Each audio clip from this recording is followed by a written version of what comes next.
Just finished watching the Marineford War and crossed over. I directly became the most miserable fish of the Whitebeard pirates. Boom! The cannon fire was deafening, and when Yifei opened his eyes, he was confused. Navy uniform, giant race, pirate flag, isn't this Marineford? He actually became a lowly member of the Whitebeard pirates, clutching a broken wolf fawn club. Yifei, hurry! Save Ace! A nearby lowly teammate shouted, and the next second was blown away by cannon fire. Yifei's legs turned to jelly. In the original story, the Whitebeard pirates were wiped out in this wave. With this little body of mine, I won't last 3 seconds, will I? Nightmare! Don Quixote, Doflamingo! Screams came from the front, and rows of people fell. The 7 warlords are here, plus 3 admirals and 100,000 navy. This isn't a battle, it's clearly a delivery of heads. Run? There's nowhere to escape. Fight? I probably can't even withstand Doflamingo's string fruit. Yifei gritted his teeth. Since I'm gonna die anyway, I might as well fight back, but with this broken wolf fawn club, who can I take on? People watch with sweaty palms. Can this lowly member survive tonight? He didn't die after being shot in the head by Doflamingo, and he unlocked 3 types of Haki and the dragon fruit. Die, lowly fish. Doflamingo's gun went off, and Yifei fell to the ground. Just crossed over to become a lowly member of the Whitebeard pirates, and I got shot in the head by a warlord. This is too miserable. Ding. Fusion fruit system bound. As a mechanical voice echoed in his mind, Yifei suddenly opened his eyes. The bullet was squeezed out of his wound and fell to the ground with a clatter. His self-healing ability was fully restored. This was a huge profit. Congratulations on obtaining Conqueror's Haki, Armament Haki, and Observation Haki. Yifei was stunned. The Conqueror's Haki, which only 1 in a million possesses, was given directly.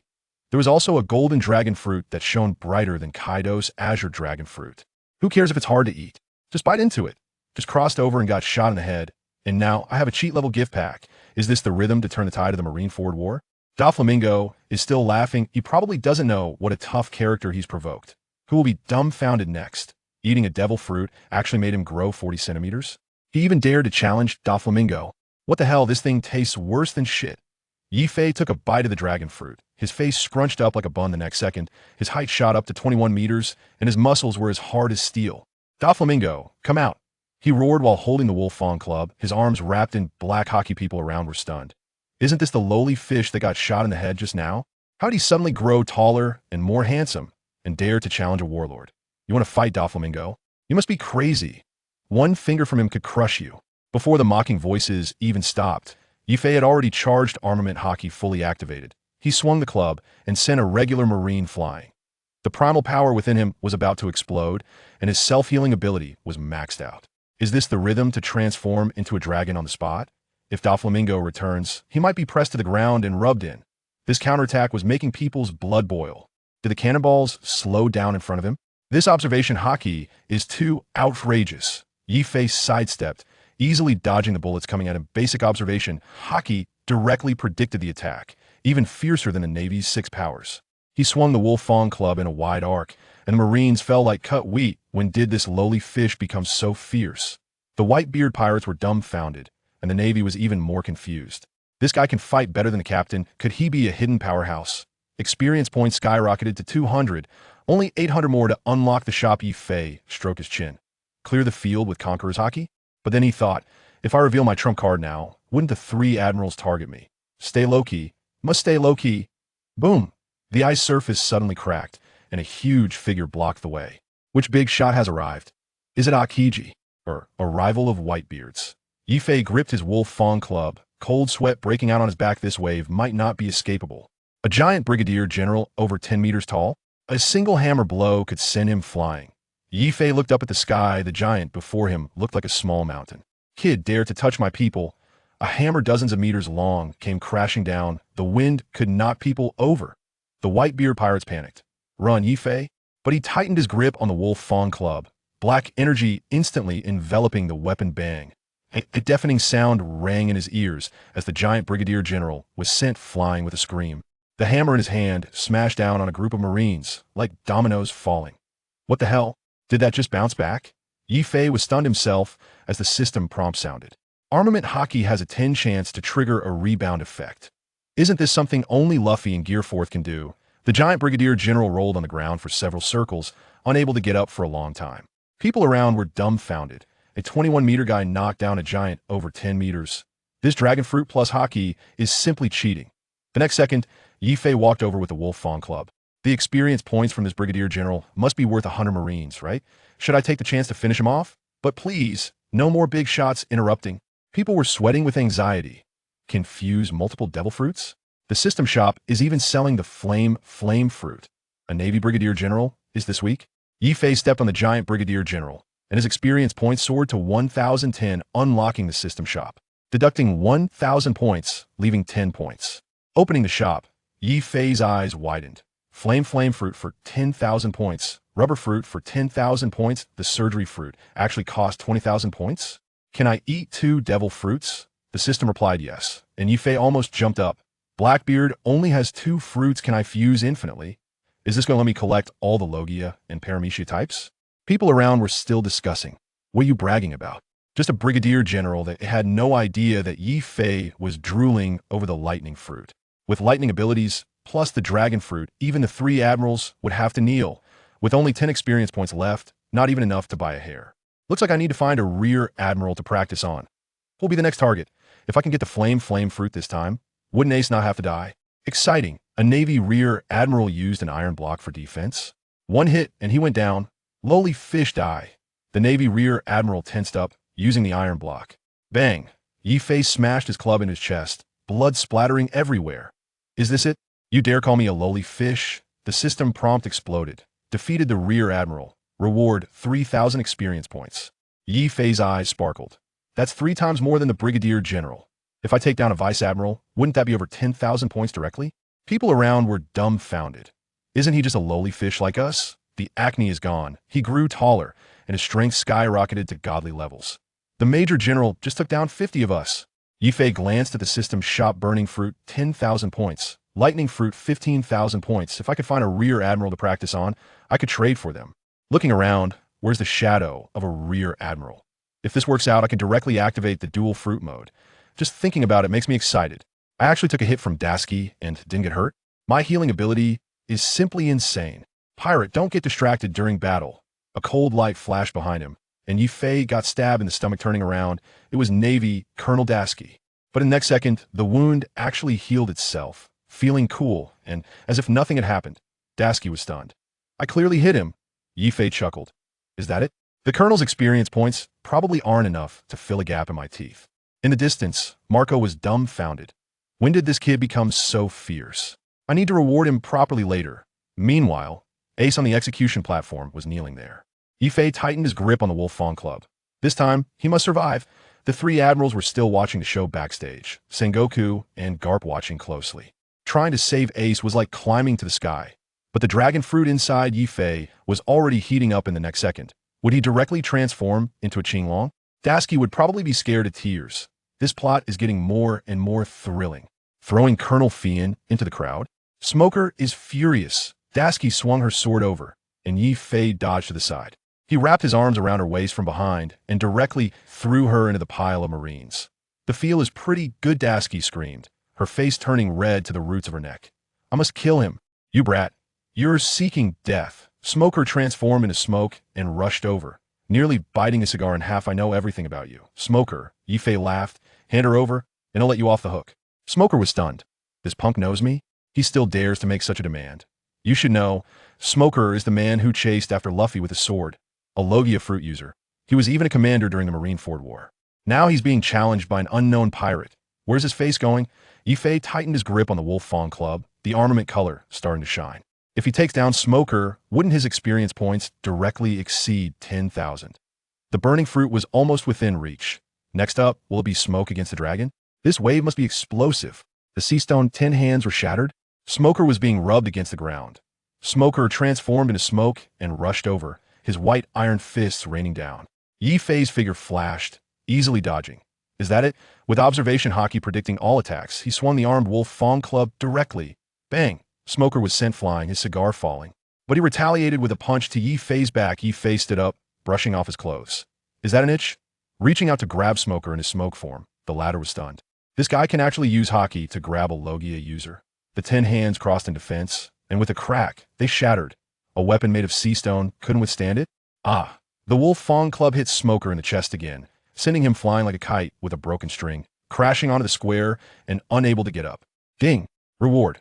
Rear Admiral level experience points. Yi Fei was delighted. This wave is directly enough to buy the burning fruit. Dasky, watching from the side, was dumbfounded, her face pale. Even the smoke man was taken out in seconds. Who would be next? The three admirals should have noticed this side by now, right? If Akiji sets his sights on him, can the dragon fruit withstand freezing? It's thrilling beyond measure. Congratulations to the host for obtaining 10,000 experience points. The system's mechanical voice rang out again. Yi Fei was a bit excited.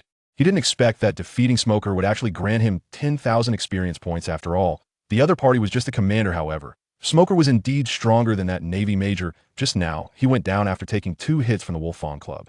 So the system rewards according to the rank of Major General. Hee 10,000 experience points. Really nice. I can exchange for Devil Fruit now. Not far away. Dasky saw Smoker being knocked down in the square. He quickly ran over with a few subordinates to check if he was okay. Smoker-san. Dasky rushed to Smoker's side, intending to help him up. Don't move. It seems like a bone is broken.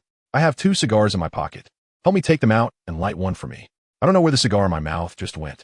Smoker lay on the ground, motionless, with intense pain radiating from his shoulder and chest, blood trickling from the corner of his mouth. But he still didn't forget to smoke a cigar. As the chief of smokers, he could never be without a cigar. Smoker-san, Dasky said with a black line on his face, even at this time, you still. Then he took out the cigar, put it in Smoker's mouth, and helped him light it. Truly a smoker, never parting from cigar. Smoker, the Major General. A group of subordinates gasped in shock at Smoker lying on the ground. In their eyes, Smoker's strength was already very formidable. They never expected him to be defeated so quickly, just after a few exchanges. They didn't even see the opponent's moves clearly. Shoo! Smoker exhaled a long puff of smoke. Miss, this pirate is not an ordinary character. You must not challenge him to a duel. Smoker said meaningfully, his facial expression slightly distorted by the pain in his chest. The opponent only used 2 moves to bring him down, unable to get up. This is enough to demonstrate the strength of this obscure pirate. Just based on those 2 moves, this person may have already surpassed the 7 warlords. Das Bones is simply not a match. But this also puzzled Smoker. Why would someone so powerful not have left a name for themselves? This is impossible. You don't need to say that. I already knew. Dasky didn't say much and quickly called over a few medical marines. They used a stretcher to carry Smoker off the battlefield. Meanwhile, in the square, many people noticed that Smoker had been defeated. That self-righteous man has been knocked down this time.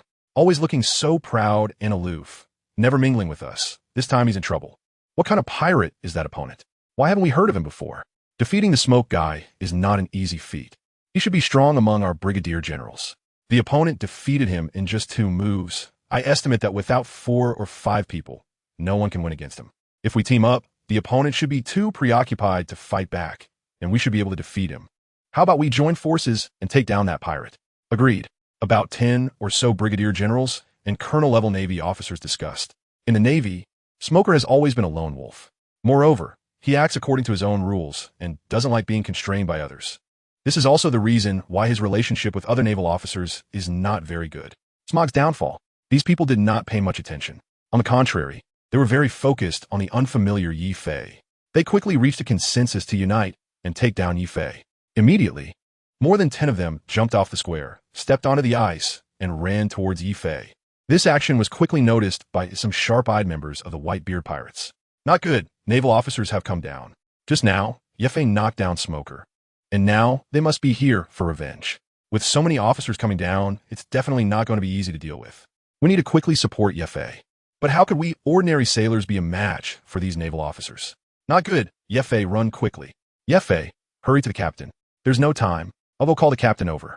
Captain Buffalo of the 13th Division is nearby. He can definitely handle it. Captain Marco is also nearby. Many crew members were worried about Yi Fei. Some urged him to escape, while others were already preparing to call the captain. Of course, Yi Fei ignored all of this. Instead, he couldn't contain the joy in his heart. Just in time, Yi Fei was troubled about finding a suitable opponent to practice on. It turns out these people came to give him experience points. Without hesitation, Yi Fei picked up his mace and charged directly at the group. Yi Fei rushed towards a dozen or so people with this reckless action. The members of the Whitebeard pirates watched in shock. What the hell, Yi Fei? Does he want to die? At this moment, shouldn't he be running away? This isn't the way to seek death. Do you think just because you knocked down Smoker you're impressive? There are more than 10 people. All of them are at the level of brigadier general or colonel. and there's even a rear admiral. Oh my god. Yefe is in big trouble this time. Dealing with so many people at once. Even the captain would have a hard time. Yefe, you bastard. Don't go to your death like this. Still charging over there. Losing Yefe, boo-hoo. The ordinary crew members of the Whitebeard pirates were quite frightened. In their eyes, even though Yefe just knocked down a naval rear admiral, this time the opponent has come with over 10 people, all naval headquarters officers. It's definitely going to be a death wish. Many crew members were already preparing to bury their heads in despair. However, soon their attitude changed, because they saw Yefe knocking down these naval officers one by one. One person fighting against more than 10? Is this the Yefe I know? Haha, this is so exciting. I didn't expect our Yefe to be this strong. Oh my god, I originally thought Yefe was in trouble. Now it seems that those naval officers are the ones in trouble, haha. Yefe is not being fair, hiding on the ship for 2 years. I thought he was just like us, sigh. I was careless. Yefe, good job. When we go back, we'll drink to our heart's content. The morale of the Whitebeard pirates soared once again. Today, Yefe truly surprised them. And Yefe didn't have time to care about the crew's cheers for him. He was still busy grappling with this group. Armament Haki, observation Haki, full firepower. The mace danced like it was alive, dazzling to behold. Almost every couple of moves could take down an opponent. The cries of these opponents echoed endlessly. Meanwhile, in his mind, the system's voice kept ringing. Ding! Congratulations, host. You have defeated the Navy Colonel. Awarded 500 experience points. Ding! Congratulations, host. You have defeated the Navy Brigadier General. Awarded 800 experience points. Ding! Congratulations, host. You have defeated the Navy Major General. Awarded 3,000 experience points. By the time he defeated this group of Navy officers, Yefe found that his total experience points had skyrocketed to 23,000. With so much experience, if it were a Marine, Yefe would need to defeat at least over 20,000, more than 1/5 of the number. What's even more satisfying is that he can exchange it for a lot of good things. As his experience points soared, Yefe didn't feel any fatigue. Instead, he felt even more at ease. Compared to just now, whether it was his speed or his domineering presence, he was clearly on a different level. Not only were his movements more agile, but his precognitive abilities were also getting stronger. Could this be the result of training in battle? Unexpected. Ding. Host combat ability increased. Host domineering ability increased. Congratulations to the host for obtaining intermediate armament Haki. Congratulations to the host for obtaining intermediate observation Haki. Congratulations to the host for obtaining intermediate conqueror's Haki. Yefe was left dumbfounded. Automatic upgrade? My Haki can upgrade automatically? That's amazing. I didn't expect that in such a short time, all 3 of my Haki types would have risen a whole tier. This is simply unbelievable. I thought it would be very complicated. So far, I haven't used the power of the fruit. With 3 types of Haki upgraded to intermediate level, plus the power of the dragon fruit, I wonder if I can have a fight with an admiral? Right now, the one I most want to take down is a Kainu. As long as he is defeated, Ace can survive. Yefe thought to himself, after consecutively taking down more than 10 Navy officers. Aside from the Whitebeard crew looking quite shocked, many vice admirals at Navy headquarters also began to pay attention to Yefe. After all, an unknown pirate suddenly took down so many Navy officers. This is itself an unexpected event. Under normal circumstances, such a thing would absolutely not happen. Anyone with a bit of a reputation would certainly be aware of it. Several naval officers at the rank of Rear Admiral began to discuss. Rear Admiral Weasel. This pirate must be the one who defeated Smoker. I haven't heard of him. Rear Admiral Ghost Spider. I saw it. Rear Admiral Doberman. This person must be eliminated. All pirates must be eradicated. Not only the naval rear admirals, but even the captain of the Whitebeard pirates, Edward Newgate himself, began to pay attention to Yefe. At this moment, he was standing at the bow of the ship, looking at Yefe from a distance.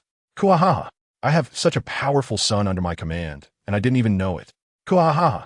Whitebeard let out a hearty laugh. In his laughter, there was not only surprise, but also a hint of embarrassment. Such a powerful son, yet he didn't even know it himself. How embarrassing, only realizing it now. Dad, I'm back. A faint blue light shadow fell down, landing beside Whitebeard. This person is Marco. As the captain of the 1st Division, Marco not only has to fight against the Navy, but also has the task of protecting Whitebeard at all times. After all, Whitebeard is their strongest force. In Marco's words, he is our king. Not only is he the strongest force, but he is also the spiritual pillar of the Whitebeard pirates. His safety affects the entire battlefield situation. Marco does not dare to be careless about this matter. Marco, that's your subordinate, right? With such a powerful crew member, why didn't you inform me? Whitebeard looked down at Yefe and asked solemnly. Marco expressed his helplessness. He knew that Whitebeard was referring to Yifei. He had also noticed him during the battle earlier. Marco was quite surprised by this. In all the previous naval battles, Yifei had never revealed himself. On the Moby Dick, Yifei was just an ordinary crew member. Why did he suddenly explode in Marineford this time and perform so exceptionally? Marco was instantly puzzled. He had no idea what had happened. Dad, this I also don't know. Marco shrugged his shoulders, indicating he knew nothing. Kulalalala. Marco, what's the name of my son?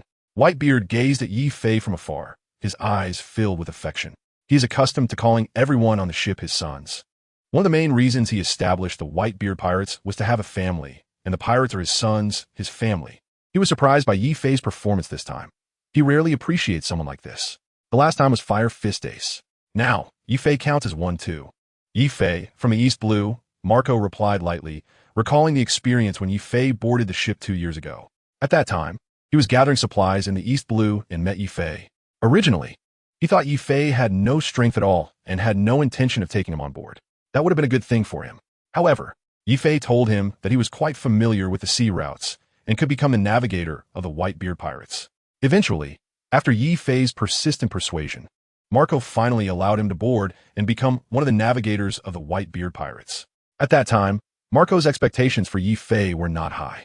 He just hoped he could live well. Even following the Whitebeard pirates didn't guarantee he would return home alive. But now it seems that taking in Yifei might truly have been a treasure. Hearing this, Whitebeard was a bit surprised. East Blue, la. People from the East Blue are interesting. For a long time, the East Blue has been labeled as the weakest sea, compared to the pirates in the Grand Line. The overall strength of East Blue pirates is relatively poor. But there, the greatest pirate in the world was born, Gold Roger. Moreover, the original author is also set to create a new pirate king, Monkey D. Luffy. Marco nodded. I think this Yifei has the potential to be a captain. After this incident is over, let him be the captain of the 4th Division. At the moment he mentioned the captain of the 4th Division, Whitebeard suddenly stopped. It should be known that the former captain of the 4th Division, Sachi, was killed by Blackbeard Teach after obtaining the Dark Fruit. Ace went to capture Teach because of Sachi, but was unexpectedly defeated by Teach and handed over to the Navy headquarters. It should be known that Teach seriously violated the most fundamental rule of the Whitebeard pirates, killing family. Teach has committed a heinous crime in the Whitebeard pirates. Moreover, Teach handed Ace over to the Navy headquarters. This is undoubtedly pushing Ace to his death. Every time Whitebeard thinks of this, he grinds his teeth in anger. Killing family, sending Ace to execution by the enemy. Either way, it's a heinous crime, unforgivable. Dad, we will definitely rescue Ace. Don't worry too much. As for Sachi, we will not let that man go either. However, is it really appropriate to let this Yifei be the captain of the 4th Division? Marco, standing by, also noticed Whitebeard's thoughts. Sachi dying at the hands of his own people is indeed a shame for the Whitebeard pirates. It's understandable that Whitebeard, who considers his crew as family, feels this way after such a loss. But this is not the time to talk about that. While comforting, Marco shifted the topic. To avoid making Dad sad, he brought up Yifei. Besides, to become a captain, at least someone of Vice Admiral rank is needed. You should know that the Whitebeard pirates have 16 captains, most of whom possess Vice Admiral strength. Some even exceed that by a lot. The position of the 4th Division captain is indeed vacant. Is it too sudden to let Yifei take Sachi's place? Today on the battlefield, Yifei performed remarkably. But has his strength really surpassed that of a Vice Admiral? Marco still had some doubts about this. That's right, Whitebeard said in a deep and powerful voice. His tone particularly affirmative. With his insight, he would never misjudge a person. Originally, Whitebeard was unaware of Yifei's strength since he revealed it. But after witnessing Yifei's actions this time, as one of the 4 emperors, he sharply sensed that Yifei was indeed different. He is fully capable of being a captain, and might even be a formidable one. Dad, it's all up to you. As the second in command of the Whitebeard pirates, Marco has always believed in Whitebeard's words. Whatever Dad decides to do, he will support it unwaveringly. The two were discussing when their gazes turned back to Yifei simultaneously. Meanwhile, Yifei, in the midst of battle, suddenly stopped after defeating his opponent. He felt something approaching from the sky. Looking up, he smiled slightly. Sure enough, it's coming. At that moment, a massive naval warship fell from the sky. Everyone was taken aback. Boom! A huge sound echoed. A massive naval ship landed right in the sea, where a giant iceberg had just been excavated by 3rd Division Captain Diamond Jaws. Following that, a teenager wearing a straw hat jumped off the ship. The main character of the original story, Luffy, finally made his appearance. Ace! The young man suddenly shouted with a heart-wrenching cry, his voice deafening, echoing across the entire battlefield. Luffy's shout drew everyone's attention on the battlefield. Ace's brother, the captain of the Straw Hat Pirates, the notorious pirate with a bounty of 300 million berries? Monkey D. Luffy? Where did he come from? Why was he on a Navy's ship, falling from the sky? Whitebeard's crew was a bit confused by Luffy's sudden descent. Soon, many also recognized the others jumping off the ship. Former Warlord of the Sea member, Buggy the Clown? He was a crew member of Pirate King Roger. Why was he wearing prison clothes? I know about this. Not long ago, Buggy broke into a secret and was imprisoned in the Navy's underwater prison Impel Down. How did he escape? Impel Down is known as the world's most secure prison. No one can escape from Warden Magellan. And he S with Luffy? The people he S with are all fugitives from Impel Down. What are they planning to do? Crocodile? Jinbei? Pirates, warlords of the sea, revolutionary army. What kind of combination is this? Everyone was completely baffled. Meanwhile, Luffy's appearance sent the Navy into an uproar. The great pirate, Monkey D. Luffy. Wasn't he Jinbei in Impel Down? Didn't he disobey orders not long ago? How did he escape and come here? The notorious criminal who caused chaos at Eni's lobby? Why is he in Marineford? Quickly report. At the same time, high-ranking officials in the Navy headquarters began to notice Luffy. Admiral Akiji. This kid is quite unexpected. Admiral Kazuru. Nanny? I'm still looking for him regarding the Celestial Dragon matter. If I don't catch him, I want to be able to explain to the Celestial Dragons. He actually came to Marine headquarters on his own. Admiral Akainu. The root of evil. The son of the Revolutionary Dragon. Must be eliminated. The attitudes of the three admirals towards Luffy were completely different. Meanwhile, Hero Garb covered his forehead in pain. Luffy, you brat, why did you come here? Although deep down, Garb did not want Luffy to appear. He knew very well that once Luffy learned Ace was captured, he would definitely come to rescue him. From what he knows about his grandson, he would never allow Fire Fist Ace to be executed. This is exactly what he did not want to see, yet it has happened. On one side is Ace, whom he watched grow up, and on the other is his own grandson. At this moment, his feelings are extremely complicated.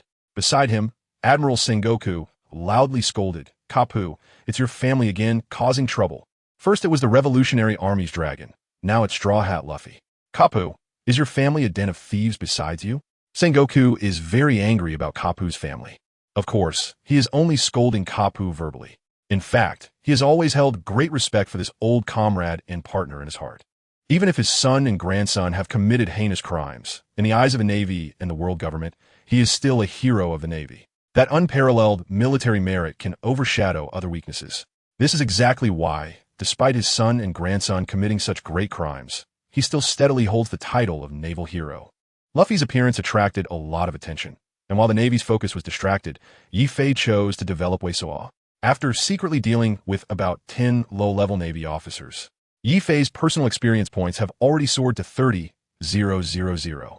With so much experience points, he can exchange for quite a few things from the system. The first thought that came to Yi Fei's mind was to try the fusion of various fruits. After all, that could grant him multiple abilities. This is very beneficial for the upcoming battle.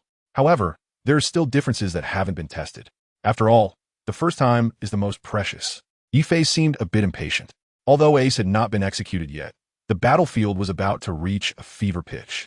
At this moment, what Yi Fei needed to do was to improve his strength as much as possible. He then opened the system shop again. He flipped to the fruit section.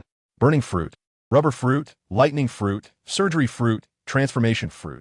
Among the many fruits, Yi Fei suddenly faced a dilemma of choice. All these devil fruits were worth 10,000 experience points each. Which one should he choose? They were all rare fruits. The burning fruit had a striking flame effect. The rubber fruit had powerful striking abilities, and the surgery fruit had a cool activation ability. Who the hell wants to make a choice? I want them all. But after redeeming these 3 fruits, he wouldn't be able to redeem anything else. With only 30,000 experience points, it was simply not enough to obtain top-tier devil fruits. Yi Fei also wanted to get a decent weapon. The broken stick in his hand was indeed a bit lacking and didn't match his possession of the divine dragon fruit. It felt a bit beneath him. Therefore, the first step was to try eating the other fruits. Let's try the burning fruit first, Yi Fei murmured to himself. After thinking it over, Yi Fei still wanted to try the burning fruit. The ability of this fruit should be the same version as Ace's flame fruit. The flame fruit possesses fire abilities. On the battlefield, whether in one-on-one combat or large-scale battles, it has extremely strong combat power. Thinking of this, Yifei immediately exchanged for the flame fruit. Host successfully purchased the flame fruit, deducting 10,000 experience points. With the system's prompt, a devil fruit resembling flames appeared in Yifei's hand. Flame fruit. Yifei weighed the fruit in his hand. It was heavy. As a fan of the sea, he naturally understood the capabilities of the flame fruit. The power of fire is not only strong, but also very flashy. Yifei was curious about what would happen if it fused with the dragon fruit. Without further thought, he took a bite and swallowed it. Like the dragon fruit, this flame fruit was indeed hard to swallow. He then threw the remaining large half back on the ground. Just like the dragon fruit before, the flame fruit immediately rotted away. Suddenly, Yifei felt a surge of agitation from within his body. His stomach felt like it was turning upside down. Following, there was a wave of sharp pain. Next, his body experienced an extreme feeling of expansion. It seemed that there was a force inside wanting to burst his body apart. System merging with the fruit. During the initial fusion of the fruit, the host will face immense swelling pain. Please endure for now. With the system's notification, Yifei couldn't help but curse under his breath. He didn't expect something like this. Why didn't you say it in advance? You should at least give me a psychological preparation. In the original work, no one had ever eaten 2 types of fruits consecutively. Moreover, once someone eats 2 types of fruits, they will immediately die. This time, Yifei ate 2 fruits in a row. According to the original story, Yifei would have already died by now. After all, he is cheating. It doesn't have to follow the original story. At this moment, Yifei was already in pain, lying on the ground, with sweat on his forehead, falling like rain onto the ice surface. The pain that penetrated to the marrow and the feeling of his body about to burst was something Yifei had never experienced before. I won't self-destruct, right? I don't want to end up like Deidara. I can't handle art. Yifei gritted his teeth and clenched his fists to alleviate his suffering. He secretly doubted whether he would self-destruct. The thought of being torn apart was indeed unpleasant. In the world of pirates, eating 2 types of devil fruits would cause one's body to explode. Behind him, several members of the Whitebeard pirates rushed over when they saw Yifei struggling on the ground in pain. Yifei, what's wrong? Did you get hurt during the battle? Doctor, doctor, doctor. The members of the Whitebeard pirates were unaware that Yifei had suddenly consumed a second devil fruit. They thought he was injured from the recent fight. It's fine. You don't need to worry about me. There are Marines coming over. You should go deal with them. I'll be fine soon. And you don't need to find a doctor, Yifei said, enduring the pain in his abdomen. Are you really okay? Then we'll go over. Several crew members looked at Yifei with puzzled expressions. At that moment, his face looked extremely bad. The Marines on the opposite side had already charged over. These few people had no choice but to turn back and deal with it. At this moment, Yifei was drenched in sweat all over. After a long time, ding, the host successfully fused with the flame fruit. The host has gained the ability of the flame fruit. A familiar voice came again, and Yifei's tense spirit immediately relaxed. Accompanied by the system's voice, the pain and bloating in his abdomen instantly disappeared. What replaced it was a sense of comfort from head to toe. The 2 powers completely fused. The exhilarating feeling made it seem as if the entire world no longer mattered. Yifei had never experienced such a feeling. It was truly wonderful. Flame fruit? Coming back to his senses, Yifei wiped the sweat from his forehead and looked at his right hand.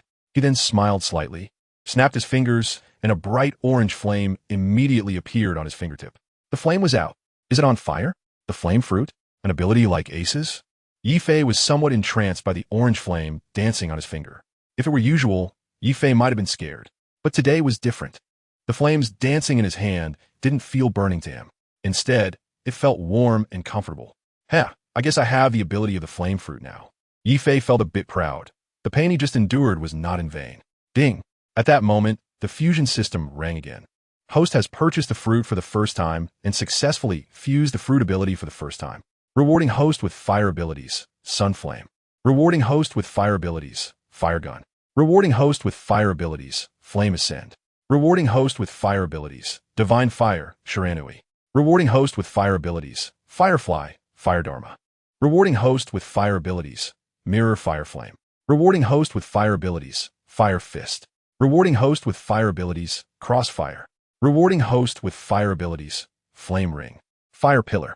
Rewarding host with fire abilities, Great Flame Ring, Flame Emperor. All skills are automatically fusing. All skills have fused successfully. A series of sounds continuously echoed in Yifei's mind. Then, each skill flashed rapidly in his mind.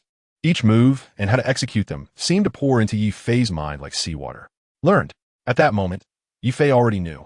This is indeed the ability of Fire Fist Ace. The Flame fruit is exactly the same as the Burning fruit in the pirate world. Whether it's the fruit's abilities or the techniques, they are identical. The system's rewards are truly impressive, packing so many skills and sending them all at once. Among all these abilities, the one that Yifei likes the most is probably the Great Flame Ring Flame Emperor. In the original work, this technique is said to be Ace's strongest move. He didn't expect to obtain it so easily. At this moment, Yifei is already secretly delighted. This ability is very cool and powerful. In an instant, it rewarded him with so many skills. Yifei clenched his fist tightly, a flame covering his entire fist. Fire Fist. Countless energies were continuously pouring into his fist. With a swing of his fist, he could unleash blazing flames. However, Yifei held back and retracted the flames. Now that he possessed two abilities, he wasn't in a hurry to show off. It was time to change to a suitable weapon. He opened the system all and browsed the second category, weapons. There were many weapons, such as swords and sabers. However, Yifei hadn't learned any skills related to swords or sabers yet. So, even if he bought one now, he probably wouldn't be able to unleash its full power. While browsing, he also noticed other types of weapons. After searching for a while, Yifei quickly found a suitable weapon. It was a Black Wolf Fawn Club. Although it looked very similar to the Wolf Fawn Club he already had, it was obvious that this weapon was much more advanced. Moreover, he had already gotten used to the Wolf Fawn Club in this world. In the short term, he estimated that he wouldn't be able to adapt to other weapons. So, he decided to use it for now. He clicked on the weapon's description. Shinstone Wolf Fawn Club, a perfect combination of heavenly mysterious iron and sea stone, possessing immense destructive power. In addition to physical attacks, it has a brief chance to incapacitate ability users. Name: Dragon Tooth Thunderous 8 Trigrams. S-Class. Yifei was stunned. It's important to note that this is also a skill of the 4 Emperor Kaido. Kaido knocked out Luffy in his 4th gear form with just this move. Moreover, Kaido's move directly countered another 4 Emperor, Charlotte Lean's ultimate move, Kazuki. One can imagine just how powerful this move is. This is definitely the same version as Kaido's. Moreover, this Wolf Fawn Club contains sea stone components. It's important to know that sea stone is the crystallization of the sea and is a natural enemy of devil fruit users. Excited? Yifei didn't think too much and directly chose to exchange. Fortunately, the Shinstone Wolf Fawn Club only required 10,000 experience points. After the exchange was complete, the host obtained the Shinstone Wolf Fawn Club, Dragon Tooth. Suddenly, a Wolf Fawn Club appeared in his left hand. It's quite heavy. Yifei weighed it in his hand. Compared to his original broken club, it felt completely different. The exchanged Wolf Fawn Club was indeed much better than the broken weapon he had before. He immediately tossed the original broken club aside. Looking at the Wolf Fawn Club in his hand, Yifei was very pleased. The Wolf Fawn Club reminded him of the one Kaido held, known as the Hachasai Q. This name is very strange, but the original author likes to reference classics, so it's not surprising. You have to know that this weapon can completely rival Kaido's weapon. Perhaps it might even be stronger. Thinking of this, Yifei couldn't help but feel excited. Did you notice the bandages on the handle of the Wolf Tooth Club? It must be the Sea Prism Stone's fault, Yifei thought. He then reached out and gently placed his hand on the weapon. Immediately, he felt a sense of weakness throughout his body. It really was the Sea Prism Stone. According to legend, as long as one consumes a devil fruit, they will be hated by the sea. And the Sea Prism Stone, being a crystallization of the sea, can naturally counteract the powers of devil fruit users. Once a user touches the Sea Prism Stone, they will lose their strength, and this was indeed true. He quickly released his hand, and the strength in his body immediately returned to normal. When he had just fought against Smoker, he also noticed the bandages wrapped around his hands. His weapon also contained components of a Sea Prism Stone. As a natural-type devil fruit user, Smoker, like other users, feared the Sea Prism Stone. It was perfectly normal to have bandages. Soon, Yifei recalled the technique Thunder 8 Trigrams. Yifei had already acquired the ability of the dragon fruit. Using the Thunder 8 Trigrams technique shouldn't be too difficult. However, what did it mean that the skill was to be unlocked? Did it need to be exchanged? Thinking of this, Yifei immediately opened the system skill shop. Soon, he found the Thunder 8 Trigram skill. Damn, it really does require spending experience points to purchase. Seeing the price of 10,000 experience points, Yifei felt an immense heartache. It was hard-earned experience points, and now it was all going to be spent in one go. If this were to fight the Marines, I could take down 10,000 of them. However, taking down those at the officer level is much easier. The system sells at such a high price. Yifei thought for a while, This might be related to the skill. After all, this is an S-level move. It can't be compared with other skills. Fortunately, he had just bought fruits and weapons, leaving him with 10,000 experience points. Without thinking too much, he directly exchanged it. Skill exchange successful. Thunderous 8 trigrams fusion in progress. Accompanied by the system prompt, the usage method of Thunderous 8 trigrams kept swirling in Yifei's mind. Thunderous 8 trigrams fusion successful. Congratulations to the host for learning Thunderous 8 trigrams. At that moment, Yifei was stunned. Such a powerful skill, and it only takes 10,000 experience points to learn? No wonder it's the fusion system. Not only can the dominance upgrade automatically, such powerful skills can be learned automatically. Gripping the mace tightly, Yifei began to channel his body's strength into the weapon. Immediately, Yifei clearly felt the faint sound of electricity crackling along the shaft of the mace. ZZ. Is there already a lightning effect? That's amazing. I wonder if mastering this technique can take down Akainu. If it really can defeat him, it means that Yifei has already acquired the strength to rival the 4 emperors. Yifei was extremely excited inside. However, he didn't show it on his face. He knew very well that dealing with a Marine Admiral required great confidence. It's not possible yet, not before he gains stronger power. It's better to test the waters with some weaker opponents first, and then talk when he's strong enough. Soon, Yifei turned his attention to the Marine commanders, preparing to find a mid-ranking officer to see if he could defeat the opponent in one move. After searching for a while, Yifei couldn't find a suitable candidate. Just then, he suddenly remembered something even more important. In the original pirate story, shortly after the war on the top began, Whitebeard was ambushed by his son, Captain Squard of one of the Whitebeard pirates. A large sword pierced through Whitebeard's body. This dealt a significant blow to the already elderly Whitebeard, both mentally and physically. This directly led to him being easily hit by others later. And when he was killed, it must be said that there was some interest involved. Of course, Squard was misled by Akainu, which is why he foolishly attacked Whitebeard. After realizing the truth, he deeply regretted it. For such a person, Yifei just wants to say, what a damn fool. He just believes whatever others say. If he is not a fool, then what is he? Yifei looked at the time. Currently, Squard hasn't ambushed Whitebeard yet. Yifei definitely needs to stop this incident from happening. Whitebeard is not only the leader of the pirate crew, but also the spiritual leader of all the crew members. If he is killed, then the entire Whitebeard pirates will collapse immediately. For Yifei, he also really likes this character. In the original work, Whitebeard is different from other pirates. He doesn't like to kill innocents indiscriminately. Within the islands he protects, there has always been peace. The situation in Fishman Island can illustrate this. Before Whitebeard, Fishman Island was very chaotic.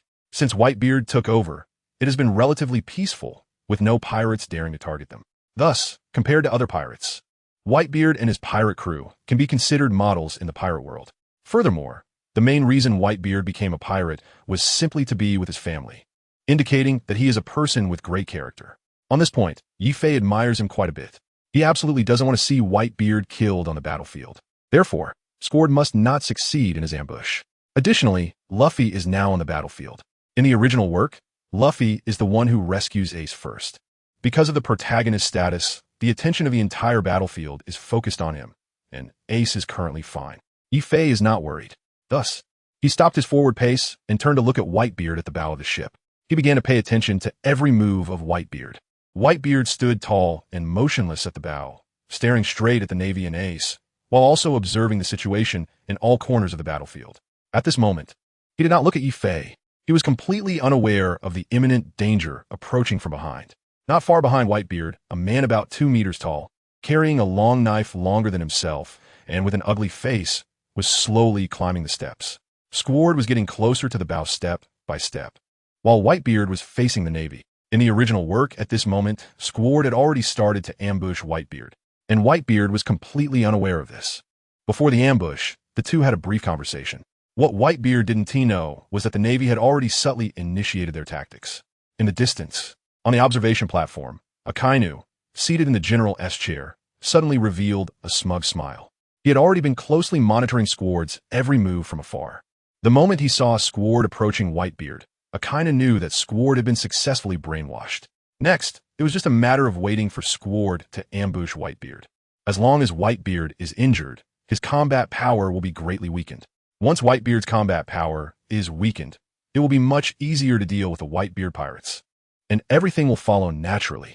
In Akainu's view, within the Whitebeard pirates, only Whitebeard has real strength.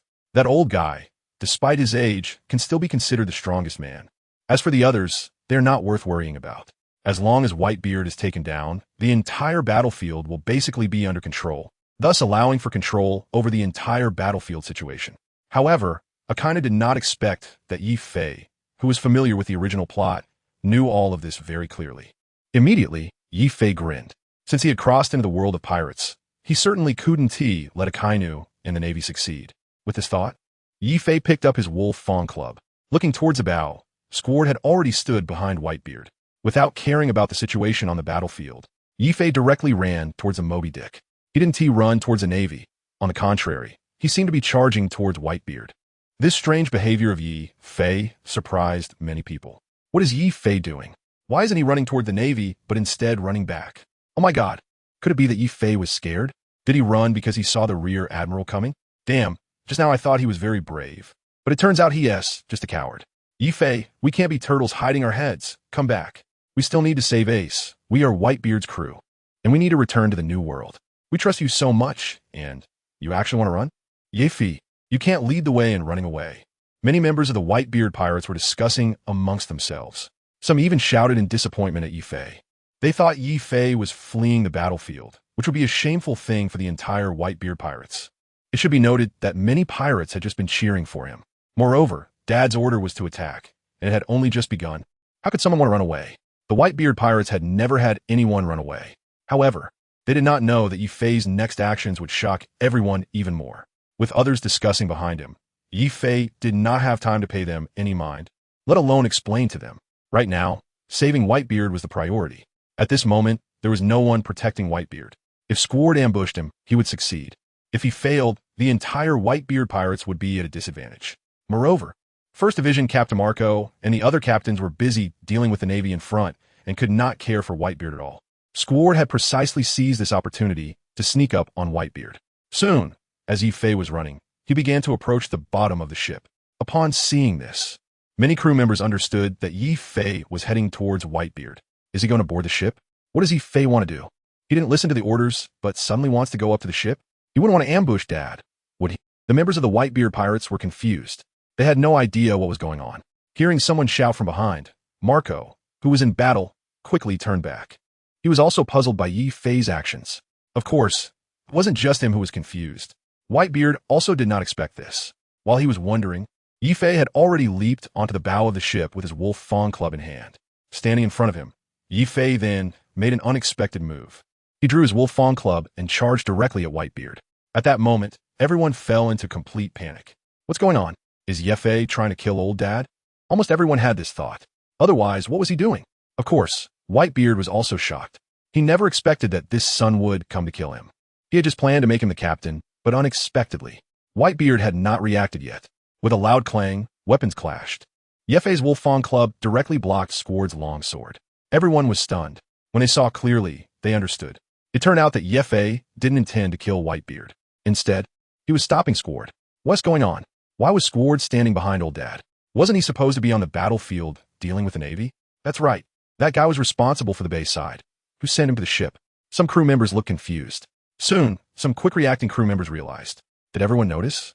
Yi Fei's weapon blocked Squard's attack. He didn't intend to kill old Dad. Rather, he was preventing Captain Squard from ambushing old Dad. That's right. Yi Fei was protecting old Dad. Strange. Why was Squard trying to ambush old Dad? Squard, what are you doing? Why was Squard standing behind old Dad? Damn it. Shouldn't you be at the bay? After hearing this from the crew members who understood the situation, everyone quickly understood. At the same time, Whitebeard was also in shock. Originally, he thought Yi Fei had come to assassinate him. But unexpectedly, Yi Fei had rushed over from the battlefield to protect him. What shocked him even more was that the one who wanted to kill him turned out to be his son, Squard, one of the captains he valued the most. Squard. Whitebeard called out Squard's name in a deep and stern voice. He couldn't accept that this son wanted to kill him. Before getting on the ship, Squard had also challenged him, but he was defeated. He thought Squard would be convinced. Could he still be unwilling? Whitebeard couldn't understand and asked again, "What are you doing?" Whitebeard was extremely angry about being betrayed by this son. Normally, it would be one thing, but it's such a critical moment facing a great enemy. How could he commit such an outrageous act, attacking his own people, Is this something a person would do? All along, Whitebeard had treated all his crew members as sons. Now, being assassinated by his son, what kind of feeling is that? I'm afraid only Whitebeard himself knows. Squard didn't react at all. Originally, he had planned to sneak over while Marco went to the battlefield to launch a surprise attack. He had calculated everything, waiting for the right moment to approach Whitebeard and then strike from behind. But unexpectedly, someone had already seen through his plan. Moreover, they blocked him. As he was about to launch the surprise attack, all his attention was on Whitebeard, and he didn't notice someone flying over. At the same time, he was very surprised. Why was this person Yefei? Why did Yefei suddenly appear in front of him? Also, why was Yefei so strong? From what he knew of Yefei before, he was just a small fry in his eyes. In his impression, Yefei didn't have much strength at all. He wasn't even qualified to compete with him. But this time, he was able to easily block his attack. A series of questions arose in Squard's mind. Squard? Whitebeard shouted sternly. His voice was extremely angry. Old Dad, he came to ambush you. Yefei coldly looked at Squard, not at Whitebeard. At this moment, his weapon was blocking Squard's long sword. He didn't want to get distracted to avoid Squard launching another surprise attack. He knew very well that Whitebeard would have a hard time accepting this ambush. When a person cannot accept an unexpected situation, their guard will be greatly reduced. Yefei didn't want Squard to find this opportunity. Squard, is this real? Whitebeard's gaze was filled with disappointment. At this moment, he wanted to ambush himself. Facing Whitebeard's question, Squard remained silent, but his heart was puzzled. Why? Whitebeard shouted, his voice like thunder.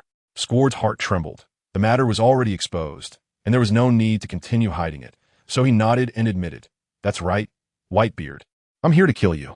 Whitebeard was instantly stunned. Squard's words were like a bolt from the blue. When he came to his senses, his eyes revealed infinite disappointment, loss, and regret. Squard, why did you do this? Whitebeard tried to calm his emotions. Just as he finished speaking, Squard suddenly laughed out loud. Why? You should ask yourself. Don't think I don't know about your agreement with Sengoku. After speaking, hatred surged in Squard's heart again. He gripped the giant sword tighter. Try to push Yefei away. No matter how hard he tried, he couldn't push Yefei, who was blocking Whitebeard. Yefei stood before him like an immovable giant stone. Instantly, he was deeply shocked. Yefei's strength was not ordinary. He couldn't move Yefei an inch. Captain Squard, I advise you to give up. You should be more honest. Yefei's face was expressionless, and his words carried a hint of disdain. Yefei was completely speechless at this idiot, who easily changed his will based on a few words from others. This kind of person is really unreliable. However, Yefei is not worried. After consuming the dragon fruit, he is stronger than Squard. With him around, Squard won't be able to succeed in a sneak attack. If it weren't for the fact that he wanted Whitebeard to understand the whole situation, Yefei would have already dealt a heavy blow to Squard. But for now, he doesn't want to violate the iron rule of not killing family members. Everything will wait until Dad gives the word. Once he does, Yefei can take him out directly. However, Yefei knows Whitebeard's thoughts very well. He would definitely not issue that order. So, Yefei did not make a move. Yefei, be sensible and get lost quickly. Don't delay my important matters, or I'll take you out too, Squard said angrily as he looked at Yefei. From a situation of this confrontation, he realized that he should not be Yefei's opponent. But to make Yefei leave, Squard had to pretend to be tough, trying to scare Yefei away. But Yefei still refused to let go. Squard, what are you talking about? Whitebeard said sternly. He had no idea what his foolish son meant. The sudden accusation left him speechless. Haha, stop pretending. You brought us here just to send us to our deaths, right? Squard sneered, continuing to desperately try to push Yefei away. But Yefei's resistance prevented him from moving an inch. With the plan failing, Squard appeared particularly agitated. Dad, Squard has been instigated by Admiral Akainu. Akainu tricked him into thinking that he could make a deal with Fleet Admiral Sengoku. He believed that by sacrificing the lives of the entire pirate crew, he could save Ace's life. And he actually fell for it, Yefei replied, while looking at Squard with contempt. Squard's expression was blank, but he was extremely surprised inside. After all, this matter had only had 2 people present just moments ago. This guy, where did he get this information? However, he doesn't know that Yefei is a time traveler. And this plot has already been clearly explained in the original pirate work. The Marine Admiral Sengoku the Buddha is using a strategy here. The purpose is to deal with Whitebeard Edward Newgate. At this moment, Whitebeard finally understands why Squard would ambush him. It turns out that Squard thought Whitebeard was willing to sacrifice his entire pirate crew in exchange for Ace, because Ace is the son of Pirate King Roger, making him more important than ordinary pirates like them. Squard, is that right? Whitebeard Edward Newgate asked sternly. Squard coldly replied. My foolish son, Whitebeard sighed deeply. All the frustration in his chest was expressed with that long sigh. He didn't realize that his affection for Ace was the same as everyone else's. In treating every crew member, Whitebeard treats them equally, seeing them all as his sons. Stop pretending here. I thought you were a great hero on the sea. Admired your wisdom, which is why I followed you. But I realized I was wrong about you. Now you disregard our lives and betray us. Ace is Roger's son, which is why you made him the captain of the 2nd Division. And you even planned to make him the Pirate King. Isn't that right? Squard's tone was extremely cold. At this moment, he did not believe Whitebeard's words at all. Moreover, Squard harbored extreme hatred for Roger. Before joining the Whitebeard pirates, Squard had his own pirate crew. However, that crew was annihilated by Roger, and all his companions were wiped out, leaving only him. This is what led to Squard hating Roger so much. He detests him. Now that he knows Ace is Roger's son, it's only natural for Squard to feel disgust towards Ace. He has a lot of resentment in his heart.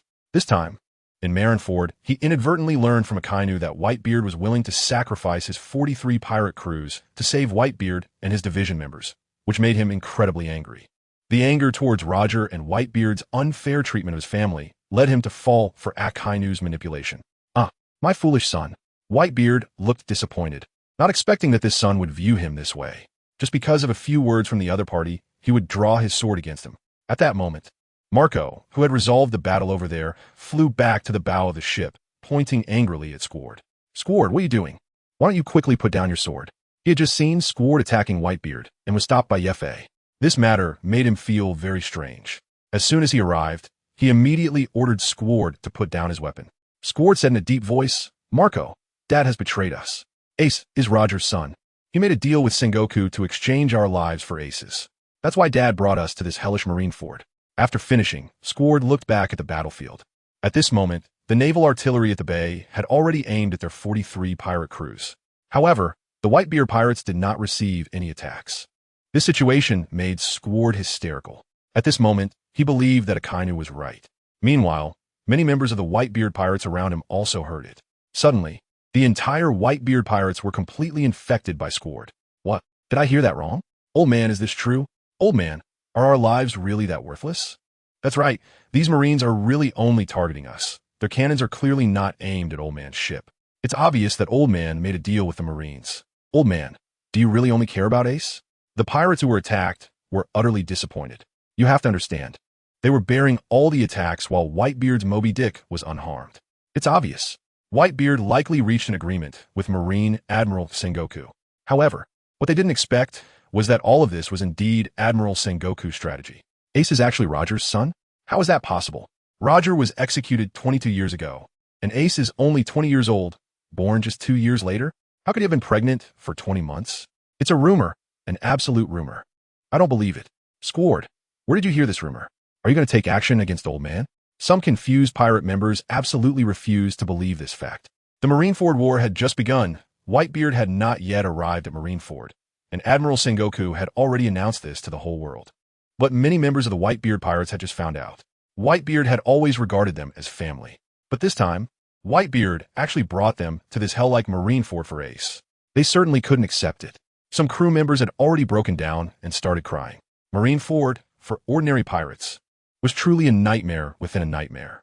You have to know, this is the Marine headquarters where the strongest Marine forces are located, along with the Shichibukai and the pacifists. However, some crew members expressed doubts. Ace's age and Roger's death simply do not match up. Ace is Roger's son. His mother deliberately delayed giving birth to him by almost a year to avoid the Marine surveillance. You all saw it. The Marines only attacked us. Whitebeard's ship was completely fine. Squard argued loudly. At first, he was also unwilling to believe it. But this is the truth, an irrefutable fact. Once this was said, the entire Whitebeard pirates were completely shocked. Is there really such a thing? Ace is Roger's son? Old man, is this true? The members of the Whitebeard pirates immediately became agitated, starting to question Whitebeard, the captain. That's right, Ace is Roger's son, Whitebeard finally confirmed. He originally did not want everyone to know about this matter, but now that it was public, he naturally had no way to deny it. At this moment, he didn't want to hide anything from everyone. One remark caused the Whitebeard pirates to erupt in chaos. Old man, so what Squard said is true, right? Old man, why did you do this to me, making us come from the New World to die here? Woo-woo. It turned out that we were just pawns in a deal. At this point, most of the crew had already started to break down. After all, this was the Marine headquarters where all the elite forces were gathered. Coming here, risking their lives, they all understood very clearly. This time, I came with Whitebeard to save people, but I was treated like a bargaining chip. The feeling of being deceived is unimaginable. The crew members were incredibly disappointed. Suddenly, their fighting spirit diminished significantly, and some even put down their weapons, preparing to surrender. Marco witnessed all of this. The fact that Ace was Whitebeard's son was something Whitebeard had privately told him. He hoped Marco could keep it a secret, simply wishing that Ace would not be specifically targeted by the Navy. But how did Squard find out about this? Marco was very curious. Could there be a traitor among the pirate crew? However, at this moment, stabilizing the morale of the troops was the most important thing. Marco didn't have time to think deeply. Squard, Dad would never betray us. He has always regarded us as his sons. We've been with Dad for so many years. Can we still doubt this? Marco shouted loudly to the crew below. He didn't want to see his crew members surrender so easily. Marco's words carried a lot of weight. After all, he had fought alongside all the crew members, risking his life, and he was always at the forefront. Soon, some of the crew members who had dropped their weapons picked them up again. Squard, put down your weapon and kneeled down to apologize to Dad. Marco coldly glared at Squard and reprimanded him sternly. Pointing a knife at family is the greatest taboo on the ship. Furthermore, he was pointing the knife at Dad. It should be noted that Dad is the pillar of the Whitebeard pirates. Squard had committed a grave sin. Even so, Squard still did not stop. Let me go, impossible. Marco, you should have known about this beforehand. Squard was very emotional. For a moment, he couldn't accept this fact. At the same time, with a knife in hand, he desperately tried to push Yifei away. But no matter how hard he tried, Yifei remained steadfastly in front of him. Who did you hear this from? Marco asked angrily. Admiral Akainu. Yifei blurted out in a moment of panic. Squard fell silent.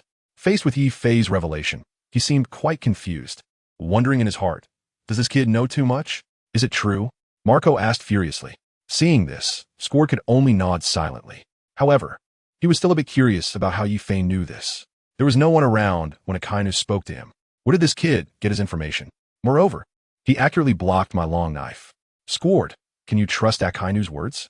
His purpose is obviously to provoke you into attacking Dad. Dad is our ship's strongest force. If he gets injured, the Navy will quickly overpower us. This must be a tactic from the Navy. Did you not even think of that? Although he looked down on Squard, Marco still patiently explained it to him. After all, Whitebeard is known as the world's strongest man. The 100,000 Navy soldiers here cannot withstand a few waves of his attacks. Once he is injured or dies, the chances of the opponent winning will greatly increase. This is exactly the goal of the Warring States and Akainu. They use tactics to target the 43 pirate crews under the Whitebeard pirates, without attacking his own ship, and then let Akainu use Squard for a sneak attack. As a result, the illusion created is that there seems to be some sort of agreement between Whitebeard and the Navy. They are willing to go to any lengths to plot, with the aim of dealing with his strongest combat force. It is clear that this is very likely an idea conceived by Admiral Sengoku. It should be noted that he is known as the strategist within the Navy. Such a simple principle, yet Squard actually didn't think of it. Marco was already cursing him in his heart. Such a person does not deserve to be a captain.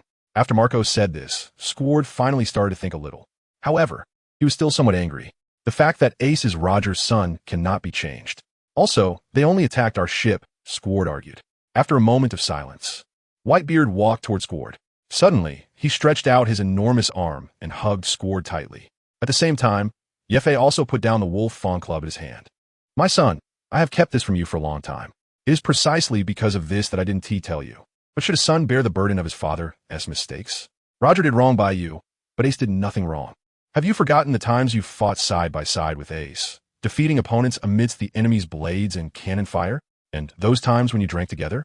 Back then, you were like family. What I can tell you is that I regard Ace and all of you the same. You're all my sons. I will not abandon any of my family. I have not made any agreements with anyone. This is the first time in his life he explained something to someone. All along, his purpose for going to sea was to hope to be with his family. Roger's goal was to become the Pirate King. Whitebeard's purpose for going to sea was simply to be with his family. When young Whitebeard was asked about his dreams, he would simply say that he wanted a family. This extremely simple dream always evokes hearty laughter. Therefore, he left his original pirate crew, took in those children in their teens, and formed a new pirate crew. He harbored a deep hatred for Blackbeard for betraying his family.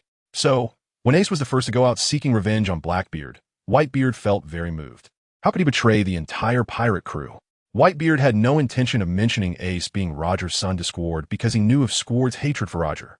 He was worried that Squard might suspect Ace because of it, so he kept it to himself. But now that the matter was out in the open, Whitebeard felt a sense of relief, no longer needing to keep everything bottled up. At this moment, the several captains of the Whitebeard pirates who had been fighting below also returned to the ship's bow. Upon learning the details of what had happened, they began to criticize Squard. Damn the Marines. How could they use such underhanded tricks? You let such a low-level deception fool you? Foolish. We all know that Dad would never betray us. If he really did betray us, Akainu should have targeted us instead. But now, his goal is clearly to deal with Dad, which means Dad did not betray us at all. Otherwise, Akainu wouldn't treat him this way. He just wanted you to ambush Dad. That's why he deliberately told you all this. Squard, you are really too foolish. Idiot. Hurry up and put down your weapon, Neil, and apologize to Dad. Faced with the accusations from the captains, Squard finally realized the serious mistake he had made. At the same time, he slowly recalled his various experiences with Ace. In that moment, he gradually remembered that Ace had always treated him like family, never harboring any malice towards him, considering him his best friend, and Whitebeard was the parent figure. With this thought, Squard gradually lowered the long knife in his hand. Squard finally remembered. Clang. The long knife fell, and Squard immediately knelt on the ground. He then began to cry bitterly. Dad, I was wrong. I actually believed the enemy's words and almost harmed you. I've committed a grave sin. I am willing to accept punishment. Dad, kill me. At this moment, Squard knew that he had almost hurt Dad because of his impulsiveness. While filled with regret, he finally remembered Yi Fei in front of him. Squard also looked gratefully at Yi Fei. If it weren't for Yi Fei's actions, he would have made a huge mistake. Whitebeard looked down at Squard and then slowly said, My foolish son, even so, I still love you. The words carried a profound meaning. In that moment, Squard was stunned.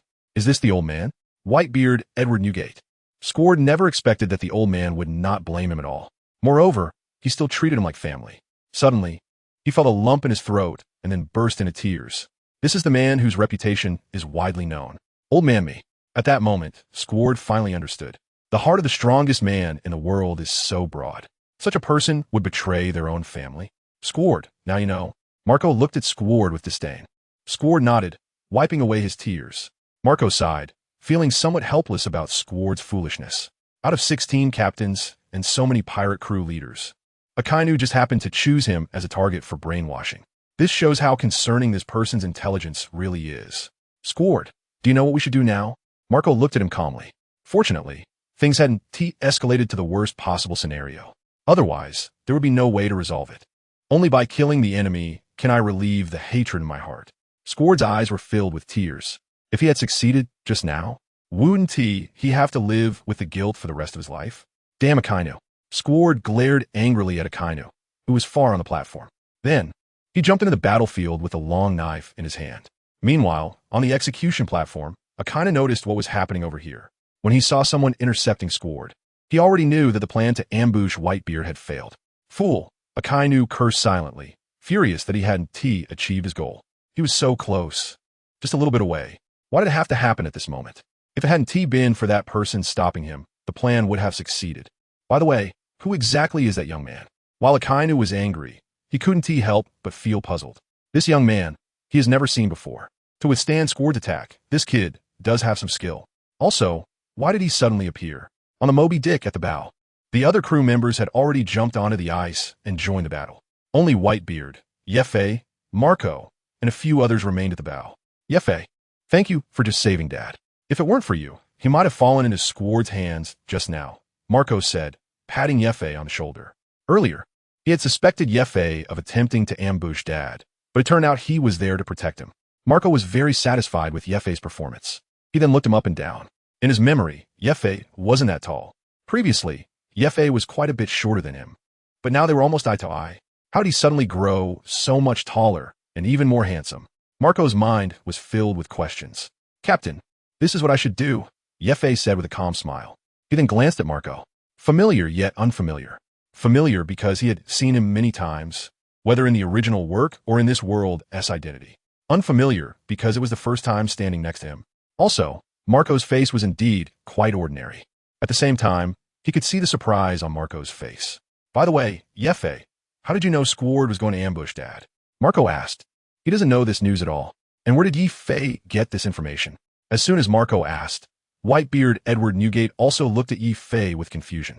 He wanted to ask just now, but he didn't because there were others present. Captain, when I was fighting below, just now I saw a kind of sneak over to the bay. Out of curiosity, I followed him. I saw him defeat Captain Squardo, but not kill him. I found it very strange, so I stopped to listen to what they were saying. Yi Fei replied slowly. I accidentally overheard the conversation between Akainu and Captain Squardo. Akainu wants to use him to ambush Dad. Of course, Yi Fei couldn't directly tell him that it was because he read the original work. He could only find a suitable reason, as long as it made sense. After all, no one would pay attention to where he was at the beginning. Whitebeard and Marco firmly believed Yi Fei's explanation. If it weren't for that, how would Yi Fei know? It must be true. Kuahaha. It seems he really is anxious to take my head. Kuahaha. Sengoku, your tactics are good. You know how to use Squardo's weaknesses against me. However, I have good son. Whitebeard suddenly burst in a hearty laughter, looking at Yi Fei with great satisfaction. A brute like Akainu wouldn't think of such tactics. Only Sengoku, known as the wise general, could. Then he looked at Yi Fei. If it weren't for him, Squardo would definitely have succeeded in the ambush. Whitebeard always believed in family and would never be on guard against Squardo. Yi Fei looked completely bewildered. This old man is quite interesting. Others want to kill him, yet he laughs so happily. It must be because of himself. Yi Fei, you did well. How old are you? Whitebeard looked at Yi Fei with a loving expression. Judging by his age, he seemed to be around 20. All this time, he hadn't paid much attention to Yi Fei. After all, there are over 1,000 crew members in this division. It's impossible for him to know everyone's situation in detail. 20, Yi Fei replied. He recalled his memories from his place. He was from Row Town in the East Blue, and 2 years ago, at the age of 18, he desperately begged Marco to let him board the ship. He was the same age as Ace. At this age, life is just beginning its best years. Whitebeard's eyes sparkled. He couldn't help but reminisce about his young and reckless days, the people he had met, so far away yet so near. Then he lifted his head and looked at the execution platform not far away, where Fire Fist Ace was kneeling. Roger-san, I must save him. Meanwhile, Marco suddenly reached out and placed his hand on Yi Fei's shoulder, leaning his face closer to Yi Fei. He raised his dead fish-like eyes and looked at Yi Fei strangely. Lowering his voice, he whispered, Yi Fei, there are some things you must tell me. Faced with this sudden action, Yi Fei felt a bit nervous, worried that some secret of his might be discovered. Captain, what do you want to ask? Yi Fei said awkwardly. Tell me, how did you suddenly grow so tall? Also, are you hiding a lot of your strength? Marco asked oddly. He still found it hard to believe what had happened to Yi Fei. After all, Squard was not that easy to deal with. Being able to easily block him clearly indicated that Yi Fei was extraordinary. Moreover, based on Yi Fei's performance on the battlefield just now, Marco definitely had reason to suspect. Captain, Yi Fei said you figured it out, but I really haven't hidden my strength. As for the specific reason, I don't know. Yi Fei smiled awkwardly and then shrugged his shoulders. He certainly couldn't say that he had crossed over from another world, but explaining such things was indeed difficult. So, he had to pretend to be confused. He could only say, let us just pretend. If it doesn't work, he would handle it then. After all, they must have already seen something, neither admitting nor denying it. Yi Fei, be honest with me. Why are you hiding your strength from us? Marco was still not giving up, believing that Yi Fei had hidden his strength to board the ship. For Yi Fei, there was no need to do so. Even if he was powerful, as long as he thought about the Whitebeard pirates, no one would say anything. Yi Fei was stunned for a moment, his mind racing, hoping to come up with a reasonable explanation quickly. Captain Marco, I really can't figure out the situation myself. Naturally, Yi Fei couldn't mention borrowing someone else's body. They probably wouldn't believe it anyway. Marco said, surprised and speechless. Yi Fei's answer left him somewhat at a loss for words.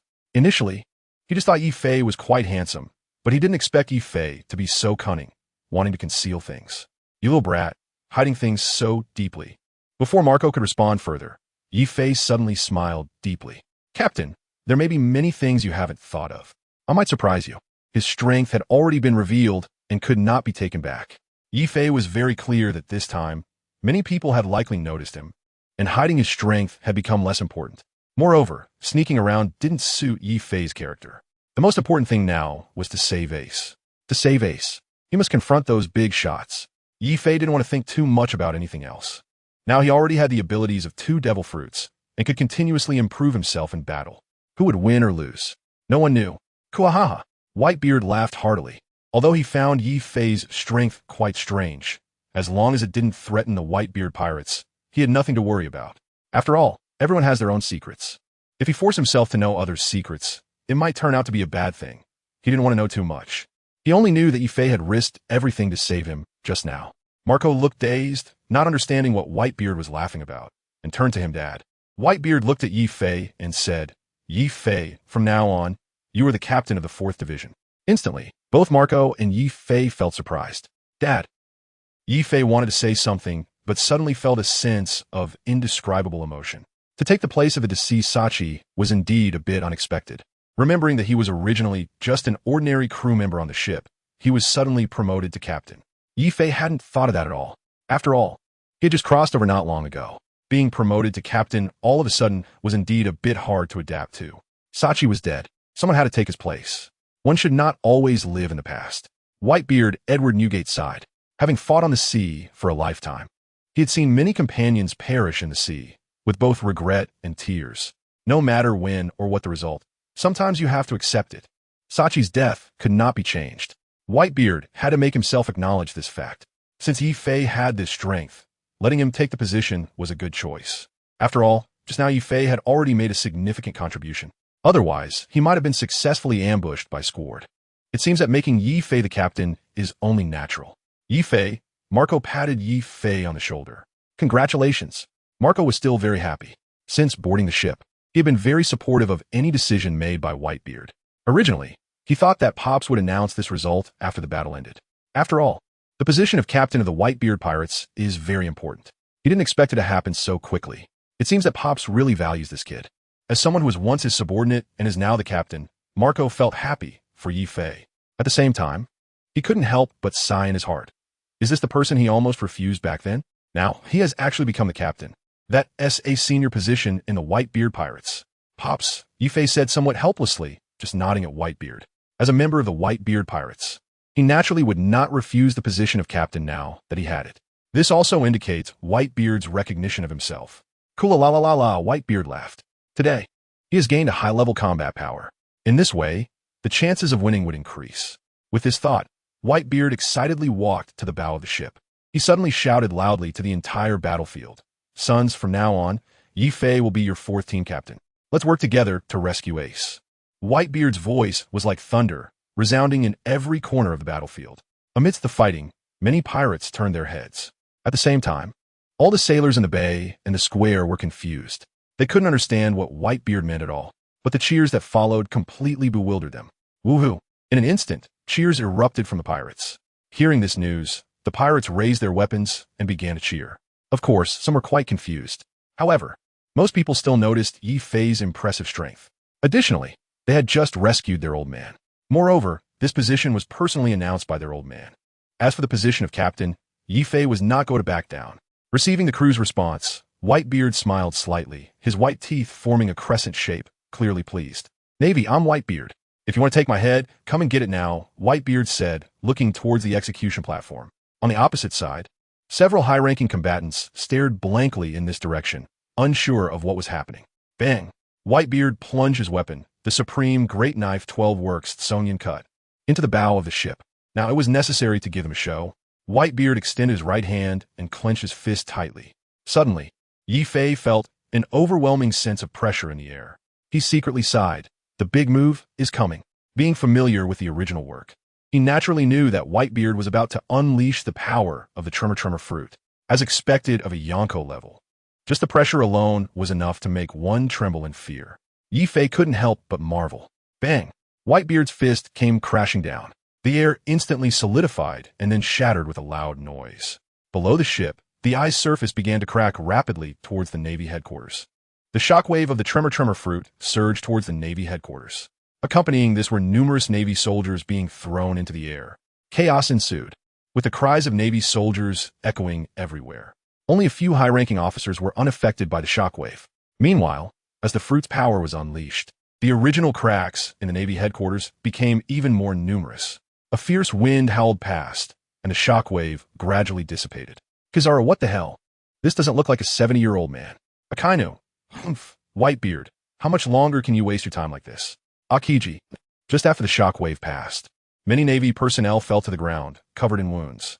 Next, several Navy soldiers climbed back up from the ground, ready to face the incoming pirates again. Seeing this outcome, Yifei smiled slightly. Now it was time to go down and collect experience points. Not good at anything else, but I'm the best at picking up scraps. Old man, I'm going down, Yifei said, shouldering his wolf fawn club, walking to the bow of the ship, and jumping directly off the Moby Dick. You really are anxious. Marco Chekhov just became captain and already so eager to show off. Truly living up to the saying of a new official setting fires to 3 houses. Eager to prove himself is within reason. However, what he didn't know was that Yifei was going down to collect experience points. Marco, have you noticed? This kid's strength is not simple. Whitebeard's gaze followed Yifei's movement. Marco nodded in response. I just discovered today that this kid is not bad. Old man, I understand. I won't let him die. In Marco's view, although Yifei had displayed his strength, it wasn't terrifying enough. At this time, he can't be allowed to die easily. Keep an eye on him for me. His potential is immense. If he dies, it would be a huge loss for us. Whitebeard is sharp-eyed and can sense that Yifei is not simple. The Whitebeard pirates currently need someone like him.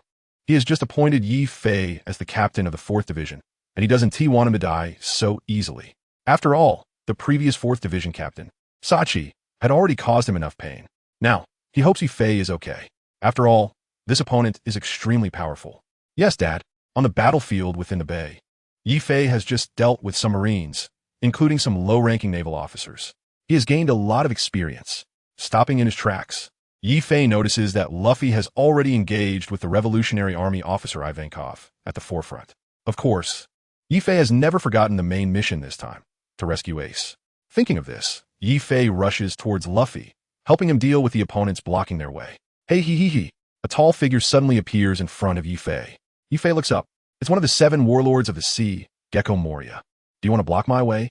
Yifei stops, resting his spiked mace on his shoulder, and asks coldly. Hey hee hee hee, kid. I've been watching you for a while. Your skills are quite good. Gecko Moria stretches out his hands, sporting a strange smile. He had already noticed Yifei from the moment he defeated a group of low-ranking Marines. What? Do you want to take my shadow? Yifei smiles lightly. He is quite familiar with Gecko Moria, the user of the shadow fruit. The scissors in his hand can cut people's shadows. After consuming the shadow, his strength increases. He can also use the shadow to transform into various forms, such as weapons. Moreover, he can place the shadow inside a corpse to create zombies, which he can control to fight against enemies. Hey, you're right. In front of me, one of the 7 warlords, you should just surrender. Gecko Moria laughs loudly. Meanwhile, behind him, a group of zombie soldiers slowly surge forward. Oh, 7 warlords? Yifei feigns surprise, then mocks. You won't be one for long. In the original story, after the Marineford War, Gecko Moria was immediately stripped of his title as one of the 7 warlords because he was too weak and did not meet the standards. The world government would not allow his existence. You little bastard, dare to speak so wildly in front of me, one of the 7 warlords? I will take your shadow. Gecko Moria shouts angrily, his emotions running high, revealing his sharp teeth. Naturally, he does not know that he will be removed by the world government soon. But at this moment, Yifei does not want to tell him so much. Moria, why have you gotten shorter? That hit from Jinbe must have been heavy. Didn't you learn any lessons from Luffy last time? Yifei's words carry a hint of mockery. He is not in a hurry to start fighting with him. Just now, Gecko Moria took a heavy blow from Jinbe's Fishman Karate, the 5,000 brick fist, causing him to lose a lot of shadows. And now he needs to replenish his shadows. This time he aimed at Yifei, with such a strong shadow of a powerful person and the ability to recover. It's not a problem at all. It might even increase a lot. Zombie soldiers advance. With a command from Moonlight Moria, dozens of zombie soldiers armed with weapons staggered forward as if they were drunk. Yifei couldn't help but want to laugh. The soldiers' footsteps resembled the zombies in Plants vs. Zombies. Of course, Yifei didn't want to waste time talking to this group of zombies. Brandishing his weapon, he struck one of them directly. Bang! That zombie soldier was sent flying over 10 meters. Originally, Yifei thought that the zombie would be taken out right away.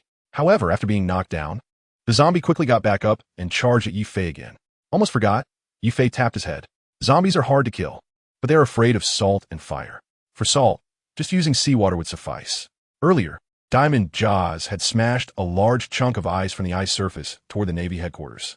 There was plenty of seawater in the hole. For these zombie soldiers, just a bit of seawater would do. But Yifei didn't plan to do that. He had a better idea. Not long ago, he had acquired the ability of the flame fruit. As long as he turned them to ashes, that would be enough. Now, It was just the right time to use it. Fire gun. Yi Fei extended both hands, thumb up, index and middle fingers together, ring and little fingers tucked in, forming a gun gesture. The flame ability activated, and small flames shot out between his fingers. Whoosh, whoosh, whoosh. Countless fire bullets were fired, instantly hitting a large number of zombie soldiers. Although Yi Fei had successfully fused the ability of the flame fruit, it was his first time using this ability, and he wasn't very skilled yet. He even missed many targets. It seemed he needed more practice. At the same time, Yi Fei quickly recalled the way Ace used fire from the original story in his mind. Soon, these zombie soldiers caught fire and fell to the ground. Quickly, shadows began to jump out from their bodies. Sure enough, as the zombies fell, their shadows fled like the wind. Yi Fei smiled calmly. The system's prompt echoed in his mind. He didn't expect there would be rewards for defeating zombie soldiers. Yi Fei chuckled to himself. Originally, he thought only defeating the Navy would yield rewards. However, 10 experience points did seem a bit meager. How much would he get for taking down Moonlight Moria? Meanwhile, seeing his zombie soldiers being burned one by one, Moonlight Moria was extremely anxious. Sweat beads formed on his forehead uncontrollably. Why you? How can you use the fire ability? Moonlight Moria's mouth dropped open in disbelief. It should be known that in the world of pirates, no two people have the same fruit ability, unless one of them dies. And the fruit is reborn, only then could someone else use the same ability. But what was happening now? The burned zombie soldiers clearly possessed the ability of the burning fruit. Moonlight Moria is convinced he is not mistaken. Why does this young man have it? Hee. Yi Fei sneered coldly, his pistol already aimed at Moonlight Moria. Swish, swish, swish. Taking advantage of the fact that Moonlight Moria had not reacted yet, Yi Fei launched the attack first. His massive body made it impossible for Moonlight Moria to keep up with his speed. The flame shot from the firearm hit Moonlight Moria's thick body without fail. Moonlight suddenly felt a sharp pain in his chest. The sensation of being hit by this firearm was just like being hit by a real bullet. Worse still, his body began to catch fire as well. Moonlight Moria rolled on the ground in pain. In a moment of desperation, he remembered that he was on ice. He quickly flipped over and lay flat on the ice. Huff, puff, the flames on his body extinguished as they came into contact with the ice. Moonlight Moria let out a sigh of relief. Looking at his belly, he noticed several new bullet holes. This damn fireball actually has the effect of a bullet. The pain is exactly the same. Damn it, Moonlight Moria cursed inwardly. He immediately turned over and was just about to stand up when he saw Yi Fei already leaping into the air. Sunflame, Yi Fei shao tudlude. A surge of power erupted from his chest, and then his entire arm transformed into a flame, shooting out from his palm. A pillar of orange-red fire came crashing down from above, overwhelming Moonlight Moria. Caught off guard, Moonlight Moria was hit directly by Yi Fei. The intense pressure of the flames pressed down on Moonlight Moria's chest. Instinctively, he opened his mouth. As he screamed, shadows continuously escaped from his mouth, and his form shrank again. Moonlight Moria tried to escape, but the overwhelming pressure of the flames made it impossible for him to turn over, leaving him at the mercy of the flames' scorching heat. Waves of sharp pain surged through him, and his screams echoed incessantly. His entire body was engulfed in flames, and he was burning along with it. Yi Fei landed and stood on the ice, expressionless as he watched the burning Moonlight Moria. Yi Fei felt no ripple of emotion at the sound of his enemy's painful cries. At this moment, he had no intention of giving him any chance to catch his breath. As a user of the shadow fruit, if this guy were to cut away his shadow, it would be troublesome. Furthermore, on the battlefield, every enemy eliminated increases the chances of rescuing Ace. Who the hell are you? Moonlight Moria rolled on the ground, trying to extinguish the flames on his body. But this time it seemed far from easy. This fire is much more powerful than the previous one from the flintlock. He can't understand how Yi Fei possesses such an ability. All he can do is scream desperately.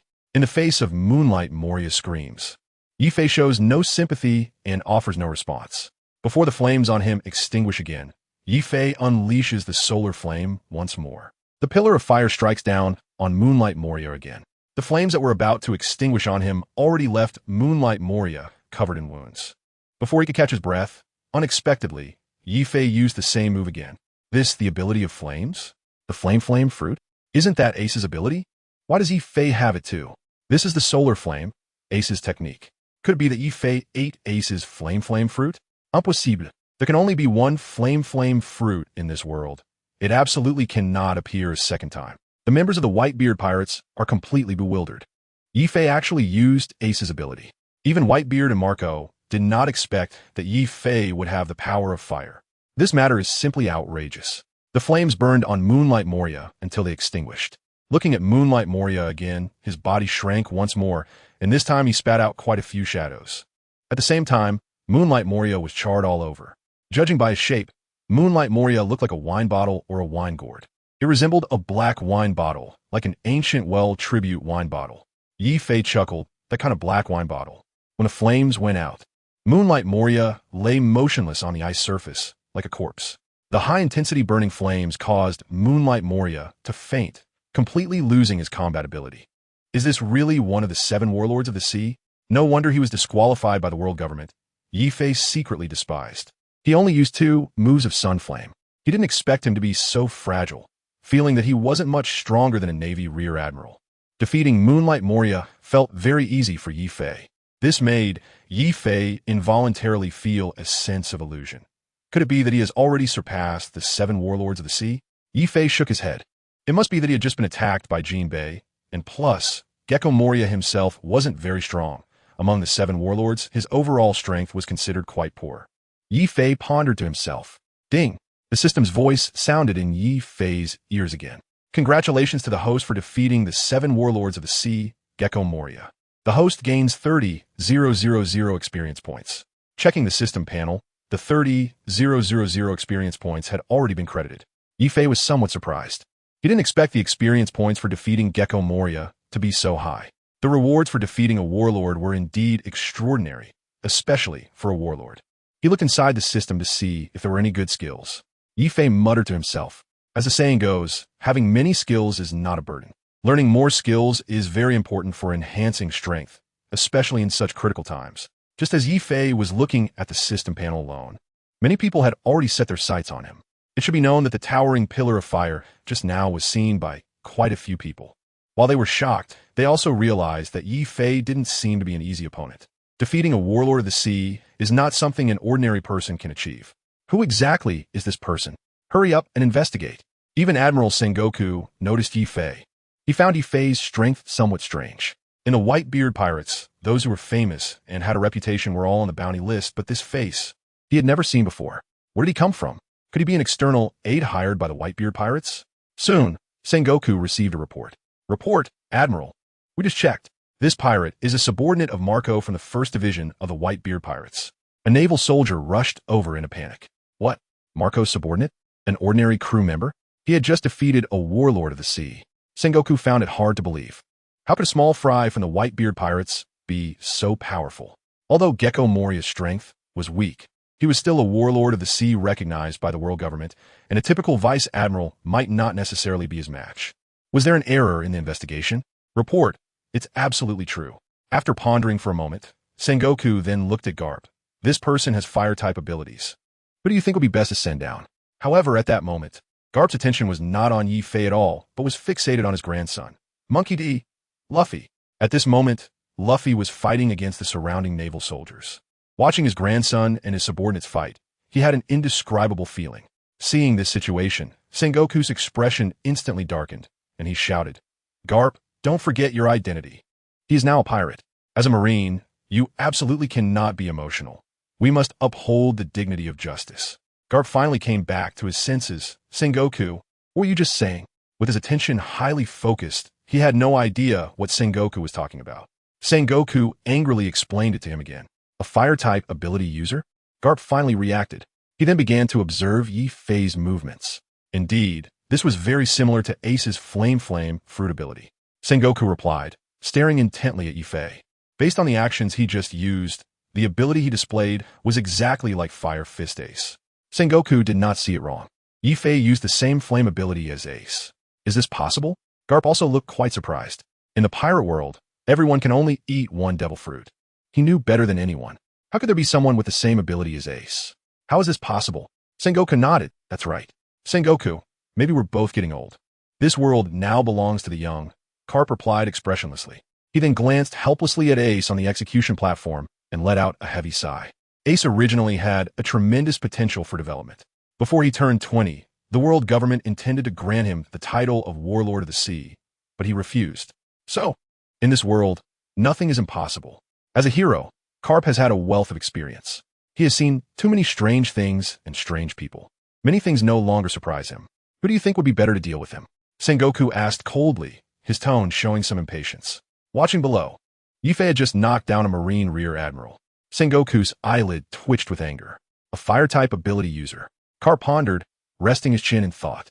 Although there are many Marine Majors, there really aren't any water-type ability users. A water-type user would be better. Jinbei should be able to handle it. As a fisherman, he is proficient in using water. Just as Carp finished speaking, Sengoku could no longer tolerate it. Carp, what are you talking about? Jinbei is no longer a warlord of the sea. He is currently assisting your grandson, Sengoku said angrily as he looked at him. As a sea warrior from Fishman Island, Jinbei can freely navigate the ocean and naturally uses water abilities. He should have no problem restraining Yifei's fire abilities. However, Jinbei opposes fighting Whitebeard and refuses to comply with this force summons from Navy. He was sent to the underwater prison impelled down. It can be said that he has completely severed ties with the Navy, thoroughly betraying them. Are you really going to have him deal with Yifei? Carp, what are you thinking? Do you really want to command Jinbei? Are you out of your mind? No wonder Sengoku is angry. If not, then it's only the 3 admirals left. Carp coldly replied. At this moment, he was staring intently at Yifei. During the battle, his movements were agile, effortlessly dealing with his opponents. Being exceptionally strong, he could naturally tell that Yifei was not using his full strength. Yet he was able to defeat his opponent in a very short time. Clearly, this person might exceed expectations. Akainu's magma fruit is much stronger than the fire type. Akiji's ice fruit can also counter fire types. Kizaru's light fruit possesses extremely fast speed and destructive power, making it easy to handle flames.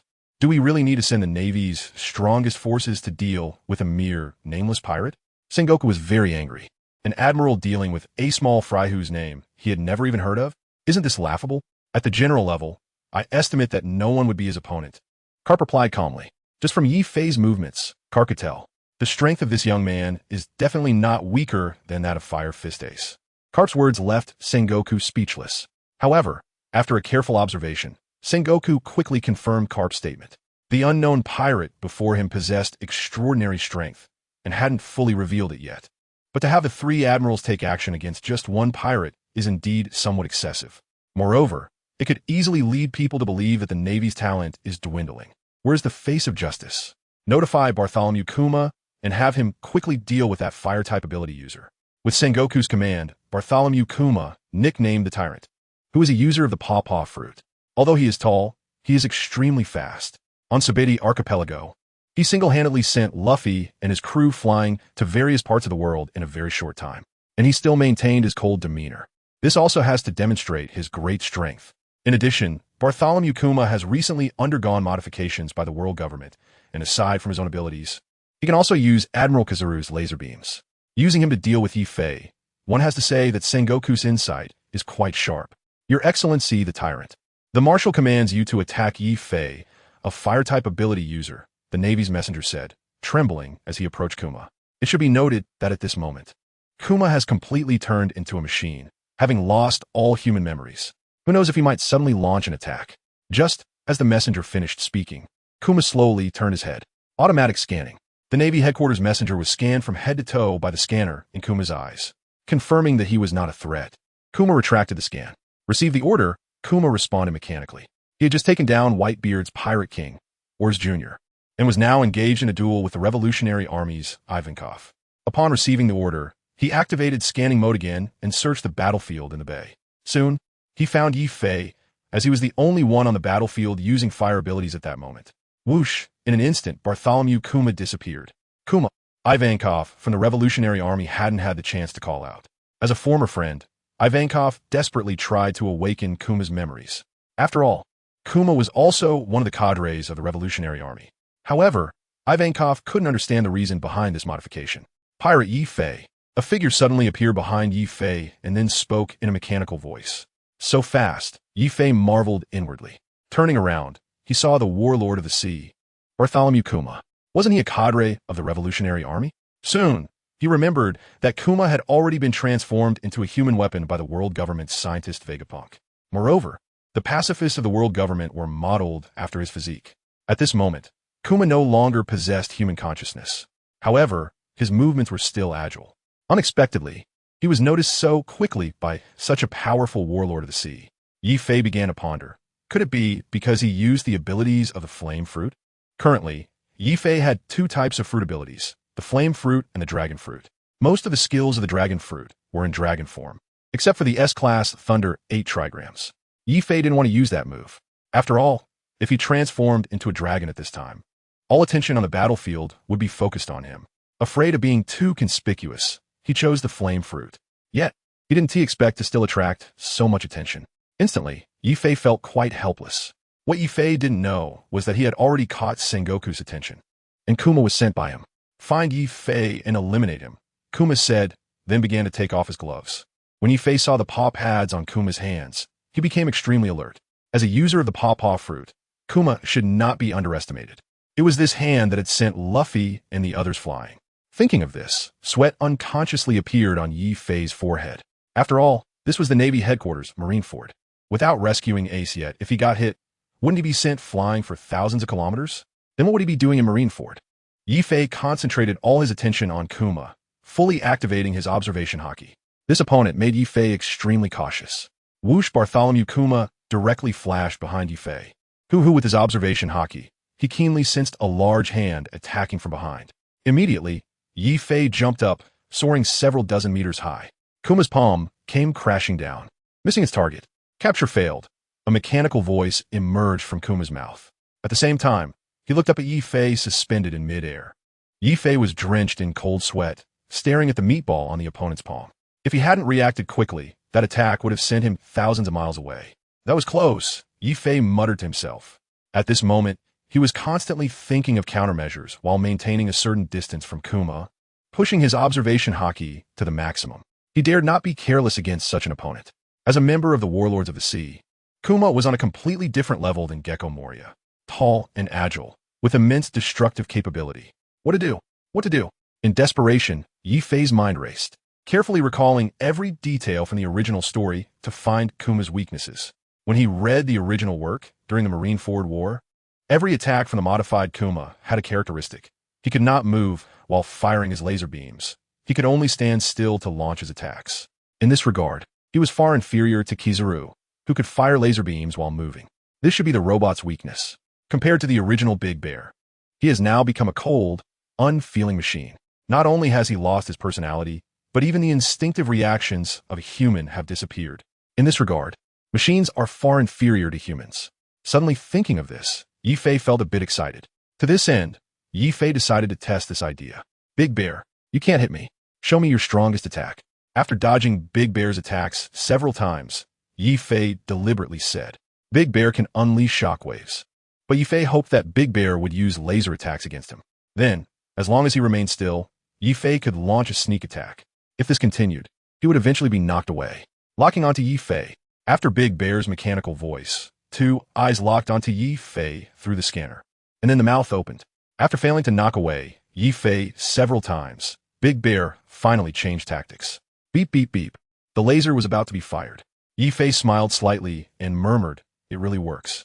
The laser requires a certain amount of time from initiation to firing. During this time, Big Bear cannot move quickly.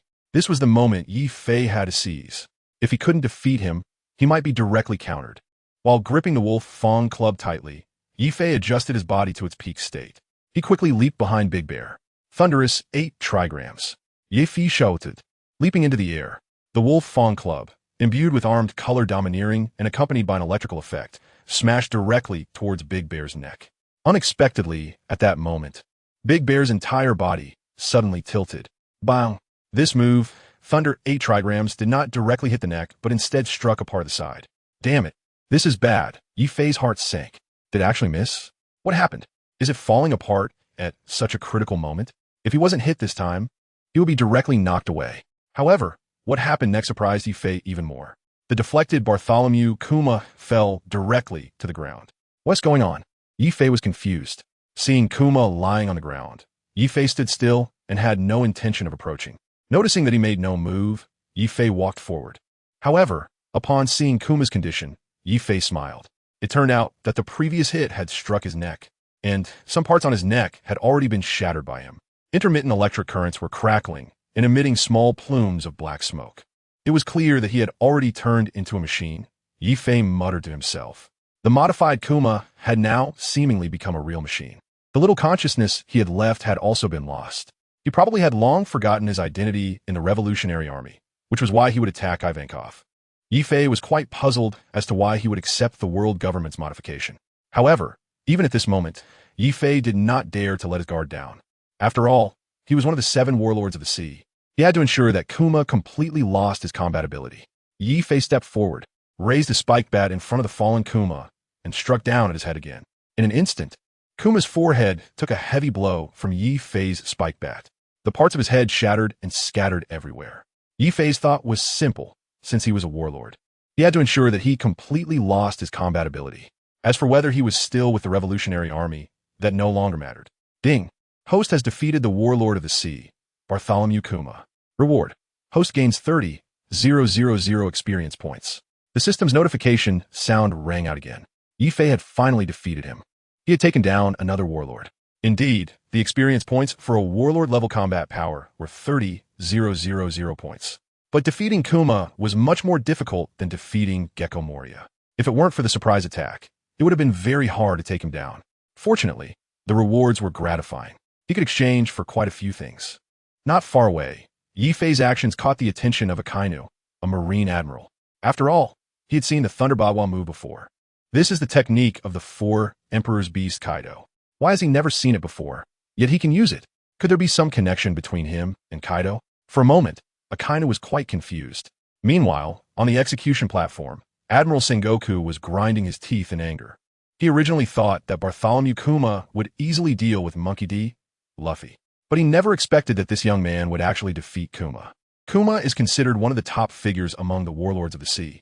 In less than half a minute, this person reduced him to pieces, which is truly a disgrace to the title of warlord. The question is Kuma too weak, or is the opponent too strong? Sengoku was somewhat baffled. Ever since Kuma was modified by the world government, his behavior has become indistinguishable from that of a machine. However, aside from his lack of human reactions, all of his techniques remain unchanged, and they are even significantly stronger than before. So quickly defeated. Could it be that this young man has already surpassed the warlords of the sea? Sengoku couldn't believe it. It seems that Whitebeard has gained another warrior, Carp side. Sengoku sternly reprimanded, Carp, stop making sarcastic remarks. I haven't settled the score with you regarding your grandson yet, so take care of your family first. Though it was a reprimand, Sengoku knew better that Carp was speaking the truth. However, Carp paid him no mind and continued. It seems this kid not only can use fire abilities, but also knows Kaido's techniques. He swings that spike club with lightning effects at high speed, and his movements are identical. As one of the 4 emperors, Carp was very familiar with Kaido. Decades ago, the two had crossed paths. Kaido had once challenged the entire Navy alone multiple times. Although he ended in failure, the Navy and the world government had no way to deal with him because no one had ever been able to kill him. Most of the high-ranking Navy forces were very familiar with Kaido's moves. Seeing the same techniques again was naturally not unfamiliar. But strangely, why does Yi Fei also have them? Could there be some connection between him and Kaido? In this regard, Carp's observation is quite similar to that of Akainu. Carp's explanation did not anger Sengoku. I know all those things you mentioned. His methods are very similar to Kaido's. Moreover, Sengoku could also see that Yi Fei was not a soft-hearted person. This can be seen from his ruthless attack on the Big Bear. This person strikes hard. When he makes a move, it aims to be lethal. He won't rest until his opponent is defeated. This kind of person will inevitably become a disaster and must be eliminated. Polysolino, deal with this kid. Sengoku finally couldn't hold back any longer and picked up the golden transponder snail, speaking to Kizaru. If we let Yi Fei continue like this, then what face does the Navy have? What face does justice have?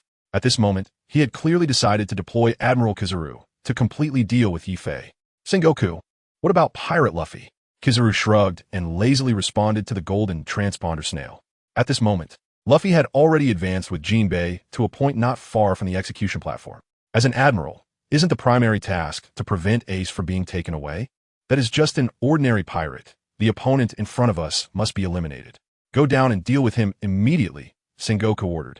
In his view, the level of danger posed by Yi Fei was far greater than that of Luffy. Moreover, this person might have extremely cruel methods. For someone like this, the Navy absolutely cannot let him go. Yes, Sengoku, Kizaru hung up the transponder snail. Then, His figure transformed into a shining golden light and flew towards Ife. The admiral is coming down. Quick, run. A group of pirates, seeing Kizaru flying into the bay, were so scared that they lost their composure, dropping their weapons and preparing to escape. It's known that the Navy Admiral is said to be the strongest combat force. And Admiral Kizaru not only has extremely strong attack power, but his speed also stands at the pinnacle of the Navy. In front of him, not running away, is looking for death. Marco, hurry over. At the bay, the Moby Dick, Whitebeard also noticed Kizaru's movement. He realized that Kizaru was heading towards Ife. His target must be Ife. This is calling for Marco. As one of the four emperors, he knows the strength of Admiral Kizaru. Although Ife has defeated the 7 warlords, dealing with an admiral would definitely be difficult. At this moment, Kizaru has already appeared before Ife. Little brat, not bad. Huh? You managed to defeat the 7 warlords, Kizaru said with a lazy expression. Then he slowly raised his right hand and extended his index finger, casually pointing at Ife. A golden cross of light illuminated the entire Marineford. The blinding light made everyone instinctively shield their eyes. Is this really the Navy Admiral? Ife knew that this was the legendary laser. Not only could it penetrate a person's body, but wherever the laser struck, it would also trigger a huge explosion. When reading the original work, Ife didn't feel it was that powerful. But on the battlefield, Ife's keen instincts sensed the strong momentum of Admiral Kizaru and the power of his Pika Pika no Mi. This may be related to the foresight of observation Haki. Dodging the Admiral's laser beam is indeed quite difficult. Since I can't avoid it, I'll just face it head on. After all, I have the strongest recovery ability. Ife had already made up his mind. At the same time, the Wolf Fawn Club in his hand had switched to the armament Haki form. He was just waiting for Kizaru's laser to come. At that moment, a faint blue flame floated by. In the flames, Marco, the captain of the Whitebeard Pirates 1st Division, flew in with a kick. As Marco's foot landed, Kizaru was sent flying, crashing against the Navy's surrounding wall. Boom! A huge crashing sound echoed. A section of a Navy headquarters wall instantly collapsed. Crane Claw. Ife murmured to himself. The Crane Claw technique is a high-intensity kick that utilizes the inertia of high-speed flight. This move, Ife had only seen in the original work. Indeed, it did kick the yellow ape away. However, at that time, it was the yellow ape who was preparing to ambush Whitebeard and was kicked away by Marco. Now, it was the opposite, as he was rescuing himself. Thinking of this, Ife found it somewhat amusing. Ife, be careful. In midair, Marco's phoenix form spread its wings, still unchanged. The deep blue feathers looked like a shimmering giant bird. This is the form of the phoenix fruit. Even if hit by the enemy, it can quickly recover, which is the greatest advantage of the bird fruit. After Marco said this, he flew forward again. Yefi silently nodded. He then looked at Kizaru, who was now buried under the rubble. With Kizaru's strength, Marco couldn't inflict any substantial damage on him. However, throughout the entire Marineford War, Kizaru's fighting seemed somewhat lazy. He didn't crush the pirates recklessly like Akaina did. This surprised Ife as well. However, at this moment, he didn't think too much about the reasons behind it, but instead looked ahead. At this moment, Monkey D, Luffy, along with Jinbe, was charging to the front. They had just broken through a group of naval soldiers and were preparing to move forward. Suddenly, the Warlord, Dracula Mihawk, blocked their path. Monkey D, Luffy, don't move forward any further, Mihawk said, pointing his great sword at the running Luffy. The supreme great sword, Hero, was already aimed at Luffy. Don't stop me, Luffy shouted excitedly, but he was well aware of the strength of the world's #1. Zoro had suffered quite a bit against him. However, no matter how strong Mihawk was, he could not deter Luffy's determination to save Ace. Luffy, go ahead. Leave this to me. Jinbe suddenly stood in front of Luffy, already in a fighting stance. Although both were warlords of the sea, Jinbe's strength was not just a little bit inferior to Mihawk's. Mihawk's swordsmanship was not necessarily weaker than Shanks. After all, the title of the world's greatest swordsman was not given for nothing. Jinbe was very aware of the power gap between the two, but this situation was different. He had to help Luffy, even though he knew he was not Mihawk's opponent. Thank you, Luffy instinctively said as someone blocked Mihawk, and he ran forward without looking back. In front of Luffy, 2 Marine admirals, Akainu and Akiji, had been waiting for him for a long time. Akainu said, the son of the revolutionary dragon must be eliminated. Akiji commented, it's not simple at all to make it this far. At this moment, the plot had progressed much faster than in the original story. Along the way, Ife had also helped Luffy deal with quite a few opponents. This allowed Luffy to arrive early at the square beneath the execution platform. Meanwhile, Whitebeard had already brought his large ship through the encirclement of the Navy to the square of Marineford. The Navy soldiers were sent flying by the power of the Tremor fruit. We must uphold absolute justice. You stay here and keep an eye on Dragon's son. The Navy was retreating in succession, and Akainu, as an admiral, couldn't stand by. If they let this group of pirates run amok, what was the point of having them? In his view, the real trouble now was Whitebeard. Therefore, he had been watching Whitebeard's every move. To him, Whitebeard was now his most important opponent. Defeating Whitebeard meant they all couldn't escape. Not to mention Fire Fist, Ace, and Dragon's son. They must die here. The power of the magma fruit was activated. Torrents of magma flowed from his arm, dripping onto the stone slabs of the square, with black smoke rising. Around him, everyone felt the unbearable heat. Luffy, although I have received care from your grandfather, you shouldn't have come this time. Akiji sighed deeply, his words carrying a hint of coldness. The power of the ice fruit was also activated alongside Akainu. All along, Garp had taken good care of Akiji. Last time, when no one was around, letting him go was nothing to discuss. But this time, Luffy actually came to the Navy headquarters. As an admiral, he naturally couldn't let Luffy run wild. Get out of my way, Luffy shouted excitedly. Ace was just within reach. At this moment, he absolutely could not give up. At this moment, Luffy didn't care whether his opponent was an admiral or anything else. He only knew that if he didn't save Ace now, he would be killed. Second gear. Luffy activated his second gear, his face flushed with red. At the same time, his skin turned bright red and steam began to rise, hissing loudly. Ice Age. Akiji activated his ability. Everything around, the stones and walls, was instantly covered in thick blocks of ice. Meanwhile, Akiji himself had turned into an ice sculpture. Luffy had already jumped into the air. Gomu Gomu Novatling. In the air, countless fists flew towards Akiji. Crack! The ice figure created by Akiji was completely shattered by Luffy. But defeating Akiji was not an easy task, especially considering it was during the Marineford War. It was simply impossible. On the square, Yifei watched everything clearly. At that moment, the ice on the ground quickly merged. Soon, Akiji's figure was restored. At the same time, he produced a weapon in his hand. An ice blade formed from the ice block, an ice knife. In the original story, Luffy was stabbed by Akiji's ice knife. But now that Yifei was here, he naturally couldn't let Akiji succeed. Just as Akiji was about to stab Luffy, Yifei suddenly appeared in front of him. With a crisp sound of clang, the spike club in Yifei's hand had blocked Akiji's ice knife. Akiji was stunned. He didn't expect that this move would be easily blocked by someone. Instantly, he couldn't help but let out a gasp. After all, he hadn't seen many opponents capable of withstanding his ice knife. Yet, Yifei managed to block it. Luffy, hurry and save Ace. Yifei shouted in midair. Now, only Luffy could save Fire Fist Ace. It was important to note that Ace was currently locked up with Sea Stone. Only Luffy had the key, which was just given to him by Boa Hancock. Yifei was very clear about this. Now, he just needed to find a way to block Akiji and Kizaru. Luffy would then have a way to unlock the keys to the Sea Prism Stone. At this moment, Kizaru had already been kicked over by Marco. Taking advantage of Kizaru and Akiji being distracted, Luffy needed to hurry and leave. Luffy was stunned for a moment. Just now, he had completely failed to notice Akiji's ice blade coming at him. But unexpectedly, he was blocked by someone of similar age. The person in front of him, who looked only slightly older, was someone he didn't recognize at all. Yet he had blocked Akiji's attack for him. Coming back to his senses, Luffy didn't think too much about it. There wasn't much time left for him.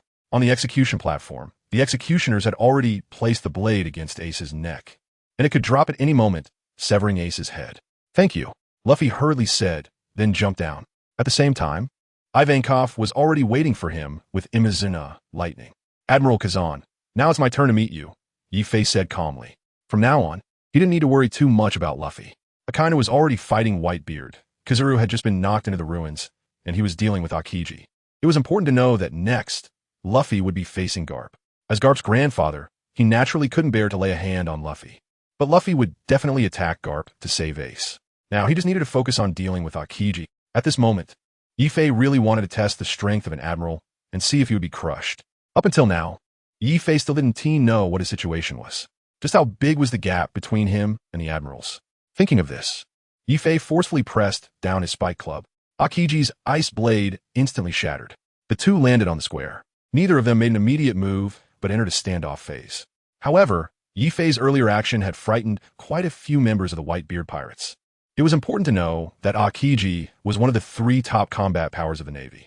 It was said that at sea, encountering an admiral meant only 2 paths, either being killed or being captured. Yi was going to fight an admiral? Akiji? Damn. Yi, you're in danger. Yi, what are you doing? Hurry and run. In front of an admiral, there was nowhere to run. Anywhere you went would be death. Captain Marco, please go help Captain Yi. He is still too young and is no match for him. Akiji's fruit ability is just too abnormal. The members of the Whitebeard pirates were all worried. In their view, although Yi was quite strong, fighting against a Navy admiral was clearly just a matter of being crushed. Many were already calling for Marco. They had just seen Marco drive back Admiral Kazuru. As long as Marco came over, he should be able to repel Akiji.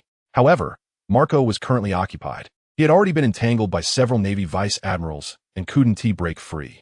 As for Whitebeard, it was even more so at this moment. He was in a fierce battle with Akainu and couldn't spare a hand. Just when everyone thought Yi was about to escape, Yi instead calmly locked eyes with Akiji, showing no sign of fear at all. This truly surprised Akiji. After a moment of silence, he said, "La, kid, I saw you just use fire abilities. What fruit did you eat?"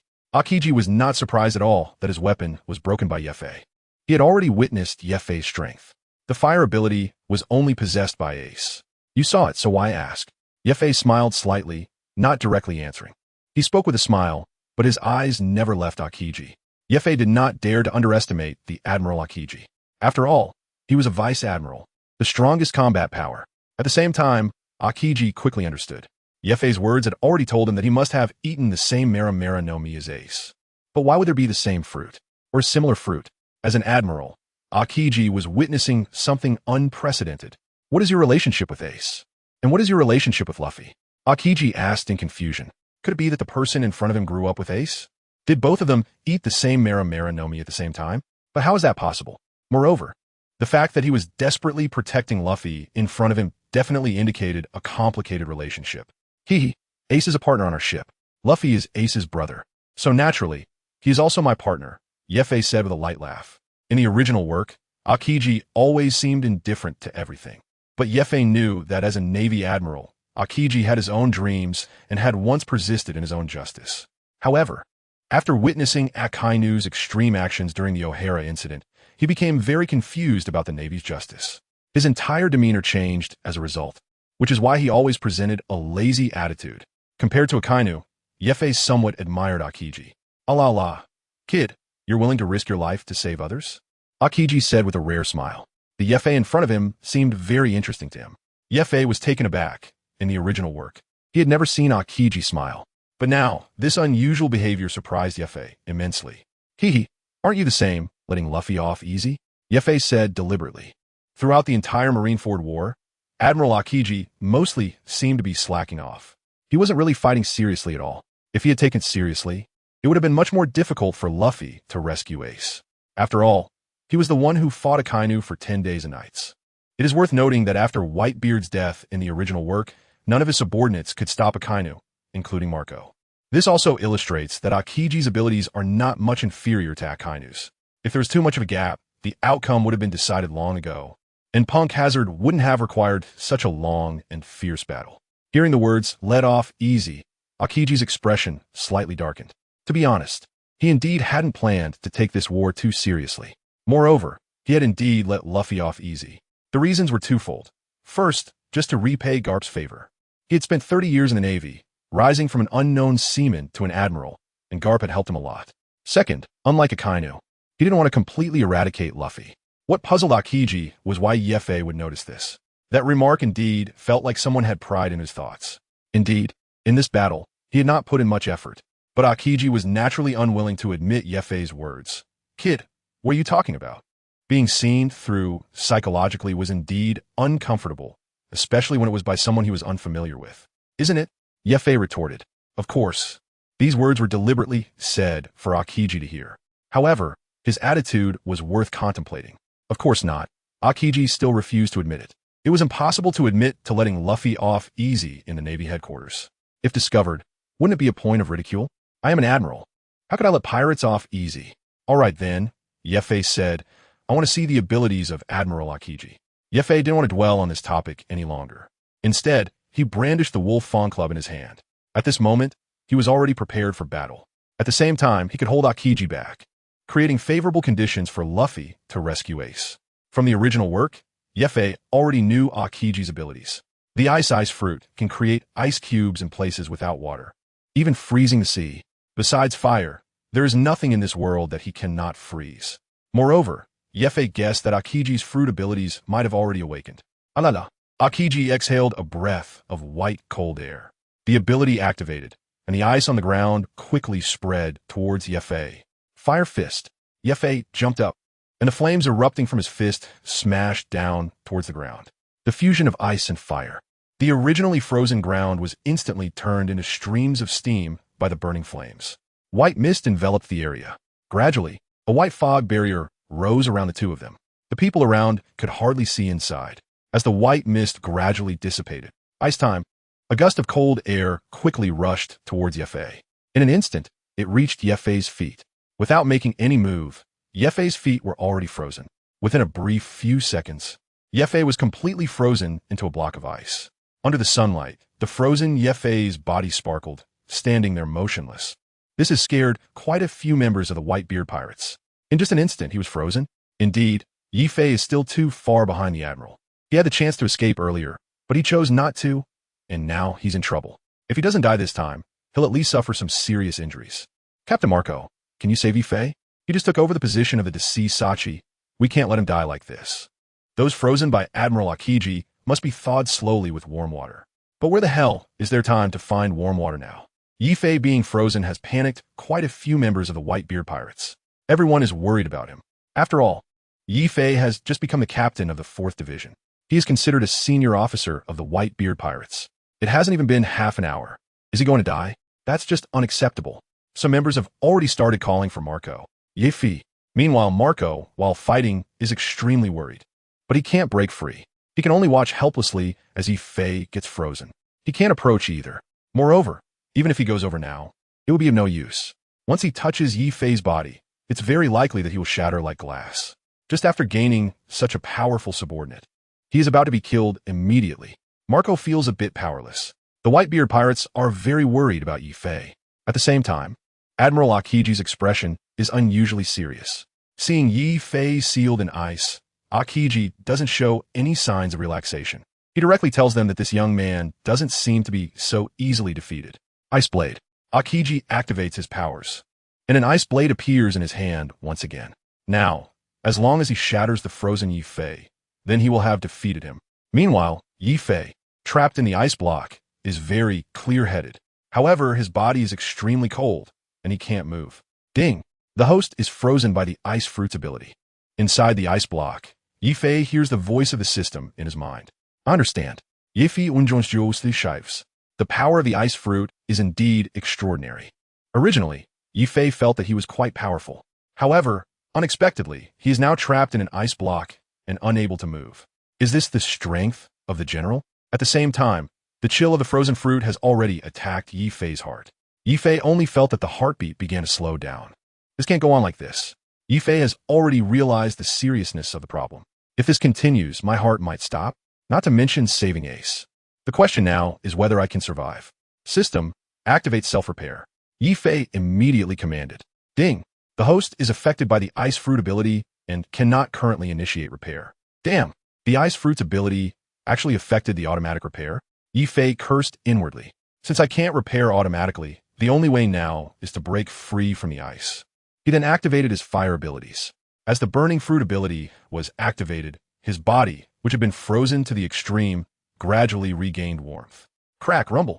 The ice on Yefe shattered like glass. Looking at Yefe, he was still intact. Moreover, flames had already ignited all over his body. This is exactly the same as Ace's form. This scene left many members of the Whitebeard pirates in awe. It is known that once frozen, it is basically a dead end. Yet Yefe easily resolved it. His strength is indeed terrifying. That was extreme cold. Yefe, well done. This is our 4th Division captain. While the members of the Whitebeard pirates felt relieved, they couldn't help but admire Yefe's abilities. Oh, my little brat, that move of yours is not bad. Akiji pointed his ice blade at Yefe, already prepared for battle. No wonder he is an admiral, Yefe thought. If it weren't for the fire abilities he had just used within his body, he would probably still be frozen now. Fortunately, he had taken the burning fruit in advance. If it had been another fruit, even contact with the ice would have made it difficult for his body to adapt. As the freezing was lifted, the familiar voice of the system rang out again. The host's bodily organs have completed the influence of the ice fruit ability. The system has activated repair capabilities and is currently helping the host to repair. 1-5. Repair complete. The host's body has returned to optimal condition. Yi Fei touched his chest. The chill had completely disappeared, and instead, he felt warm. Is this the ability of the burning fruit? He smiled slightly. Indeed, this self-healing ability is extraordinary. It repaired the frostbite. For an ordinary person, they might have to lie in a hospital for months. Fortunately, the degree of frostbite wasn't very severe, so the repair was quick. This reminds Yi Fei of the original work. The Punk Hazard arc Aokiji had a confrontation with Don Quixote Doflamingo, one of the 7 warlords of the sea. Doflamingo had also managed to counter Aokiji's move. Although the original text does not explain how Doflamingo did it, it can be inferred from the Dressrosa arc. This may be related to his line fruit, which automatically repairs the organs in his body. When Doflamingo fought Luffy, he was also able to quickly recover his abilities, which is indeed related to his fruit. Allah, the ice blade in Aokiji's hand transformed into a trident. He knew that he couldn't be careless when facing Yi Fei. Huh?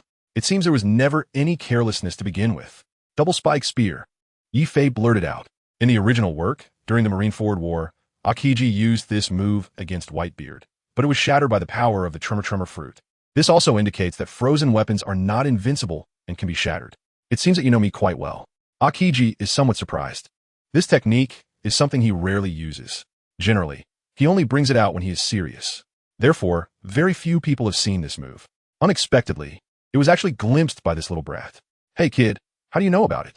I have a lot more knowledge. Yi Fei grinned. He had read the original work of the pirates more than once. He was clear about the moves of the vast majority of people, not to mention the techniques used by Admiral Aokiji. Kid, you're not wrong. This is indeed the double-pointed spear. Since you're so familiar with it, let us see if you can handle it. Aokiji's lips curled slightly. The double-pointed spear shot towards Yi Fei at high speed. Bang! 2 sounds echoed. The 2 double-pointed spears were immediately broken and fell to the ground with a clatter. Aokiji stood there in shock. It was the first time the double-pointed spear had been broken. It should be noted that the double-pointed spear was infused with powerful cold energy. Compared to the ice blade, the hardness of the double-pointed spear was several times greater. Yet, unexpectedly, the opponent broke it with just one move. One can imagine the opponent's strength. However, when he saw the weapon in Yi Fei's hand, he was taken aback. It turned out that the Wolf Fang Club had transformed into a flame. At that moment, Aokiji understood. Yi Fei had attached fire abilities to his weapon.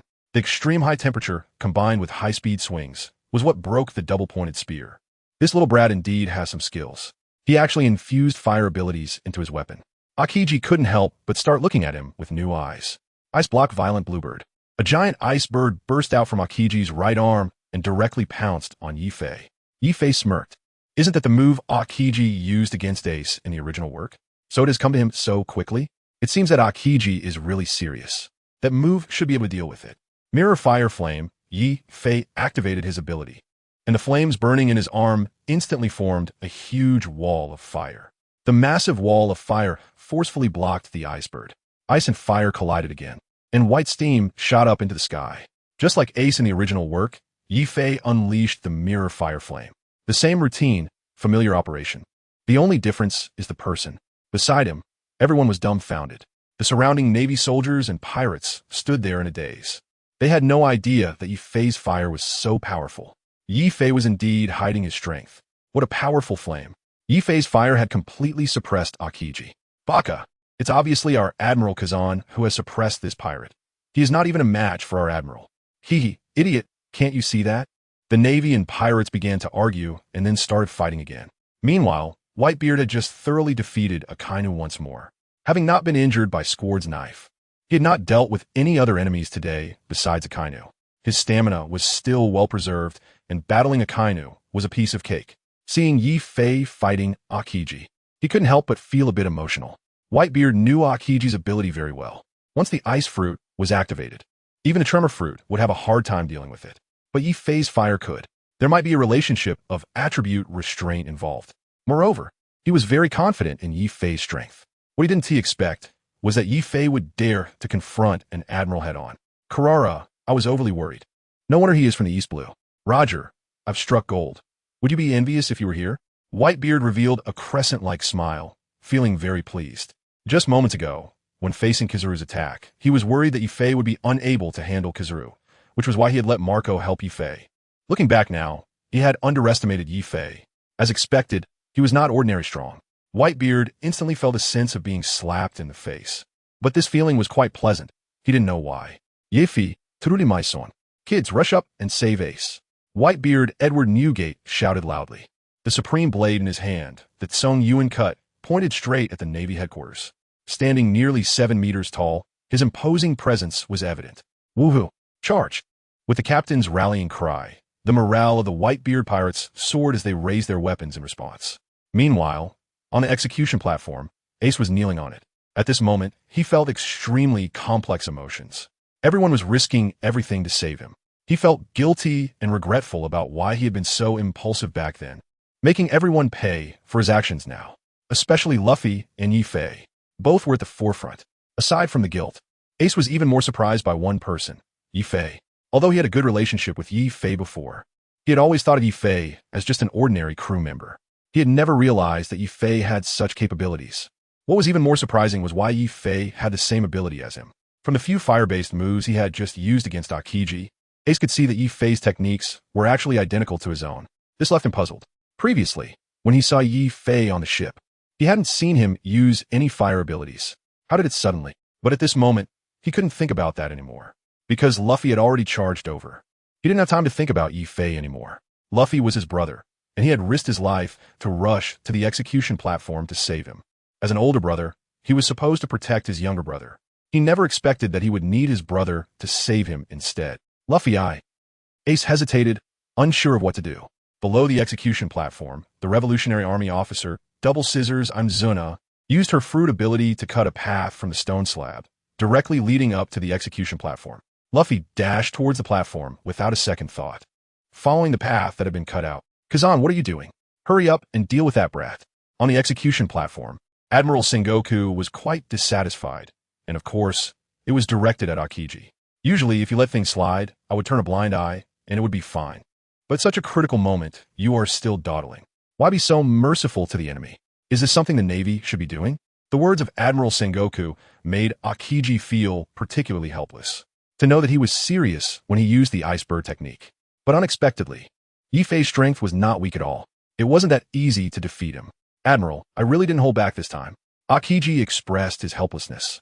Having taken it seriously, yet being accused by Sengoku of going easy, he instantly felt a sense of being ridiculed. He could only exert his full strength once again and unleash his ultimate move. Ice Age. Akiji raised his hand, and 2 ice pillars instantly fell. In an instant, the entire Marineford was covered with a thick layer of ice. The ice quickly spread into the Navy Bay. The ice that had been melted by Akainu was once again covered with a thick layer of ice. In just over 10 seconds, the entire Navy headquarters and the surrounding sea area within nearly dozens of kilometers were frozen solid. All Navy ships and pirate vessels were immobilized, unable to move at all. Marineford instantly turned into a frozen world, shimmering under the sunlight. This is the power of an admiral. It seems Akiji is really angry. Why is it all ice? I've heard that Akiji's ice takes a week to melt. Are we going to have to stay here for a week? Our ship is frozen. How are we supposed to get back later? We have icebreakers. Akiji's ice is very thick. The icebreaker has a hard time breaking through it. And our swords and guns can't even leave a scratch. It's okay. We have Ace and Yifei. They both can use fire abilities, and they'll melt the ice soon. Many members of the pirate crews have already placed all their hopes on Ace and Yifei. But Ace has not been rescued yet. Right now, Yifei is their only hope. At this moment, Yifei had already jumped into the air. Great Flame Ring, Flame Emperor. Yifei exerted all his strength. In the sky, enormous spiral flames formed. Then, the spiral flames began to converge, and a massive fireball was formed, growing larger and larger. From below, looking up, it appeared like a sun approaching the square. The entire Marineford was illuminated by this sun. Everyone gasped in awe. The strongest fire technique? At the same time, the sun seemed as if it would dry up the entire square. The extremely high temperature evaporated the ice blocks above the square, and water vapor rose. The whole square suddenly became unbearably hot. Just moments ago, they were frozen like dogs, and now they were about to be roasted like hot dogs. In the face of these super powerful figures, the most unfortunate ones were the small fries. Soon, some people below could no longer endure the intense heat. How could they withstand the moves of these big shots? It was simply too abnormal. It was too hot, so hot. But they had to lie on the ice in the bay. We need to escape. This is Ace's strongest move, Flame Emperor.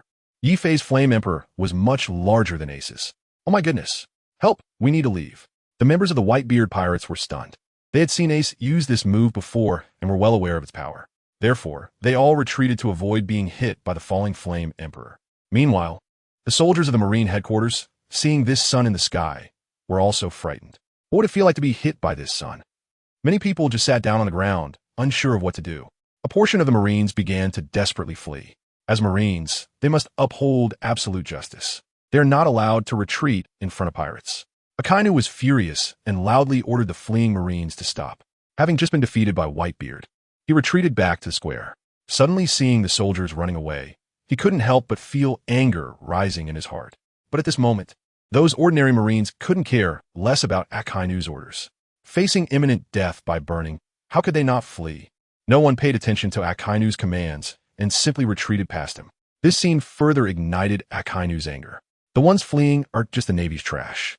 They are not worthy of justice. In front of everyone, he directly activated the Magma Fruit's powers and incinerated several Navy soldiers on the spot. A public execution. Sakazuki, what are you doing? Killing Navy soldiers right in front of him. Akiji couldn't help but burst into anger. Since the O'Hara incident, he has been very dissatisfied with Akainu in his heart. On the surface, they are both part of the Navy, but privately they have long been in opposition. This time, they actually killed their own men right in front of him. He had never seen such a ruthless person. Kazan could not accept this at all. As a Navy officer, facing pirates who flee in battle, such cowards are not worthy of being Marines. Akainu didn't even glance at Akiji. He never shows sympathy for the weak. In his view, to govern the Navy, one must implement absolute justice. That is his lifelong principle, and it must never change. Only by adhering to absolute justice can they face pirates on the battlefield without fear. They're all our comrades. They have their own families. What will happen to their families if you kill them like this? Akiji argued reasonably. Compared to Akainu, he is much more tolerant towards Navy soldiers. Therefore, among the lower-ranking soldiers in the Navy, most welcome Akiji. As a Navy officer, one must strictly follow orders and must not retreat in the face of enemies. Do you not understand this principle? Kazan, are you opposing my execution of Navy regulations? Akainu glared angrily. He has always believed he is stronger than Akiji. Therefore, Akiji must listen to him. However, Akiji does not think so.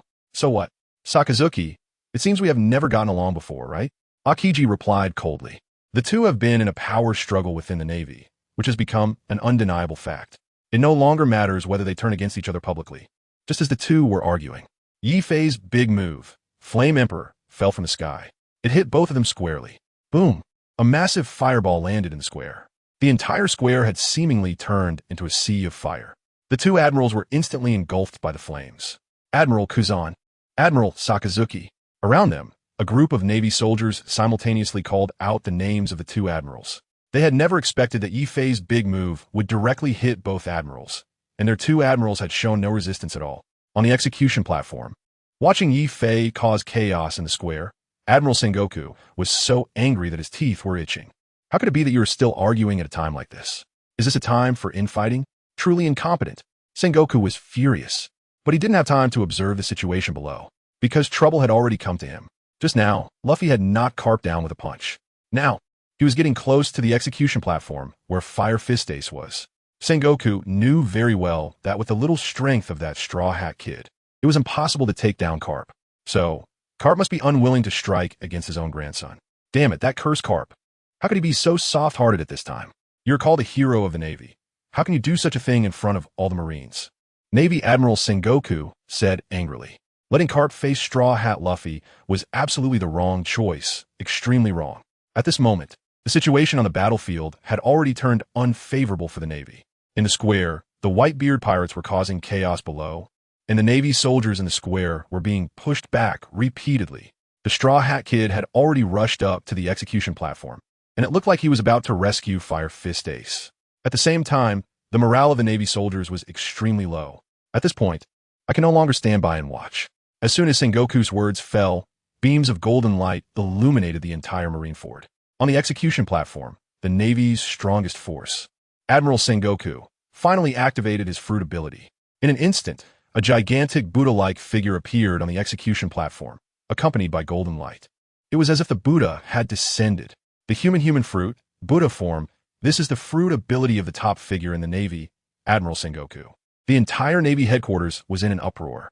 The originally demoralized Navy finally saw the Admiral make a move. Instantly, their fear vanished. Admiral Sengoku's intervention was like a light in the darkness, providing them with great encouragement. They immediately began to cheer. Admiral Sengoku, the supreme pressure, along with the golden light, spread to every corner of the battlefield. Whitebeard. Well, the old man finally made a move. Marco, what a powerful aura. Doflamingo. This is getting more and more interesting. Buggy the Clown, run for your lives. Why did I come to this damn place? Straw Hat Kid, I hate you and that guy Yifei. Why don't you just die? A gigantic Buddha figure appeared before Luffy and Ace. The golden cloak floated above the Navy headquarters, looking extremely solemn and grave.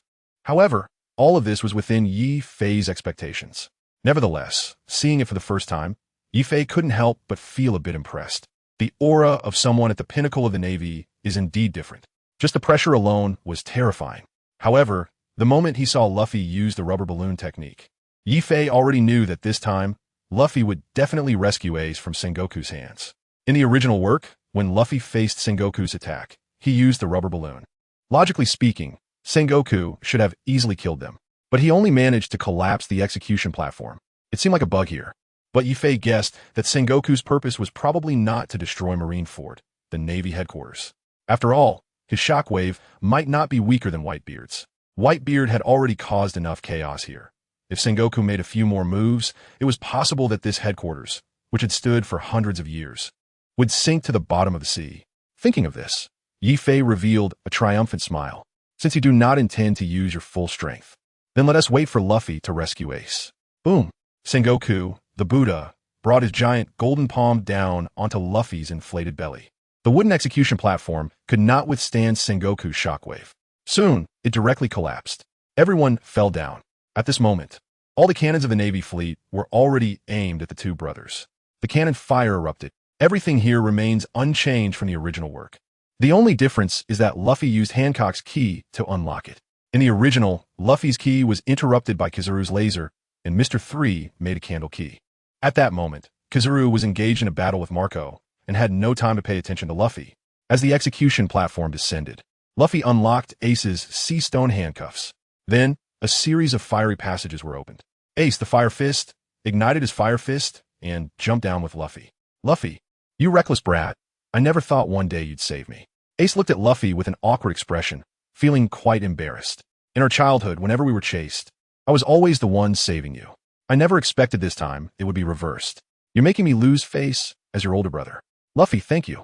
Now that the sea stone is, it's time for us brothers to cause some chaos. Luffy smirked, showing his white teeth, making a proud sound from his throat. It seems like this is the first time he received Ace's affirmation.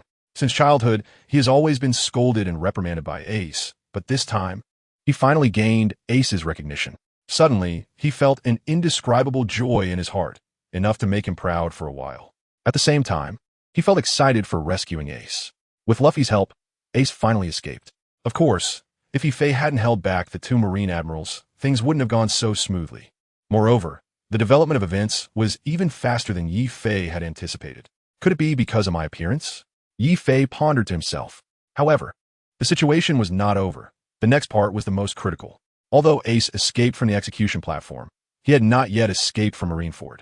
There are still 100,000 Navy soldiers, 3 admirals, 7 warlords of the sea, and too many powerful opponents. Yifei knows very well that even at this moment, he cannot guarantee whether Fire Fist Ace can survive.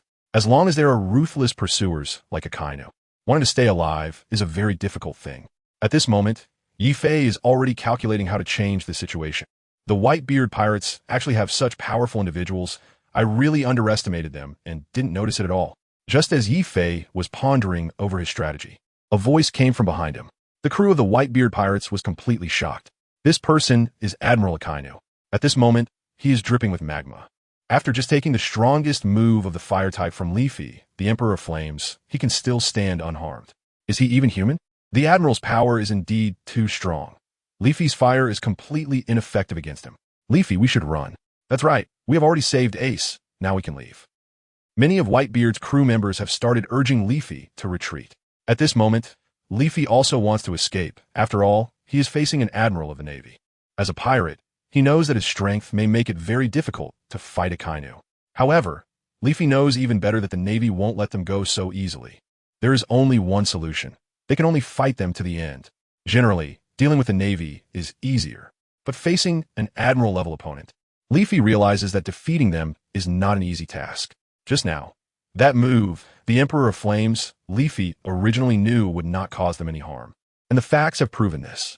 In the original story, from the battle between Ace and a Kainu, it can be seen that a Kainu can easily crush him. The reason why the Whitebeard pirates are so strong is entirely because of Whitebeard Edward Newgate.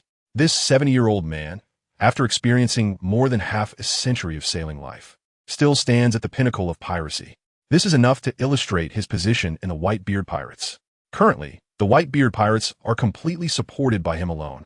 Although Marco is powerful, his devil fruit abilities have significant limitations, and he cannot support the entire pirate crew by himself. The current Fire Fist Ace is the same. Although he has unlimited potential for development, he cannot bear the weight of the Whitebeard pirates at this moment. Therefore, in the original work, shortly after Whitebeard's death, the Whitebeard pirates were completely defeated. This is exactly the reason.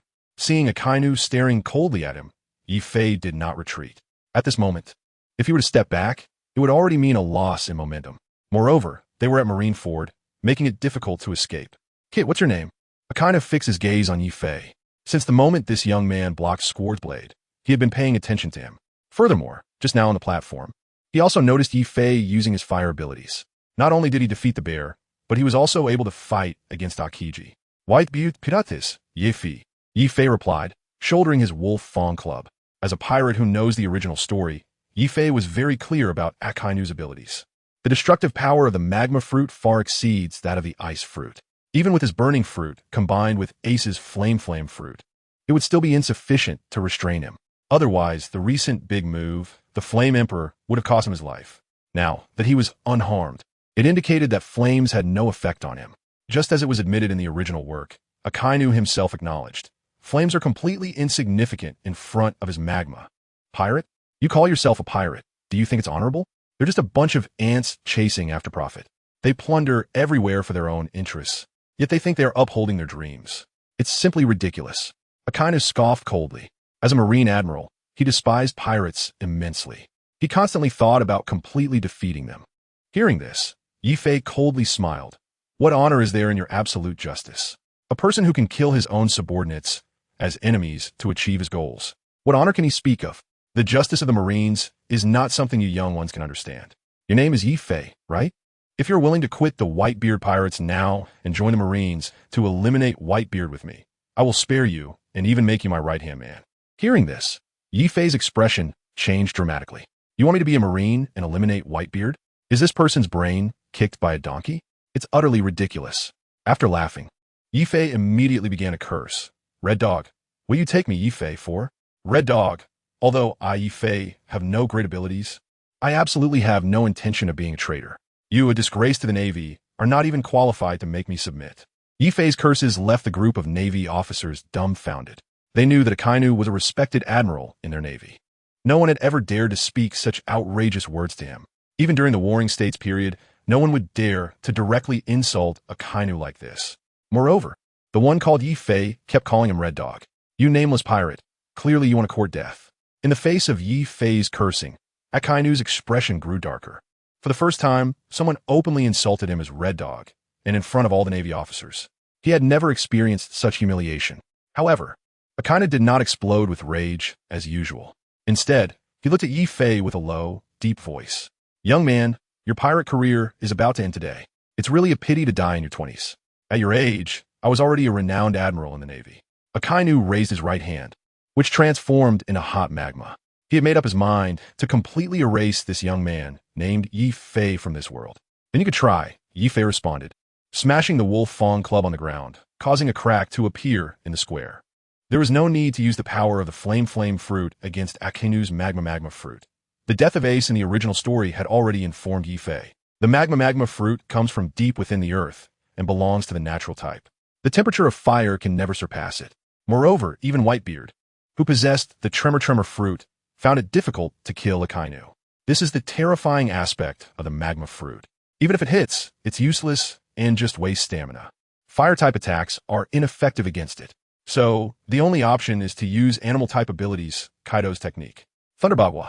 This is the only S-level move currently mastered by Yi-Fei. With his domineering presence against the natural type, Yi-Fei can naturally hit Akainu. Just now, he used it once in the battle against Bartholomew Kuma, one of the 7 warlords of the sea, but it did not achieve the expected effect. Although he was unsure of its effectiveness, Yi-Fei decided to take a chance. Just as the two were about to start their battle, a voice like a bell resonated from a nearby square. Sons, we have achieved our goal, and now it's time for us to escape. The new world is our domain. Whitebeard's voice echoed throughout the battlefield. Upon hearing this, everyone was taken aback. But soon, all the pirates reacted. They raised their weapons in response to Whitebeard's decision. Woohoo! Finally leaving this damned Marineford. Old man, let us go back to the new world together. That is our territory. Navy, make way for us. The pirates cheered loudly, turning around and running towards the bay. The Navy was left dumbfounded. Escape? Whitebeard is actually going to escape. Is he that kind of person?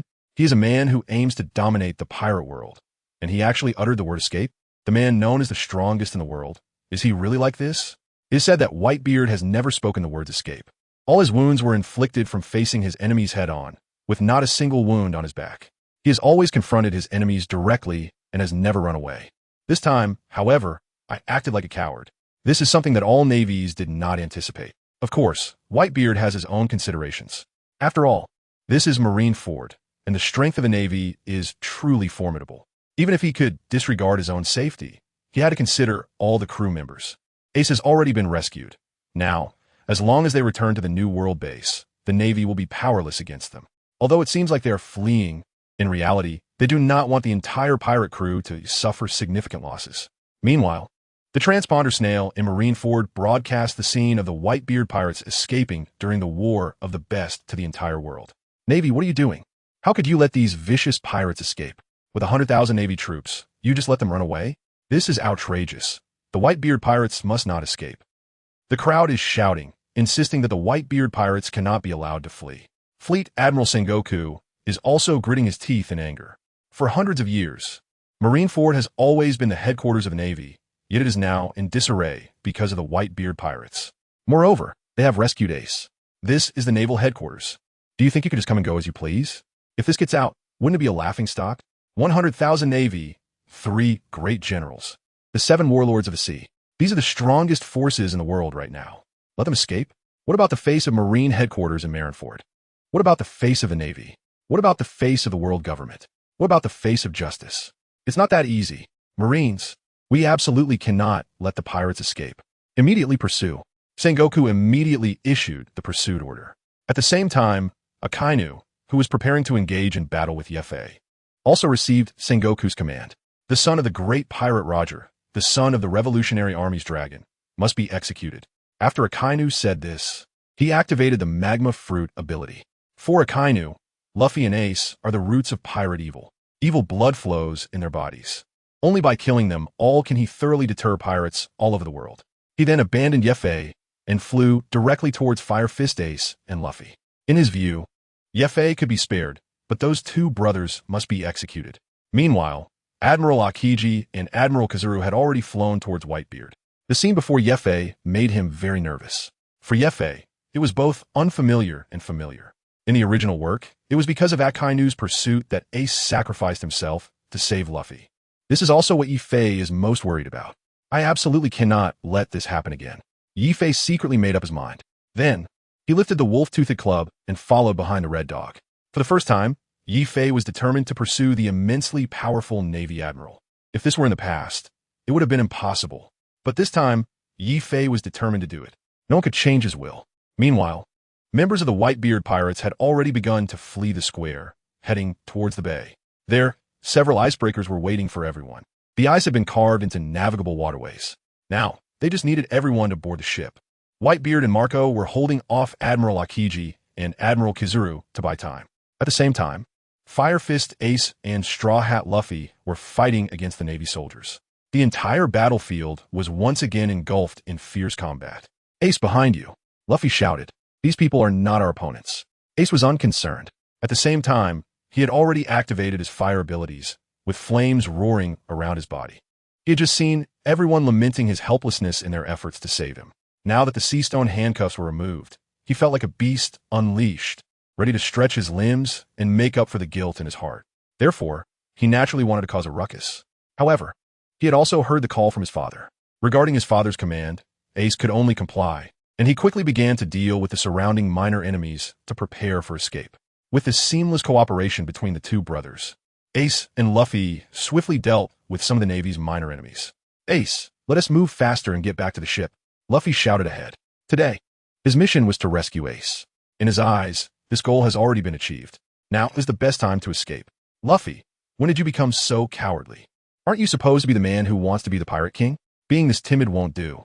Ace scratched his head and replied with a disdainful expression. I'm the one with the power of the Mera no Mi, as strong as a warlord. Luffy, you underestimate your brother too much. This kid used to always say he wanted to be the Pirate King in front of me. This situation is not acceptable.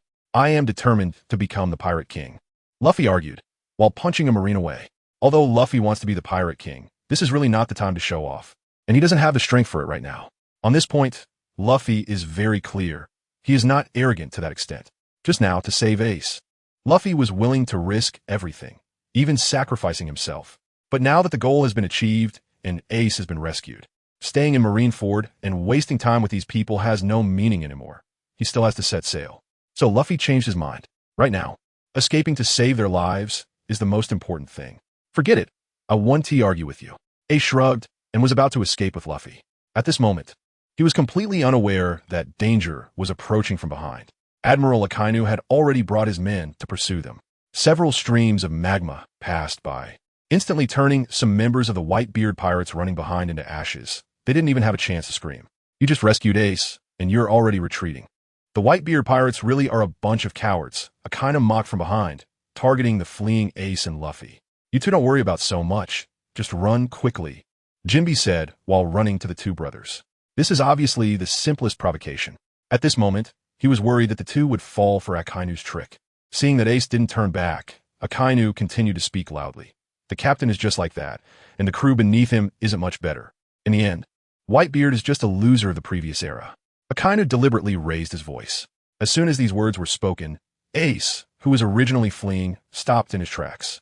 Loser, Ace replied coldly, his calm expression unable to hide the anger in his heart. Before joining the Whitebeard pirates, Ace had challenged Whitebeard multiple times to prove his strength.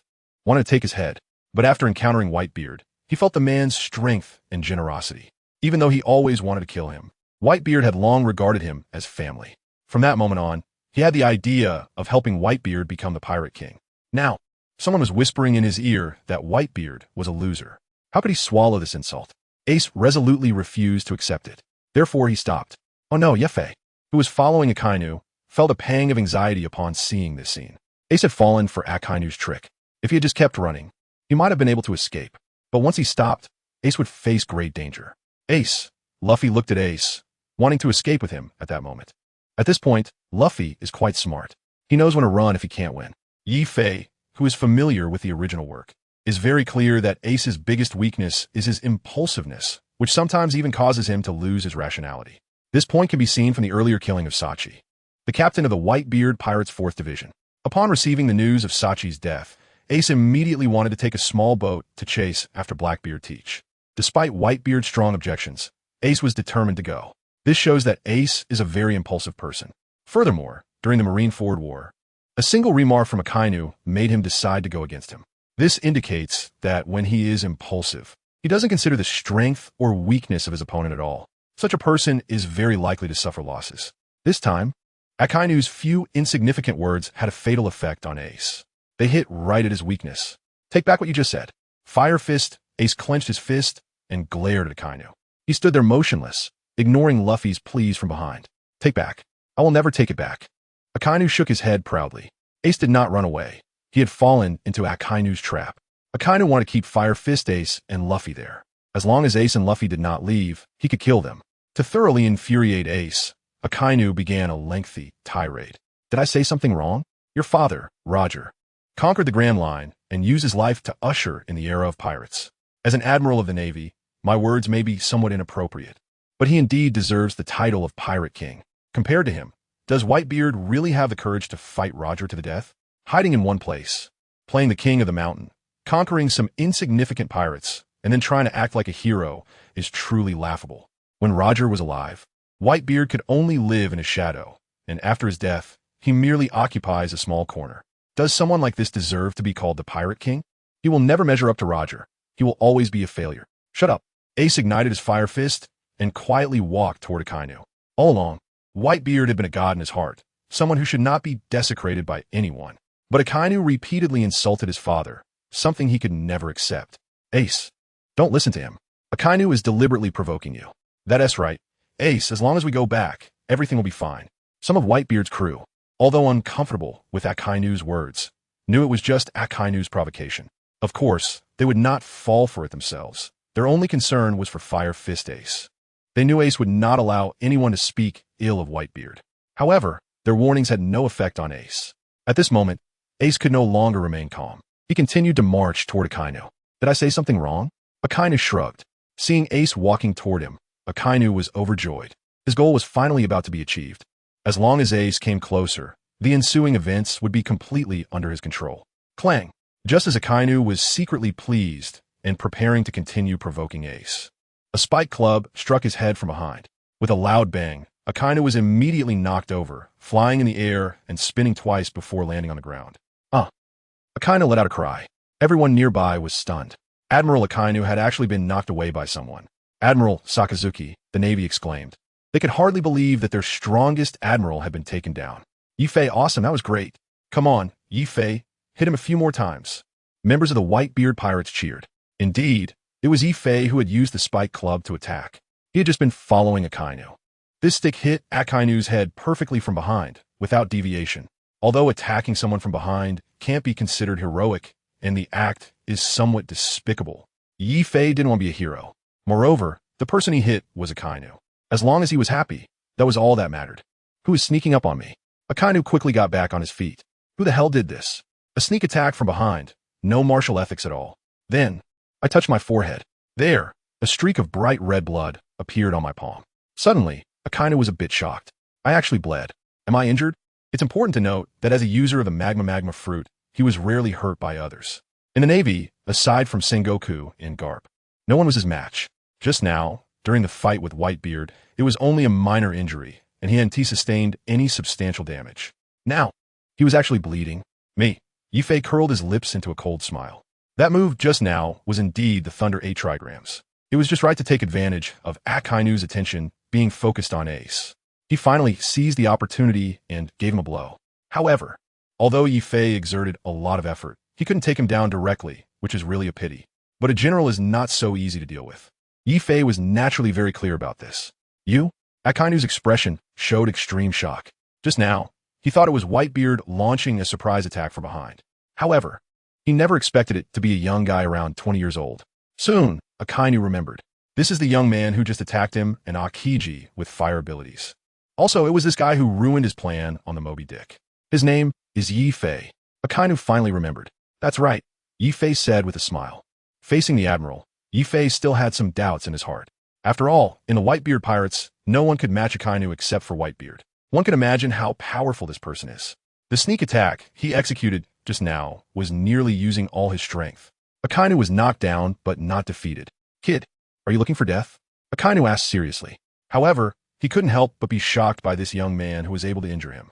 He must have been caught off guard and was attacked. That's why he got hurt. After all, he wasn't paying attention. However, being injured by a kid made Akainu feel quite embarrassed. To regain his dignity, he must erase him. Yifei, what are you doing? Hurry up and run. As soon as Akainu finished speaking, Ace shouted desperately from behind. Just now at the execution platform, Ace also saw Yifei's abilities. But dealing with Akainu is not that easy. Moreover, this time, Yifei suddenly charged forward, making Ace feel very guilty.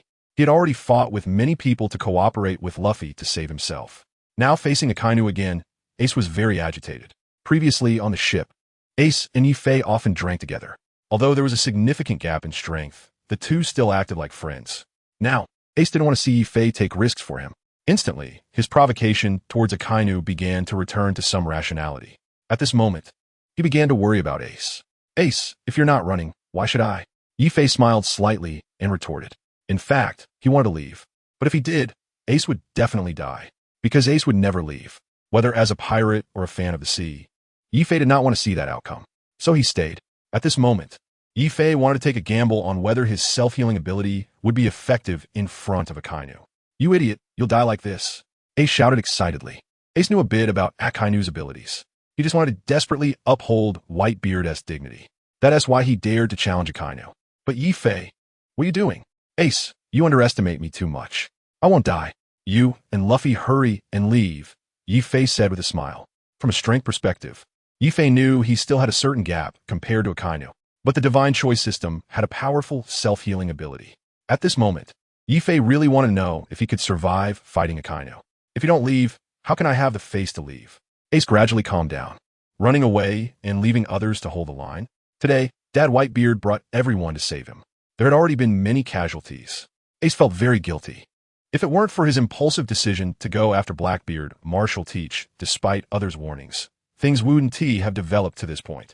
Now, Yifei was going to stay behind to deal with Akainu alone. This makes Ace feel ashamed to run away. Although he is not an overly sentimental person, as a man, he absolutely cannot leave. Yifei feels a bit helpless. From what he knows about Ace, he wouldn't just walk away. Ace is someone easily influenced by his emotions. Under these circumstances, Yifei knew that he could not leave. Since he did not want to leave, Yifei also did not want to say too much.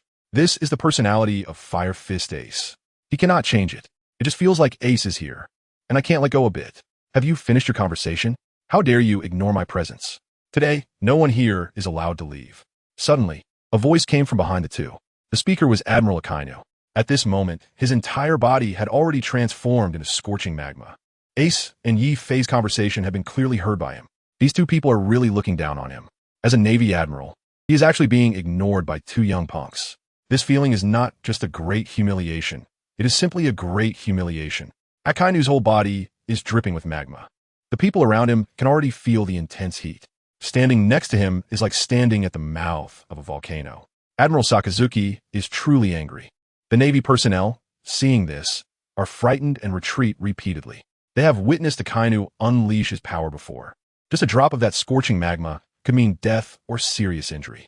The two young men in front of him have completely touched Akainu's reverse scale. Magdog. Akainu raised his right arm, transforming it into a long magma arm, directly aiming at Yifei and Ace. You two retreat quickly. Yifei shouted. He swung the wolf-tooth club in his hand, ready to face Akainu's Magdog. Boom! The magma was struck by the wolf-tooth club, splattering everywhere. The people around quickly avoided it. Some were merely splashed with a bit of magma and instantly caught fire, being consumed by the flames. In the original pirate work, Akainu's ultimate move, Magdog, had once knocked off half of Whitebeard's face. One can imagine how powerful this move is. After all, that was Whitebeard, the Yonko who dominated the New World, known as the strongest man in the world. To have half of his face knocked off is an incredibly terrifying existence. The scorching wave of magma surged towards Yifei. Even Ace and Luffy behind him instinctively stepped back. They could also feel how terrifying this move truly is. Truly worthy of an admiral-level existence. At that moment, Ace realized just how vast the gap between him and Akainu was. In a confrontation with him, there was basically no way to escape. At the same time, he was also amazed by Yifei's strength. Young man, not bad, able to block my Magdog. Akainu was somewhat surprised that Yifei had blocked him. The magma on his arm, like a viscous liquid, slowly dripped down. Today, apart from Whitebeard, this was the second person who could withstand him. This young man is extraordinary. No wonder he was able to catch the attack from the blue pheasant just now. Moreover, he even managed to injure himself successfully. Although the injury is not serious, his pride makes it hard for him to accept. After all, it was something that had spun around in the sky twice. Humph, Yifei snorted coldly. The scorching lava is less than half a meter away from him. Yifei can feel that increasingly intense aura. This is still under the condition that he possesses fire abilities. One can feel the intense heat. The power of the magma fruit is indeed much stronger than that of fire. Soon, the fiery red magma liquid completely submerged the wolf-tooth club in Yifei's hand. The entire wolf-tooth club was extremely hot. Yifei also felt it was somewhat difficult to hold. This is magma. Suddenly, Yifei understood why Ace's elemental transformation was useless in the original work. However, if you want to be my opponent, you're still a bit too naive. Akainu revealed an evil smile at the corner of his mouth. At this moment, he clearly felt that Yi Fei was struggling a bit. Indeed, still too young. After saying that, the magma on Akainu's arm suddenly expanded several times and surged towards Yi Fei, clearly intending to completely melt him. Fire Fist. Behind Yi Fei. Fire Fist, Ace could no longer hold back. If he didn't take action now, Yi Fei could very well be burned by the magma. With a mighty punch, a huge flame fell from the sky and struck Akainu. Your fire is nothing in front of my magma. My fire is the magma of hell. Akainu replied disdainfully as he stood amidst the flames. Ace's Fire Fist couldn't harm him at all. He didn't even bother to dodge it in the face of Ace's attack. Great Flame Ring, Flame Emperor. Ace used his strongest move again. I told you, this is completely useless, Akainu shouted loudly, surrounded by flames. He felt as if he was being underestimated by Ace. Canine Tooth, Red Lotus. From the flames, a blood-red magma dog head surged out, charging straight at Ace. While dealing with Yi Fei, Akainu effortlessly confronted Ace as well. This is the power of Admiral Akainu. Ace, be careful, he reminded loudly, enduring the intense heat. At the same time, he couldn't help but feel amazed. Akainu was able to attack Ace while dealing with him, which clearly showed that his title as an admiral was well earned. Although Ace's Flame Fruit is also a Logia type, facing the Magma Fruit, his fire abilities were basically at a kindergarten level. Soon, as expected, Akainu's Magma Dog directly engulfed Ace's Flame Emperor. Ace's move was instantly countered.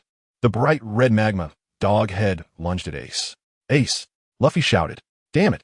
Ace broke out in a cold sweat, struggling to move his body quickly in midair. Just as the red dog head was about to hit him, a long hand grabbed Ace's. Luffy suddenly used the power of the Gum Gum Fruit, and a magma dog head flew past. Although it didn't directly hit Ace's vital parts, the magma dog struck Ace's calf. Whoosh! Ace was saved by Luffy. Ace fell to the ground, his calf hit, and in excruciating pain. He couldn't help but feel a bit amazed. Just earlier, he had elementalized his body. Yet he still got hit. Luckily, Luffy had pulled him back. Otherwise, he would have been directly struck by the magma dog and would likely never set sail again. Seeing Ace on the ground, Luffy hurried to help him up. However, Ace's calf had been hit by Akainu, and he couldn't stand. Luffy had to support him, looking anxious. Are you okay? Luffy asked nervously. Luffy, Ace gritted his teeth against the pain, not waiting to finish. Suddenly, Yefe shouted at Luffy. Luffy, hurry and take Ace away. Yefe understood very well that if Ace made another move, he would only become Akainu's prey. Therefore, he hoped Luffy would take Ace away immediately. Luffy hesitated for a moment. Although he didn't want to leave and wanted to fight alongside Yefe, their strengths were indeed too far from Akainu's. Yefe could still hold on, but the two of them simply couldn't. Staying here might affect Yefe. Yefe, thank you, Luffy said gratefully. If Yefe hadn't intervened with Ace's temper, he might have died here today. At this moment, he just wanted to take his troublemaking brother Ace away. Stop talking, let's go. Yefe shouted. Don't delay me. Seeing this, Luffy had no choice but to pull Ace forward. Luffy, don't pull me. Yefe is still fighting. I can't just leave. Ace tried to struggle desperately, but the injury on his foot was already severe. His calf was severely burned, and he couldn't stand at all. Even in such a situation, Ace didn't want to leave. Ace, Luffy shouted angrily. Then, disregarding Ace's struggles, he directly picked him up and ran back. Roger's son, Dragon's son, you will not escape from my hands. As the ground flames dissipated, Akainu had transformed entirely into his magma form. Great eruption. Akainu extended his arms, aiming at the two brothers, launching a barrage of scorching magma fists directly at them. Just as they were about to be hit, a faint blue wing blocked behind the brothers. We finally rescued Ace. We can't let him be killed so easily. Protecting Ace was also Marco's mission. The 1st Division Captain, Marco, seized the opportunity to activate the Phoenix ability, blocking Akainu's attack. The Phoenix Fruit has a powerful recovery ability. Even in this situation, it could only temporarily withstand Akainu and couldn't push him back at all. These nuisances just keep popping up, Akainu said impatiently. In his eyes, Marco was just a nuisance, with no strength to confront him. Meanwhile, his right hand was still battling Yefe, and dealing with two groups was indeed a bit troublesome. The young man in front of him was truly annoying. Suddenly, he exerted force again. A magma wave as large as a small mountain surged toward Yefe. At this moment, Yefe could no longer withstand the heat. His Wolfang Club was nearly scorched red by the lava. If he didn't retreat soon, his hand would likely be injured. Then, Yefe raised his Wolfang Club and jumped into the air. Looking at the club in his hand, the head was already glowing red. He could only feel the handle burning hot in his palm. Subsequently, Yi Fei threw the Wolf Fong club into the air to let it cool down. When he caught the club again, the temperature had already decreased. To escape from the old man's hand, Yi Fei, you have some skills. Akainu watched Yi Fei, who was jumping into the air, slowly descending. The corner of his mouth curved slightly. But next, what will you do? Hellhound. Standing on the ground, Akainu aimed his lava-covered arm at the descending Yi Fei. At this moment, Yi Fei had no way to dodge in the air. Now was the best time to attack. As soon as Akainu's words fell, his lava arm transformed into a long stream of magma, roaring towards Yi Fei. The crowd was astonished. With no foothold in the air and being targeted, it was like being a live target. Yi Fei, First Division, Captain Marco, watched in fear. At this moment, it was impossible for him to fly over to block Akainu's Hellhound. The speed of the Hellhound was not any slower than his. Suddenly, he remembered Whitebeard's words. He must ensure Yi Fei survives. But now, he couldn't catch up to save Yi Fei. The Hellhound had already flown past. Yi Fei should have no way to escape. Suddenly, Marco felt a wave of sorrow. Captain Yi Fei, all the crew members of the Whitebeard pirates shouted from the ground. Meanwhile, Akainu's Hellhound had already approached Yi Fei, just when everyone thought Yi Fei was about to be hit. Whoosh! Suddenly, Yi Fei disappeared in midair. The crowd went pale. How could this be? Yi Fei actually vanished? Yi Fei! The members of the Whitebeard pirates shouted from below. Even Marco, Luffy, and Ace beside him felt extremely shocked. A living person had actually disappeared. No one expected this. Nanny? Akainu was secretly startled. He had indeed thought that this move would directly hit Yi Fei, but he clearly felt that his fist did not hit the opponent. He must have escaped. But how did he get away? Did he use Moonwalk? Or Shave? Even with Moonwalk, it shouldn't be that fast. Besides, Moonwalk is one of the Marine 6 styles. He is just a pirate and shouldn't know such techniques. Akainu was quite confused. Just then, the sky suddenly darkened. A huge dark cloud covered the area above the Marine headquarters. Instantly, the entire island was enveloped in darkness. Garp! It seems an extraordinary person is about to appear. Admiral Sengoku looked seriously at the dark clouds in the sky. Within the clouds, there seemed to be a powerful and mysterious force. Ah, I see it. Hero Garp raised his head. Standing on the platform, he could already feel that overwhelming aura. Immediately, a bolt of lightning streaked through the clouds, and a tremendous thunder echoed throughout the Marine headquarters. Then, roaring sounds emerged from within the clouds. Everyone looked up at the sky, and a familiar figure appeared in the sky. It was Yi Fei. Everyone was instantly stunned. Admiral Sengoku, it's him again. Hero Garp, it seems we are all people abandoned by the times. This world already belongs to the young. Whitebeard, Kurara, my vision will never be wrong. Marco, this kid. Moonlight Moria, Kaido, Boa Hancock. Is this person Luffy's brother? Admiral Akainu, I'm very surprised. This person's danger level is much greater than that of Roger's son or Dragon's son. Just as everyone was in shock, Yi Fei, suspended in midair, smiled slightly and looked down at the entire square. That last attack had almost hit him. Fortunately, he used the power of the dragon fruit to fly into the air. Looking at the dark clouds above, Yi Fei felt a bit puzzled. Could activating the dragon fruit have this effect? Just as Yi Fei was wondering, the system's voice echoed in his mind again. Ding! The host successfully dodged Admiral Akainu's move, Hellhound. The host's combat ability has increased. Reward: the host's Haki ability has increased. Congratulations to the host for obtaining Advanced Armament Haki.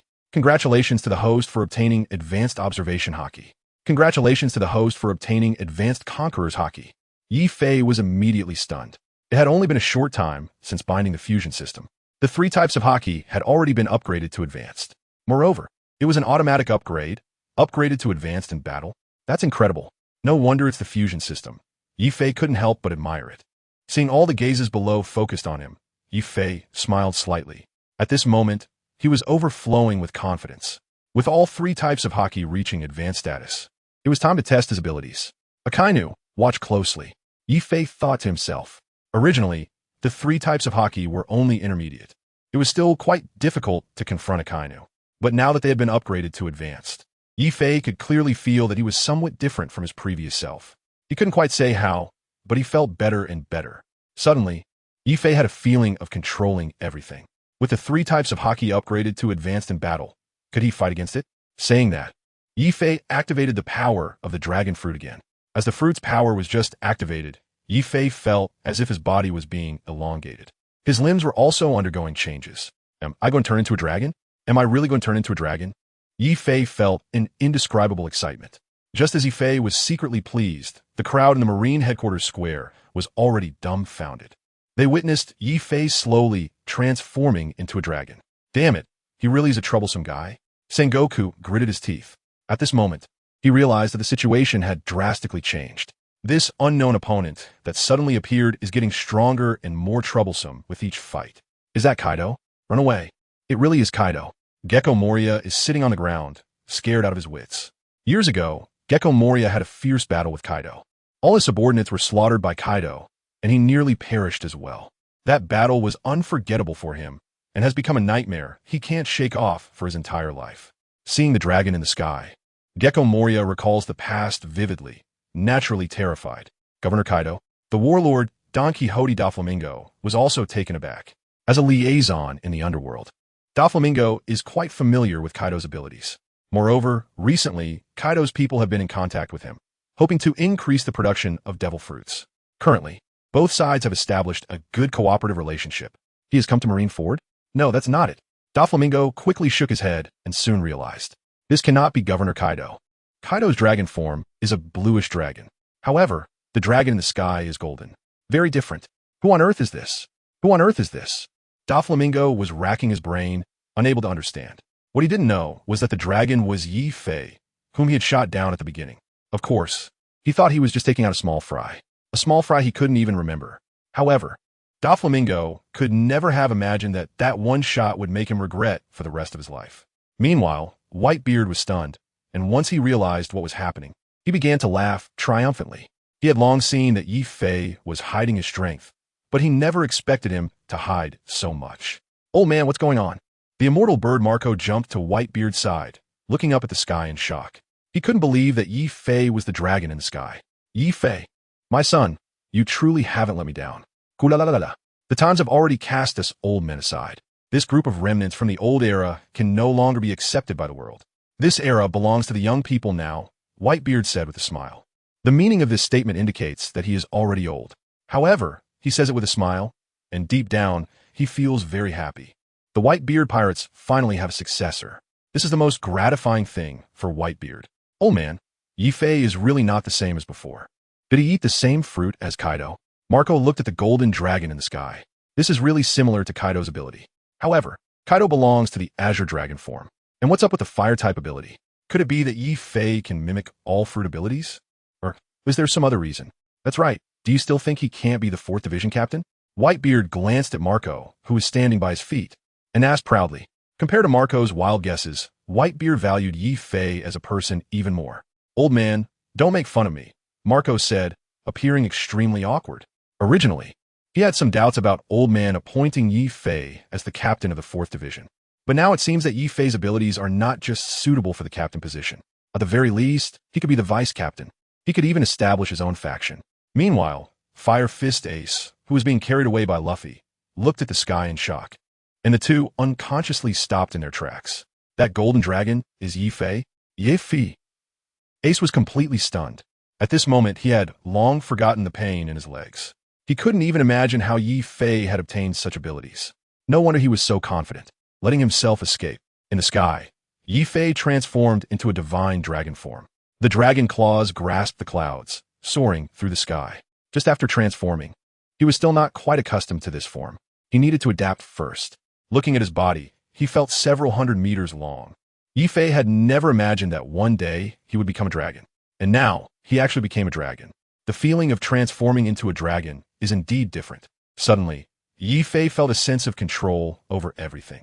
He swung his body, wagged his tail, and the strong wind howled past, accompanied by several bolts of lightning stirring the dark clouds. No wonder Kaido was so arrogant. It turns out like this. All cannons were aimed at the sky. Admiral Sengoku placed the golden transponder snail to his mouth and issued combat orders. The dragon is too wild. After receiving the command, the cannons that were originally aimed at the pirate ship quickly rose up and turned their muzzles, directly pointing at the golden dragon in the sky. Whoosh, whoosh, whoosh. Under Sengoku's command, cannonballs rained down like a storm towards the golden dragon. Tornado. In his dragon form, Yi Fei stirred his body, creating tornadoes that swirled around him. The approaching cannonballs were immediately tossed into disarray upon contact with the tornadoes. Then, they fell downwards. One by one, the cannonballs hit the ground, exploding. Countless explosions erupted in the square. For a moment, chaos reigned, with people and horses thrown into disarray. The Navy soldiers were utterly terrified by this scene. The cannonballs that were originally meant to deal with Yi Fei ended up causing them endless suffering. Damn it, this guy really likes to cause a ruckus, just like Kaido. Sengoku gritted his teeth. Kaido had previously caused havoc in the Navy's territory like this. Unexpectedly, another Kaido had appeared this time. Akainu, who had just been standing still, was also dumbfounded. He never expected that Yi Fei could turn into a dragon. When he finally reacted, his first thought was, "This is bad." Meteor volcano. Akainu shouted, raising his arms toward the sky. Massive magma projectiles shot into the air. In the sky, Yi Fei had already sensed the numerous waves of heat rushing towards him. Activating his observation Haki, he twisted his body to dodge Akainu's meteor volcanoes one by one. Dragon breath. At the same time, in his dragon form, Yi Fei opened his mouth wide. A golden beam shot towards Akainu on the ground. Boom! With a loud bang, a deep pit several meters wide was blasted into the square of the Marine headquarters. This move was aimed at Akainu, so it hit Admiral Akainu accurately once again. As the smoke cleared, a group of Navy soldiers surrounded the deep pit and shouted into it. After a while, "Well, it's the first time I've been directly hit like this." Akainu, who had been knocked down, slowly crawled up from the pit. His body was already covered in magma, but then he gradually returned to his original form. He brushed off the dust from his body and looked up at the sky. The son of Pirate King Roger, the son of Revolutionary Army Dragon, no longer mattered. This guy cannot be allowed to leave Marineford, Akainu said fiercely. As an admiral of the Navy, he had been continuously knocked down by a mysterious young man, losing all face. If he didn't deal with Yi Fei, how could he maintain his dignity as an admiral? He wouldn't even need to lead his men anymore. At this moment, Akainu finally realized that the person in front of him was far more dangerous than Ace and Luffy, whom he originally wanted to kill. Sakazuki, take him out first. Admiral Sengoku also issued the order at the same time. Although he and Akainu didn't get along well, their thoughts on this matter were highly aligned at the moment.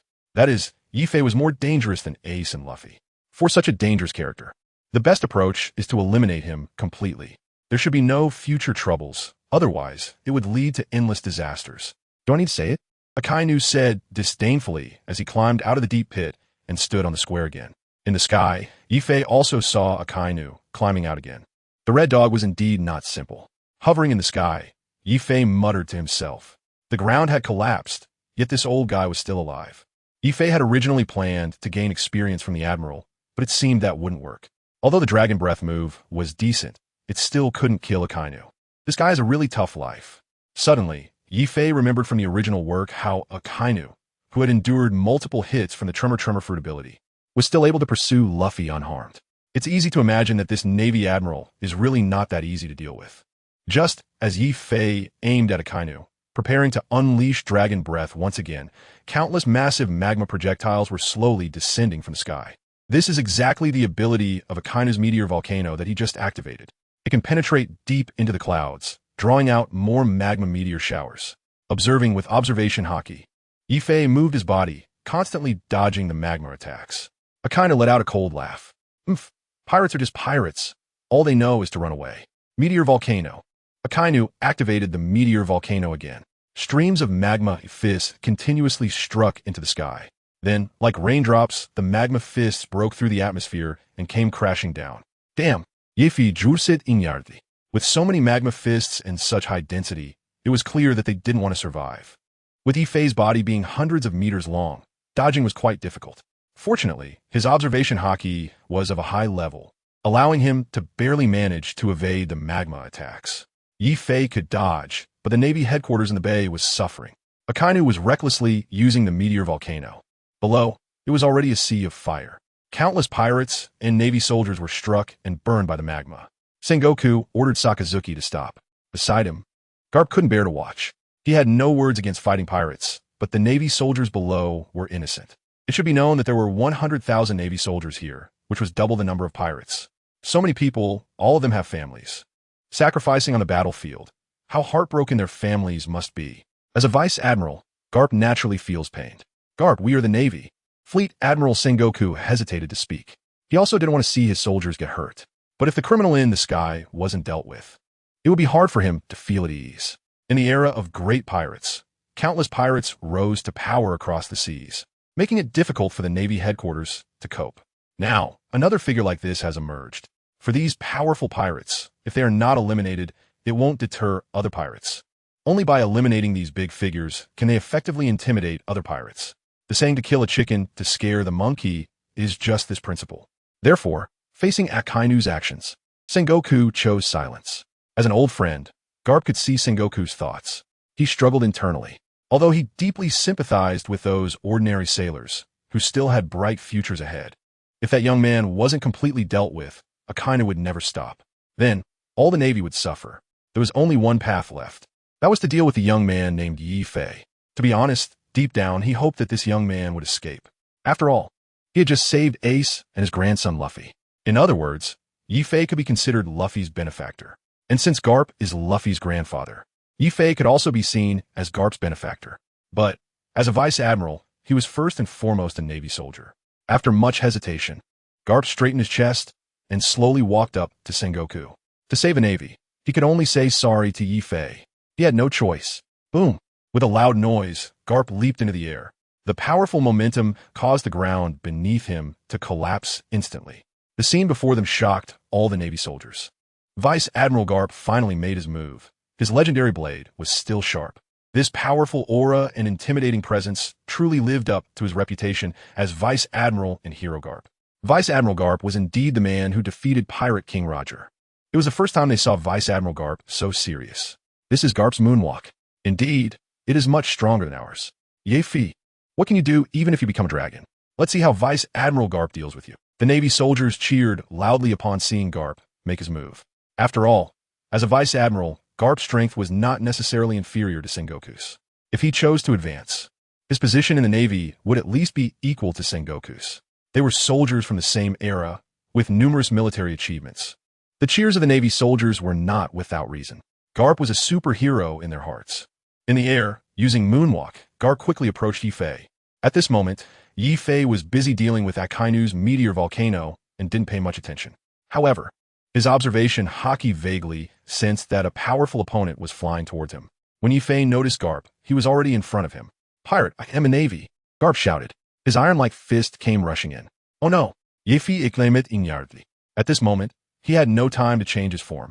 Garp's speed was simply too fast, and his momentum was incredibly strong. He truly was Iron Fist Garp. Armament Haki. Yi Fei immediately activated his ability, concentrating all his armament Haki on his head to counter Garp's punch. Bang! With a loud noise, Garp's iron fist directly struck Yi Fei's face in dragon form. Yi Fei, in dragon form, instinctively let out a cry after taking Garp's punch, as if a wall had crashed into his face. This is still under the circumstance of using armament Haki to harden and protect the head. Yi Fei took a solid punch from Garp. Dazed and confused, Yi Fei found his entire body uncontrollably flailing in the air before beginning to fall down. Woohoo! Vice Admiral Garp is amazing. His skills are still sharp. He knocked down a great pirate with one punch. Seeing that dragon fall, the crowd of Marines in the square cheered again. In midair, Garp's expression was serious, his lips tightly sealed. To defeat Yi Fei held no honor for him. After all, he had struck while Yi Fei was unprepared. With Yi Fei down, Garp instead bore a tremendous psychological burden. His recent actions amounted to a sneak attack. Moreover, he had just saved his grandson. To repay him with a punch? Garp had no words for his troubles. But for the sake of the Marines, he had to deliver that punch. Thus, he felt conflicted. After a loud bang, Yi Fei in dragon form fell directly to the ground, crashing down with a thunderous sound. Yefi. That was Garp's iron fist. He wouldn't be okay, would he? Members of the Whitebeard pirates immediately surrounded him. "Garp, you old man." Whitebeard Edward Newgate shot a disdainful glance. "Is this how you treat my son?" Ugh. Lying on the ground, Yi Fei transformed back into human form and felt his vision blur, instinctively touching his nose. It seemed to be bleeding. Moreover, his entire face ached, feeling as if it had caved in. No wonder he's called Iron Fist Garp. The title of Marine Hero is indeed well-deserved, Yi Fei muttered to himself. If it were an ordinary person, this blow would probably be fatal. Fortunately, he had just used armament Haki to harden his head. Otherwise, he would likely be unconscious by now. Yi Fei wanted to get up immediately, but Garp's punch was simply too heavy. The old man is so old. yet his strength seems undiminished. Could it really be true, as the original work says, that in the world of pirates, the older you are, the stronger you become? Thinking of this, Yifei tried to move his body desperately, but Yifei soon realized that he couldn't stand up for the time being. At this moment, a group of members from the Whitebeard pirates had already surrounded him. Captain Yifei, are you all right? Everyone was quite concerned about Yifei. After all, just now, Yifei not only displayed his strength, but also saved Ace in public. This is already a huge achievement. At this moment, Yifei is still in a daze. His body is unable to move. After a moment, Yifei's consciousness gradually becomes a bit clearer. I'm fine. I just need to rest a little. Yifei akardisimise. Carp's fist is certainly not light. Although Yifei currently cannot stand up, the divine system has granted him a very strong recovery ability. As long as he rests for a short period, he can quickly recover. Activating the recovery ability, Yifei, who is gradually starting to regain consciousness, gives an order to the system. Ding! The host has been heavily struck by Navy Vice Admiral Carp's Iron Fist. The system activates automatic recovery ability. Recovery progress 1%, 2%. Hearing the system's prompt, Yifei suddenly feels that something is not right. This time, the system's recovery seems to be much slower than before. Just now, when fighting against Dasky, the recovery only took a few seconds after being slashed. But this time, after being hit by Carp, the recovery speed was indeed much slower. Soon, Yifei realized that the attack power of Dasky was simply incomparable to that of the hero Carp. Just as Yifei was waiting to recover, and everyone was preparing to carry him away, a voice came from behind the crowd. All pirates, come die. The pirates turned around and saw a figure engulfed in lava. Instantly, everyone's faces went pale. It was Akainu standing behind them. Pirates with danger must be eliminated. Akainu said fiercely, "Quick, run. Take Captain Yifei away." The members of the Whitebeard pirates immediately panicked.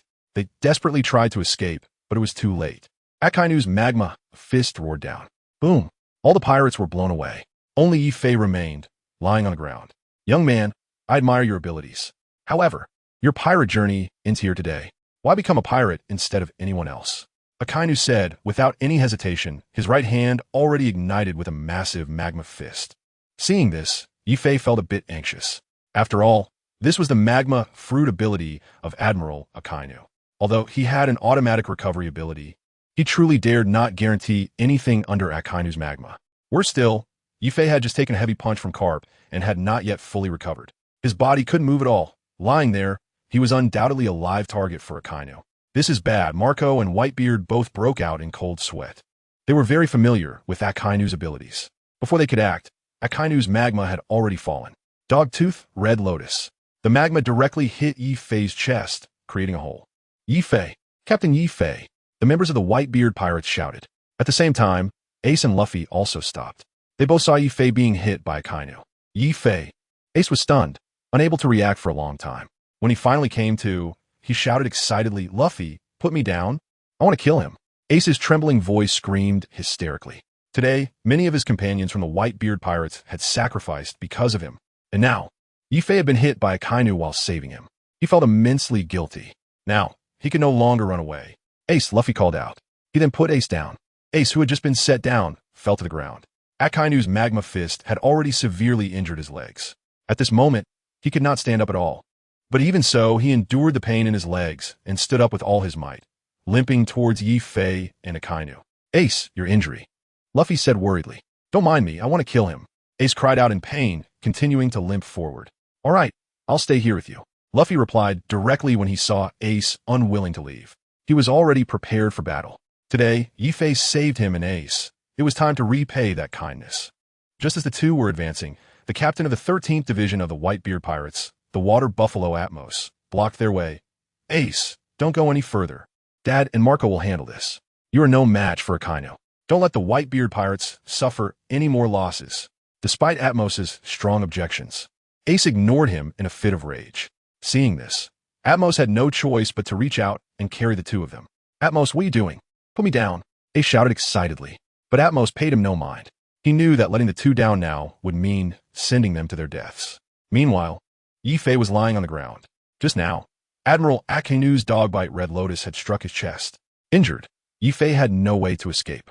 He also did not use his fire abilities for defense because he knew that his fire would have no effect against Akainu's magma. A hole had been created in his chest from Akainu's attack, just like in the original story with Ace. The magma was burning his body. Ding! The host is taking damage from the magma fruit ability and has lost combat capability. The host's body is currently being eroded by the magma fruit ability and cannot activate self-healing abilities. Yifei did not hear the system's prompt clearly. At this moment, his consciousness was beginning to blur. He could only vaguely hear the system's voice echoing in his mind, with no attention to anything else. Even if you have fire abilities or Kaido's abilities, so what? I have the magma of hell. All abilities are just child's play in front of me.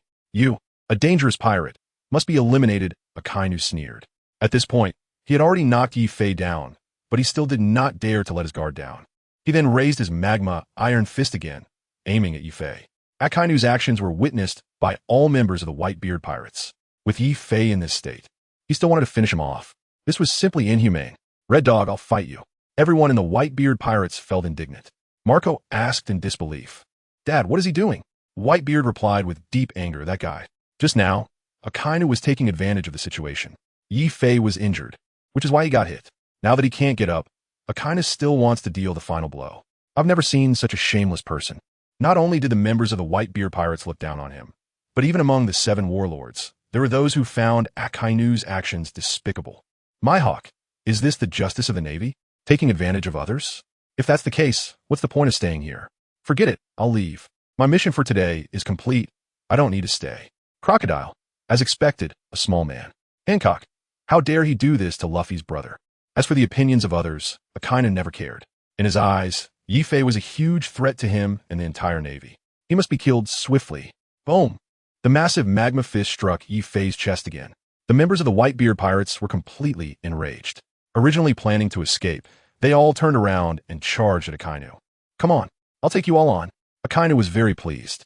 It should be noted that today's mission was to eliminate the Whitebeard pirates. Their return was perfectly in line with his intentions. The Navy would eradicate them all.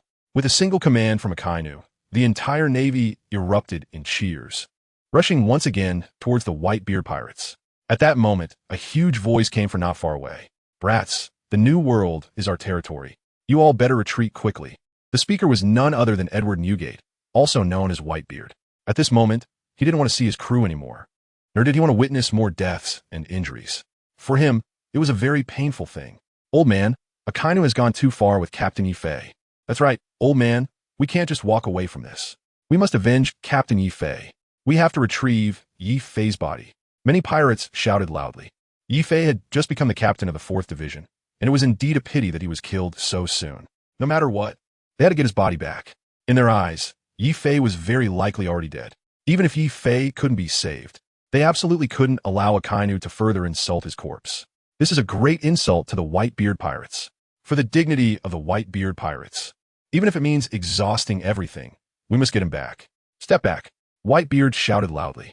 His voice echoed throughout Marineford. The Whitebeard pirates stopped in their tracks, and at the same time, the Navy soldiers were intimidated by Whitebeard's immense aura and dared not advance.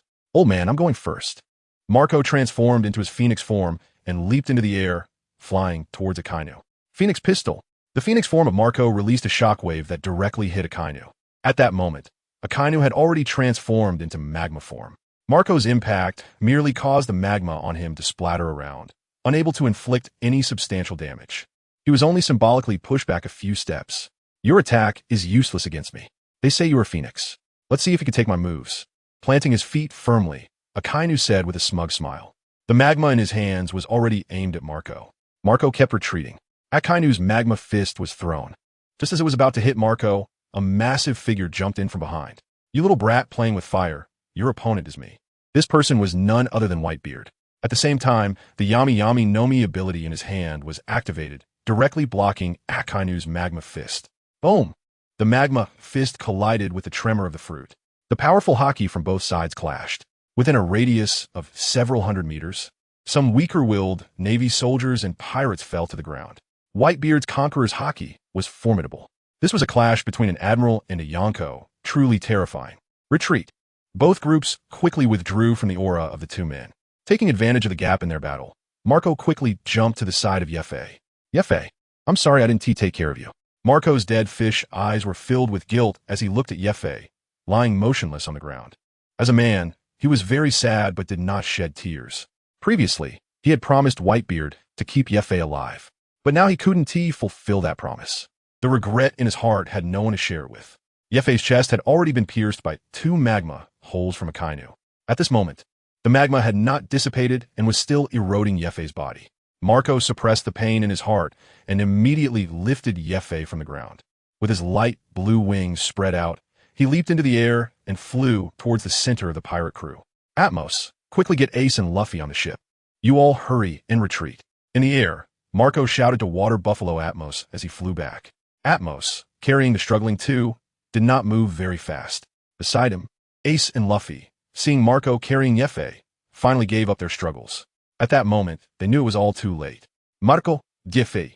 Fire Fist, Ace looked at Yefei in Marco's arms and couldn't help but ask. Now is not the time to talk. I will take Yefei back for treatment. You all hurry back. That guy Akainu, Dad will help us deal with him. Marco said again. Take him back for treatment? That was just a comforting remark for Ace. Given the 2 large holes in Yefei's chest, he knew Yefei was unlikely to survive. At this moment, Marco could not feel any movement from Yefei, not even a heartbeat. His body was already stained with Yefei's dripping blood, dyeing most of his left arm red. Behind them, Akainu and Whitebeard clashed again. Marco flew back to the Moby Dick with Yefei and then gently placed him on the deck. Several crew members with medical kits rushed forward. Marco opened Yefei's clothes. Half of his heart had been destroyed and was no longer beating.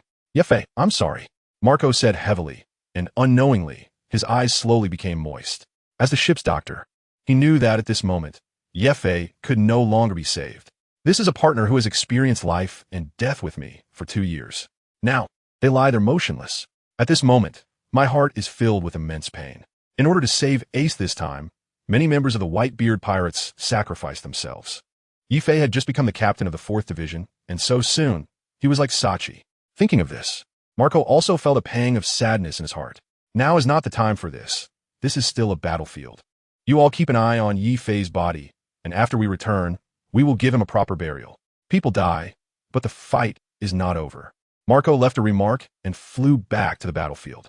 As the captain of the 1st Division of the Whitebeard pirates, he had the mission of protecting Old Man Whitebeard at all times. The remaining 2 admirals could strike at any moment. No matter how powerful Old Man Whitebeard is, he cannot face 3 admirals at the same time. Just as Marco returned to the battlefield and the Whitebeard pirates were retreating, Yefei, who was placed on a Moby Dick, was in a coma. Having taken 2 heavy hits from Akainu, Yefei had suffered quite a bit. Fortunately, he was not attacked further. Otherwise, he might have turned to ashes. However, at this moment, the corrosive ability of the magma fist was beginning to weaken. Soon, the wound had stopped spreading. Ding! The corrosive ability of the magma fist has disappeared. The system has activated the self-healing ability for the host. Self-healing is in progress. Heart repair in progress. The divine system has begun to help Yefei recover. Meanwhile, the 2 holes in Yefei's chest were visibly starting to heal. This scene was witnessed by several crew members taking care of Yefei on the ship. What is happening? Wasn't it just announced that he was dead? Captain Yefei's body was slowly healing. How could he heal after being hit by Akainu's punch? That was Hell's magma. Could this also be Captain Yefei's ability? Some crew members were skeptical, but this was indeed the truth. They had seen it with their own eyes. A few minutes later, a familiar voice echoed in Yefei's mind. Ding! 100 repair completed. Host body has fully recovered. Host combat ability has fully recovered. Yefei opened his eyes. The sensation just now felt like a very short dream. He immediately became alert and sat up from the deck. The first thing Yefei did was look at his chest. The 2 holes had completely healed. There were no scars and no pain at all. However, what puzzled Yefei was that there were now 2 golden scale tattoos on his chest, perfectly covering the wounds. The tattoos were quite noticeable. Kirin tattoo or dragon scale tattoo? Yefei murmured to himself. Whatever, it's more important to go down. Yefei shook his head. At this moment, his body, strength, and combat power had all been restored. It was time to find some trouble for his opponents. Just as he was about to stand up, Yefei noticed several members of the Whitebeard pirates beside him. They were all gaping at him in shock. Yefei felt a bit confused. What was wrong with them? Why were their mouths in an O shape? It was as if they had been struck mute. What are you looking at? Yefei asked in confusion, having just noticed their presence. Captain Yefei, you. Several crew members stammered, pointing at Yefei's chest. They knew that when Yefei was brought onto the ship by Marco, he had 2 holes in his chest. And now it was as good as new. How is this possible? There isn't a single scar. Even Whitebeard wouldn't be able to do this. The injuries you mentioned? Yi Fei chuckled, suddenly realizing something. They had never seen his self-healing ability. Now that they witnessed it, it was only natural for them to be shocked. Upon hearing this, several crew members nodded vigorously, saying, "Captain Yi Fei, your strength is simply terrifying." "All right," Yi Fei said expressionlessly, casually dropping 2 words. It wasn't the time to talk more with them. He then stood up, picked up the wolf-toothed club beside him, and walked to the bow of the ship. After surveying the battlefield for a moment, he jumped down directly. The remaining crew members looked bewildered behind him. Ahead, the battle between Whitebeard and Akainu was intensifying. The Tremor fruit and the Magma fruit were unleashed one after another. The entire Marine headquarters, Marineford, seemed unable to withstand the attacks of the 2 strongest forces, swaying precariously. Just like last time, Akainu gained no advantage in front of the unharmed Whitebeard. Damn it, he's so old, yet he still possesses such strength. Marine Admiral Sengoku stood in front of the destroyed execution platform. Initially, he thought this old man, after the consumption of so many Marine forces, would have significantly reduced combat power. He didn't expect Whitebeard to maintain such a state. Borsalino, Admiral Sengoku looked at Kizaru. Kizaru lazily nodded, understanding the implication. He extended his finger, and a laser beam shot out. Just as the laser was about to hit Whitebeard, it was blocked by Marco, who was nearby. They really are a troublesome bunch.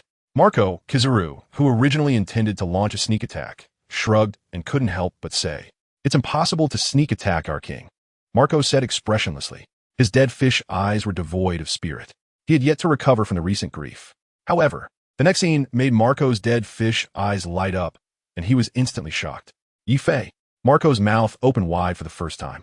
The usually expressionless person finally opened his eyes. He saw Yi Fei flying towards Whitebeard and Akainu. How is that possible? Did I see it wrong? Marco took a long time to react. After all, he had just brought Yi Fei back to the ship himself. Marco shook his head desperately. This couldn't be true.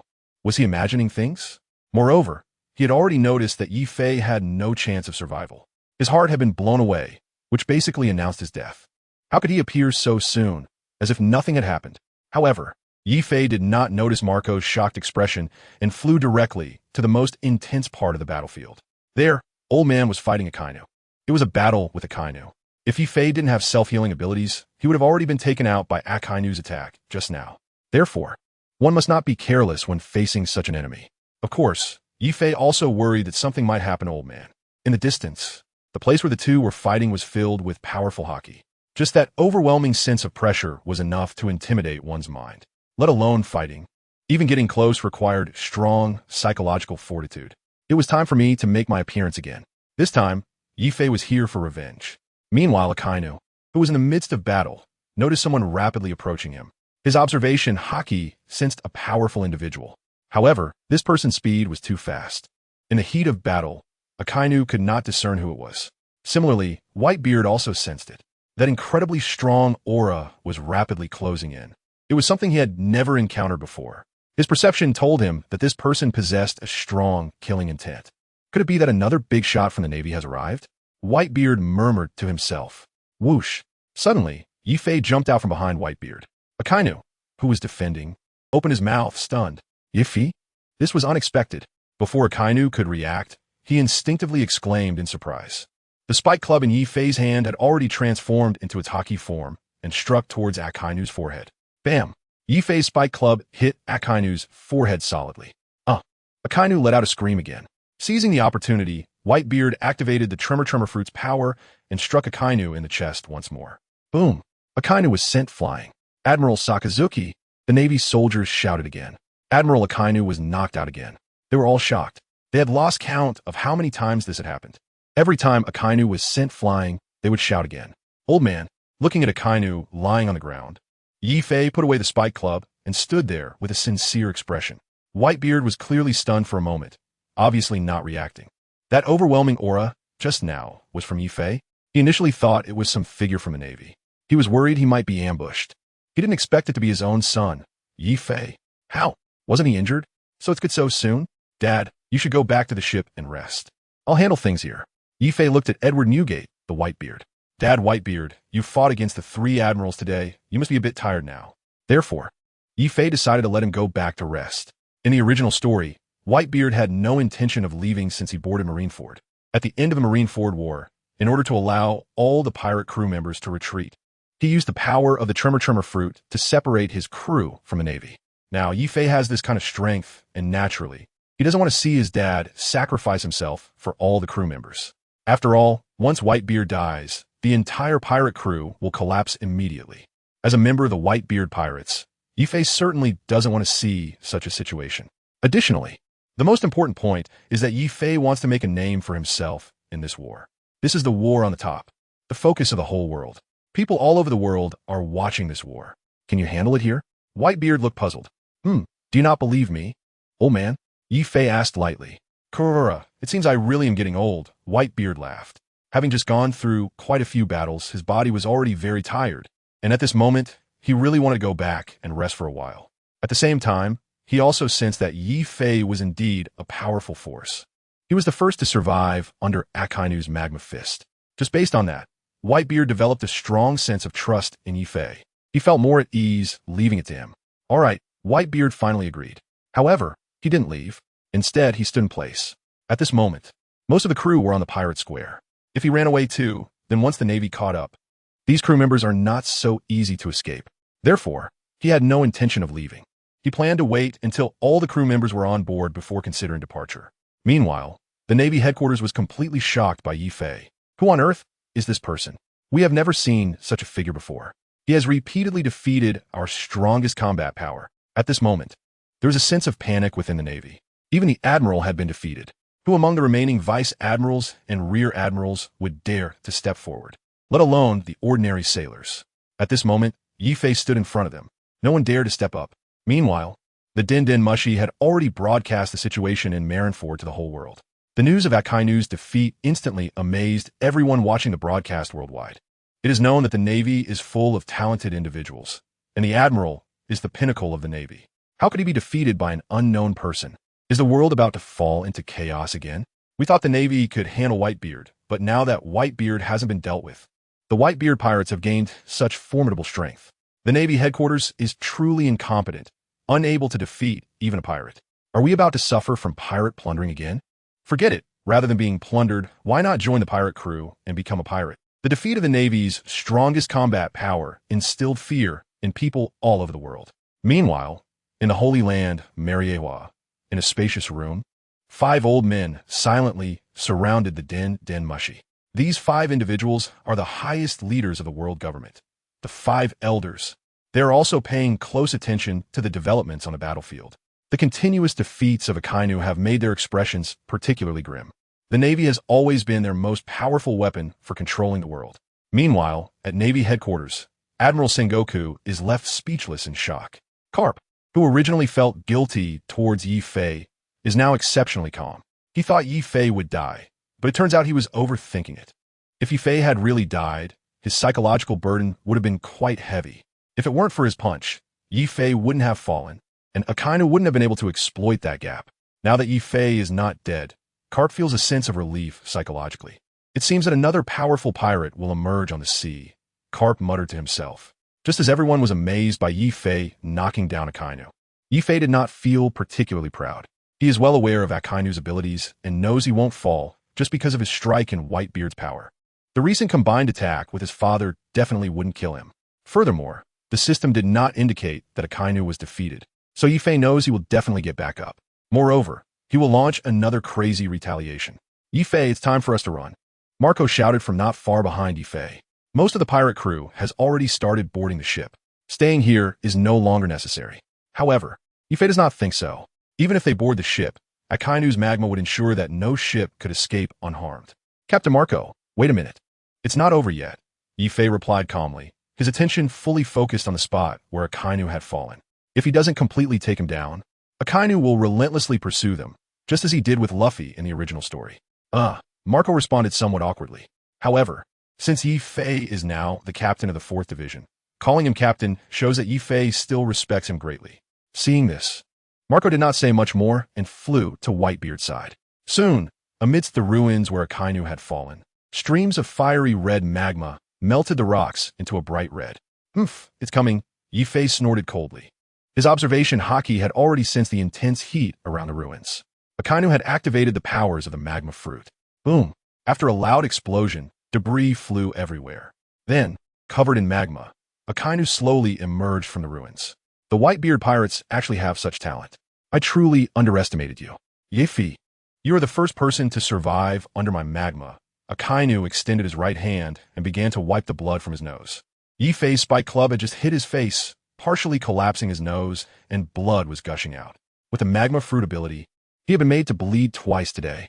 Huh! Akainu spat on the ground. Along with the red magma, a significant amount of blood accompanied it. Then, he began to adjust his nose. Whitebeard, did you leave such powerful combat strength on the ship just to deal with me? I didn't expect you, an ordinary pirate, to have such formidable subordinates. Truly remarkable. Akainu looked at Whitebeard behind Yifei. Even though he was knocked down by Whitebeard, Akainu did not feel weaker than him. However, being knocked down by a young man was something he had not anticipated. You little candle-burning brat, your abilities are nothing special, Akainu sneered. Kurara. Whitebeard showed a crescent-shaped proud smile once more. He was not angry at Akainu's provocation. Instead, he was quite pleased. This clearly shows that Akainu has recognized Yifei's abilities. Moreover, although it was his tremor fruit that sent Akainu flying just now, he knows that without Yifei's help, it would have been difficult for him to achieve such an effect. So, he benefited a bit from Yifei. In response to Whitebeard's mockery, Akainu snorted coldly. You are too naive to think he can escape from Marineford. He is a good prospect, but you shouldn't have brought him here. This is the Navy headquarters, not your new world. This world is not as easy as you imagine. Hearing this, Yifei sneered. If that's the case, then you should try and see if you have the ability to keep us here. I'm curious to see. After recovering from the earlier events, Yifei was now full of energy and confidence, ready to unleash his full strength without worrying about hurting his own people. As soon as Yifei finished speaking, Akainu turned his head and suddenly shouted, Fleet Admiral Sengoku, we absolutely cannot let these pirates escape today. Hearing this, Sengoku silently nodded and then shouted, raise the encirclement wall and aim all cannons at the pirate ships. Following Sengoku's orders, the encirclement wall rose again. At the same time, all Navy artillery aimed at the ships in the bay. Boys, let the Navy know who the true kings of the sea are. Whitebeard raised his arm and called out, whoa, let's go to war with the Navy. In the bay, several ships had already opened fire.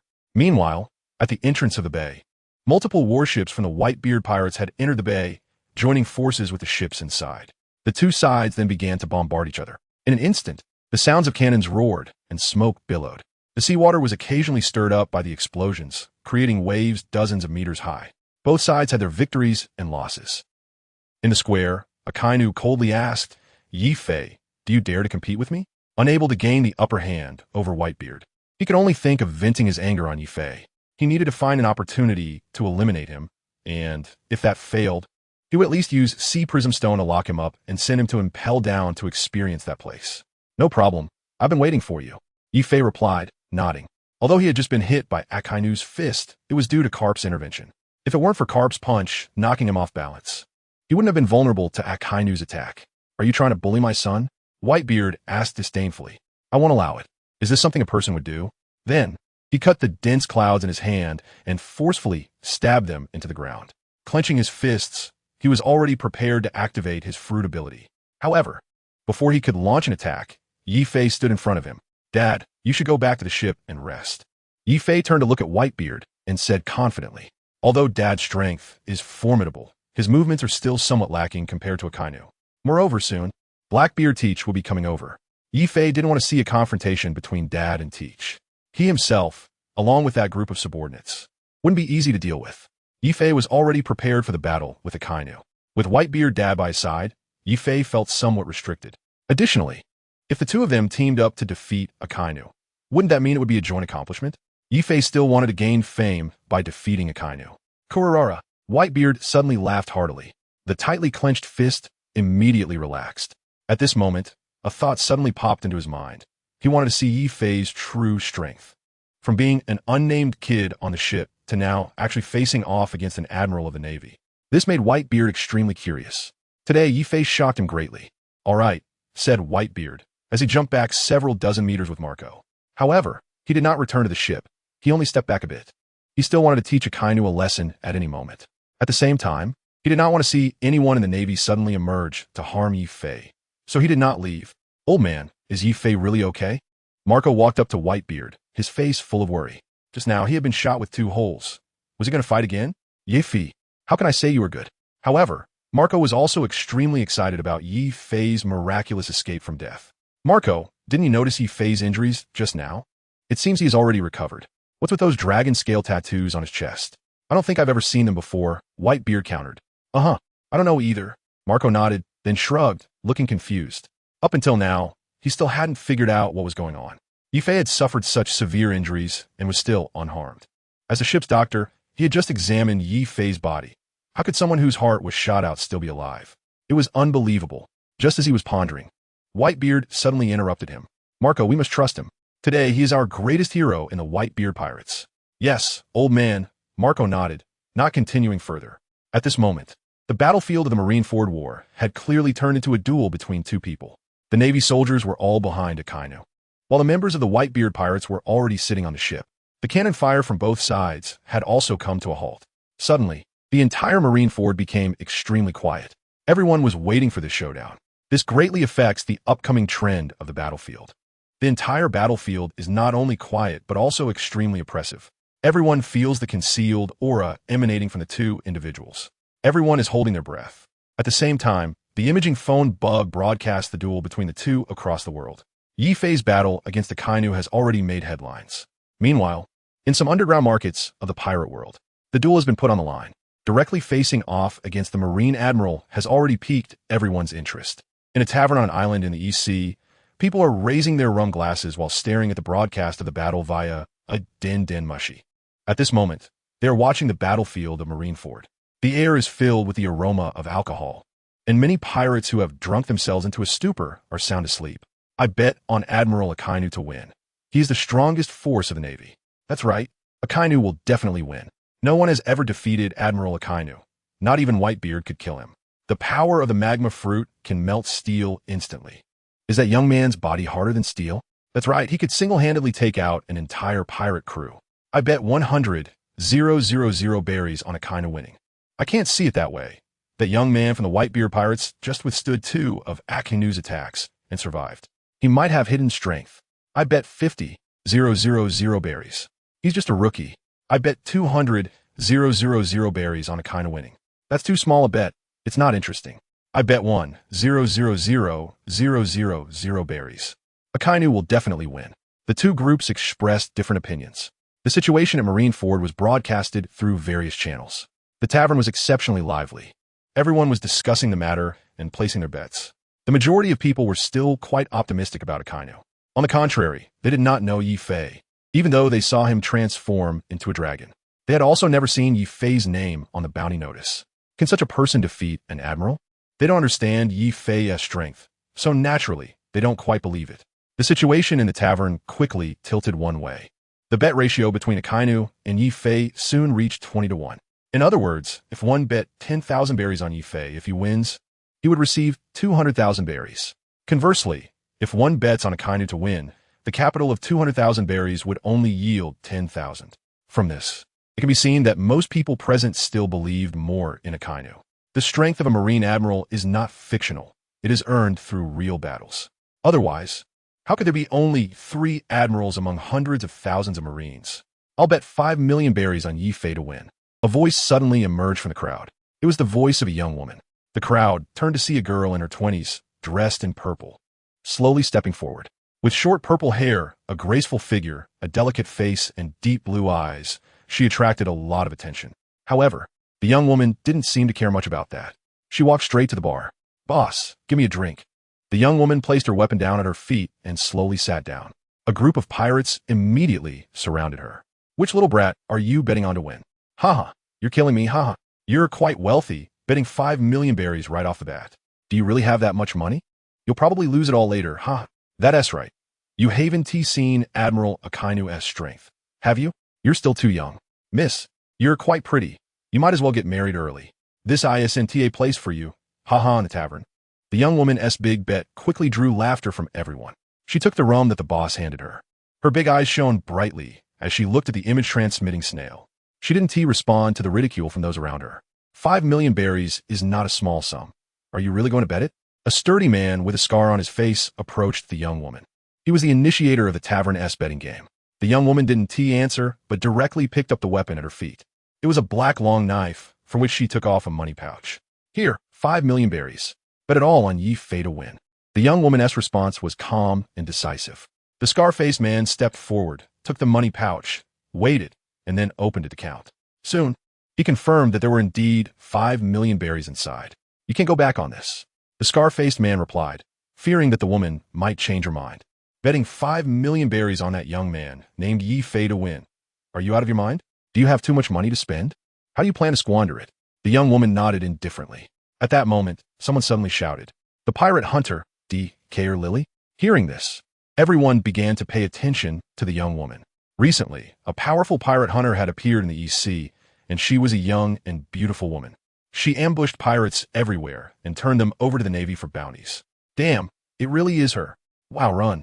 Faced with this recently famous pirate hunter, the pirates dropped their glasses and prepared to flee. The scar-faced man was also taken aback. In a place bustling with pirates, a hunter specifically targeting pirates had appeared. Don't worry, I'm not very interested in catching you today. I just came here to drink. D.K. Lily replied disdainfully. Before coming, she had confirmed that the place was full of low-level pirates, not worth her effort. That morning, she had captured a pirate with a bounty of 5 million berries and had already successfully collected the bounty from the Navy. She had only planned to find a random place to drink, but unexpectedly saw the live broadcast of the battlefield in Marineford. This piqued her interest, and she decided to join in. D.K. Lily's words made the pirates who were about to flee stop in their tracks. Since she wasn't here to deal with them, they felt relieved. They returned to their seats, continued drinking, and watched the broadcast. The tavern quickly returned to its lively atmosphere. The earlier tension was instantly forgotten by everyone. Look, the duel between the two has already started. Then, the pirates focused intently on watching. Meanwhile, on the battlefield of Marineford, the battle between Akainu and Yi Fei had begun. Boom, boom. The fiery magma clashed with the spike club. It was not just a contest of strength, but also a contest of will. At this moment, Yi Fei's will was no less than that of Akainu. Moreover, Yi Fei possessed an additional type of conqueror's Haki. With each collision, the Haki would rapidly disperse. Within a few hundred meters, those with weak willpower among the Marines were knocked unconscious by the Haki. The rest could only retreat from the aura of the two. Yi Fei, I'll remember you, Akainu said coldly. His arms were already in a magma state. Facing Yi Fei's resistance, Akainu maximized the use of magma, attempting to completely melt Yi Fei. However, Yi Fei was not easy to deal with. Just as Akainu's magma was about to approach, Yi Fei quickly jumped back, accurately dodging Akainu's magma. Hellhound, Great Fire, Dogtooth, Red Lotus, Meteor Volcano. Akainu unleashed his powerful moves one after another towards Yi Fei. However, Yi Fei dodged each one. The magma fist scattered, failing to hit Yi Fei but wreaking havoc among the soldiers on the square. One by one, they were blown away. But Akainu did not stop. Finally, Sengoku could no longer bear to watch. He knew that if Akainu continued to attack like this, the soldiers here would suffer heavy losses. All soldiers, retreat to the safe zone. The marshal ordered, and the hidden doors on the square opened as soldiers began to pour into the underground safe zone. The two continued their battle. Yi Fei had not taken the initiative to attack, but had been dodging Akainu's moves the entire time.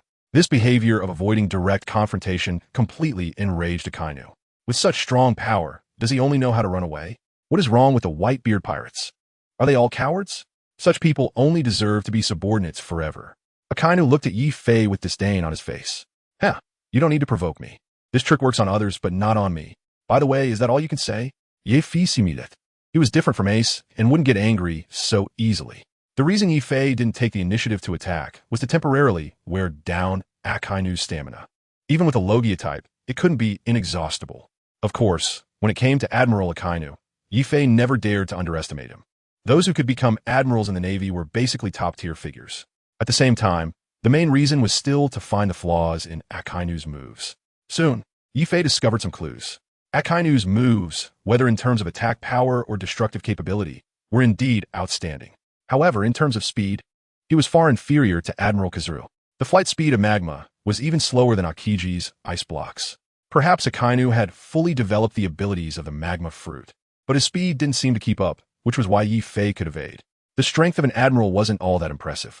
It seemed that the Navy really was lacking in talent. After dodging Akainu's magma, Yi Fei instead laughed. Yi Fei's words made Akainu furious. Kid, You underestimate the Navy too much. Meteor Volcano. Akainu activated his ability, and streams of magma-wrapped flames fell from the sky. Yifei had completely provoked Akainu's anger. He attempted to limit Yifei's movement through this large-scale attack. However, Yifei was not as easy to deal with as he imagined. After quickly dodging the falling flames, Yifei successfully jumped behind Akainu, concentrating his Haki on his spike club. Bang! The spike club struck Akainu on the forehead once again. Akainu took another solid hit from Yifei. The knockdown Akainu, filled with rage, activated his fruit ability again. The entire ground began to crack, revealing fiery, red magma underneath. Meanwhile, Yifei had already jumped away. After dozens of exchanges, Akainu still couldn't harm Yifei. Like a clown, dodging left and right, Akainu said angrily.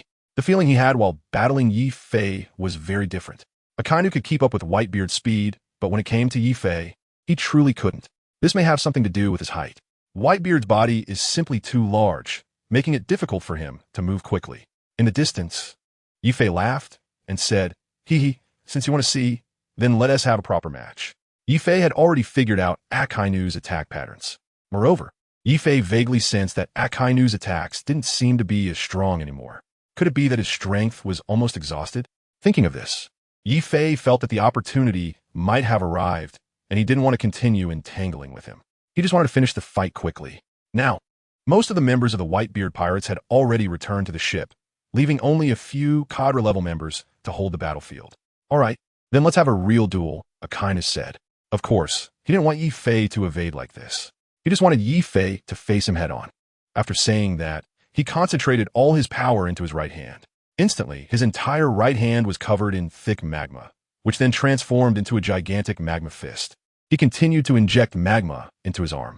As he kept infusing magma, the magma fist grew larger, already several times bigger than his body. At the same time, Yifei was not idle. Seeing Akainu's move, Yifei realized that Akainu wanted to completely defeat him with this attack. Furthermore, he wanted to eliminate him once and for all. However, Yifei was not that easy to bully. He raised the spike club in his hand, channeling his strength into it. The moment Yifei used his ability, dark clouds gathered in the sky. Then, lightning began to strike. Ziz, ziz, ziz. The electricity on the spiked club resonated with the lightning in the sky. This is the effect of the thunderous Bagua. With just this move, it seems impossible to defeat Akainu. However, Yifei has a plan. Today, he has already consumed 2 devil fruits, in addition to the dragon fruit. Yifei also possesses the ability of the flame fruit. To defeat Akainu, Yifei had long prepared a strategy to merge the powers of both fruits. Although he hadn't tried it before, he was determined to give it a shot. Perhaps it could unleash even greater power. Now, it was time to use the flames. With that thought, Yifei smiled slightly. He activated the flame fruit's ability, injecting fire-based power into his weapon. Instantly, the entire Wolf Fang Club was enveloped in a layer of orange-red flames. At the same time, due to the activation of his abilities, flames covered Yifei's entire body. Thunder and fire, the 2 attributes, began to manifest on the Wolf Fang Club. In addition, Yifei wrapped the Conqueror's Haki around the Wolf Fang Club. The moment Kaido knocked down Luffy, he used the Conqueror's Haki.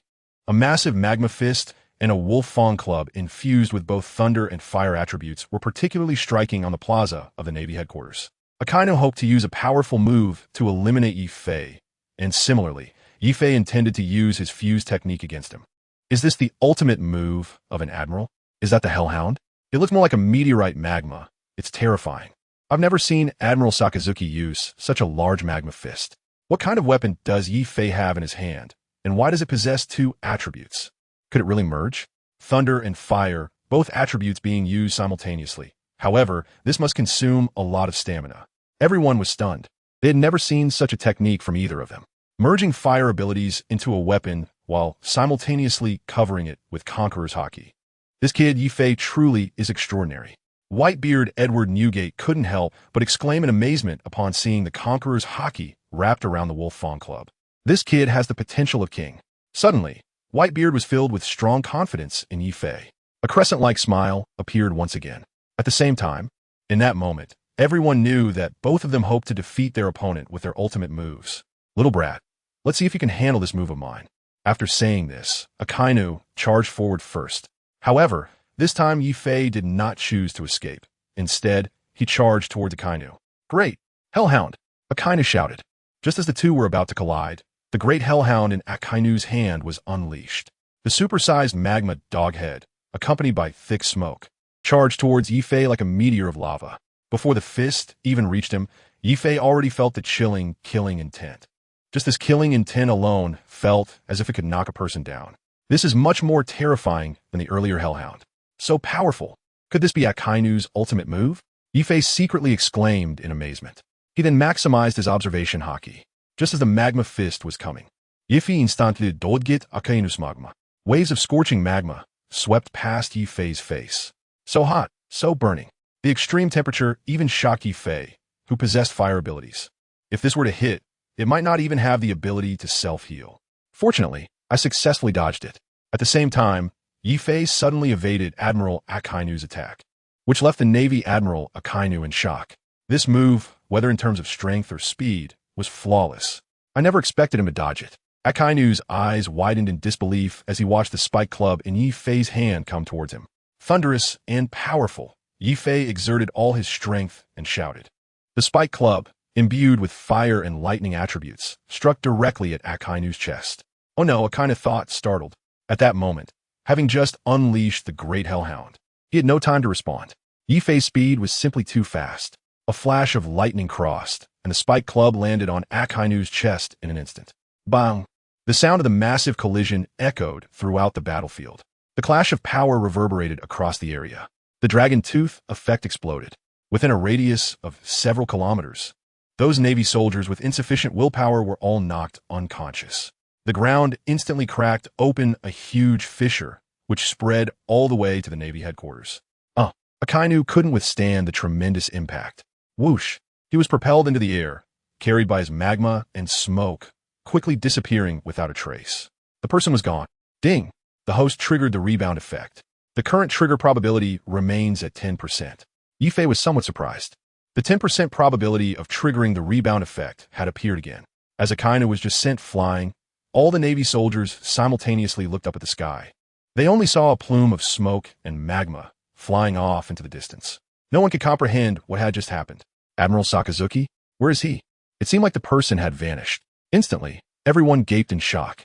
Their highest combat power in the Navy, Admiral Akainu, had been defeated and disappeared. Who was this person? Just as the entire Navy was in confusion, the Whitebeard pirates were met with unprecedented cheers. Woohoo! Yifei defeated the Navy Admiral. Yifei is awesome. Whitebeard, Kurara. Marco, is this kid getting too reckless? Mihawk, is there really such a person? Doflamingo, hey, is this for real? Kizaru Nani, this is incredible. Akainu, who is he? How can he have such immense power? The 4 emperors, the 7 warlords, and the Navy admirals were all shocked. Looking again at Yifei, he still maintained that attacking posture. After a long while, he hadn't team moved. Just as everyone was cheering, Yifei suddenly collapsed. Marco, go check on him. Whitebeard was startled, his expression changing instantly. He didn't understand what was happening to Yifei. Could it be that he was also hit by Akainu? Impossible, it shouldn't be. He clearly saw Yifei avoid Akainu's big move. Yes, Dad. Marco quickly jumped to Yifei's side. Seeing Yifei lying on the ground in a big shape, gasping heavily, Marco breathed a sigh of relief when he saw that Yifei was okay. Then, Marco shouted loudly to Whitebeard, Dad, Yifei is fine, he is just exhausted. Marco looked at Yifei on the ground and the spike club in his hand, which was completely different from the one Yifei had before.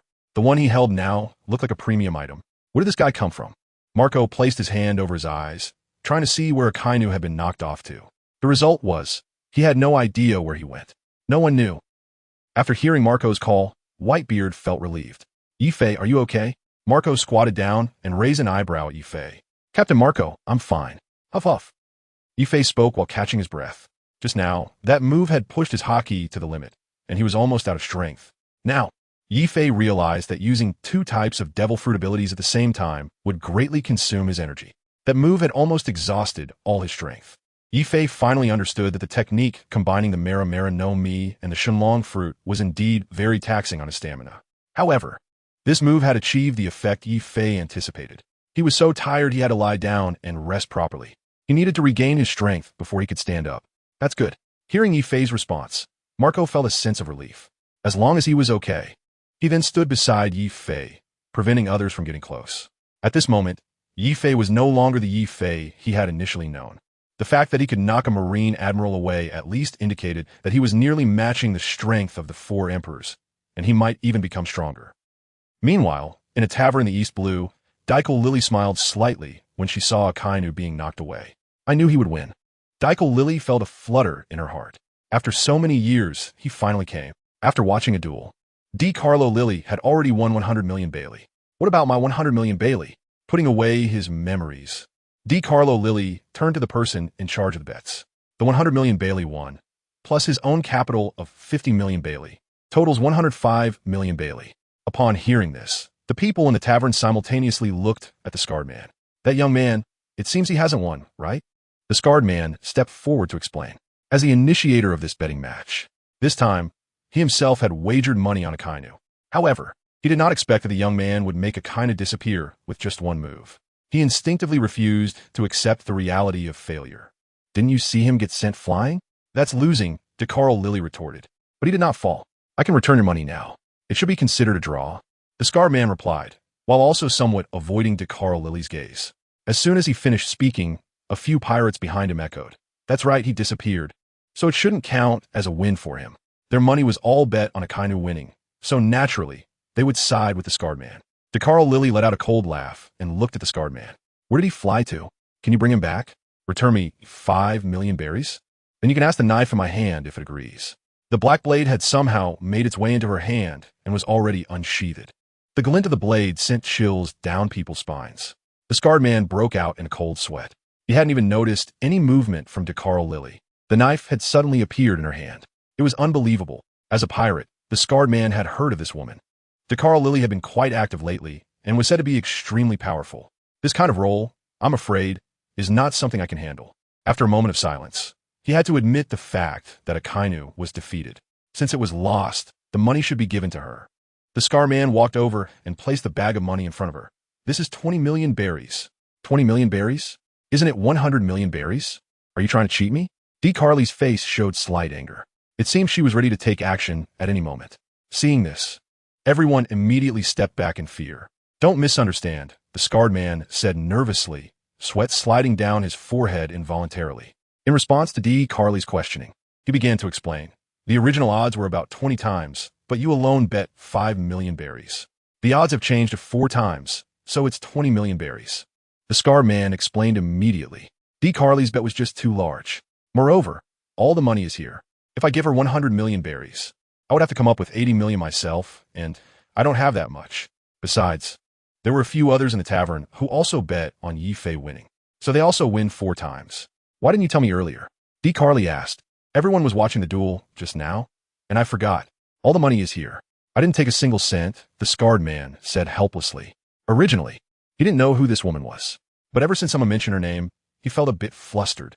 He didn't dare to get angry at DiCarlo at all. He didn't even dare to lie.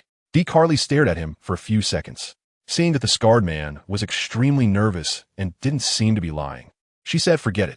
DiCarlo put down her knife, finished the last bit of wine in her glass, and then picked up the big bag of money and left. Until her figure completely disappeared, everyone gathered together again. Damn it. Where did this woman come from? She scared me to death. She almost drew her knife just now. That woman won all our money in one go. It's too outrageous. Keep your voice down. Be careful she comes back. I heard that DiCarlo wiped out 5 pirate crews in one day in the North Sea last month.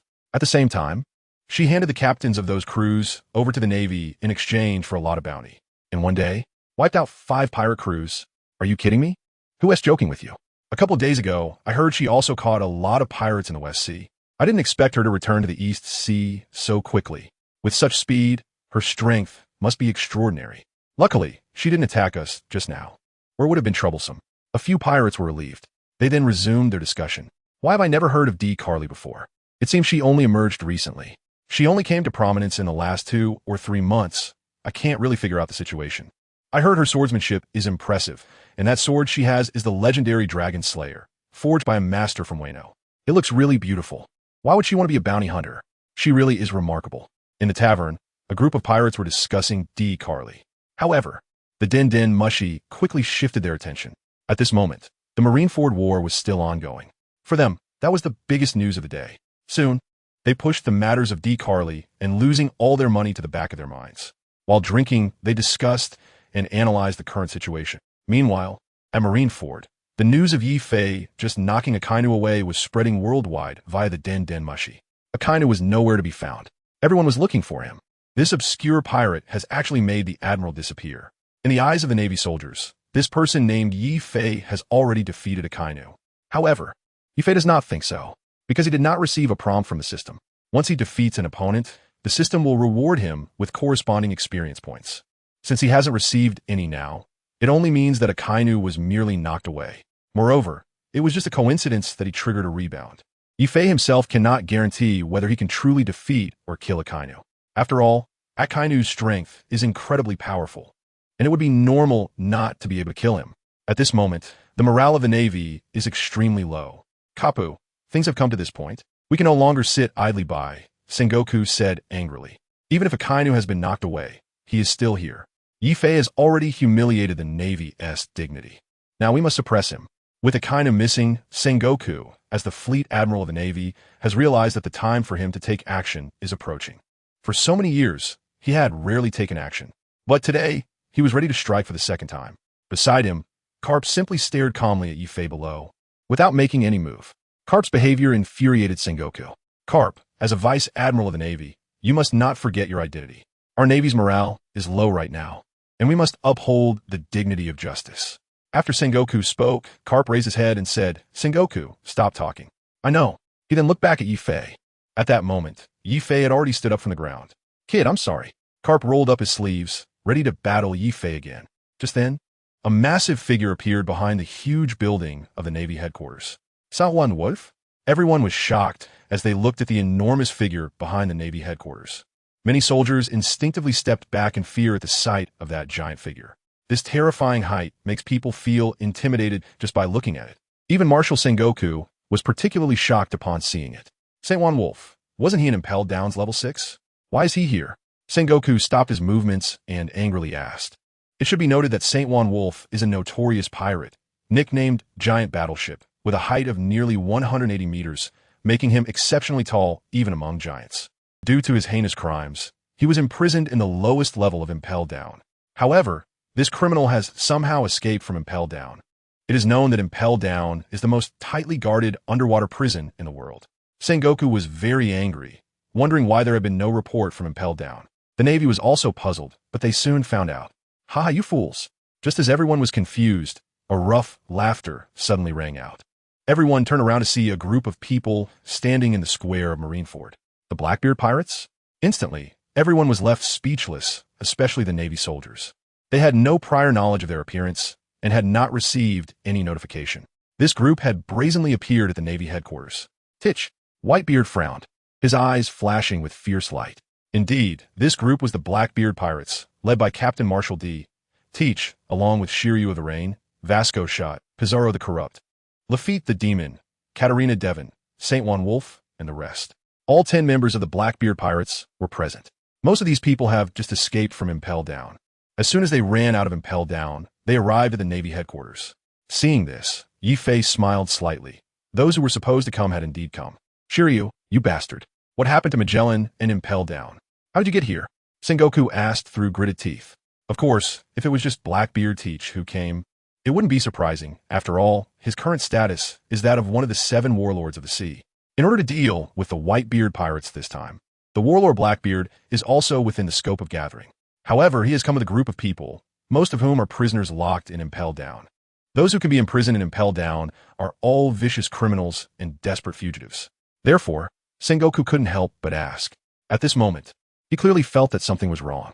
He, Shiryu of the Rain, chuckled, holding a cigar in his mouth, exhaling smoke rings casually. Aren't we here just to answer your question, Admiral Sengoku?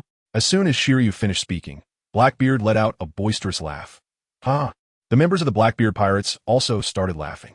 Then, Shiryu spoke again. If you want to know the details, you can check for yourselves later. In any case, I will be joining forces with these guys, so please take care of me in the future. Shiryu, holding the cigar, said disdainfully.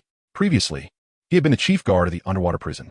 However, due to his brutal nature, he was sentenced to life imprisonment by Warden Magellan and locked in the 6th level of Impelled Down. This time, He joined the Blackbeard pirates at the invitation of Blackbeard Teach.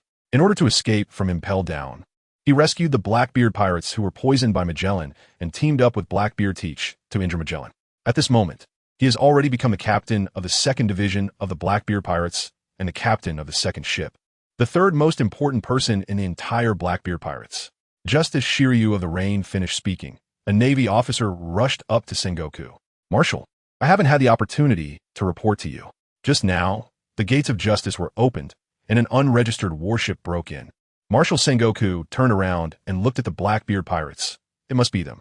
But the power room should only have Marine soldiers, and no abnormal reports were received. Why were these people able to come here? If the gates of justice had not been opened, it would have been impossible to come from the prison to here. Sengoku's doubts were soon answered. "Oh ho! Before we, the Blackbeard pirates, set sail from Impel Down, I hypnotized the Marines in the power room. As long as they found the Navy at the gates of justice, they would be let through. It seems I even helped others." Demon Guard Luffy adjusted his hat and laughed. Demon Guard Luffy can use his ability to hypnotize others. Upon hearing this, Sengoku understood why the Straw Hat Kid Luffy was able to arrive here. All the confusion he had was clarified at this moment. It was Teach and his crew who opened the gates of justice. This allowed Monkey D, Luffy, and his crew to reach the Navy headquarters from Impel Down. That's right. It was like this. Blackbeard finally revealed his purpose. The reason he wanted to enter Impel Down was entirely to recruit the most notorious criminals inside. However, to enter the underwater prison Impel Down, one must pass through the gates of justice. But for a pirate, it is impossible to be allowed to cross the gates of justice. Only by becoming a Shichibukai can one pass through the gates of justice with a convenient identity and reach Impel Down. So, why did he hand over Port Gasti? Ace to the Navy? The purpose was not for the title of Shichibukai. He was simply looking for someone who could become his partner. This also has to be said. This person is indeed very smart. The identity of the Shichibukai is dispensable for him. His goal has already reached the level of the 4 emperors, even the Pirate King. As for the Shichibukai, Blackbeard doesn't care at all. Upon learning the reason for Blackbeard's assault on Impel Down, Admiral Sengoku was left speechless with anger. He realized that Blackbeard had been using the Navy all along. The Whitebeard pirates haven't been dealt with yet, and suddenly, the Blackbeard pirates have emerged.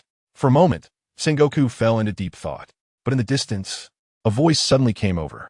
Nothing else mattered anymore. In the distance, Whitebeard lowered his voice. As he spoke, he stepped forward, stretching out his massive arm. A white sphere enveloped his fist. Beside him, Marco immediately understood that Dad was about to unleash his devil fruit ability. Bang! Whitebeard's iron fist came down, and a shockwave of white space immediately rushed towards the Blackbeard pirates. Along the way, Navy soldiers caught in the shockwave were sent flying. Boom! With a loud noise. The shockwave struck the entire Blackbeard pirates. Instantly, Blackbeard and his crew were knocked down from above. Behind Whitebeard, a cheer erupted. "Dad, your strength is truly remarkable. Well done. Dad, you've helped us deal with Blackbeard." The crew of the Whitebeard pirates excitedly shouted from behind. However, Yifei remained calm. In the original work, Whitebeard indeed did this. But this move, apart from the distance, had little effect on the Blackbeard pirates. It should be noted that Blackbeard's subordinates are not pushovers. Just like him, Blackbeard doesn't need to be mentioned. Most of those subordinates are the most wanted criminals from Impel Down. Moreover, they fought their way out of Impel Down. Seeing this, Yifei showed a worried expression. Then, Yifei walked up to Dad. "Dad, be careful. Blackbeard is not easy to deal with," Yifei reminded. Knowing the original story, Yifei also understood Whitebeard's character very well. Once someone he dislikes, he won't easily let go. However, at present, Whitebeard might not be able to directly kill Blackbeard. First of all, Dad has already fought multiple times today, while Blackbeard has just arrived, and his strength is still quite intact. Additionally, Blackbeard has just recruited so many powerful subordinates. It seems somewhat impossible to defeat the entire Blackbeard pirates at this moment. Furthermore, Blackbeard still holds the identity of a Shichibukai. Yifei was very worried about this, because he knew that Whitebeard would go all out to confront Blackbeard. I know, Whitebeard did not directly answer Yifei's words but responded heavily. Blackbeard has been on the ship for many years, and he knows that Teach has hidden his strength. But no matter what, this grudge must be avenged. He absolutely cannot allow the person who killed his family to appear before him while he remains unmoved. Receiving Dad's reply, Yifei nodded and then began to observe the Blackbeard pirates that he attacked. Sure enough, this was exactly like the original work. Among the 10 members of the Blackbeard pirates, except for San Juan Wolf standing far away, the remaining 9, including Blackbeard, were unharmed. They are indeed some remarkable individuals, Marco said beside Whitebeard. These people, facing the old man's attacks, are surprisingly able to act as if nothing is happening. This at least shows that they are quite powerful. Haha, the old man really shows no mercy. After all, I am your son. How can you treat me like this? Blackbeard stood up from the ground, brushing off the dust from his clothes. His rough smile seemed to indicate his stance. Among all my family, only you do not deserve to be my son, Teach. You violated the only iron rule on my ship. You killed a comrade. To fulfill the dying wish of the 4th Division Captain, Thatch, I must take your worthless life so he can rest in peace. Let us settle this, Teach. Whitebeard raised his supreme great blade, the Tsung Yun Xie, and rushed towards Teach. Accompanied by a tremendous tremor, Whitebeard had already made up his mind to kill. This is his first time taking the initiative to rush over and kill someone. At the same time, Blackbeard Teach saw this and activated his Devil Fruit ability. The Darkness Fruit. Dark Hole. The Darkness Fruit ability is activated. He slammed his hands down, causing darkness to envelop the entire ground. The bodies and weapons of some Navy soldiers on the ground gradually sank into the darkness. Nearby, some Navy soldiers turned pale with fear at this scene.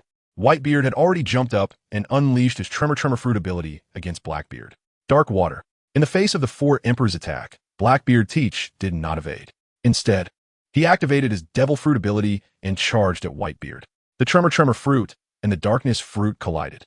Soon, the Tremor ability in Whitebeard's hands was completely absorbed by the darkness in Blackbeard's hands. Haha, old man, how's my ability?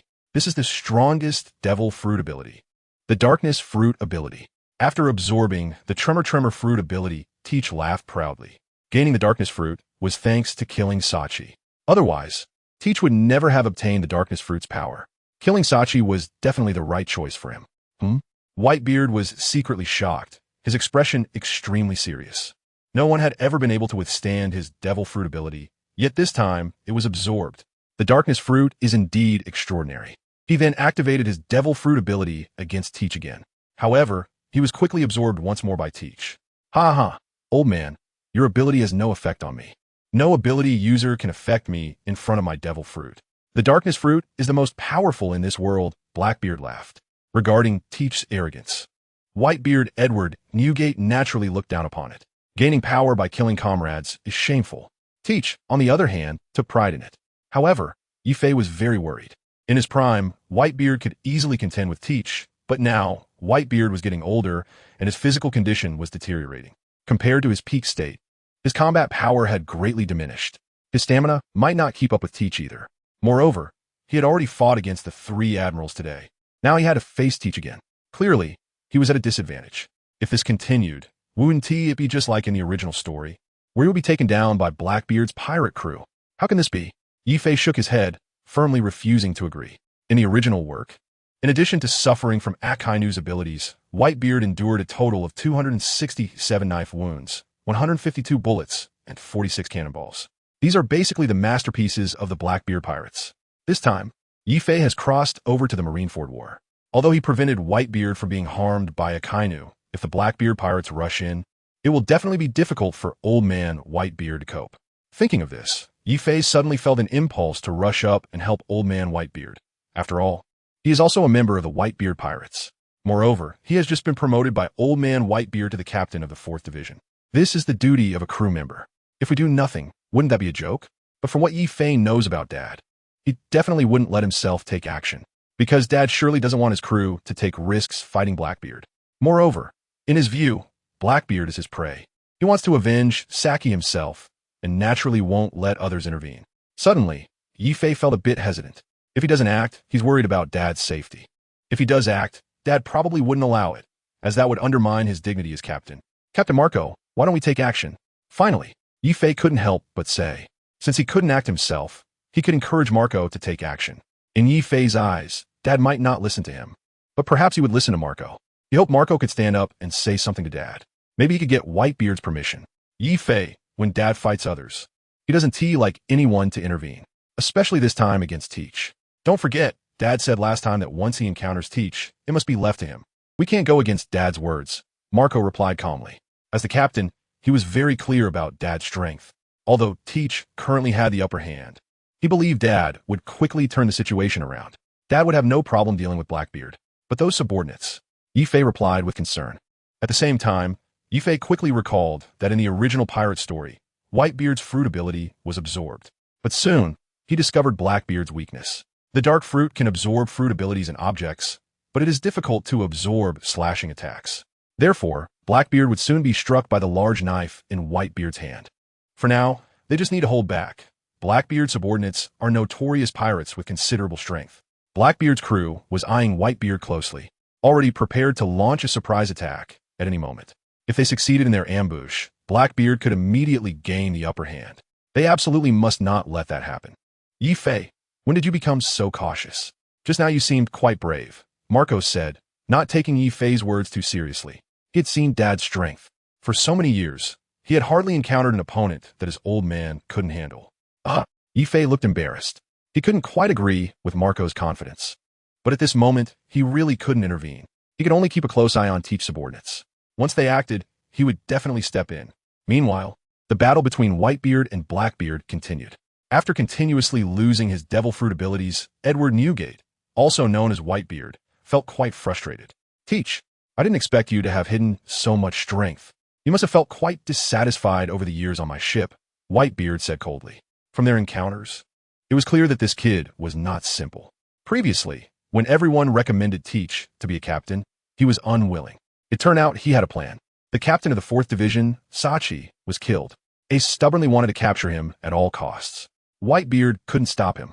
Later, Shanks even came to his ship specifically to tell him not to underestimate Teach. At that time, Whitebeard didn't pay much attention. In his view, Ace's abilities had already surpassed Teach's. After all, Ace was a son he valued greatly. However, now, from his battle with Teach, he quickly understood why Ace lost. Everything stemmed from Ace underestimating Teach, which led to a grave mistake. If he had listened to Shanks and sent someone to find Ace, things wouldn't have escalated to this point. Ha ha ha. Old man, this is your first time acknowledging me. Blackbeard Teach laughed heartily. In the Whitebeard pirates, he had always concealed his true power, merely waiting for the right moment. The moment the dark fruit appeared, Teach knew his opportunity had come. So, without hesitation, he killed Sachi, even though he was his closest companion.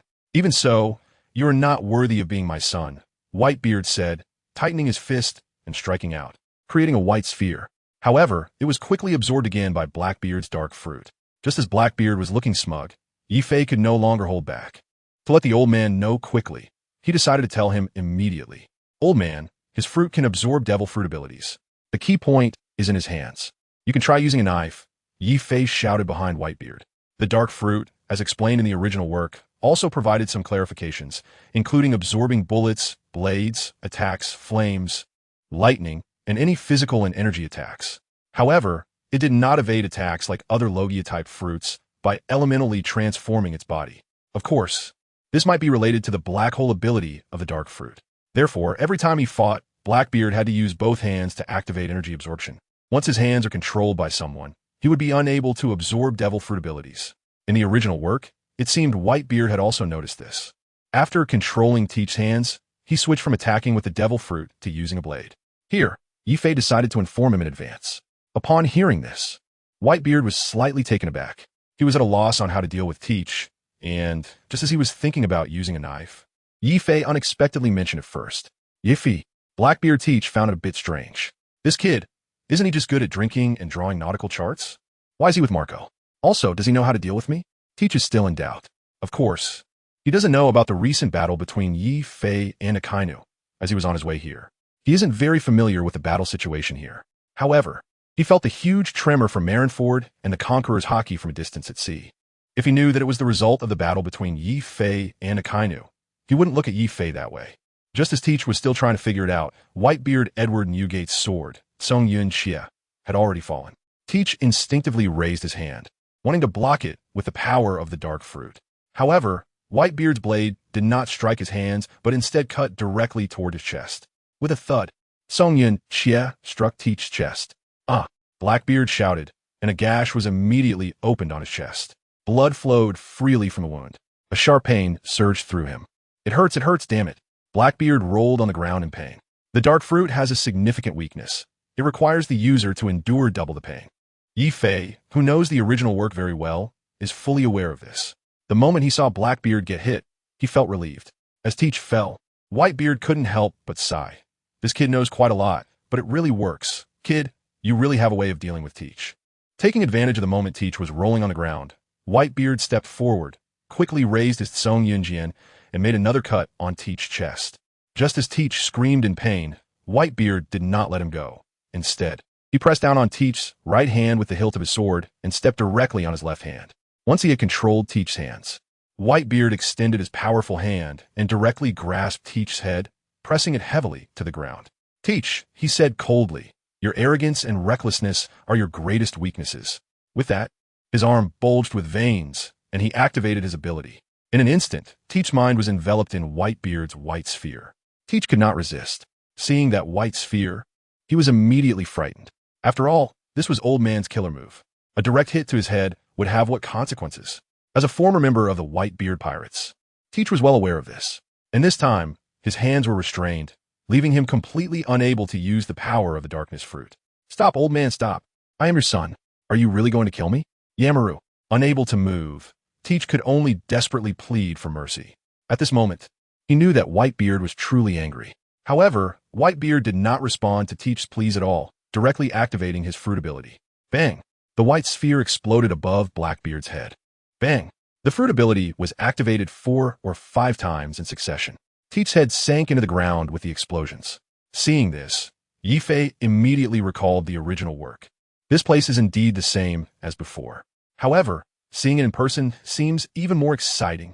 While watching, Yifei began to recall some relevant information from the original work. In the original story, Whitebeard can no longer move and is subsequently attacked by the entire Blackbeard pirates. That part is indeed quite brutal. In the original pirate story, it's rare to see the original characters die. Of course, the original author simply didn't want it to be so violent. But the deaths of Whitebeard and Ace are indeed too tragic. Yifei knows that there's a reason for this. The original work strongly emphasizes the end of the great pirates, with the purpose of allowing the new generation, like Luffy, to rise. But now, Whitebeard's strength is still quite good, and he hasn't been attacked by Teach.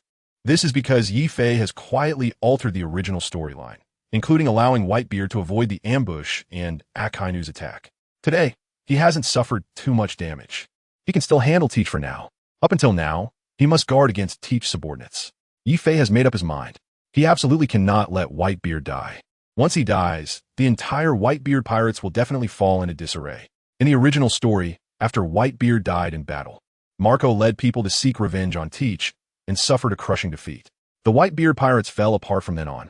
In the Whitebeard pirates, the old man is the soul of the group. Yifei did not want to see the situation. He needed to continue changing the original work, not giving the original author any face. Just as Yifei made up his mind, the power of the Tremor fruit exploded continuously on Blackbeard's head, provoking unprecedented cheers from the Whitebeard pirates. Woohoo! Dad, well done. Kill Blackbeard directly and avenge Sachi. That's right, after killing Blackbeard, we can return to the New World. The New World is waiting for us to come back. For Blackbeard, who betrayed them, being taught a lesson by their father gave them an indescribable sense of relief.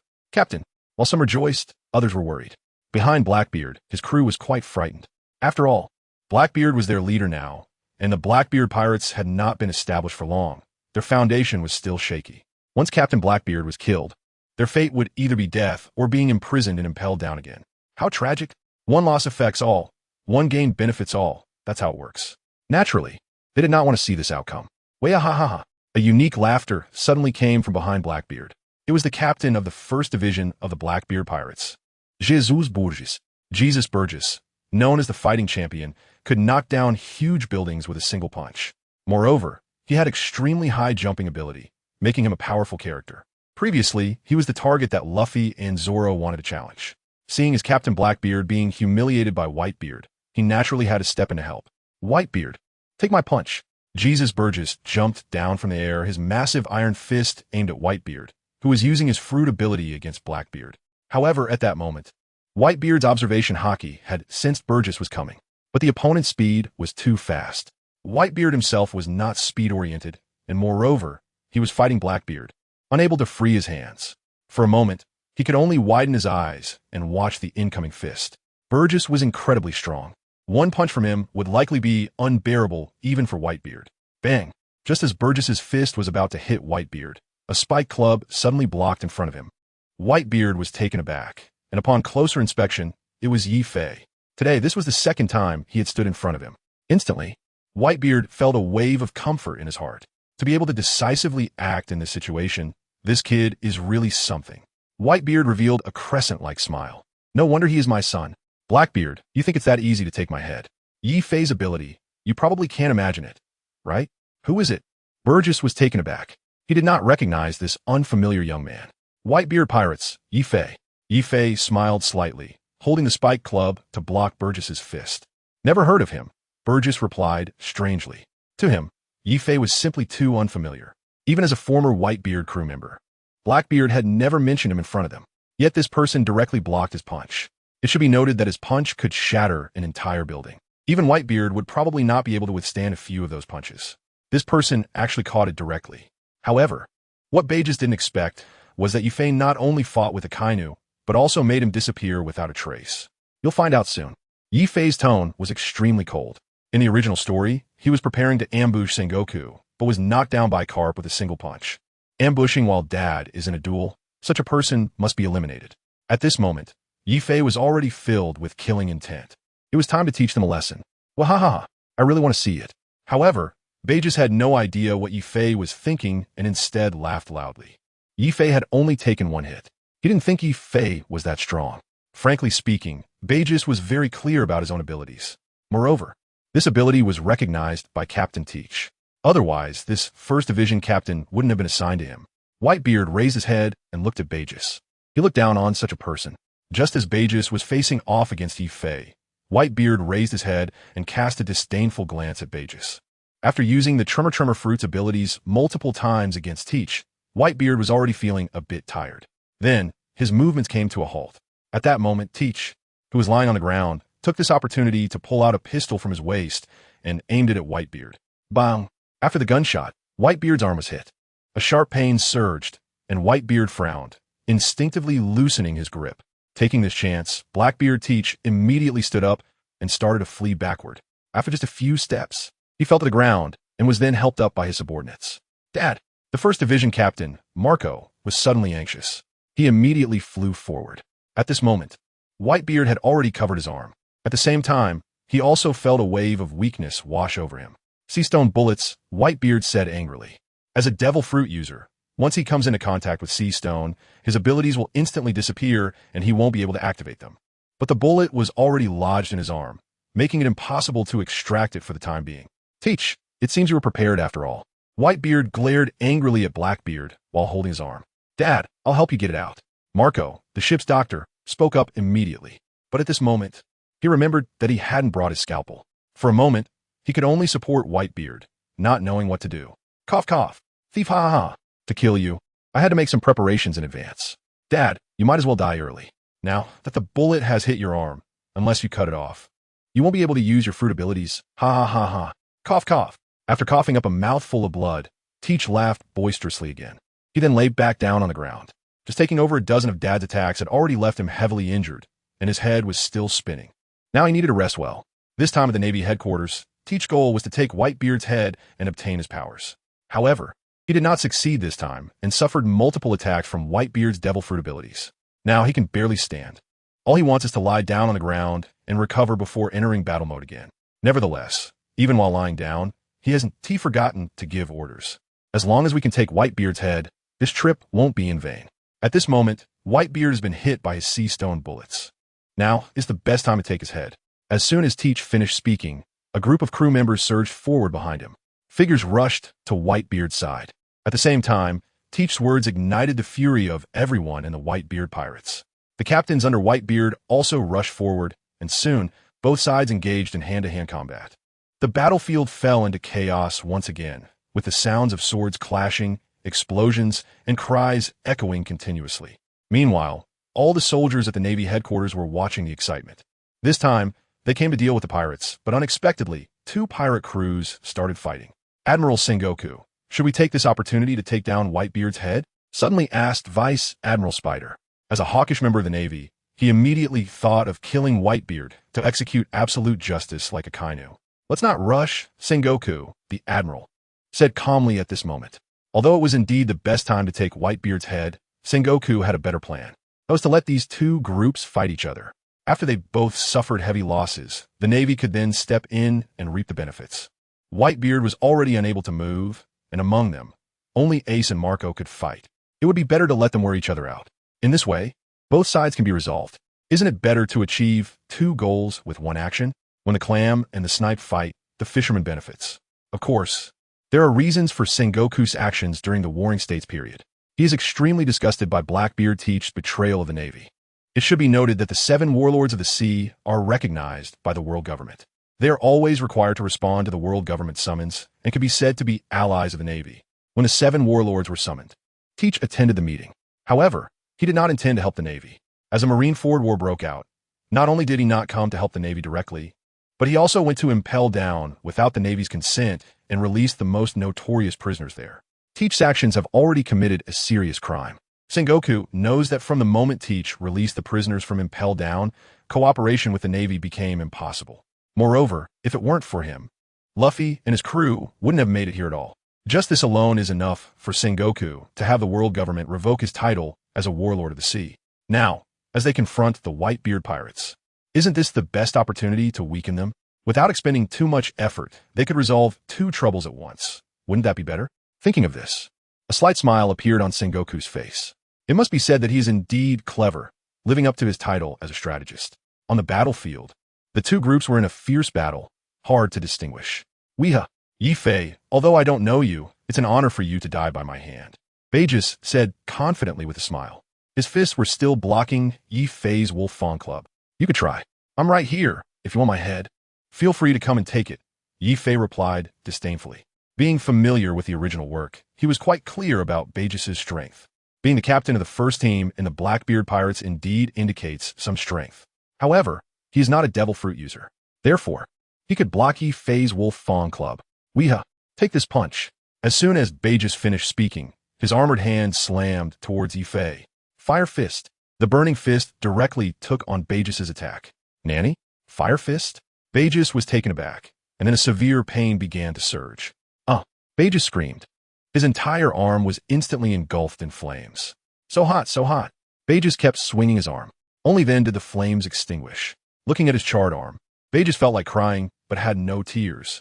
This is the first time he's been hit by a fire punch. However, compared to the pain, he is more shocked by why the person in front of him has fire abilities. The fire punch, that's Ace's technique. Previously, Ace had a fierce battle with Blackbeard. On Bonero Island, Ace confronted Teach after the death of Sabo. Ace fought against the Blackbeard pirates.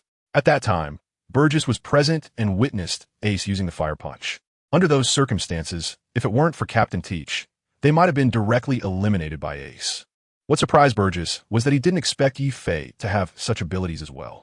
Why do you use fire? Burgess stopped and was a bit stunned. Want to know? Wait until your next life, Yi-Fei coldly replied.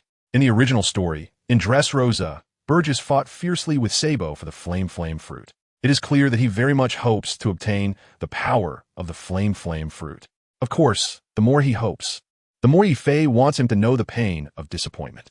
Being able to follow someone like Blackbeard Teach shows that he is already prepared for what he should be. Hearing this, Burgess raised his arms above his head, showcasing his muscles in front of Yi-Fei. The V-shaped physique was meant to show Yi-Fei that he is not that weak. Hee, if you want to kill me, feel free to try. Captain Teach is the greatest man. Burgess revealed a strange smile. At this moment, he clearly realized that Yi-Fei possesses fire abilities. This indicates that he must have eaten a fire-type devil fruit. Now, as long as he kills Yi-Fei, he can gain fire-type abilities. It is known that their captain, Blackbeard, has the power to take fruits. No matter who it is, as long as they are on site, Blackbeard Teach can do it. Bages has always wanted to obtain a power similar to the flame fruit. Moreover, so far, he has not eaten a devil fruit. As long as he kills Yi-Fei, Teach will definitely have a way to do it. Bages is very confident about this. From the previous 2 moves, Yi-Fei's strength is also impressive. Since he is facing such a strong opponent, he cannot be careless. He must use his strongest power to defeat him in one hit. With this in mind, Bages immediately activated his armament Haki. With a loud bang, Bages has already entered his fully armed form. Instantly, his entire body hardened with armament Haki, and black Haki surrounded him. Hee, I want you to know that this world is cruel, Bages said proudly. with his entire body hardened with armament Haki. Even if the Navy's cannon hits him, he would remain unscathed. Without using his armed form, he could knock down a building with one punch. In his fully armed form, he could shatter a well-equipped Navy warship. Of course, from their previous duel, he felt that Yi-Fei was also quite strong. Therefore, he activated his strongest form, aiming to defeat Yi-Fei in one blow and seize the flame fruit he desires the most. I will return your words to you unchanged, Yi-Fei replied coldly. After swinging the mace in his hand twice, he entered his armed form again, preparing for defense. He had just fought with Akainu, and the combination of the two fruit abilities had consumed quite a bit of his stamina. Although he had not fully recovered at this moment, Yi-Fei knew that dealing with someone like Beijus was more than enough. Yi-Fei, come and take your life. Beijus jumped into the air, his armed form fist already coming down. Thunder, 8 trigrams. Yi-Fei unleashed his killing move again. The dragon tooth struck precisely against Beijus's fist. So far, aside from the fire-type ability, Yi-Fei only knows this one move. However, this move is already sufficient. Against Akainu, Yi-Fei used 2 types of abilities, but against Beijus, one is enough. Bang! The black fist and the mace collided. Haki dispersed. Creak! Beijus painfully covered his bent arm. At that moment, he heard the sound of his arm bone breaking. Your ability is nothing special. Is this all the Blackbeard pirates have? I thought you would be impressive. But it turns out Teach just took in some trash, Yi-Fei coldly mocked. The electricity crackling from the mace in his hand had not dissipated. Ever since he knocked Akainu away, he felt that the other opponents seemed quite weak. Beijus painfully covered his arm, in his fully armed Haki form. He actually got his bone broken in one move. How is this possible? Buyers couldn't believe it, but the pain in his hand was so real. Soon, he accepted the reality. Once a person accepts that someone else is stronger than him, the next step is to feel fear towards that person. A single move to break his bones? Buyers stared in terror at the weapon in Yi-Fei's hand, a wolf-tooth club. This is very similar to Kaido, one of the 4 emperors. Moreover, during their recent confrontation, he also felt the power of the lightning within. Previously, Blackbeard Teach had mentioned some things about Kaido to them. Yi-Fei's recent move resembled the Thunderbagua that Captain Teach spoke of, but that was Kaido's technique, and it was one of his ultimate moves. It was being used by Yi-Fei before him. Who exactly are you? Beijus asked in shock. Could he have some connection to Kaido? You don't need to know. Yi-Fei did not want to provide any explanation. Without waiting for Beijus to react, he jumped forward and used the Thunderbagua again. Beijus broke out in a cold sweat. The pain in his arm had not yet subsided, and the opponent was attacking again, faced with the weapon rushing towards him. Beijus had no way to retreat. He could only instinctively extend his right hand, clad in metal armor, to defend. Bang! The dragon's fong, imbued with advanced armament Haki, struck against the metal arm. A tremendous sound echoed. The metal armor on Beijus's arm was instantly shattered, and he fell down as a result. Simultaneously, his armored arm let out a creaking sound. The bones in his right hand had already shattered internally. Yi-Fei's 2 consecutive moves had directly broken both of Beijus's arms, even while he was in his armament Haki form. Beijus was drenched in cold sweat from the pain, and at the same time, an inexplicable fear began to rise within him. Is this still a human? To know that he, Beijus, a typical naval vice admiral, might not even be a match for him. But now, in just 2 moves, merely 2 moves with just 2 hands, he was completely incapacitated. He could never have imagined that after dominating the seas for decades, he would be defeated so easily today. Moreover, he didn't even know this person. It's inexplicable. However, at this moment, he felt more fear than anything else. At this moment, Beijus could no longer focus on the duel. The intense pain in his arms made it impossible for him to stand. Lying on the ground, he could only struggle to crawl back. He wanted to escape from this devil. Yi-Fei. Behind him, Yi-Fei's footsteps were slowly approaching. For Yi-Fei, Beijus at this moment was like meat on the chopping block, ready to be devoured at any time. Beijus, Yi-Fei silently called out to him from behind, shouldering the wolf fong club, his steps steady as he slowly followed. Yi-Fei didn't seem to be in a hurry. His only goal was for everyone to hear Beijus' miserable cries. Help me, Beijus. Meanwhile, Blackbeard Teach had gradually regained consciousness from the impact of the tremor fruit, and his powers had returned. Seeing Beijus lying on the ground, Teach was extremely surprised. This was the first time he had seen Bayas defeated. He remembered that Bayas was very powerful. Soon, Teach noticed Yi-Fei behind Bayas. Yi-Fei, has he grown taller? He used to seem quite short, just a drunkard. Previously, they had been drinking together every day, and as a navigator, Yi-Fei had told him that he wanted to travel the world and chart all the maps. He defeated Bayas? How could that be? Does he really have that kind of strength? Just as Teach was puzzled, Baya's cries pulled him back to reality. Captain, save me. Bayas cried out desperately from the ground. Lying there, he felt the footsteps of Yi Fei, filled with endless killing intent. At that moment, he was truly scared. He desperately tried to reach out his hand for help from Blackbeard, but both of his hands were completely incapacitated and couldn't move at all. Seeing Teach, Bayas reignited his hope. Bayas, tell me what happened? Teach asked with a puzzled expression. Just moments ago, he had been somewhat dazed from the shock of Whitebeard. With both crews fighting fiercely on the battlefield, Teach hadn't noticed the duel between Bayas and Yi Fei. Moreover, he didn't expect Bayas to be defeated by Yi Fei so quickly. Captain, save Thunderbagua. Bayas' words hadn't even left his mouth before Yi Fei's mace struck heavily on Bayas' forehead. As Yi Fei's mace fell rapidly, the ground collapsed with a loud bang. Bayas' head instantly sank into it. Ding! Host defeated a member of the Blackbeard pirates, gaining 15,000 experience points. The mechanical voice of the system echoed in Yi Fei's mind. Yi Fei smiled slightly. From experience points, it seemed that Bayas was stronger than an average Navy Vice Admiral. 15,000 experience points said it all. He could exchange for quite a bit. Bayas never expected that he would be taken down by a small fry from the Whitebeard pirates in Marineford. However, if he had seen the duel between Akainu and Yi Fei, he definitely wouldn't have been arrogant enough to consider Yi Fei as his opponent. Yi Fei pulled the bloody mace out from Bayas' head and calmly looked at Blackbeard Teach. Wanted to see Teach's reaction now. Blackbeard's mouth gaped open in an O shape. The scene before him left him so shocked that he couldn't speak. Looking at Bayas, whose head had been smashed, Blackbeard glanced at Yi Fei again, and for a moment, he didn't know how to respond. Meanwhile, the Navy side was also dumbfounded. The notorious pirate Bayas was killed so easily by someone. Even Sengoku was taken by surprise. This person named Yi Fei is not only extremely powerful, but also ruthless in his methods. Teach, your opponent from now on is me. Yi Fei swung the weapon in his hand, and then slammed it heavily on the ground. Yi Fei has no intention of holding back against the Blackbeard pirates. Whether as a traveler or as the original Yi Fei from this world, neither reality allows for the existence of the Blackbeard pirates. He is determined to kill Burgess right in front of Teach.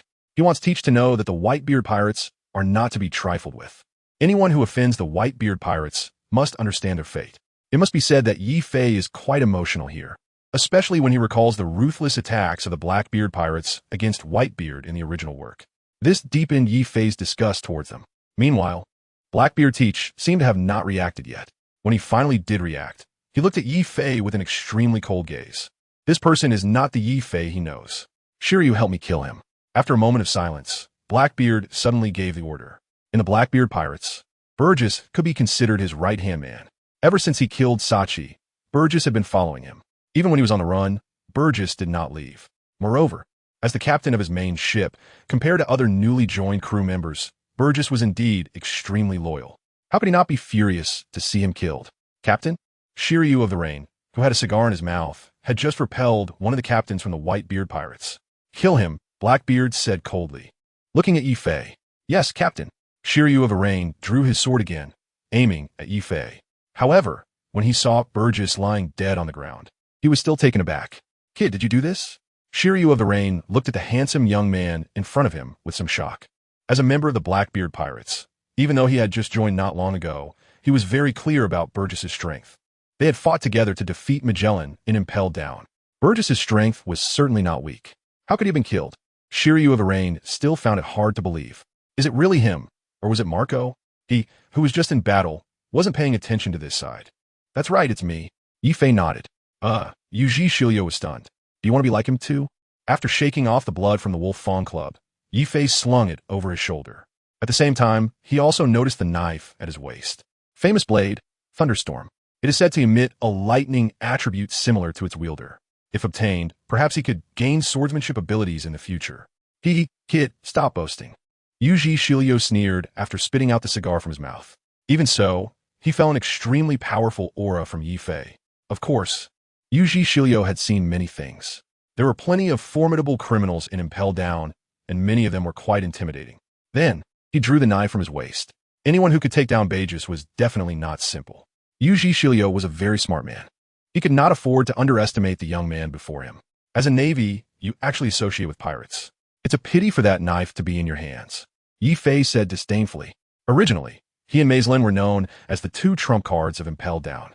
But this person seemed unsatisfied with the status quo, wholeheartedly following Blackbeard. Since he followed Blackbeard, it meant he was opposing the Whitebeard pirates. An opponent is an enemy. I would rather take a risk than stay in that dark place. What do you think, kid? In response to Yi Fei's words, Yu Shilio sneered. He was sentenced to death with a commuted sentence due to his bloodlust. Since Blackbeard was so sincere in wanting to invite him, why refuse? Besides, he never liked being in that dark prison.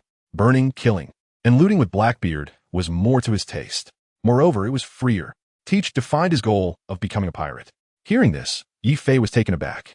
Yu Shilio's thoughts were indeed not wrong, and Yi Fei was momentarily speechless. He could only say, "Your strength is good, but your pirate journey ends today. Kid, stop being so arrogant."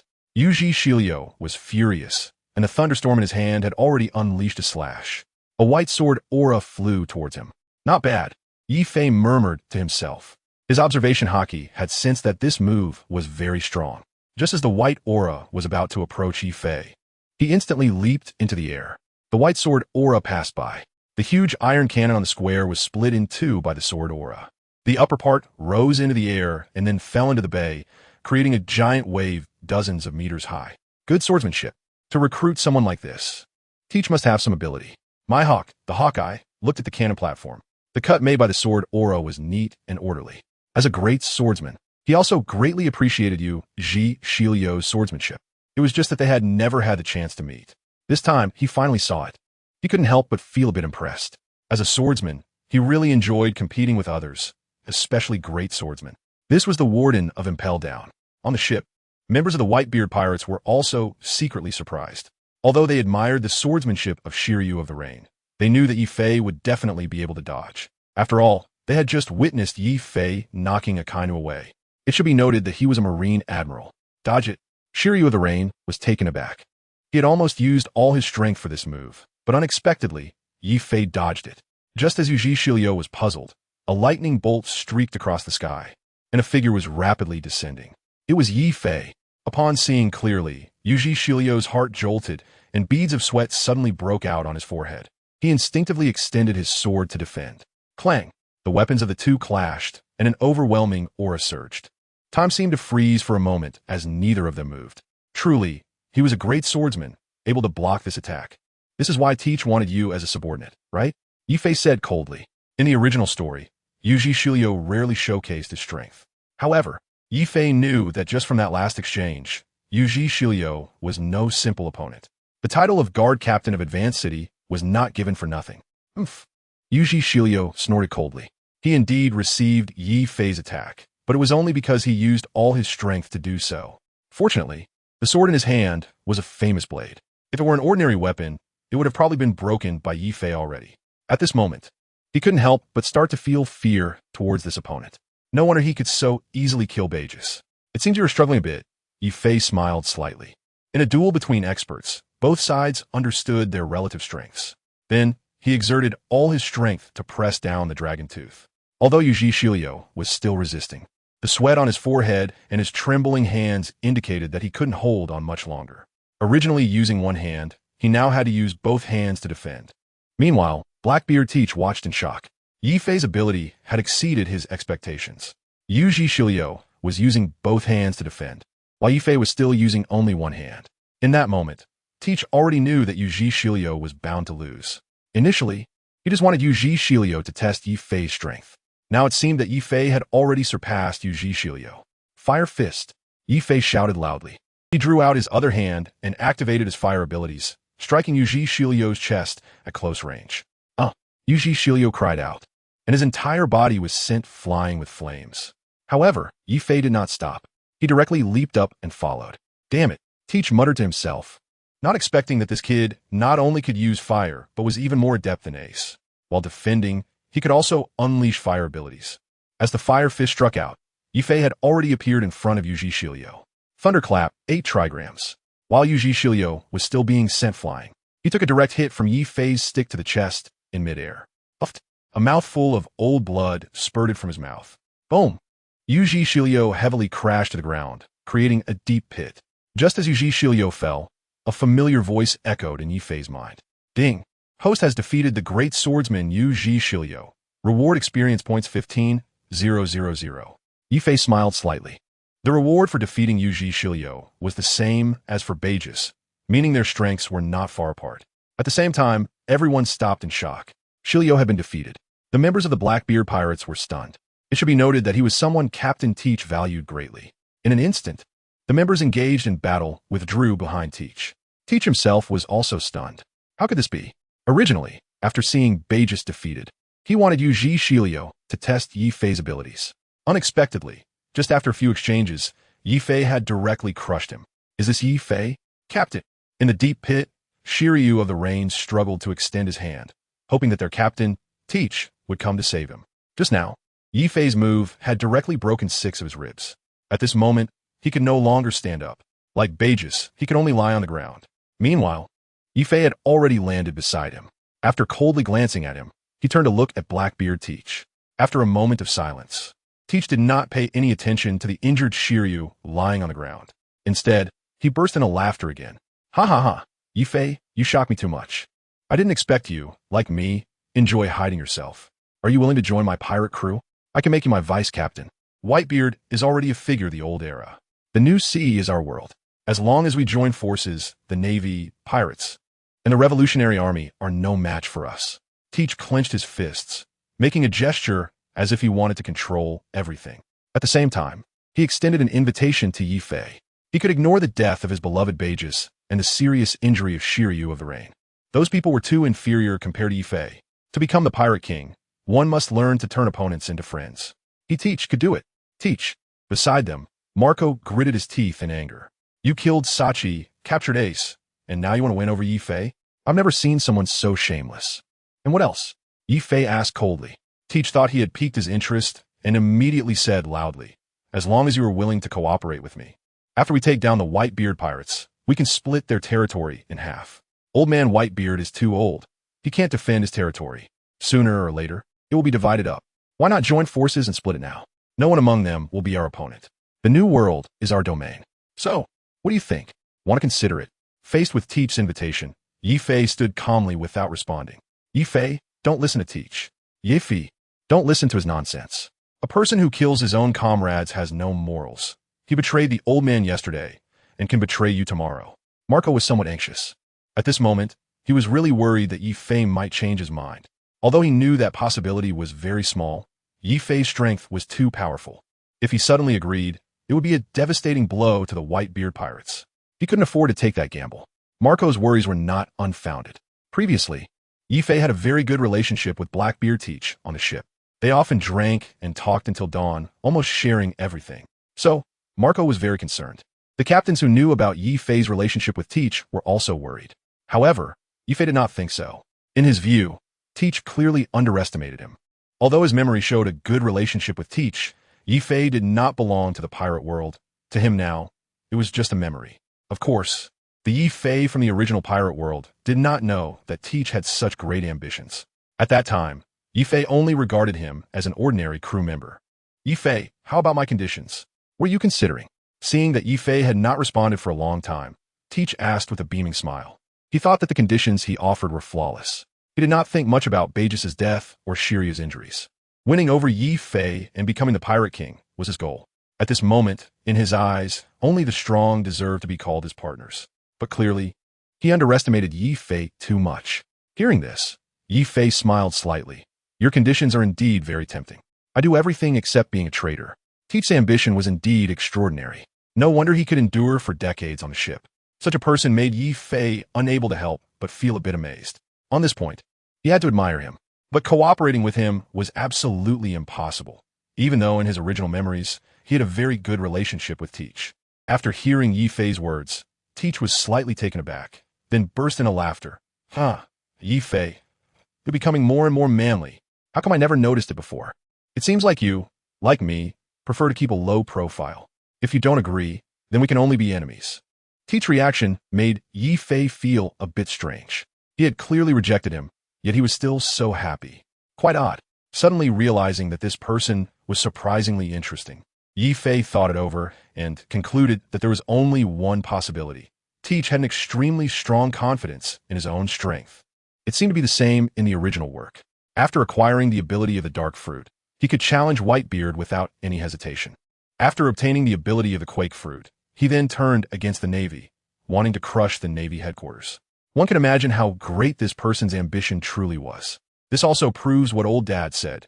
Teach is not only arrogant, but also extremely conceited. However, Teach indeed has the capital to be arrogant. Just as the two were talking, Rain Shiryu, who was lying on the ground, suddenly spoke up. Captain, Rain Shiryu pleaded once again. He hoped that Teach could intervene and take him away from Yifei. As long as the captain intervened, there was a chance he could be safe. Shiryu, Teach wanted to step forward. However, Yifei was closely watching his every move. Being stared at so directly made Teach feel a slight tension in his heart. This feeling was particularly bad for him. Just as he was about to take a step forward, he immediately stopped. He hesitated. The subordinates who were ready to act also came to a halt. Even Blackbeard didn't dare to step forward, let alone his crew. It was important to note that Yifei had just killed Bayas and also injured Rangi Shilio. Captain, seeing that Teach and his group made no move, Rangi Shilio, who was lying on the ground, felt a surge of despair. Instinctively turning around, he saw Yifei behind him, seemingly grinning at him in a strange way. What do you want? Don't come over here. Rangi Shilio trembled and asked. His eyes filled with fear towards Yifei. Just a few moves, and he had suffered a crushing defeat at his hands. This opponent is so powerful that he can't even imagine it. You'll find out soon enough, Yifei replied calmly. At this moment, killing Rain Shiryu was as easy for Yifei as squashing an ant. However, Yifei had a better plan. Admiral Sengoku, this traitor from your navy, I am handing him over to you now. After stopping, Yifei shouted loudly to Admiral Sengoku, who was not far away. Wherever he came from, he should go back there. That would be the best outcome. Rain Shiryu is a member of the Navy, and returning him to the Navy is a good choice. In this way, at least it gives the Navy some face. Of course, Yifei has his own thoughts. Sengoku was somewhat caught off guard. What is this guy trying to do? Sengoku was somewhat confused, but when he saw Shiryu of the Rain, his expression instantly darkened. Shiryu, you traitor. The Navy has put so much trust in you, yet you want to join forces with Teach. Sengoku scolded harshly. He couldn't help but recall what Shiryu had just said. Then, he loudly told the Navy soldiers beside him, take this traitor back to impel down and keep him under strict supervision. Shiryu's face instantly turned pale. He had gone through countless hardships just to be taken out of impel down by Teach. Now, he was going to be sent back to that place. He didn't want to go back. He had just gained his freedom, and now they wanted to take him back? Life is precious. Love is even more valuable. If it is for freedom, both can be sacrificed. Captain, no, I don't want to go. Shiryu shouted desperately. He never wanted to return to that dark and damp prison. He yearned for freedom. He craved freedom. Yifei sneered coldly in his heart. That place was where he was supposed to stay. Teach was momentarily stunned. He wanted to step forward. Shiryu's strength was decent, and it was indeed a pity for the Navy to take him away. But Yifei was blocking his way. He really didn't want to act recklessly. After all, he had already seen Yifei's strength, and he was definitely not an ordinary person. Without absolute certainty, he wouldn't rashly take action. Moreover, they were currently at Navy headquarters, and bringing an injured person would be a burden. At this moment, Teach had to consider the consequences of confronting Yifei. Although he was somewhat arrogant and conceited, Teach was a very intelligent person. He knew how to assess the situation. Shiryu, I'm afraid you'll have to endure, Teach said with a helpless smile. Finally, he decided to give up on Shiryu. He then watched as several Navy soldiers bound Shiryu and carried him away. No matter how Shiryu shouted, Teach remained silent, coldly watching everything. Teach, it seems our account hasn't been settled yet, Whitebeard said as he trembled to his feet, glaring at Teach. At this moment, Whitebeard still had no intention of letting Teach go. Haha, old man, in your condition, you still want to kill me? Teach said with a heavy cold laugh. The Sea Prism Stone bullet had just been shot into his arm. Now, he had no way to use the powers of the Tremor fruit. Whitebeard at this moment was nothing more than a useless person. Teach was not worried about him at all. On the contrary, he was very concerned about Yifei. Old man, you should go back first. I'll handle things here, Yifei said as he returned to Whitebeard's side, speaking calmly. Ugh. Whitebeard pressed down on his chest. The previous Sea Prism Stone bullet left him unable to muster any strength. At this moment, he could no longer fight. After saying this, his old injury suddenly flared up, combined with the Sea Prism Stone limiting his power, causing Whitebeard to sit back down on the ground. Seeing this, Yifei looked at Diamond Jaws. Captain Jaws, please take the old man back to the ship and remove the bullets from him, Yifei instructed. As someone familiar with the original plot, Yifei naturally knew that once the old man encountered Blackbeard, it would definitely be a fight to the death. And right now, it was really not the time to confront Blackbeard because the Navy was watching closely. The reason Admiral Sengoku did not let his subordinates take action was simply that he wanted to profit from the two groups fighting. This time, Dad happened to be injured, and Yifei could take this opportunity to bring him back. Yifei, you have to be careful. Here, it's up to you to decide. Seeing this, Whitebeard could only sigh. He really wanted to deal with Teach himself. But now, he couldn't move at all.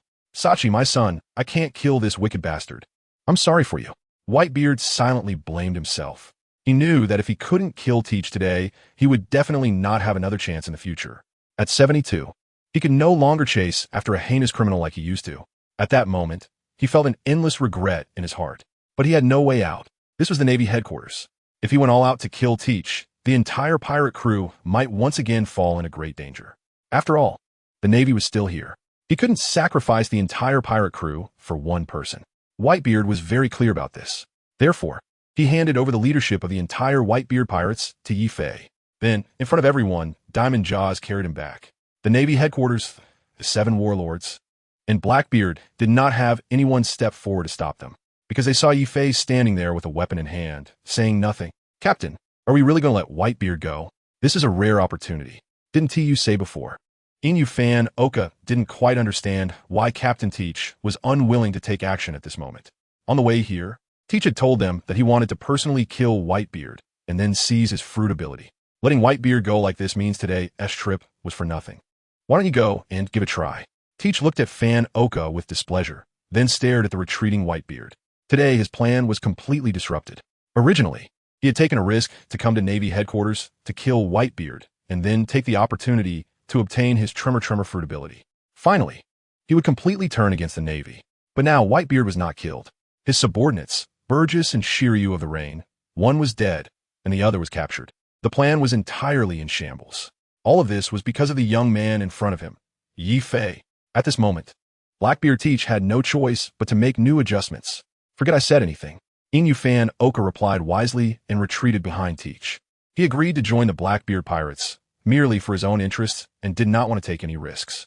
Meanwhile, Yifei raised his spiked bat. Teach, are we still going to fight? Yifei asked. When Yifei asked this question, he actually did not want to duel Teach. If he truly wanted to confront Teach, he wouldn't have wasted so much time talking. The priority now was to conserve his strength. Yifei was already quite exhausted after fighting Akainu. Then he had to battle Burgess and Shiryu of the Rain. Yifei himself wasn't sure how much longer he could fight. If he really got into a fight with Blackbeard, he might be taken advantage of by the Navy. If he got handcuffed with Seastone and sent to impel down, that would be a real problem. It should be noted that there were definitely people in the Navy who could do that. Garp and Sengoku hadn't truly made their move yet. These two old men, although aged, are still quite powerful. At this moment, Yifei dare not be careless. He needs to conserve his strength. Therefore, unless absolutely necessary, he cannot easily engage in battle with Teach. Haha, let's call it a day, Teach said coldly. Of course, Teach has his own plans. It is no longer possible to kill Whitebeard. In the current predicament, he has already made enemies on both sides. There's no need to mention the Whitebeard pirates. That is a matter of avenging his father. Additionally, this time he broke into Impel Down and released many heinous criminals, already standing against the world government and the Navy. If he were to engage in battle with Yifei and the others now, once ambushed by the Navy, escaping from Navy headquarters would not be so easy. Even if there is no profit, he cannot risk his own life. Well then, we will cease fire. Yifei replied directly. Meanwhile, Marco looked puzzled and walked over to Yifei. Yifei, Teach is our enemy. Are we really just going to let him go? Marco whispered. Just a moment ago, to kill Teach, their father had already risked everything. Now, Yifei wants to call for a ceasefire, which goes against their father's wishes. However, Yifei did not respond directly. Instead, he glanced at him and then looked toward the Navy. They're just watching the two sides fight it out. Blackbeard Teach has plenty of time to deal with it, but not now. Captain Marco, the Navy, Yifei said softly, his expression particularly serious. Immediately, Marco understood Yifei's intention. He wants to preserve the entire pirate crew. Thus, he said nothing more. On the other side, Teach suddenly burst into laughter. You are quite adaptable, Yifei indeed, haha. Both sides halted, only to become locked in a standoff. Damn it, Marshal Sengoku exclaimed, his eyes wide. It should be known that he did not let the Navy act just now to allow the two sides to fight. But now, they surprisingly did not engage again. This is completely different from what he expected. Today, he mobilized 100,000 Navy troops, the 7 warlords of the sea, dozens of vice admirals, and 3 admirals, just to execute Ace and kill Whitebeard. But he never anticipated that things would develop to this extent. It was all because of that person named Yi-Fei. Fleet Admiral stood below. Yi-Fei raised his head and shouted loudly at Sengoku. Sengoku's anger hadn't dissipated, and he felt somewhat strange at Yi-Fei's shout. I just returned Rain's Shichibukai to you. Now you should do something in return, Yi-Fei said loudly. In his view, he had just helped the Navy. Since that was the case, they should give a little gratitude in return. What do you want? Fleet Admiral Sengoku asked, already guessing what Yi-Fei was about to say. A ceasefire. Let's go back, Yi-Fei replied. Today, the main mission was to rescue Ace. Now that the mission was accomplished, it was time to go back. The New World is the territory of the Whitebeard pirates. The Navy can settle the score with Blackbeard later. Akainu had already been sent flying, and the remaining 2 lenient admirals mostly just held back. If Sengoku didn't give the order, they would definitely continue to hold back. In this regard, they were completely different from Akainu. Therefore, the final decision rested in Sengoku's hands. The Whitebeard pirates wanted to leave here, provided that Sengoku agreed. Don't joke around. Do you think Marineford can come and go as it pleases? I will not compromise with pirates. In the face of Yi-Fei's request for a ceasefire, Sengoku directly refused. At the same time, the soldiers raised their guns, already aimed at Yi-Fei, waiting for their fleet admiral Sengoku's command. All right, I'll play along with you. Yi-Fei smiled slightly. Although he didn't want to fight them, since they wanted to make a move, he would accompany them to the end. After saying that, Yi-Fei slammed his mace heavily on the ground. The ground instantly cracked open with a huge fissure. The Navy generals were all frightened and retreated. They were very afraid that Yi-Fei would use the same move he used against Akainu on them. Just as everyone was waiting for Sengoku's order to start the battle, Sengoku hesitated and did not speak. He indeed wanted to kill Ace and Whitebeard.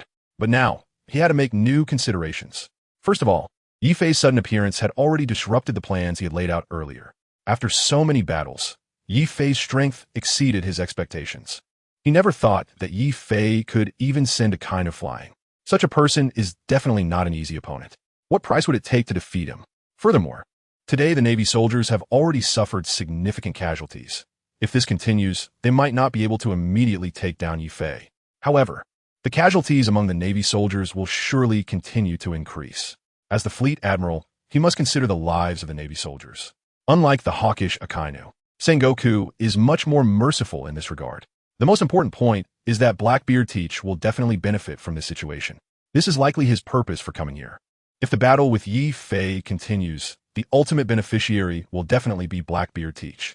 Although he cannot figure out Teach's true intentions, his visit to Marineford is definitely not simple. If he takes advantage of the Navy and Yi-Fei fighting each other, he could strike the Navy from behind. Therefore, Sengoku hesitated. Seeing Sengoku's indecision, Teach, who was in a stalemate with Yi-Fei, suddenly burst into laughter. Ha ha ha! Fleet Admiral Sengoku, where did your former bravado go? As a dignified fleet admiral, are you afraid of a nameless nobody? Where is the justice of the world government and the Navy headquarters? Even the wounded Whitebeard, who was on the verge of death, couldn't handle it. And don't forget, the Whitebeard pirates rescued Port Gasti, Ace, who is the son of Roger. Isn't that what you have always hoped for? Now, Ace is on the ship, and yet you stand here, unmoved. The justice of the Navy is truly laughable. At this moment, his biggest thought is for the Navy headquarters and the Whitebeard pirates to fight again. As long as the battle continues, the outcome will definitely be a mutual destruction. Then, he would have the opportunity to kill Whitebeard and seize his devil fruit ability. Hearing this, Yi-Fei was slightly taken aback. It seems that Blackbeard Teach not only has ambitions, but is also very clever. At this point, he hasn't given up. He is still fanning the flames. Sengoku knows how to use the conflict between the 2 pirate crews to his advantage. Teach also knows how to provoke Sengoku to incite them to fight against him. As a transmigrator, Yi-Fei understands Teach's thoughts very clearly. The Gura Gura no Mi is indeed what Teach dreams of. He took the risk and came to Marineford. He absolutely didn't want to leave empty-handed. Teach is very clever, but Yi-Fei believes that Admiral Sengoku is definitely not an easy opponent. However, Sengoku is unaware of Teach's intention to seize the Gura Gura no Mi ability. Seizing the opportunity, while Sengoku was not in a hurry to respond, Yi-Fei loudly said, Teach, isn't your purpose for coming here to obtain Dad's Gura Gura no Mi ability and then turn against the Navy? How could you forget? Ha ha ha. After saying that, Yifei suddenly burst into laughter. In the original work, Teach indeed did this. However, this time, Yifei revealed it ahead of time, exposing Blackbeard Teach's intentions in front of everyone. Hearing this, everyone was taken aback. Sengoku's face changed drastically upon learning the truth, and a surge of anger ignited in his chest. Teach, you dare to turn against us? We haven't settled the score with you yet. Meanwhile, Blackbeard, Marshal D, Teach, was also stunned. Damn it, how did that kid find out? I've never told anyone about this intention. Yifei, is what you said true? How did you know? Behind Yifei, Marco asked in shock. Captain Marco, otherwise, why do you think he dared to bring prisoners from Impel down here? Teach is a very ambitious person. He could hide on the ship for decades for the Yami Yami no Mi. Similarly, he could kill Dad for the Gura Gura. No Mi Sachi's death is the best proof, Yifei calmly replied. Of course, Yifei wouldn't mention that it was because he had read the original work. In response to Marco's question, he only needed to persuade him with his own reasoning. Naturally, Marco was quickly convinced by Yifei. Because what Yifei said made sense, Teach could do anything. He wouldn't care about the feelings of the Whitebeard pirates. Sachi and Ace are the best examples. So that's how it is, Marco finally understood. Just a moment ago, he was still wondering why Teach came to Marineford. It turned out that his true purpose was to kill Dad and seize the Gura Gura no Mi ability. Regarding the Yami Yami no Mi, Marco had learned some information about it. It is said that it can allow one to obtain the powers of a devil fruit user. Perhaps it could really take away Dad's ability. Damn it, that bastard Teach. Marco glared angrily at Blackbeard. This person is simply irredeemable. He killed his companions, captured Ace, and now he has come to Marineford to prepare to kill Pops. Marco really wants to rush up and take down Teach immediately. But he is not an impulsive person. Moreover, the Teach now is no longer something he can handle. He has been hiding on the ship for decades, not only concealing his strength, but also hiding his ambitions. Previously, someone in the Whitebeard pirates wanted to recommend him as captain.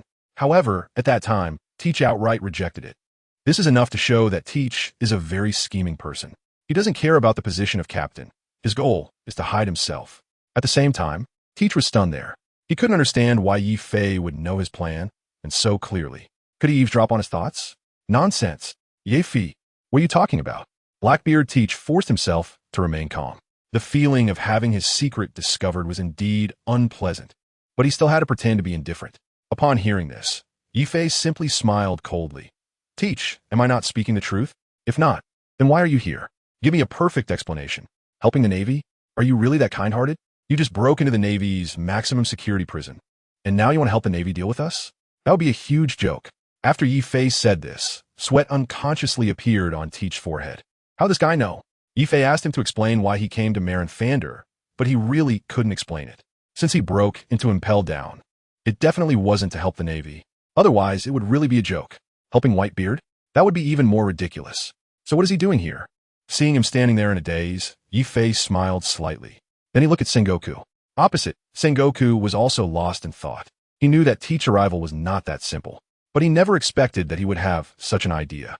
Turning against the Navy, this guy is really extremely arrogant. Does he think the Navy headquarters doesn't exist? However, Sengoku still had some doubts about Yifei's words. Why would he know? But at this moment, Sengoku had no time to guess why Yifei knew so much. However, Yifei's words still made a lot of sense. Teach let a bunch of prisoners go, and logically speaking, they should have escaped far away. But now, Teach didn't escape. Instead, he came to the Navy headquarters, where the strongest forces of the Navy were gathered. This is enough to prove that Teach came here with his own purpose. Otherwise, he wouldn't take such risks. At the same time, this further validates what Yifei said. Therefore, he chooses to trust Yifei. The crime of the Warlord Teach breaking into Impel Down should be considerable, right? Seeing Sengoku frowning, Yifei continued to embellish the story. Of course, the purpose is to have the Navy deal with Teach. You Blackbeard can provoke the Navy against us. So I can also provoke the Navy to deal with you. Don't forget, the account of Impel Down hasn't been settled with you yet. Thinking of this, Yifei smiled slightly. As soon as Yifei finished speaking, Admiral Sengoku immediately looked towards the Blackbeard pirates. Shiryu of the Rain, Katarina Devon, San Juan Wolf, Vasco Shot, and Abelo Pizarro. These are all notorious prisoners from Impel Down. Teach used the convenient identity of a warlord to reach Impel Down and release them all. Although Shiryu of the Rain has been captured by the Navy again, the remaining prisoners are still at large.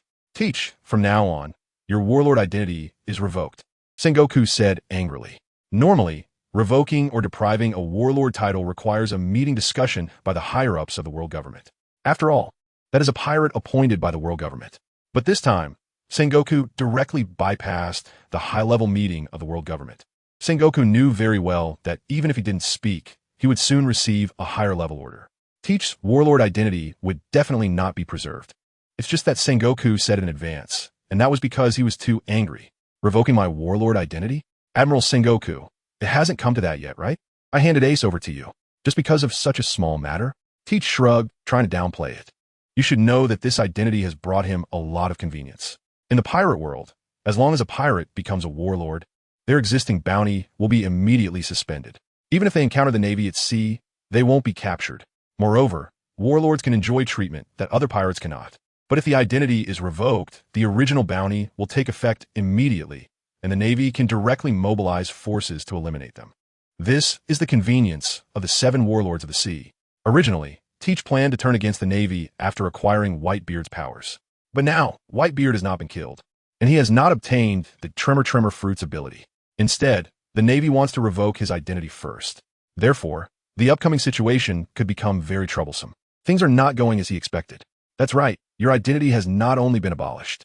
Furthermore, your subordinates must also return to Impel Down, Sengoku replied. Of course, no matter how Teach tries to argue, it won't be easy to deceive someone like Sengoku. Upon hearing this, Blackbeard was stunned. It should be noted that he took the risk of entering Impel Down precisely because he lacked teammates. Now, Sengoku wants to take away all the results of his efforts. If everything he did becomes a waste, Blackbeard will never accept it. Haha, Admiral Sengoku, just try it. If you want me to abandon my subordinates, I'll overturn your entire Navy headquarters. Blackbeard Teach extended his hands, igniting the powers of the dark fruit. Although he suffered heavy losses with the deaths of Burgess and the capture of Shiryu of the Rain, it did not greatly affect his own strength. Moreover, these subordinates are all desperate criminals who fought their way out of Impel Down, and each of them is incredibly strong. These are things that Teach has witnessed with his own eyes. To escape, these fugitives will fight desperately against the Navy at all costs.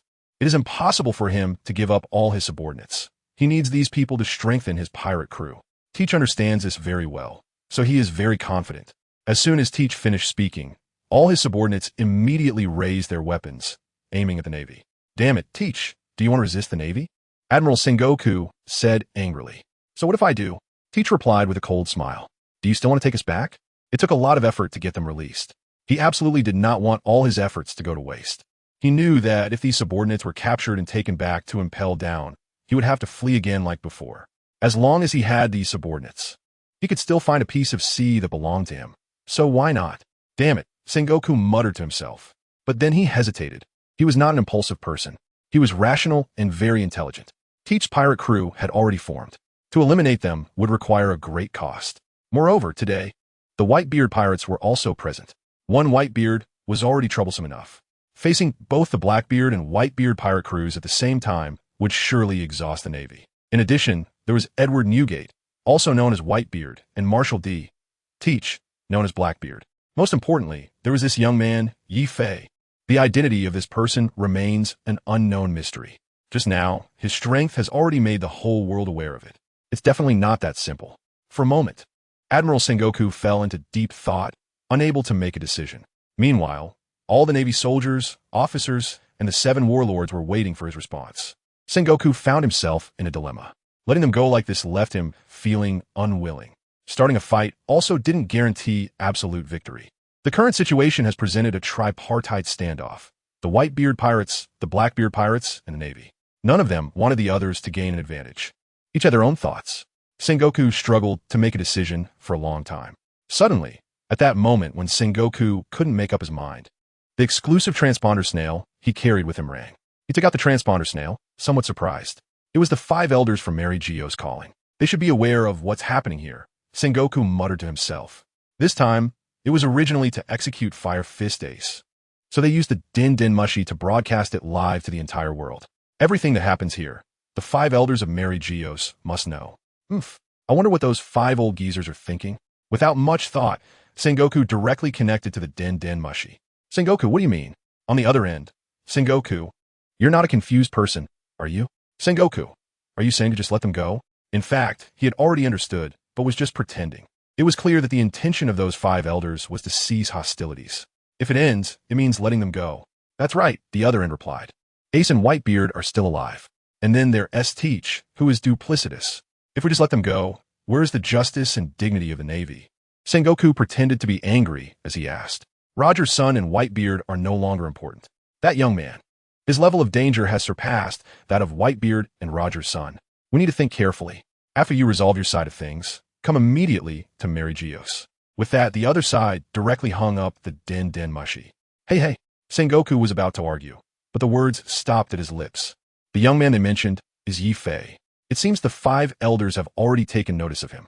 It's important to know that these 5 elders, known as the Gorosei, are the highest authorities of the world government, and they can decide anything.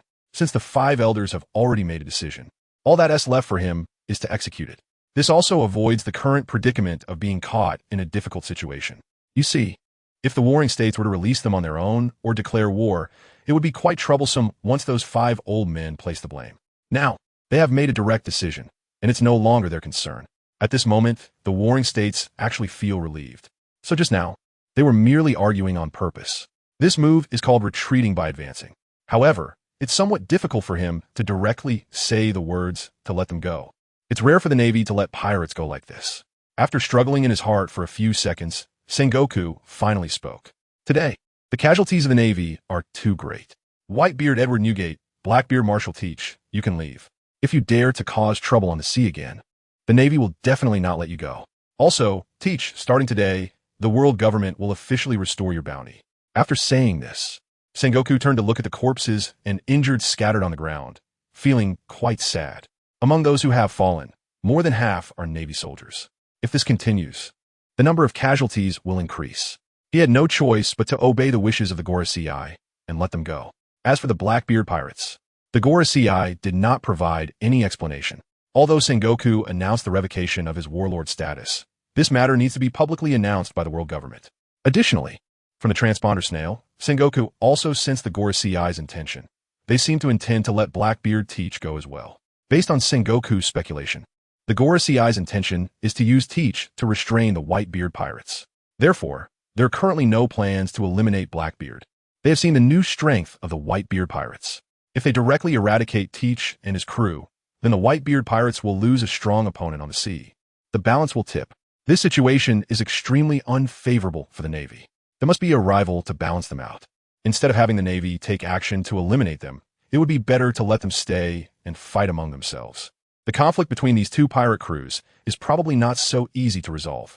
No wonder the world government has considered everything here, Sengoku muttered to himself. Letting Whitebeard and Blackbeard go has left many people puzzled.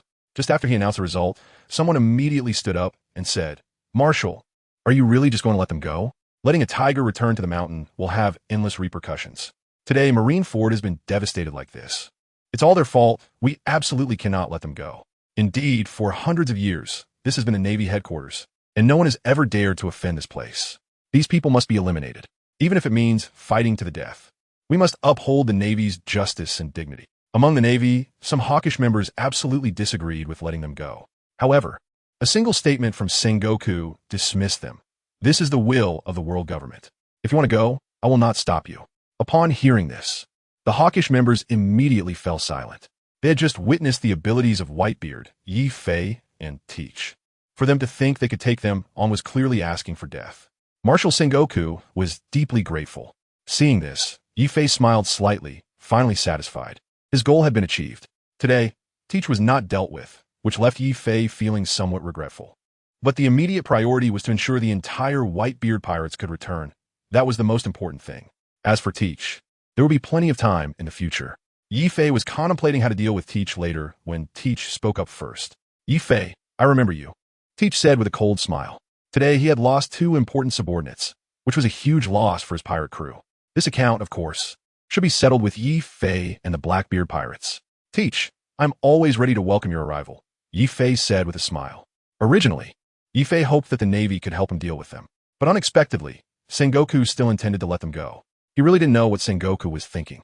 However, Yi Fei didn't dwell on it too much and simply turned around to head back. In front of all the Navy, the 7 warlords, and Blackbeard, Yi Fei did not look back. Seeing Yi Fei leave, Marco instinctively followed.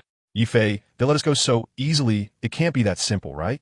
Marco asked, occasionally glancing back to see if anyone was following. Captain Marco, don't worry, it's fine. Yifei shook his head. With so many people present, Sengoku would naturally not go back on his word. Oh, Marco replied. He didn't say much more and just stayed by Yifei's side, watching their retreating figures. Teach pondered for a moment. Ha ha ha, we should also be leaving, Teach said awkwardly, then flicked his sleeves and turned to leave. This adventure in Marineford yielded nothing. And I even brought 2 people along. This deal isn't worth it. Just as Yifei boarded the ship, the Whitebeard pirates had just weighed anchor and set sail. A gigantic pirate ship suddenly appeared in the bay of the Navy headquarters. The Red Fourth. The moment Yifei saw the pirate flag at the bow, he smiled slightly. Shanks has finally arrived. However, by this time, the battle was already over, and the Whitebeard pirates were preparing to set sail back to the New World. It seemed Shanks was a bit late. Hey, Captain, it seems that the battle over here has stopped. Lucky Roo, a cadre of the red-haired pirates, said while eating meat and pointing towards the plaza of the Navy headquarters. Calling out to the cabin. Not far away, Navy soldiers were cleaning up the battlefield, and beside them, the Moby Dick had already raised its sails. Inside the cabin of the Red Fourth, a middle-aged man wearing a black cloak with a western sword at his waist and red hair walked out slowly with a determined look. This man was none other than the captain of the red-haired pirates, Shanks. What? Shanks was taken aback, his expression showing surprise. Then, he looked towards the plaza of Marineford, and immediately turned his gaze to the bay. The war has stopped? What's going on? Am I late? It can't be. The latest news I've received says that the battle here is not over. He rushed over in a hurry. But now, it was clear that the battle had stopped. Shanks turned to look at the Moby Dick. When he saw Whitebeard, Fire Fist Ace, and Luffy, he appeared exceptionally shocked. What was going on? Shanks took a long time to react. The Navy headquarters had gathered 3 admirals, the 7 warlords of the sea, and 100,000 Navy soldiers today, all to execute Ace and deal with Whitebeard, right? Yet now, these 2 were sitting on the ship completely unharmed. Shanks had no idea what had happened. Therefore, he decided to investigate. Meanwhile, the members of the Whitebeard pirates had long since noticed them. Shanks and the red-haired pirates were very clear about this. Previously, they had even come specifically to the Whitebeard pirates to try to stop Ace from pursuing Blackbeard Teach. This at least shows that Shanks is not their enemy. Seeing Shanks looking this way, the members of the Whitebeard pirates immediately shouted loudly. Among them, Luffy's voice was the loudest. Shanks, Luffy has grown up, Shanks said with a smile. This was his first sentence upon joining the red-haired pirates. The last time he met him was in Windmill Village. After more than 10 years apart, Shanks felt a surge of emotions. How he missed those days. Back then, Luffy was not only competitive but also a little crybaby. He never expected that now, in order to save Ace, he would come to Marineford. He could be considered a real man now. Hee. Luffy unconsciously scratched his head, opened his mouth wide, and showed a simple smile. Being able to rescue Ace from Sengoku was enough to make him proud for a while. However, Luffy's originally cheerful face suddenly froze, because he saw Shanks' empty left arm. Years ago, Shanks had lost it while saving him from a Sea King. Thinking of this, Luffy's mouth suddenly pouted. Woo-woo. Luffy couldn't help but choke up. My straw hat, you kept it well. Shanks didn't say much, but he patted Luffy on the shoulder. At the same time, he looked at the straw hat. This was given to Luffy many years ago, and even more years ago, it was given to him by Roger. The straw hat given to Luffy was meant to pass on Roger's will. In front of Shanks, Luffy couldn't hold back anymore and suddenly burst into tears. After all these years, he was still a crybaby. I thought you were a man, but oh dear, I must have misjudged you, Shanks said deliberately. In his eyes, although Luffy had grown up, his personality was still the same, still fond of crying. Meanwhile, Yifei was also somewhat touched. In the original story, since Shanks left the East Blue, he and Luffy had never met again. When they did meet, it was only through the bounty posters. Unexpectedly, because of his appearance, the 2 were reunited. Suddenly, Yifei felt an indescribable emotion in his heart. On the side, Luffy heard Shanks call him a crybaby and immediately started to argue back. Nonsense, I'm not a kid anymore. After saying that, Luffy forced himself to wipe away his tears. He still vividly remembered what happened back then. If it weren't for him, Shanks' arm would still be intact. Then, Luffy brought Shanks in front of Fire Fist Ace and Yifei. Shanks, this is my older brother Ace, and the brother I just recognized, Yifei. Luffy couldn't help but introduce Shanks excitedly. Just now, Yifei and Marco had boarded the ship. Luffy had pulled Yifei over, insisting that he be recognized as his older brother. Reluctantly, Yifei had to agree. Of course, having a younger brother wasn't a bad thing. Ace. Shanks first looked at Fire Fist Ace. At this moment, Marco was treating Ace's leg burns. Ace lowered his head. Today, the Whitebeard pirates had suffered heavy losses, and he felt extremely guilty. The source of it all was just because he acted too impulsively. Why didn't he listen to Dad back then? Seeing him lower his head, Shanks didn't say much. Then he looked at Yi and asked Luffy, Yi, he is your brother? Shanks looked puzzled. He had never seen that unfamiliar yet handsome face before. Luffy nodded repeatedly. That's right. If it weren't for him, Ace and I would have been killed by the Navy Admiral by now. Luffy had rescued Ace from the execution platform. But if it weren't for Yi blocking Akainu, Ace definitely wouldn't have survived. Upon learning this, Shanks was quite surprised. He still didn't know what had happened. However, as a man with top-level Conqueror's Haki, he sensed that Yi seemed to possess some kind of mysterious power. Then, Luffy recounted the events to Shanks. After hearing the news, Shanks finally understood why the Marineford War ended so quickly. It turned out that it was this young man named Yi who changed the course of the war. Captain Shanks, Yi stepped forward and greeted him first. Yi still held great respect for red-haired Shanks in the world of pirates. This is one of the few pirates with a sense of justice. His character is, you can hurt me, but you absolutely cannot hurt my friends. Shanks is such a person. Being able to save your comrades on the battlefield of Marineford already shows your courage. Young man, I admire your bravery. Shanks looked at Yi with affirmation, but still couldn't help but feel a bit puzzled. How could someone so strong be only in their 20s? Captain Shanks, I just don't want to see my comrades being bullied. Our purpose for coming this time is to save Ace. He is our comrade. Yi nodded. Upon hearing this, Shanks smiled calmly. This kid has a personality quite similar to mine. Being able to knock out a Marine Admiral, his strength must be impressive. I really hope to have a duel with you, Shanks said, sizing him up. Especially after hearing Luffy describe the scene at that time, Shanks had this thought. It's a great honor for me to compete with Captain Shanks. But this isn't a good place for it, Yi replied, pointing to the Marine headquarters. Competing in a place like this isn't the best choice. However, Yi really wanted to try the duel proposed by Shanks. After all, Shanks is undoubtedly one of the 4 emperors and has extremely high swordsmanship. In the world of pirates, his sword skills can probably only be compared to Mihawk. He was eager to find out how big the gap is between him and the 4 emperors. All right, if there's a chance, I'll definitely have a duel with you, Shanks nodded. Then he continued, from now on, Yi you are my friend. With Shanks being so proactive, Yi didn't directly refuse and nodded in response. However, Shanks' next words made Yi feel like he was being tricked. Suddenly, Shanks changed his tone. Oh, since we are friends now, Yi would you like to join my pirate crew? As soon as Shanks finished speaking, the ship fell silent. Following that, the Whitebeard pirates members almost jumped up collectively. Yi felt helpless. Shanks, is it false to befriend me and true to pull me onto your ship? So this was your goal. Facing Shanks' request, Yi didn't say anything. But the members of the Whitebeard pirates couldn't stay calm. Hey Shanks, what you're doing is too ungrateful. What? You want to pull Yi onto your ship? Let me tell you, that's impossible. What do you mean, Shanks? You just became friends with Yi and immediately want to pull him onto your ship. That's too inhumane. That's right. Yi is now our 4th Division captain. He just saved our Whitebeard pirates. He is today hero of the Whitebeard pirates. Don't dream. Your red-haired pirates are nothing special. We are the Whitebeard pirates, the strongest pirate crew in the world. Shanks, please leave the ship immediately. Take care. No need to see you off. The crew members launched a public opinion offensive against Shanks, trying to use the power of public opinion to force him to yield. Marco looked embarrassed. Shanks, what is wrong with you? You just boarded the ship and want to pull our people again? Last time it was me. Now it's Yi. What are you doing? Is there too much food on your ship? You little brat from the West Sea.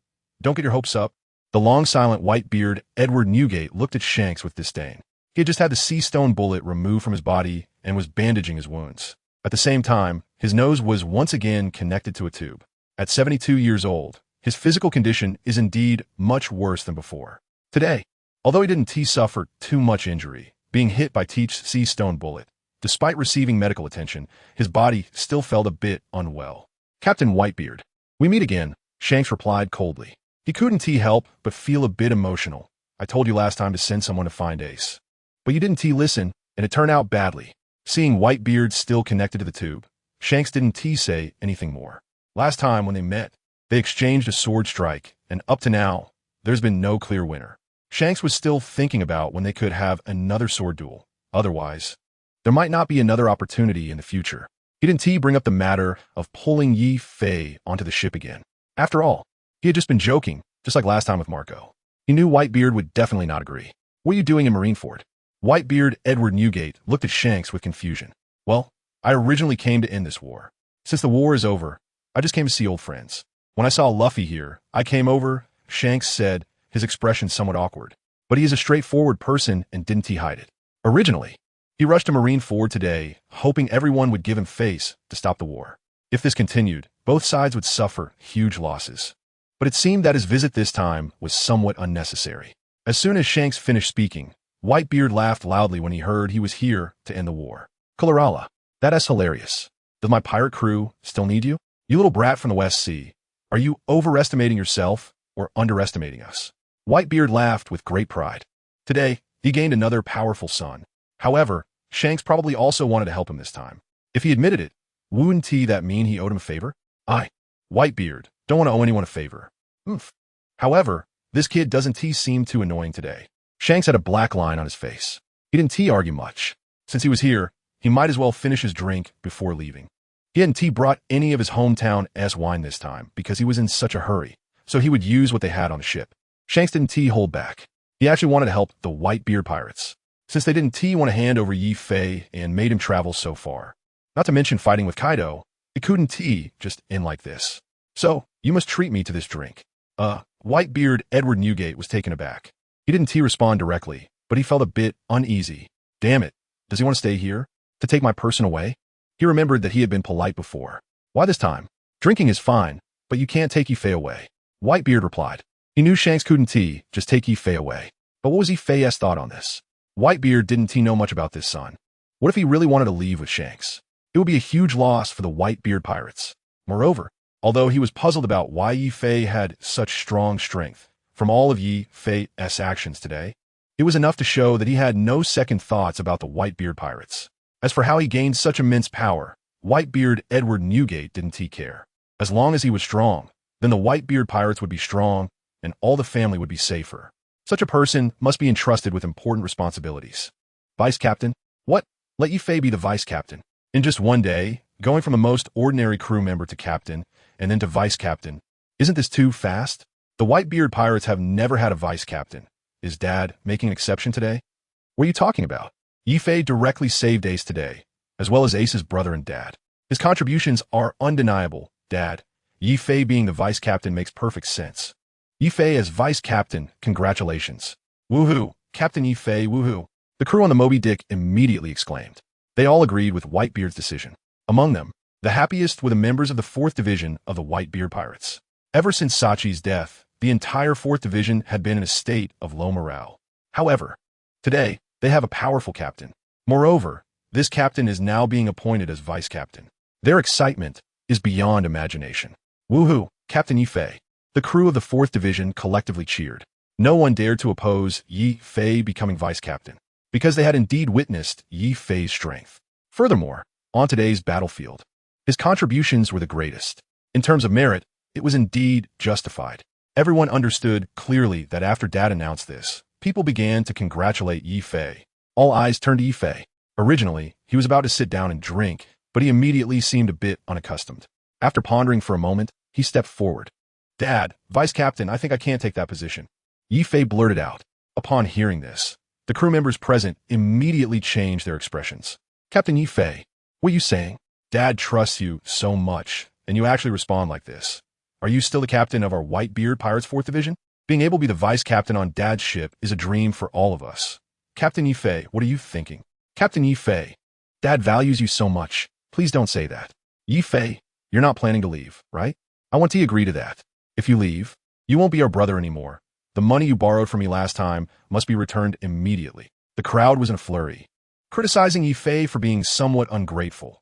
Dad trusts you so much, yet you refuse something others would want but can't have. Meanwhile, Marco walked over to Yi Fei's side. Yi Fei, what's going on? Dad has spoken, and you still don't want to?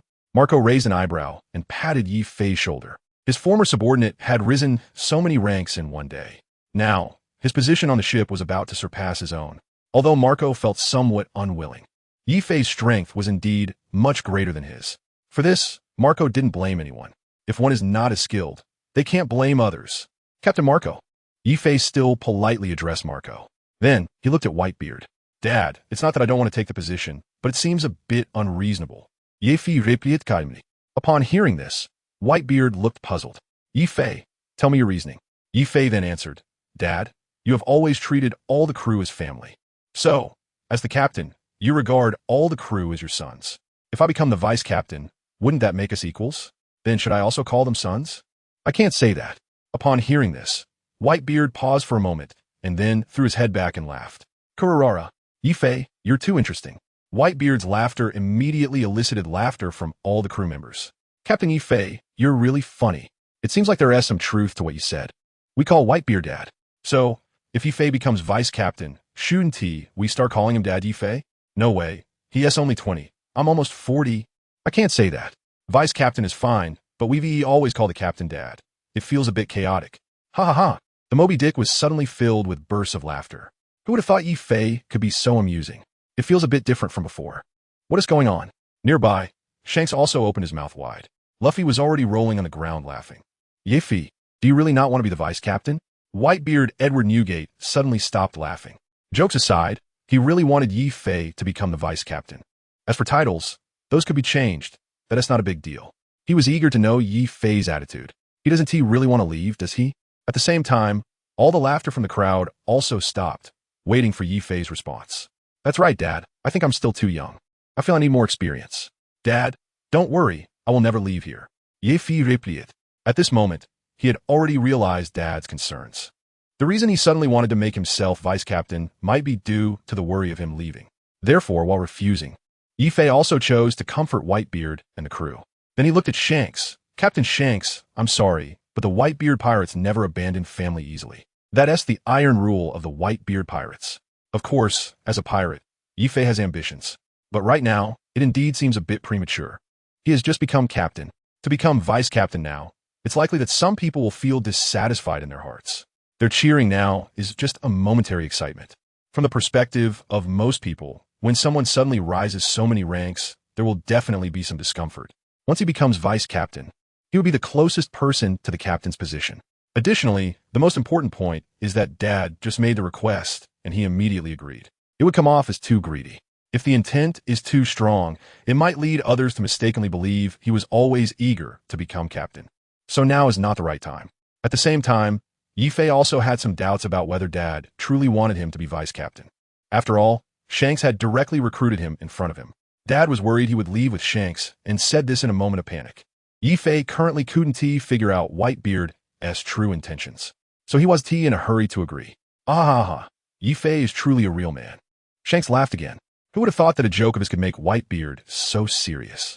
It seems he really is worried, but Yifei is quite an interesting person. However, Whitebeard's concerns are not without reason. Yifei's suspicions are somewhat unnecessary. Whitebeard Edward Newgate is already 72 years old.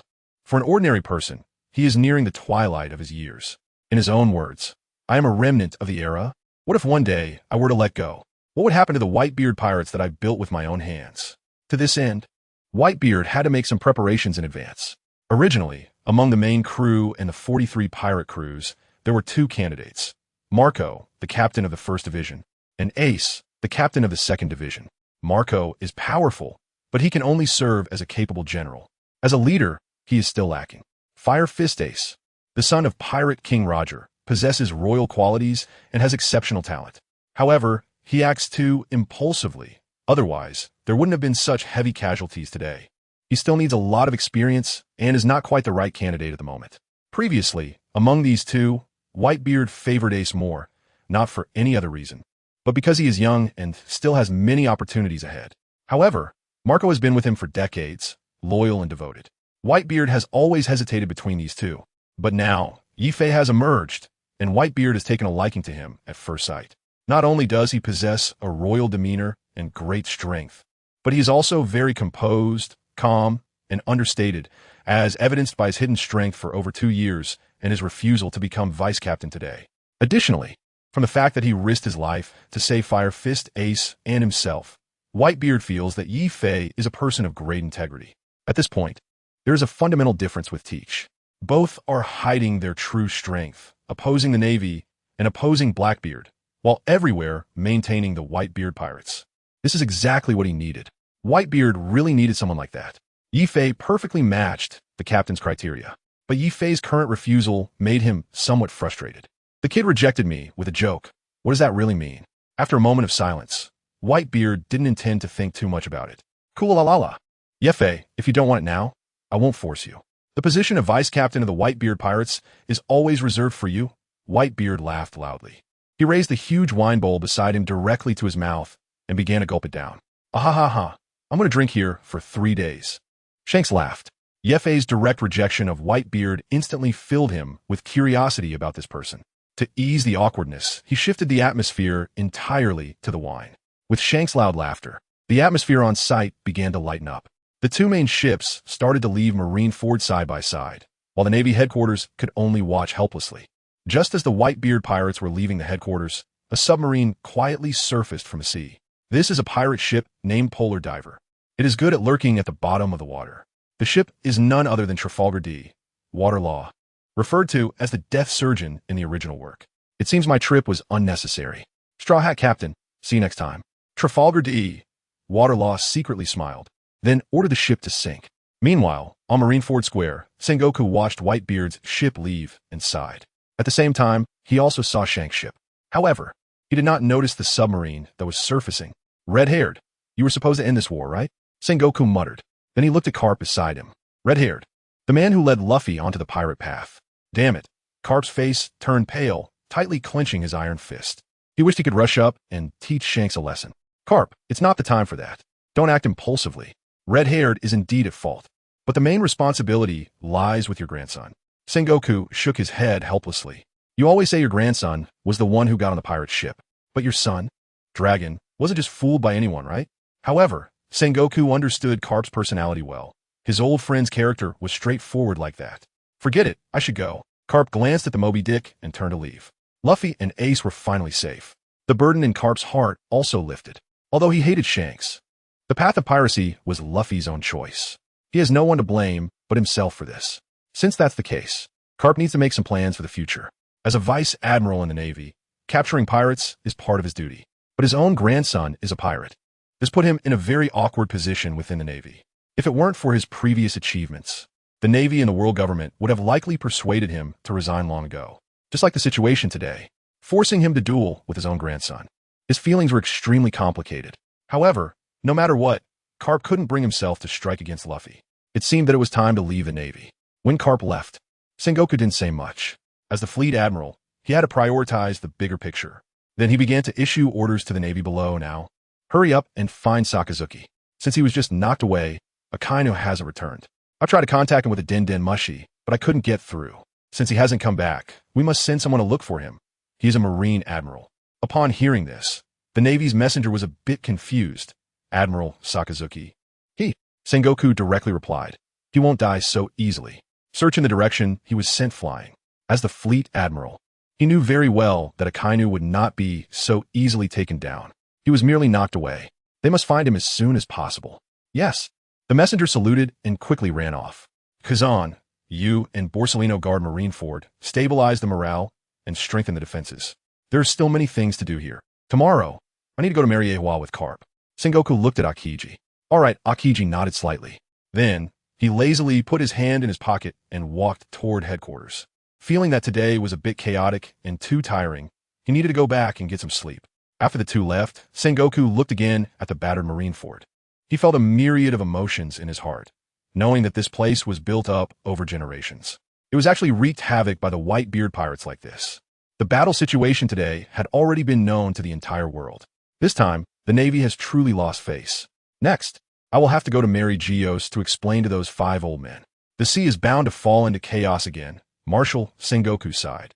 The sudden emergence of the powerful force from the Whitebeard pirates is likely to change the world's landscape.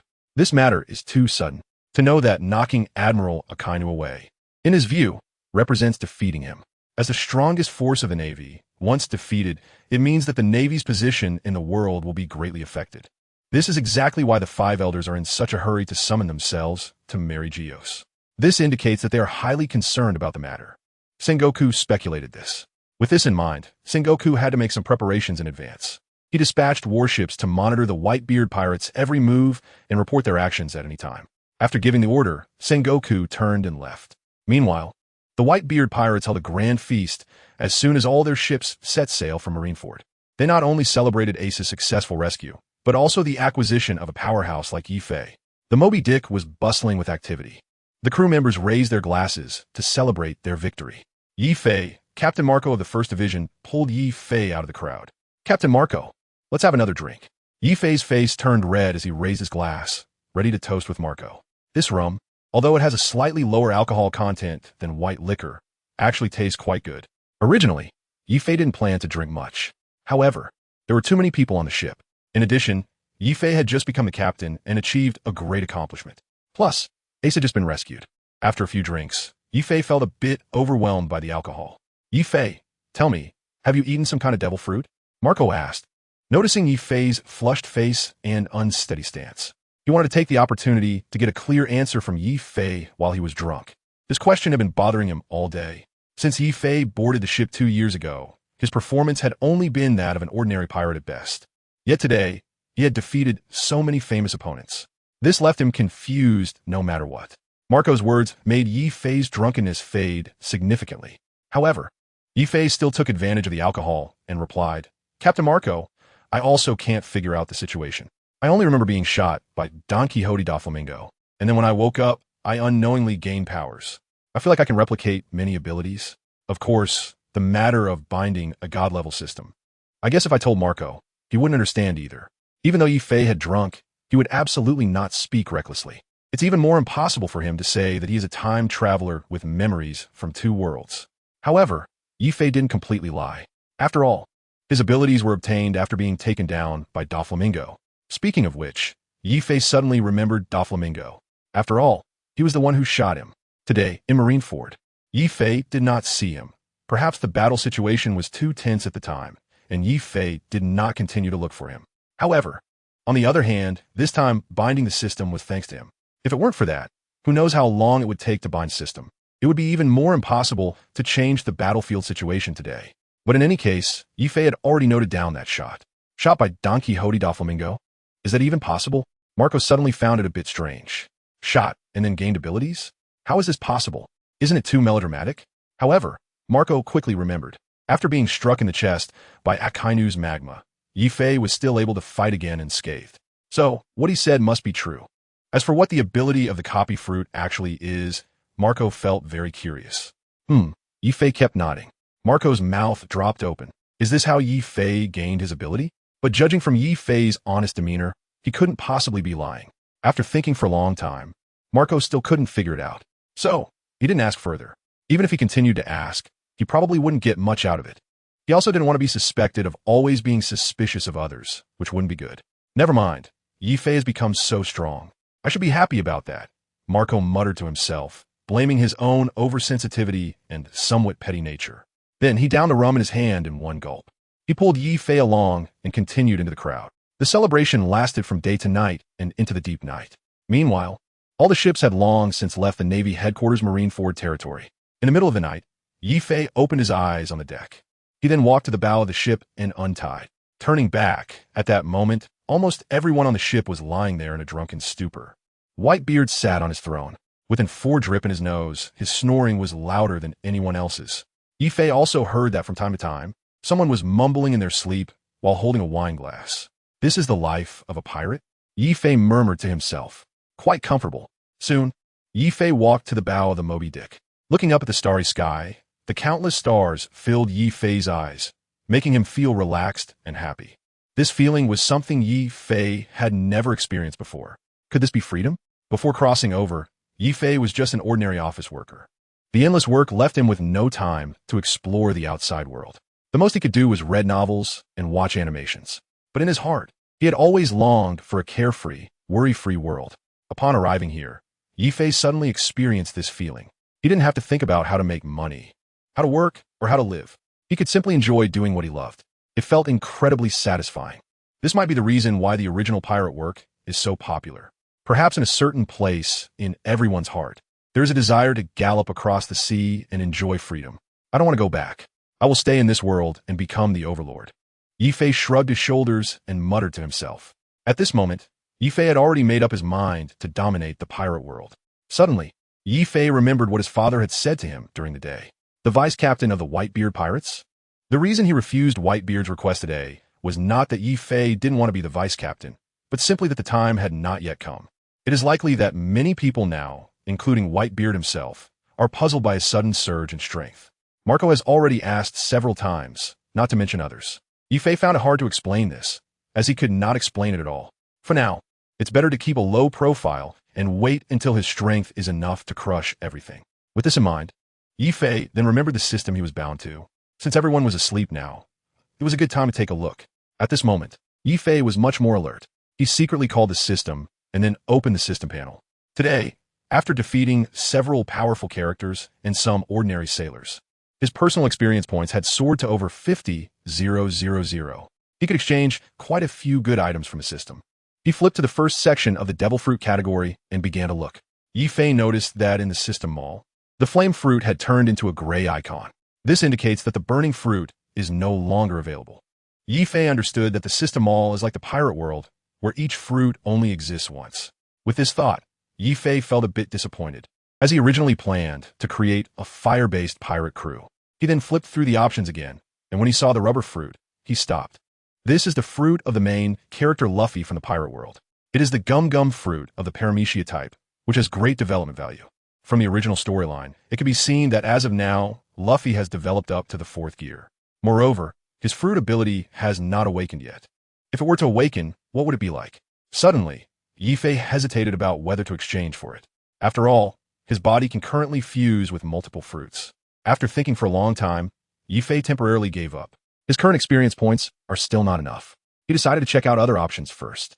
Compared to the Paramecia-type fruit, Yifei is now more interested in obtaining the abilities of a Logia-type fruit, which can manipulate wind, water, lightning, and fire. These are all natural-type abilities. Indeed impressive. Currently, Yifei has acquired the burning fruit, which means he has fire-type abilities. The Thunderous 8 trigrams grants him lightning attributes, meaning Yifei now possesses 2 types of abilities. Next, he is looking for wind and water. Flipping through the fruits, Yifei began his search. However, there are simply too many fruits in shop. After flipping for a long time, he still couldn't find any. As he continued searching, not knowing when it would end, Yifei was about to give up when suddenly a water-type fruit appeared, the rain fruit. Seeing this, Yifei immediately became excited. In the original One Piece, the Logia-type fruits include the flame fruit, the thunder fruit, the flash fruit, the magma fruit, and the ice fruit. While the water-type fruit is just the water fruit, which belongs to the Don Quixote family member Senior Pink. However, Senior Pink only used that ability for swimming and flirting with girls. Yifei guessed that he had not fully developed the fruit's power, which is why he lost to Frankie. However, this time, there really was a water-type fruit in Yifei's system store, which was the rain fruit. He then looked at the fruit's description. Rain fruit. Logia type.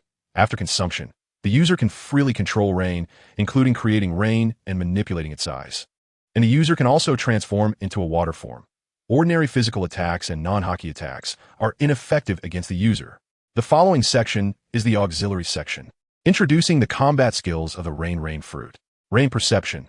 The rain created by the user allows them to sense enemies within the rain's area. Useful for reconnaissance and defense. The range is determined by the user's ability. Rain arrow. The falling rain can transform into countless arrows of rain that fall from the sky, attacking enemies over a wide area. Rain arrow max. An upgraded version of rain arrow with speed and attack power increased by more than 10 times. Rain gun. A weapon formed by the fusion of rainwater, usually used for offense. Rain shield. A defensive item.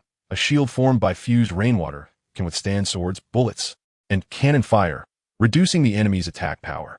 Lightning of rain. Creates thunderstorms and uses the thunderstorm to precisely hit the enemy. Rain fist. After creating rainwater, the user can fuse the rain into a rain fist. God of Rain. Water dragon. Creates heavy rain and uses the ability to summon a water dragon to attack the enemy. God of Rain. Gravity Rainball. Uses the ability to increase the density of rain while keeping the volume of water unchanged, thus striking the enemy. God of Rain. Gravity Big Water Ball. After heavy rain fuses, it forms a high-density giant water ball that falls from the sky. effective against a large area or a single target, with the size of the water ball determined by the user's ability. Corrosive acid rain. The user can create high-intensity acid rain that can corrode enemies, swords, and steel battleships. Weakness, stronger fire and magma. After seeing the fruit's ability description, Ife was somewhat surprised. Rain perception was somewhat similar to Pain's perception in Naruto. This move is quite reassuring for defense. Once the ability is activated, if an opponent comes to ambush, as long as they enter the rain, the user can know in advance and react. Rain arrow is effective against a large number of enemies. Rain gun. Can a weapon made of rain really fight? Ife was still somewhat skeptical. However, moves like Rain Fist, Water Dragon, and Big Water Ball looked indeed very powerful, especially Gravity Rain, which can actually change the density of water. That must consume quite a bit of energy. Lastly, Acid Rain. This move is a bit cruel, as it can not only corrode steel, but also harm enemies, which is too ruthless, so it's better to avoid using it if possible. Overall, Ife was very much looking forward to the Rain fruit. Suddenly, he thought of Crocodile, the user of the Sand fruit. His Rain fruit should be his nemesis. Looking at the price, it was the same as the Flame fruit, requiring only 10,000 experience points to exchange. Ife didn't think much and directly chose to redeem it. Ding! Host successfully exchanged for the Rain fruit. With a prompt, a transparent, water-like devil fruit appeared in Yifei's hand. It felt soft to the touch, shining brightly under the starlight, sparkling like a diamond. Zen, fruit. Yifei held it in his hand, not in a hurry to eat it. Instead, he began to ponder. He already possessed the ability of the Flame fruit. It should be noted that this one was indeed a water-type fruit. If he ate it, would they conflict? In the world of One Piece, devil fruits have restraining relationships. Water and fire are incompatible. Thinking of this, Yifei felt a bit regretful. System, if I eat the Rain fruit, will it have a restraining relationship with the Flame fruit? Yifei's expression showed concern. Ding. No. While water-type and fire-type abilities do conflict, it does not affect the host performance. The host just needs to avoid using both abilities at the same time. If used simultaneously, it may cause backlash. The host recovery ability is very strong, so it won't cause much harm. Since there was no major issue, Yifei breathed a sigh of relief. Looking at the fruit in his hand, he directly took a bite. It was still unpleasant like medicine. Yifei made a face of disgust, but for the sake of gaining more abilities, he could endure this little hardship. A devil fruit only requires one bite to be effective. He discarded the remaining part. Yifei's body began to change, unlike the first fusion. This time, Yifei did not feel much pain. It was just some bloating in his abdomen. Inside his body, it felt as if several forces were wandering around. Ding! The host successfully fused with the Rain fruit ability. Does the host want to exchange for all skills? Upon hearing this, Yifei was somewhat surprised. He remembered that last time, when he fused with the burning fruit, those skills were all included. This time, do I need to spend experience points to purchase it? The system is getting darker and darker. Just like when I first started playing the game for free, the further I go, the more it feels like a scam. It's impossible not to spend money. Yifei was somewhat speechless, but since he had consumed the Rain fruit, if he didn't purchase the skills, he would have to learn them slowly, not knowing how long it would take. He might as well exchange them all at once. Exchange, Yifei answered to himself. The host spends 10,000 experience points. Exchange successful. The host gains Arrow Rain Max, Rain Gun, Rain Shield, Rain of Lightning, Rain Fist, Rain God, Corrosive Big Water Ball, Acid Rain. The skill techniques begin to merge. Skill technique merging in progress. Suddenly, various activation techniques and methods of the Rain fruit started pouring into Yifei's mind. Skill technique merging successful, accompanied by the system's prompt of success. Yifei smiled proudly. Not only could he merge the fruit's abilities, but it was also so fast. The reaction was indeed lightning fast. In this way, one doesn't have to spend a lot of time exploring and learning. With so many skills and moves, only 10,000 experience points, it's worth it. This might be as cheap as buying in bulk. At the same time, Yifei remembered his first purchase of the Thunder Bagua move, an S-class skill.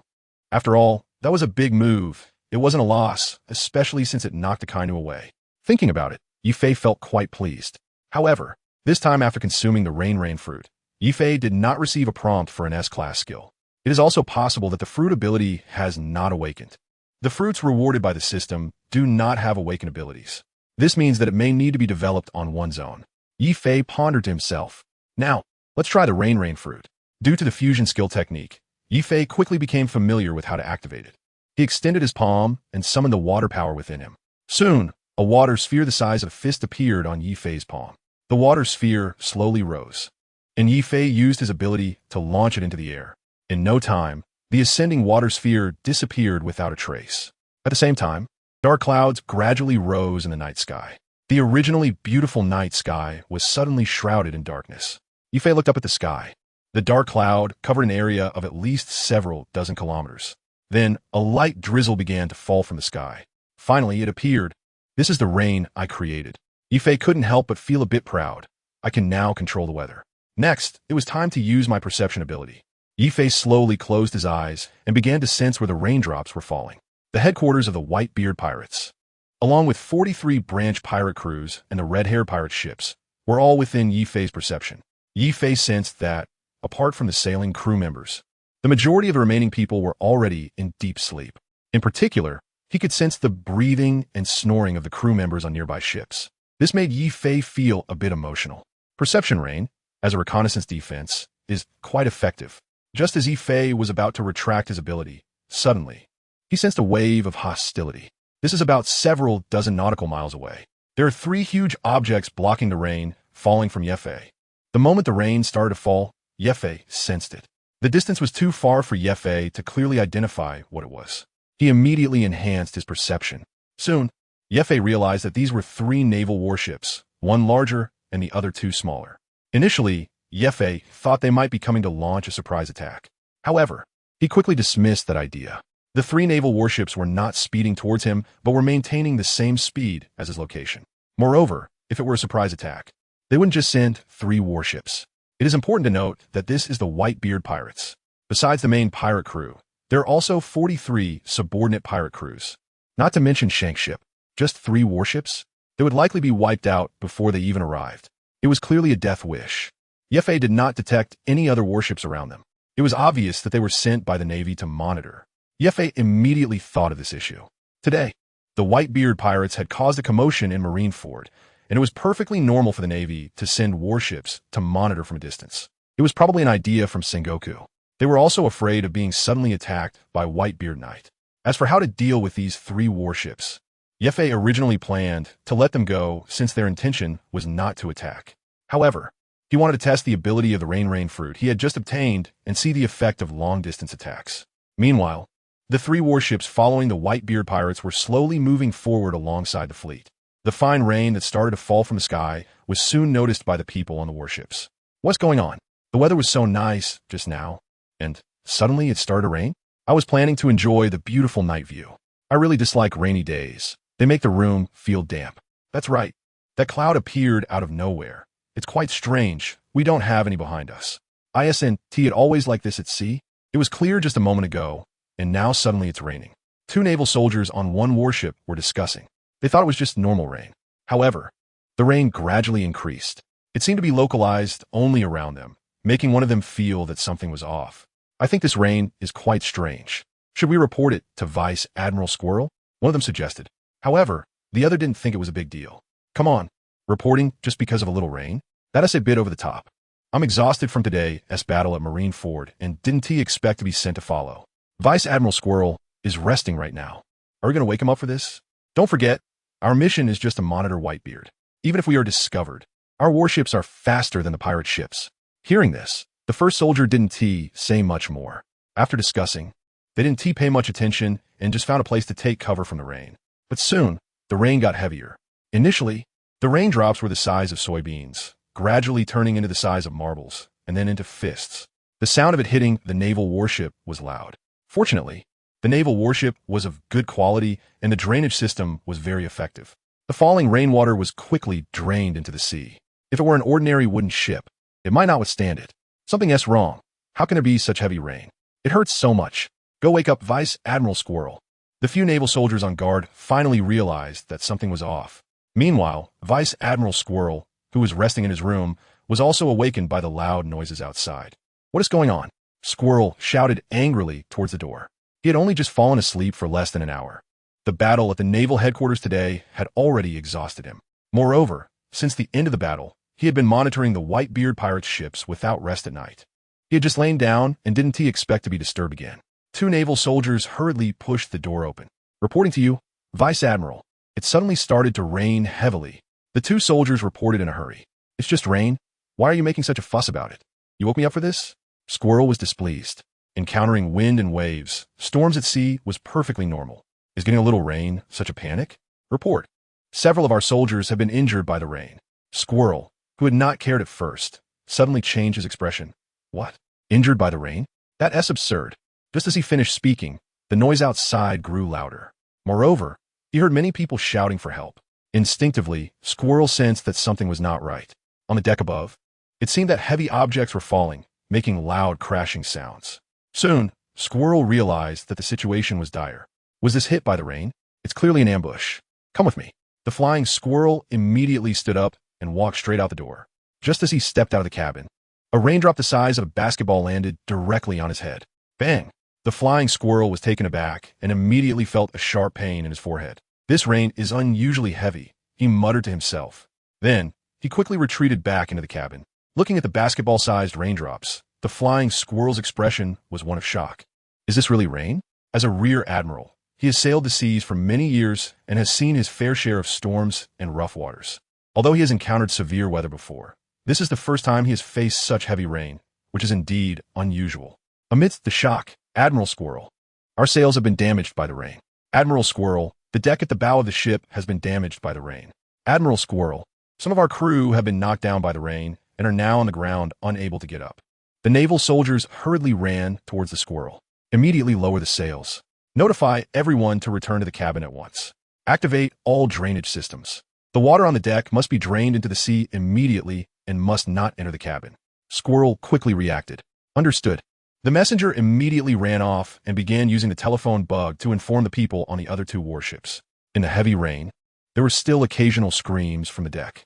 Squirrel has already realized that something is wrong. Such heavy rain could kill someone at any moment. If I want to go out, I can only rely on myself. The squirrel immediately activated his armament Haki, covering his entire body with it. You stay in the cabin, and don't wander around. I'll go take a look, he said, and with the armament Haki, he rushed out of the cabin. He quickly rescued several Navy soldiers trapped on the deck and brought them back to the cabin at lightning speed. Then he activated Moonwalk and jumped into the air. On the two warships next to the main ship, some Navy soldiers were using shields to block the rain. You all hurry back to the cabin. Outside is not a place for you to stay, the squirrel shouted at them from the air.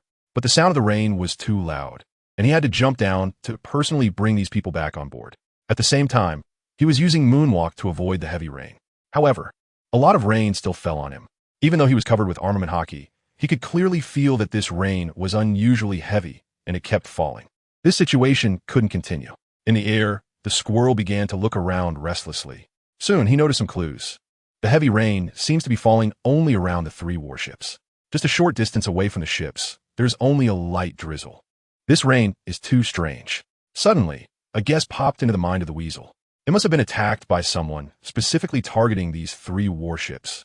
Immediately, he used the sixth technique shave to quickly jump out of the falling rain's range. Sure enough, he was right. That kind of rain only existed around the warships, in an area of about a few hundred meters. He looked at the warships, and then toward the front of the Whitebeard pirates. Could it be them? Have they been discovered? A natural type devil fruit ability? The weasel didn't have time to think further because he heard the sound of rain getting louder from the direction of the warships. If this continued, the three warships would be directly sunk by the rain. Although it was hard to believe that the warships could be sunk by rain, it was indeed the case. He then activated the moonwalk and hurried back to the ship. Picking up the Din Mushi, he began to give orders. All warships, retreat 200 meters. The warships that received the order immediately began to move backward. They only gradually stopped once they were out of the rain's range. The weasel then led the soldiers to the deck. Looking at the deck that had been shattered by the rain, the weasel fell into deep thought. Vice Admiral Weasel, what was going on with this rain? Several Navy soldiers asked in confusion. Everyone was caught off guard by the sudden downpour. Don't ask questions. Just assess the damage first. The weasel did not answer. At this moment, he suspected that someone was doing this on purpose. After all, while the weather at sea can be harsh, it has never rained like this before. Moreover, this rain was not just unusually heavy. He could only withstand it by using armament Haki. Besides, if it were to rain, it wouldn't only be above their warships. Everything was definitely intentional. Soon, the weasel received the damage report. Dozens of people were injured, All the sails of 3 warships were damaged, and all the decks were leaking, with water already entering the soldiers' quarters. One of the power rooms also took on water. We need to retreat another nautical mile to keep a greater distance from the Whitebeard pirates. At the same time, report to the Navy headquarters about what just happened here. Have them send new warships over. The ones here must return for repairs. After the Weasel finished speaking, he looked at the distant Whitebeard pirates with an unusually serious expression. The people on that ship were indeed terrifying. They had originally thought that being dozens of nautical miles away would keep them hidden. Who would have known they could launch an attack from such a distance? Now, the only option was to create an even greater distance. Meanwhile, Yifei had also sensed that the Weasel and the others were retreating, considering that it was just a surveillance ship and did not have much malice. Yifei did not use his rain fruit abilities to pursue. Moreover, Yifei did not want to attract more trouble. Just as he had retracted his fruit powers, he heard footsteps behind him. Yifei turned around to see Luffy walking over with sleepy eyes. While yawning, Luffy mumbled to himself, it seems like it just rained. Hearing this, Yifei secretly smiled. It's just a light drizzle here. Behind, there had just been a downpour of basketballs. Of course, Yifei didn't mention it.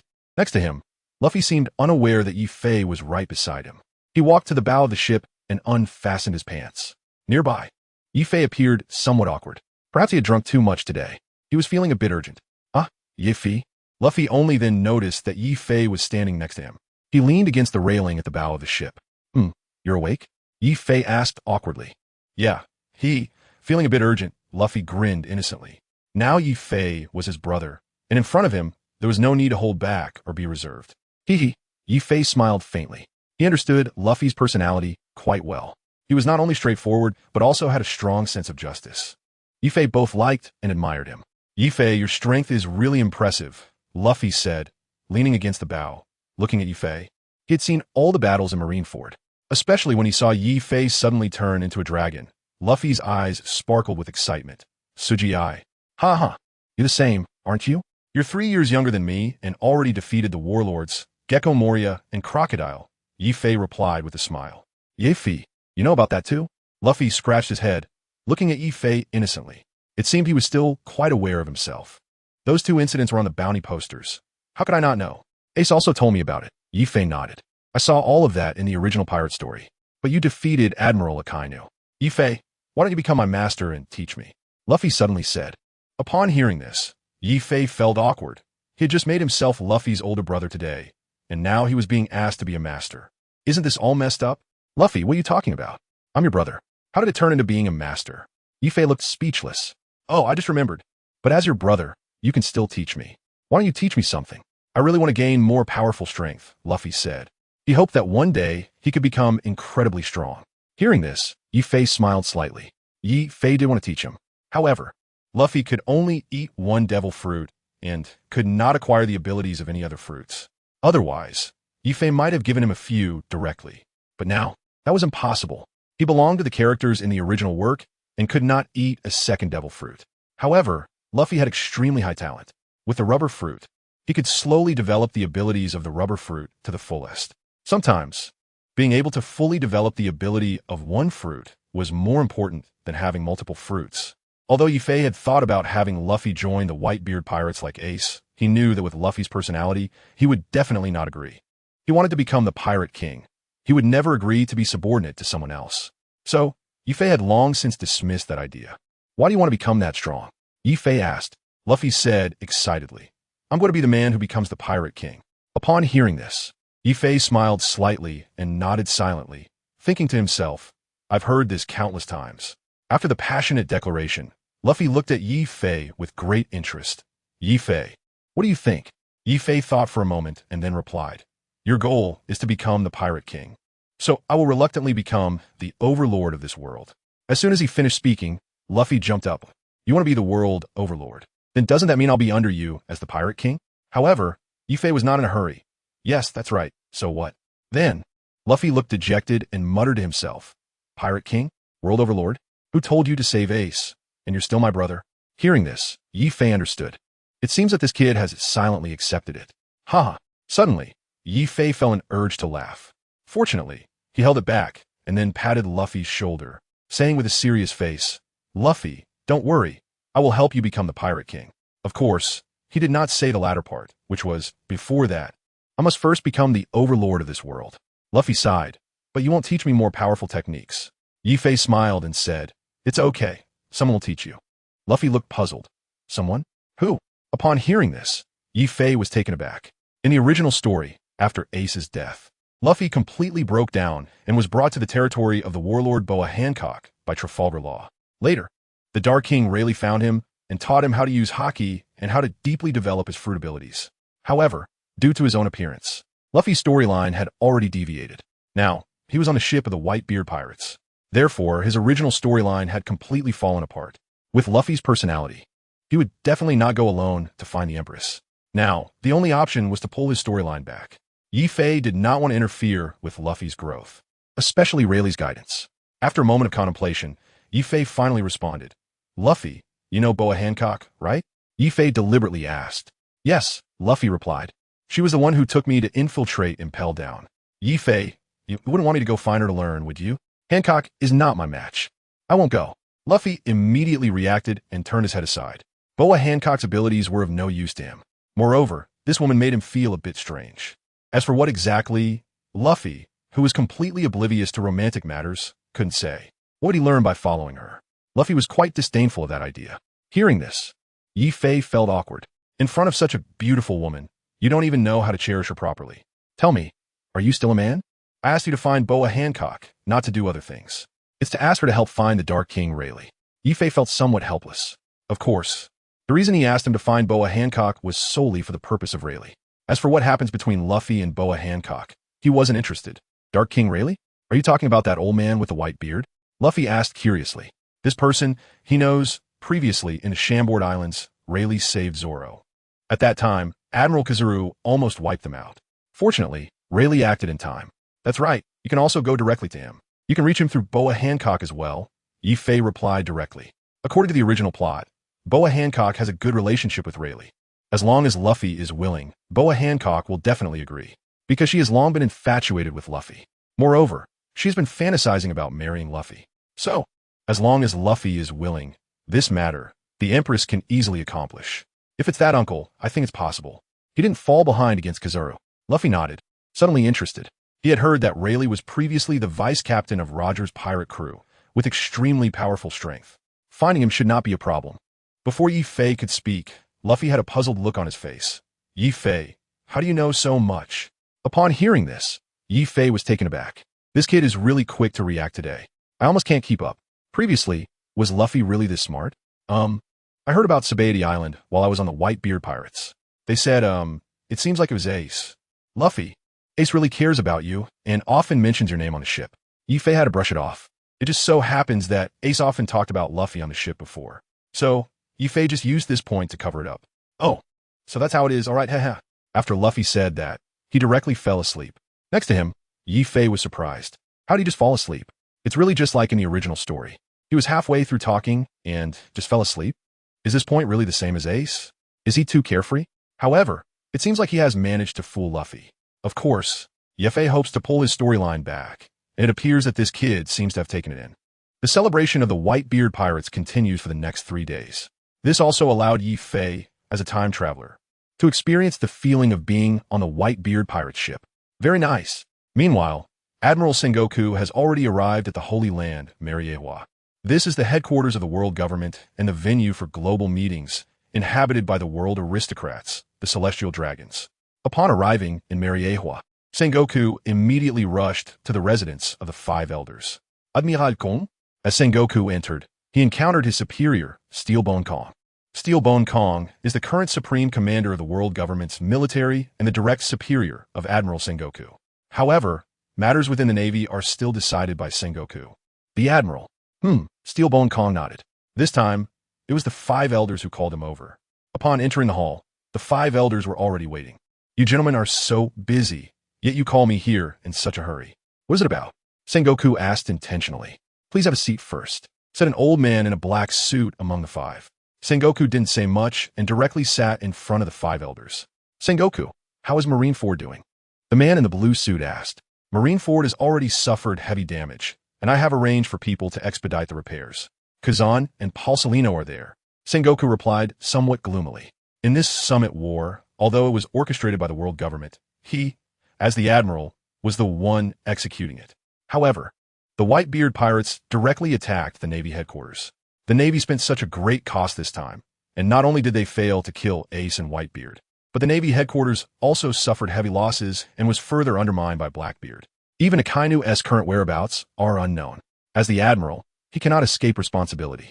Yet, the Gorosei and fleet admiral in front of him did not inquire much about the matter. They simply remarked, "The incident in Marineford has become a laughingstock for the entire world." Of course, they were most concerned about the upcoming situation, especially regarding the Whitebeard pirates and a person named Yuffie. "What do you know about that young man who defeated Sakazuki?" asked the bald, old man holding a sword. They could not forget the scene of Akainu being defeated just days ago. After all, a Marine admiral was knocked away in front of the entire world. This will definitely shake the image of the Navy in front of the world. This concerns the face of the world government and the Navy. This matter is by no means trivial. I still don't understand, or rather, know nothing about it, but I have already sent someone to investigate. So far, there has been no news. Sengoku looks unusually awkward. He has no idea why such a super combat power has emerged from the Whitebeard pirates. It is precisely because of this young man that their plan to destroy the Whitebeard pirates has completely failed. However, there has been no information about his identity up to this point. You don't need to send anyone to investigate this matter. We have already notified CP9 to look into it, the bald old man said. From a moment Yuffie sent Akainu flying, they realized the seriousness of the problem. They immediately summoned the newly appointed CP9 to verify Yuffie's identity. All right, Sengoku nodded. As the fleet admiral, he naturally knows very well the identity of CP9. They are the direct intelligence agency of the world government, and the Navy has no control over them. Their direct superiors are the 5 old men in front of him. However, the previous incident at Eni's lobby led to the expulsion of all CP9 members. The world government had no choice but to recruit new members.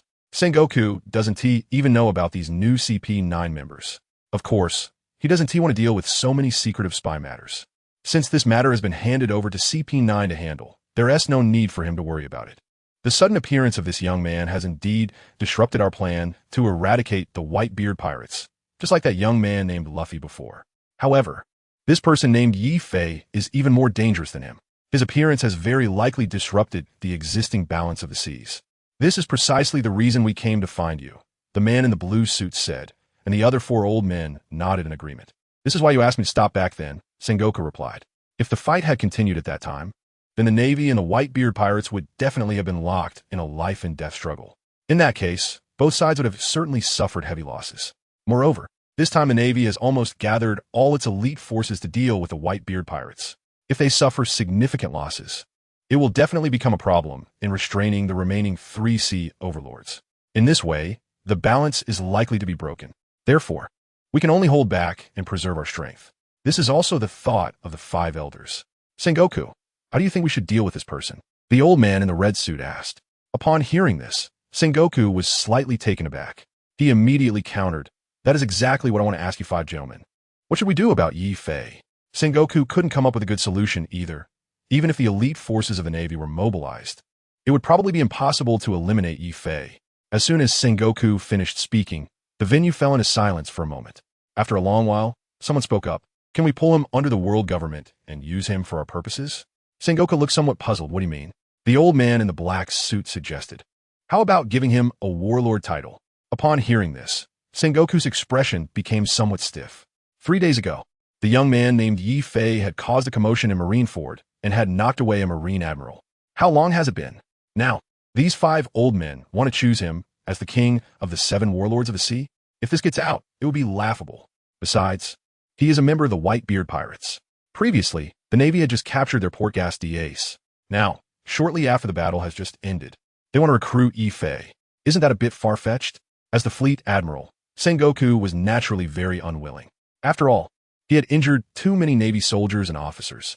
"Gentlemen, this matter may be a bit inappropriate." Although very reluctant, Sengoku did not explode, but instead tried to refuse tactfully. How was it inappropriate? Everyone asked. Then, Sengoku finally expressed his thoughts. "The battle 3 days ago, I believe you gentlemen have seen it as well." He was willing to fight fiercely to save Whitebeard and his own crew, which shows he respects Whitebeard greatly. Moreover, he took 2 magma punches from Akainu to save Ace. A person like this Would he cooperate with us and become a warlord of the sea? In the end, he caused significant casualties to the Navy, and the Navy soldiers already harbor much resentment towards him, which isn't easy to resolve. From the Navy's perspective, Yi Fei is their enemy, for various reasons. Sengoku believes that the young man named Yi Fei absolutely cannot accept the title of Warlord of the Sea. Furthermore, if he does so, the Navy would definitely find it hard to accept, just after harming them. He would immediately transform into a Warlord of the Sea? No matter what, Sengoku cannot accept this fact. However, he did not mention anything about Zephyr, just keeping it to himself. As soon as he finished speaking, someone quickly raised an objection. How do we know it won't work if we don't try?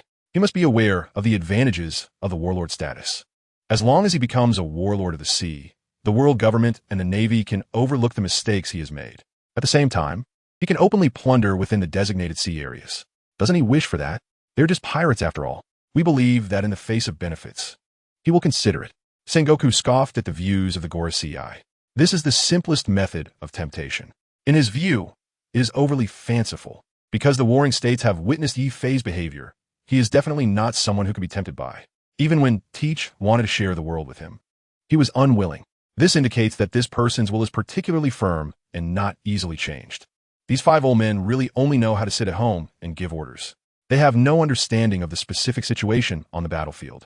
Moreover, as a naval admiral, he is also reluctant to cooperate with pirates. Of course, he knows that the 5 old men want to maintain some kind of balance. But can that really be maintained? Sengoku is very skeptical about this. Even if someone named Yi Fei is willing to accept the title of Warlord of the Sea, would he obediently work for the world government? Impossible, absolutely impossible. Additionally, the previous pain from Zephyr makes it psychologically difficult for Sengoku to accept Yi Fei becoming a Warlord of the Sea. All along, the title of Warlord of the Sea has been granted by the world government, but most of them act independently. When facing the Navy, they often attack and oppose the Navy. This is the nature of the warlords of the sea. On one hand, they use this identity to gain advantages. On the other hand, they secretly oppose the Navy, and the Navy has no way to deal with them. This is the downside of the Shichibukai system. Blackbeard Teach is the most direct example. Therefore, it is an awkward existence. Sengoku has always wanted to abolish this system. Of course, his suggestion was directly vetoed by the Gorosei. They still want to use the Shichibukai to restrain the 4 emperors. I bet that person named Yi Fei will definitely not accept this title. Sengoku said. At this moment, he clearly felt that the Gorosei were determined to select that person named Yi Fei as a Shichibukai. He had no way to refuse.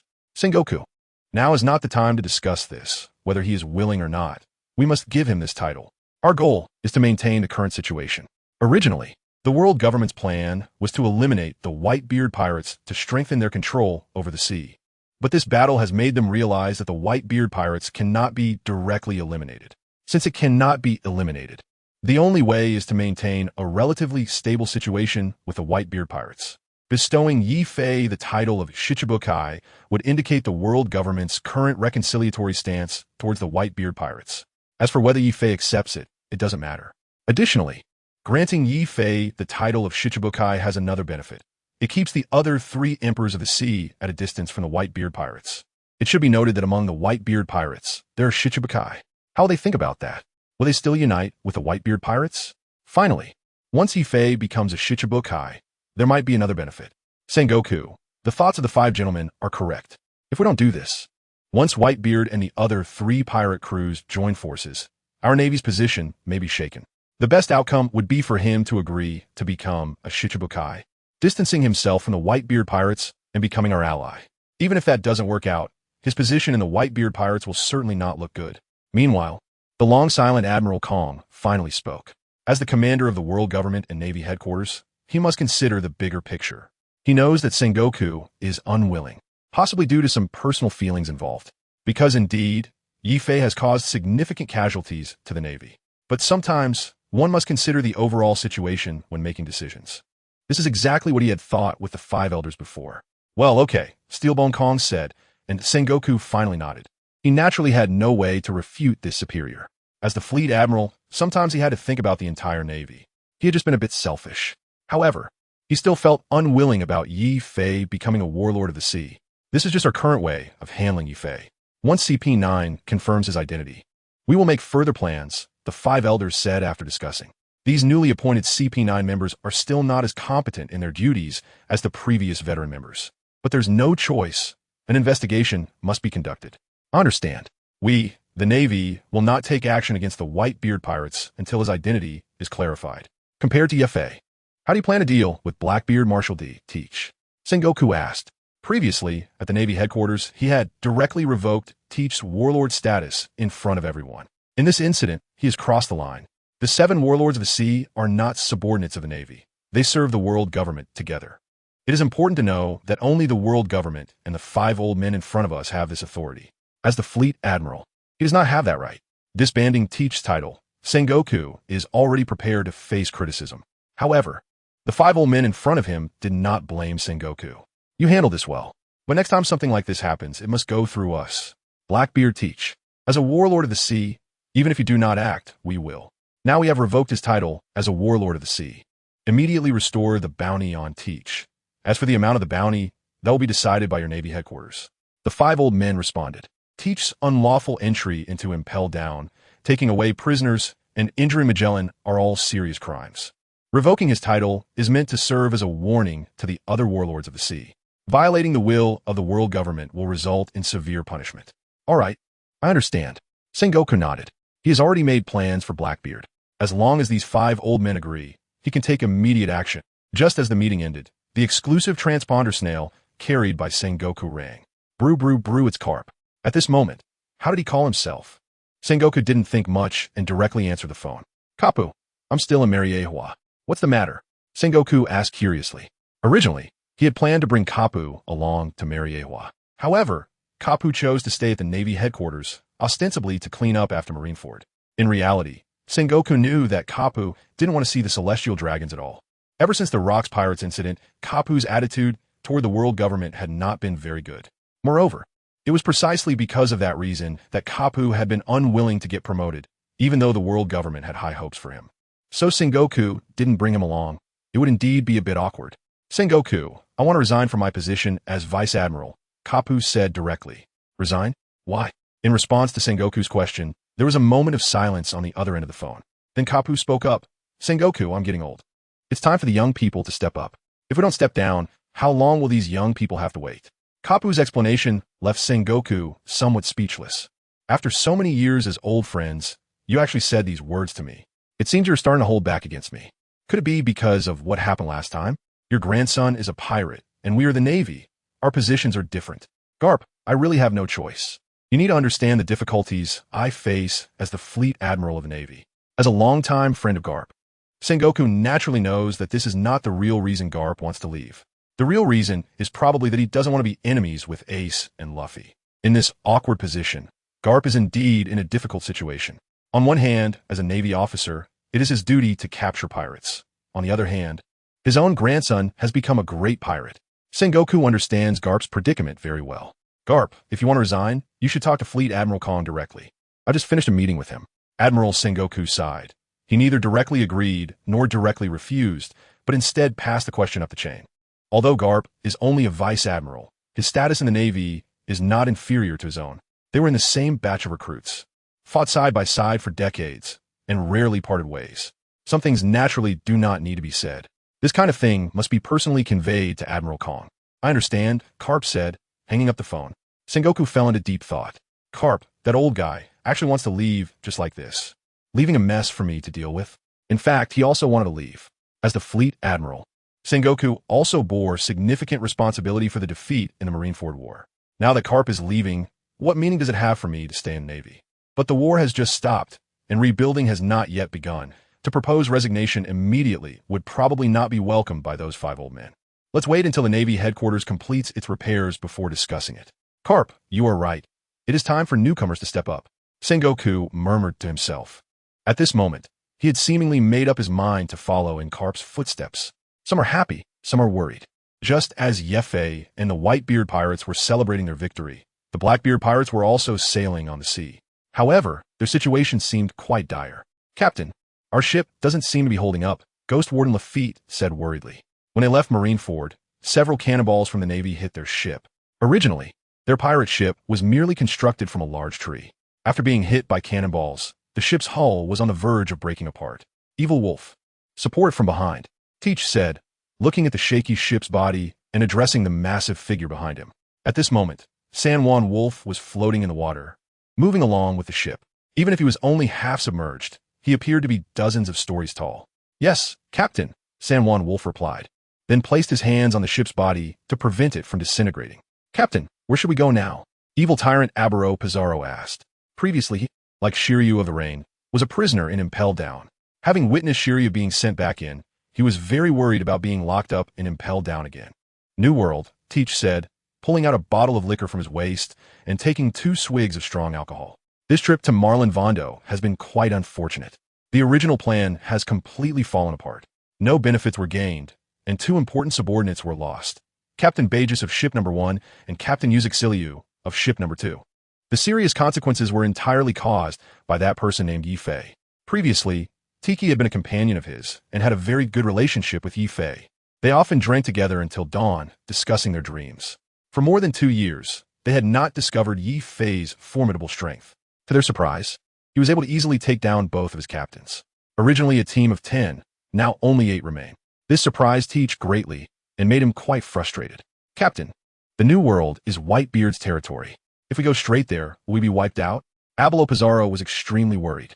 It's important to note that the current Blackbeard Teach had killed Sachi of the Whitebeard pirates. In Marineford, Whitebeard was determined to take his life. Going to the New World now would be like walking into the gun's mouth, looking for death, right? Ha ha ha, Pizarro.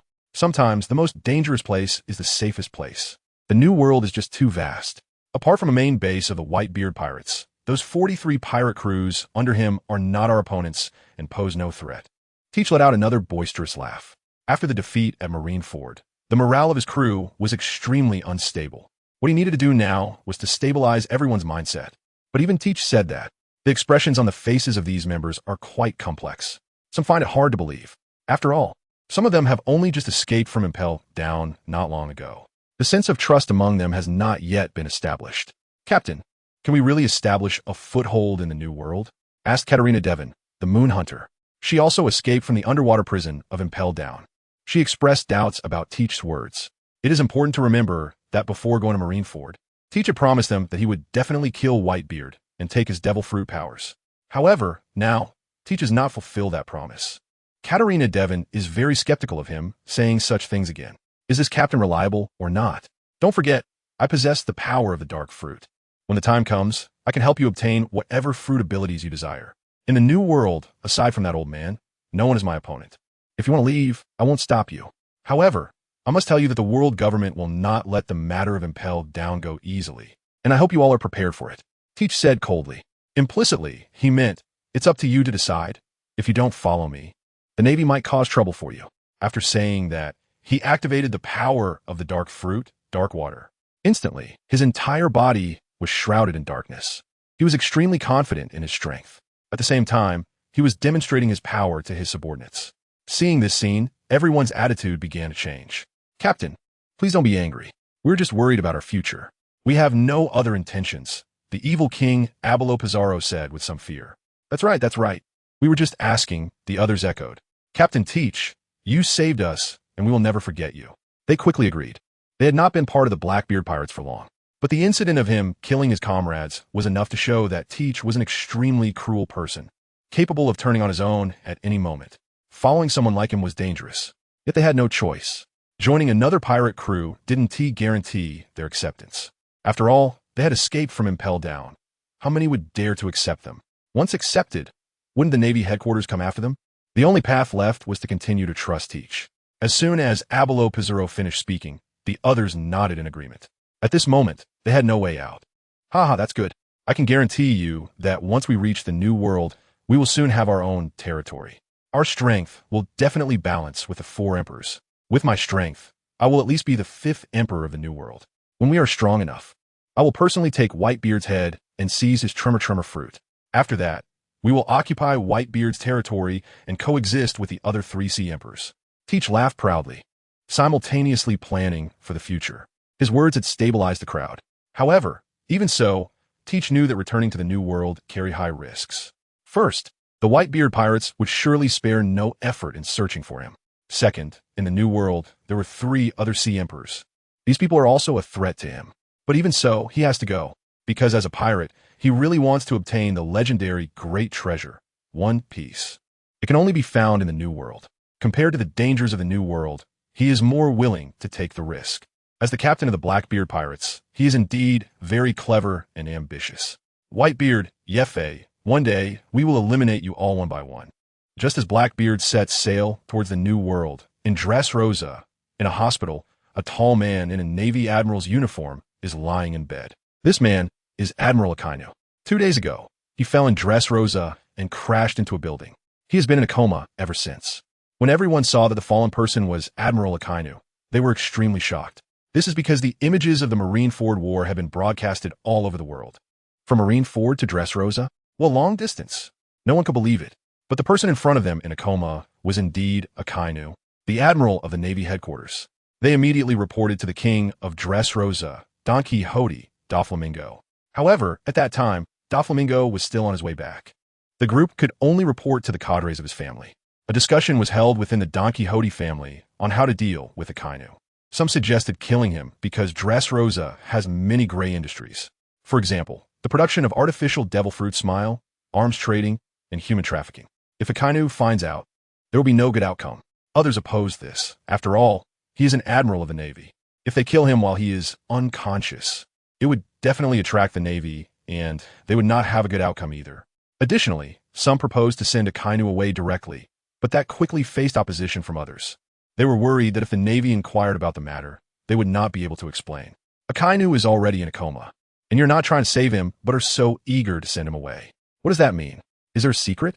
It should be noted that Doflamingo's current identity is that of a warlord of the sea, and he belongs to the world government, part of the same camp as the Navy headquarters.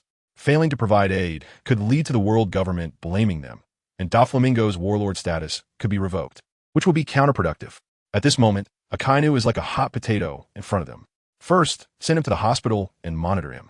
Quickly contact Doflamingo and wait for him to return. One of the highest-ranking cadres of the Don Quixote family, Treble, said there was no consensus on how to treat Akainu, so they decided to wait for Doflamingo to return. After all, he is the king of Dressrosa. Treble's suggestion quickly gained everyone's approval. When Doflamingo learned of the situation, he immediately used his devil fruit powers to fly back to Dressrosa. Where is he?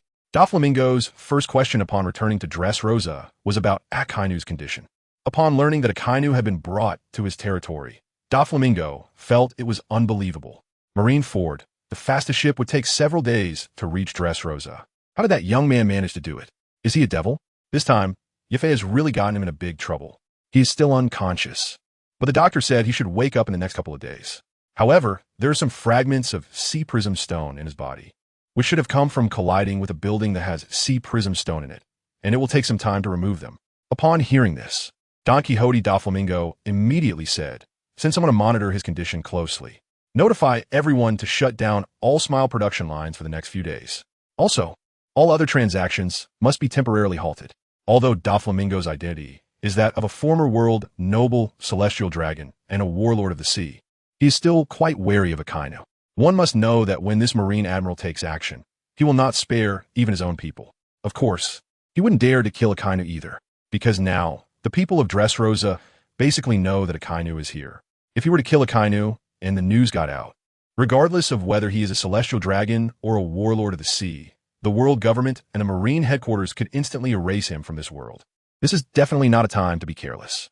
Doflamingo realizes that the situation is very serious. Moreover, his title as the king of Dressrosa is not so legitimate. Once the truth is discovered, everything he has will be destroyed. Stop Smile production? Then how do we explain this to Governor Kaido?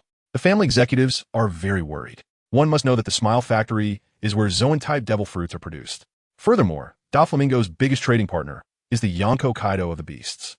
Once the supply is halted, Kaido will definitely hold him accountable. Although Doflamingo's influence is vast, compared to the Yonko of the New World, he is practically an insignificant existence. As a broker in the dark, he absolutely cannot afford to offend Kaido. Just mentioning Kaido made Doflamingo's expression darken immediately. His entire face tightened, and he looked extremely gloomy. This is indeed very tricky for him. On one hand, there is the Navy and the world government, and on the other, there are the four emperors. He can't afford to offend either side. The Navy, the four emperors. Ha ha. This is really interesting. After a long silence, Doflamingo suddenly broke into a sinister laugh. The family executives looked confused. What is wrong with him? Hey, don't tell me I'm going to lose Dressrosa like this. That damn brat actually managed to push him this far. I'm really surprised. Why didn't you just kill him? That way, I'd have one less problem. Doflamingo said, half-jokingly. At this moment, he was already starting to blame Yi Fei in his heart.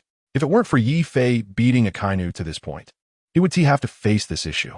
Just as Doflamingo was feeling frustrated, the family executives quickly proposed their suggestions again. Doff, we do have a way. We just need to let the Navy take them away. Virgo is now a vice admiral. Just let him come. Upon hearing this, Doflamingo frowned. Let the Navy come to Dressrosa? Isn't this asking for trouble? As one of the 7 warlords, he absolutely cannot allow the Navy's ships to come here. After all, there are too many secrets here. Moreover, Virgo is a spy he placed within the Navy. There is no need for him to be exposed under any circumstances. So, having Virgo come here is absolutely out of the question. After thinking for a while, Doflamingo finally spoke. Instead of letting the Navy come to pick him up, we might as well send him directly to the Navy base. Soon, someone raised a question. Doflamingo, won't the Navy suspect our intentions and launch an investigation? Doflamingo sneered. Suspect? As long as they have no evidence, it doesn't matter. Don't forget, I am one of the 7 warlords. Navy warships cannot casually step onto our territory. So how could I let them take the initiative to enter my territory? What if they suspect us? As long as we send Akainu away, all problems will be easily resolved. Sending Akainu away directly does carry some risks, but it's much smaller than waiting for the Navy to come. Even if the world government asks, it will be easy to explain. After all, sending someone back is reasonable. Upon hearing this, everyone finally nodded in agreement, feeling a bit more at ease. From now on, do as I just said. Also, keep a close watch to see if there are any spies from the world government infiltrating Dressrosa. Every person coming in must be interrogated. Additionally, you must maintain absolute control over those toys. If any toy shows signs of leaking information, you can kill them on the spot. You also need to keep an eye on the arena, as there are quite a few subordinates of the toy soldier there. Doflamingo arranged everything one by one. At this moment, no unexpected incidents can occur. Especially those toys, they all have memories. If the Navy is drawn in, it will be a huge problem. Doflamingo, don't worry. We will handle this well. After making arrangements, Doflamingo still felt it wasn't safe enough. So he decided to personally escort Akainu back to the nearest Navy base. Taking him, they brought Akainu out of the hospital. At this moment, Akainu was still unconscious. Then, he was directly taken onto the ship. Meanwhile, Doflamingo immediately contacted the world government, requesting the nearest Navy base to come over. In this way, they could return the person to them at sea. Days later, both sides met at the agreed-upon location on the ocean. Your general is just unconscious. Nothing else, Doflamingo specifically explained in front of the Navy. Of course, he was worried that the Navy would ask why they didn't wait for Akainu to wake up before saying anything. He had to dispel their doubts in advance. Seeing this, the Navy who came to greet them said nothing more. They knew Doflamingo's temperament and didn't dare to ask. After taking Akainu, they began their return journey. On the way, the next day, Akainu suddenly woke up. Where's this?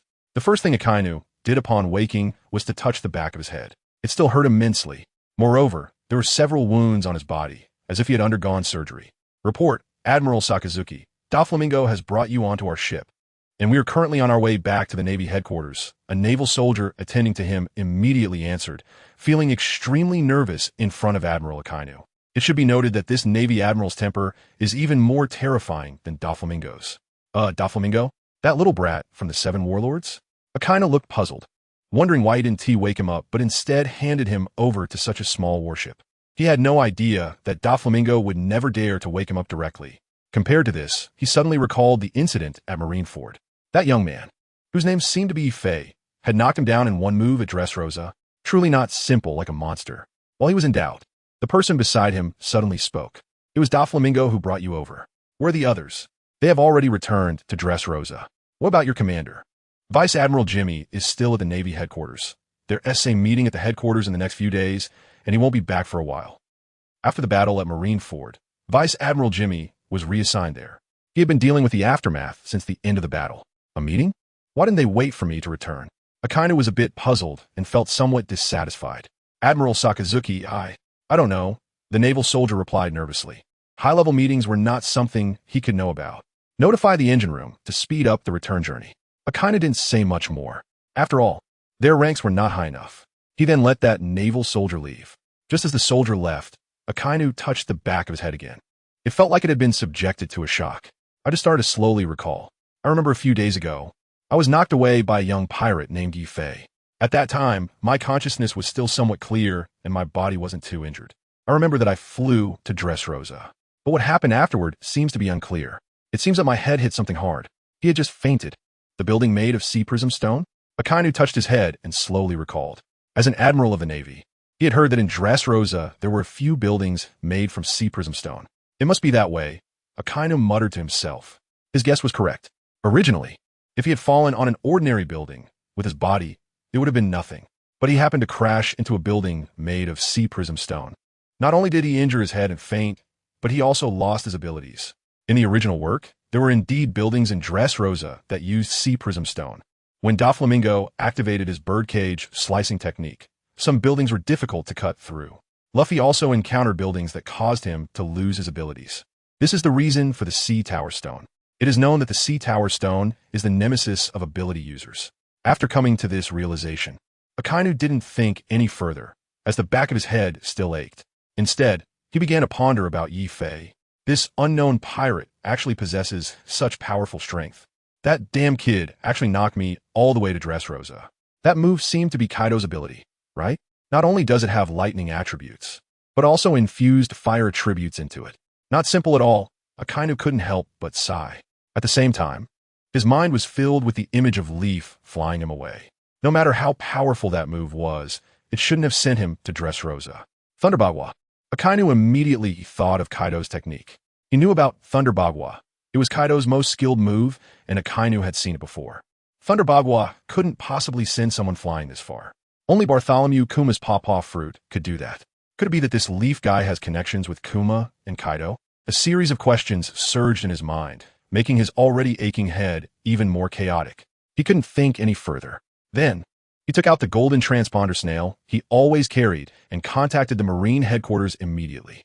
Since you're fine, the Marine headquarters is calling for a meeting, so hurry back. On the other end of the transponder snail, Sengoku didn't ask much. However, when he later learned that Akainu had been knocked to Dressrosa, he was shocked. That was quite exaggerated. A few days later, at Marine headquarters in Marineford, the meeting was held as scheduled. Akainu had also returned to the Marine headquarters before the meeting began. The reason for keeping you here is that I have important matters to discuss with everyone. Sengoku looked at the crowd expressionlessly. Besides the 3 Marine admirals, there were also more than a dozen Marine vice admirals, including Garp and naval officers for various seas present. The crowd exchanged glances, unsure of what he was going to say. However, they all noticed that since Admiral Sengoku returned from Mariewa, he seemed very unhappy. At this moment, no one raised any questions. Everyone just nodded. The world government has decided to revoke Gecko Moria's title as a Warlord of the Sea and grant the title of Warlord of the Sea to that pirate named Leaf from the Whitebeard Pirates. After a moment of silence, Admiral Sengoku finally spoke up. Just as he finished speaking, there was a stir in the meeting hall. What? Let Leaf become a Warlord of the Sea? He injured so many of our Marines and officers last time, and we're just going to let him go? What are those old men in the world government thinking all day?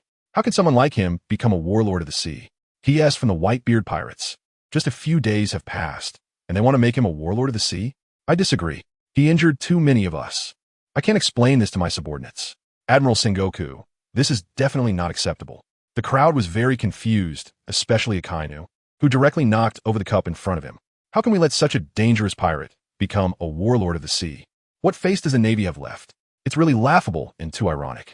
What are those 5 old men thinking? Akainu was furious. His hatred for Leaf had not yet been resolved. The world government actually wanted Leaf to become a Warlord of the Sea. Would that turn former enemies into allies? Now, they wanted him to become allies with Leaf? Facing the doubts and objections of the crowd, Sengoku said little, just calmly waiting for Akainu to vent his emotions. He had long anticipated that what he said would be opposed, especially by Akainu. But there was nothing to be done. That was the decision of the world government. Once Akainu finished venting, the crowd fell silent again. I can't understand this either. If you all want to continue discussing, please go talk to the world government. Seeing the crowd silent, Sengoku said. In fact, he didn't want this either. Previously, some Marines had left for this reason. But the decision of the world government had to be obeyed. When the world government was mentioned, everyone present had nothing more to say. Even as high-ranking members of the Navy, they could not contend with the world government. If that's the case, then it's settled. Now let's talk about Blackbeard. Just as Sengoku was about to speak, Akainu suddenly interrupted him. Sengoku, since Leaf becoming a warlord of the sea is the world government's intention, their decision has been made, and I have nothing more to say. However, I would like to make a request. Hearing this, Sengoku and the others present looked puzzled. Speak, Sengoku gestured. What if he refuses the title of Warlord of the Sea? Akainu asked, based on Leaf's desperate stance against him. Such a person would absolutely not accept the title of Warlord. Of course, Akainu's idea is that once Yi-Fei refuses the title of Warlord, the Navy can justifiably capture him. Upon hearing this, Carp's expression slightly changed. Sure enough, this guy has already thought of how to take revenge. But it is understandable. After all, he lost to the other party, and it is natural to find a way to retaliate. However, this goal seems a bit too obvious. However, a statement from Sengoku made Akainu's face instantly drop. Regardless of whether he accepts it or not, the world government has still bestowed this title upon him. Everyone present was stunned. It is important to note that once someone refuses the title of Warlord, that title will absolutely not be given again.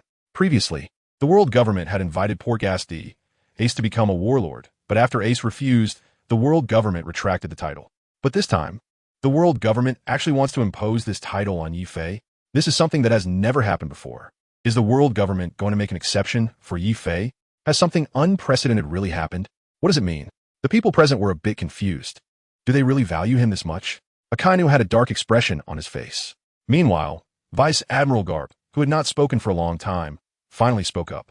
Sengoku, is the world government trying to provoke a conflict between Yi-Fei and Whitebeard? Garp said coldly, forcing the warlords of the sea onto Yi-Fei. Clearly, they want Yi-Fei to leave the Whitebeard pirates. Can the warlords of the sea be allowed to exist in the Whitebeard pirates? Sengoku silently nodded. That's right. Yi-Fei has already made the world government feel threatened. CP9 has been fully mobilized. The best course of action now is to split him from the Whitebeard pirates. At the same time, keep other pirates at a distance from the Whitebeard pirates. After Sengoku finished speaking, the people present finally understood the world government's intentions. Meanwhile, Akainu's attitude eased a little. Since that's the case, even if he is a warlord, we can still issue a bounty on him. I propose a bounty on Yi-Fei. Akainu said. Sengoku looked puzzled. Once he becomes a warlord, all bounties will stop. Sakazuki, you should know this. Hearing this, Akainu nodded silently. That's right, I know. However, Yi-Fei has never been on a bounty list before. With his mention, everyone recalled that there had never been a bounty on Yi-Fei. Akainu spoke the truth. This person has caused significant losses to the Navy and is an extremely dangerous individual. Once the world government revokes his status, we can capture him immediately. Akainu continued. In his view, the world government only wants to use Yi-Fei. His status as a warlord can be revoked at any time. A bounty is perfectly reasonable. Akainu's words quickly gained support from some hawkish members within the Navy. What General Sakazuki said is right. Such a person should be given a bounty. That's right. Yi-Fei caused a scene at Navy headquarters, leaving us with no face. Such a person must become a wanted criminal. The hawkish members immediately echoed. Kazan, what do you think? Sengoku asked. Up until now, Akiji had not said a word. The discord between Akainu and Akiji within the Navy was not new. Sengoku wanted to hear his opinion. However, Akiji's reaction greatly surprised Sengoku. I agree with Sakazuki's thoughts. As a general, Akiji does not know Yi-Fei at all. There is no need to protect him. Moreover, this matter concerns the Navy. Yi-Fei has caused significant casualties to the Navy. At this moment, in the eyes of all the Navy personnel, Yi-Fei is a pirate that should be captured. If he were to express a different opinion, it would certainly affect his standing within the Navy. Thus, he only had one choice, which was to agree. Besides, he doesn't like dealing with such messy situations. As soon as Akiji agreed, a group of vice admirals under him immediately nodded in agreement. Meanwhile, Garp only nodded silently. As a member of the Navy, he despises pirates. But he really can't bring himself to hate this pirate named Yi-Fei. After all, if it weren't for Yi-Fei, his grandson and adopted son Ace would have died under Akainu's magma. Seeing that, he felt happy. If Yi-Fei hadn't appeared, his grandson Luffy and Ace might not have survived. How could he face Dragon and Roger later? But he didn't speak up because he is a member of the Navy. Since everyone agrees, then let him be a warlord while also placing a bounty on him. I want to clarify that the current bounty is only suspended. Now, let's discuss how much the bounty on Yi-Fei should be. Sengoku looked at everyone again. A bounty on Yi-Fei? Everyone was once again confused. It should be noted that the bounty for pirates is determined by their level of danger. Therefore, there is a huge difference in bounty amounts among powerful pirates. For example, Warlord Boa Hancock has a bounty of only 80 million berries. With her strength, it is definitely worth more than that. And Yifei's recent rampage in Marineford has clearly exceeded the level of danger posed by Fire Fist Ace. This pirate is no simple matter, at the very least. He should be valued at 600 million berries. Smoker, standing behind everyone, was the first to speak. Yifei knocked him into the hospital in just 2 moves. At this moment, he still had bandages wrapped around his chest. Without 600 million, it would not do justice to the injury on his chest. 600 million berries? We should also add the bounty of Straw Hat Luffy. Together, they are no match for Yifei.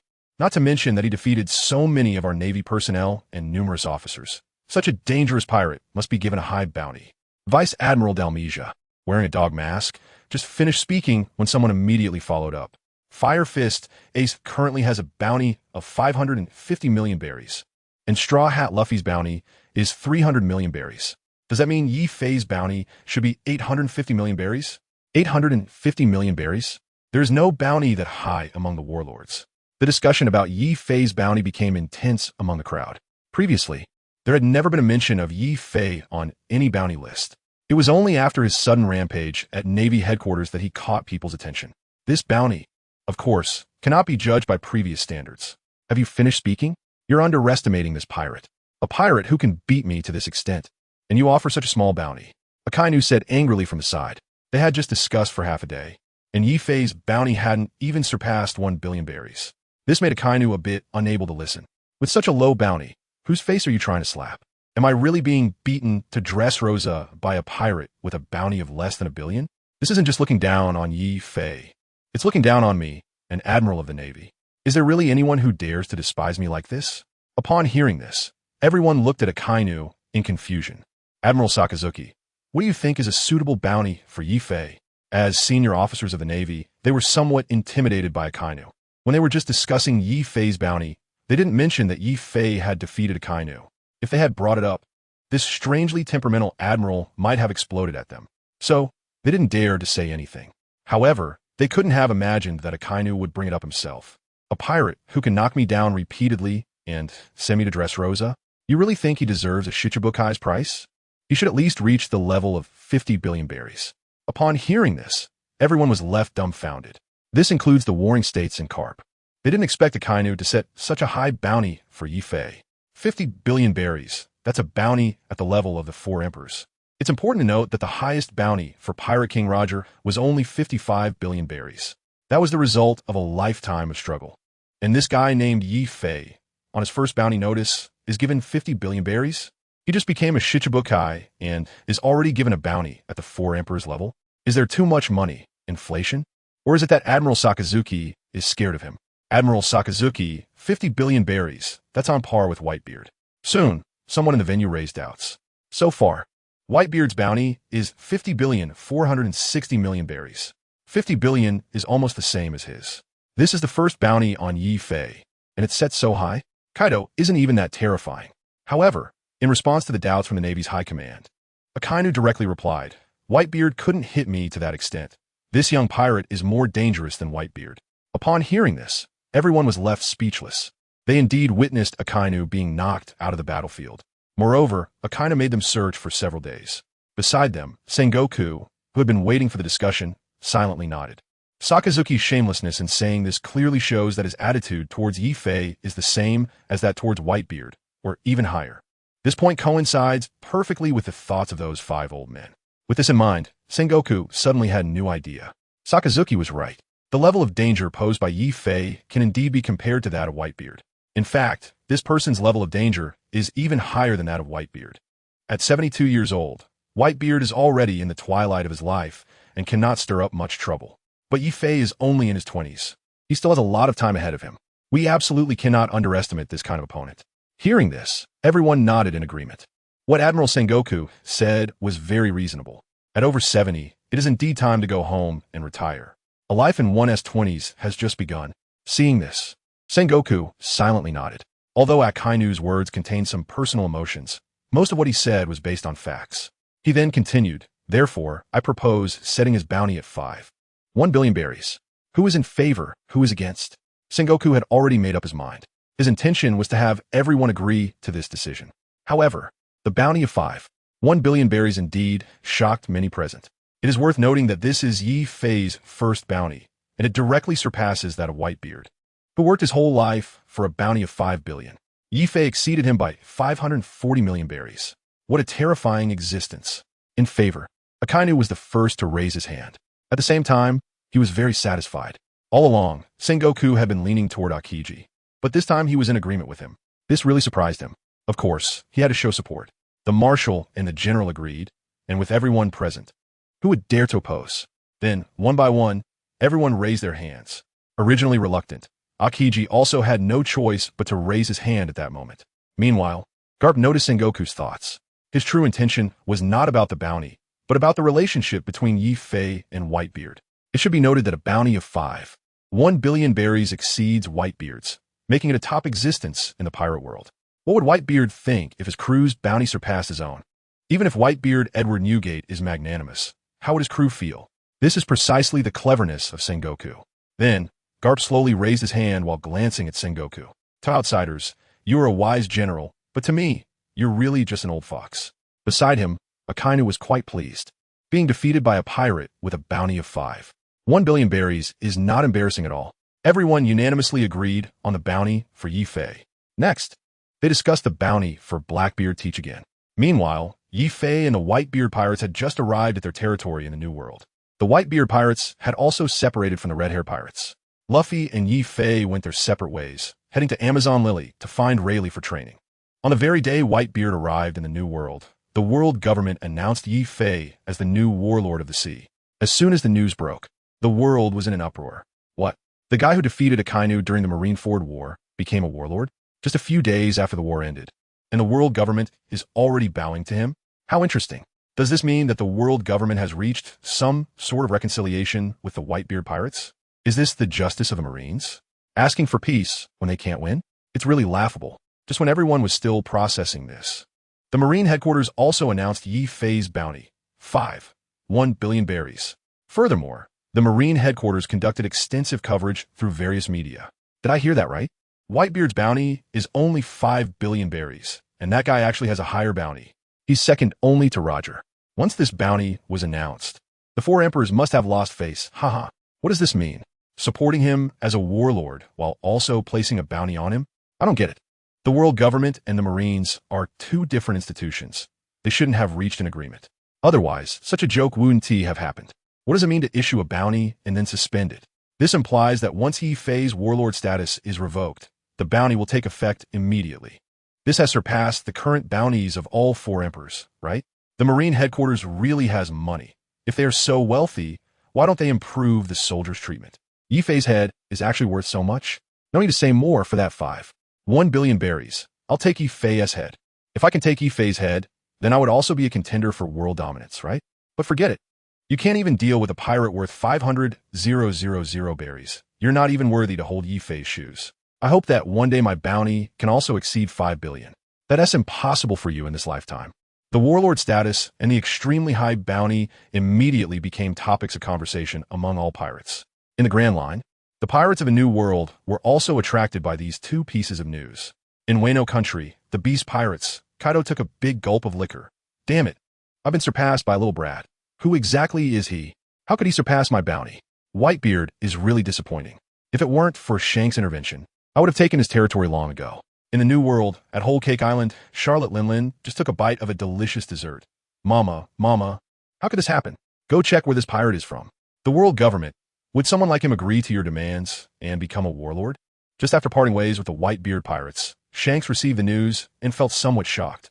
Yi Fei, you might have changed the entire layout of the sea. Meanwhile, Blackbeard Teach, who was heading towards the New World, also received this news on his ship and was momentarily speechless. He then laughed heartily. Haha, Yi Fei, I really didn't see that coming. You actually defeated Akainu and your bounty exceeded Dad's. No wonder you could easily take down Biggs. Luckily, we didn't clash in Marineford.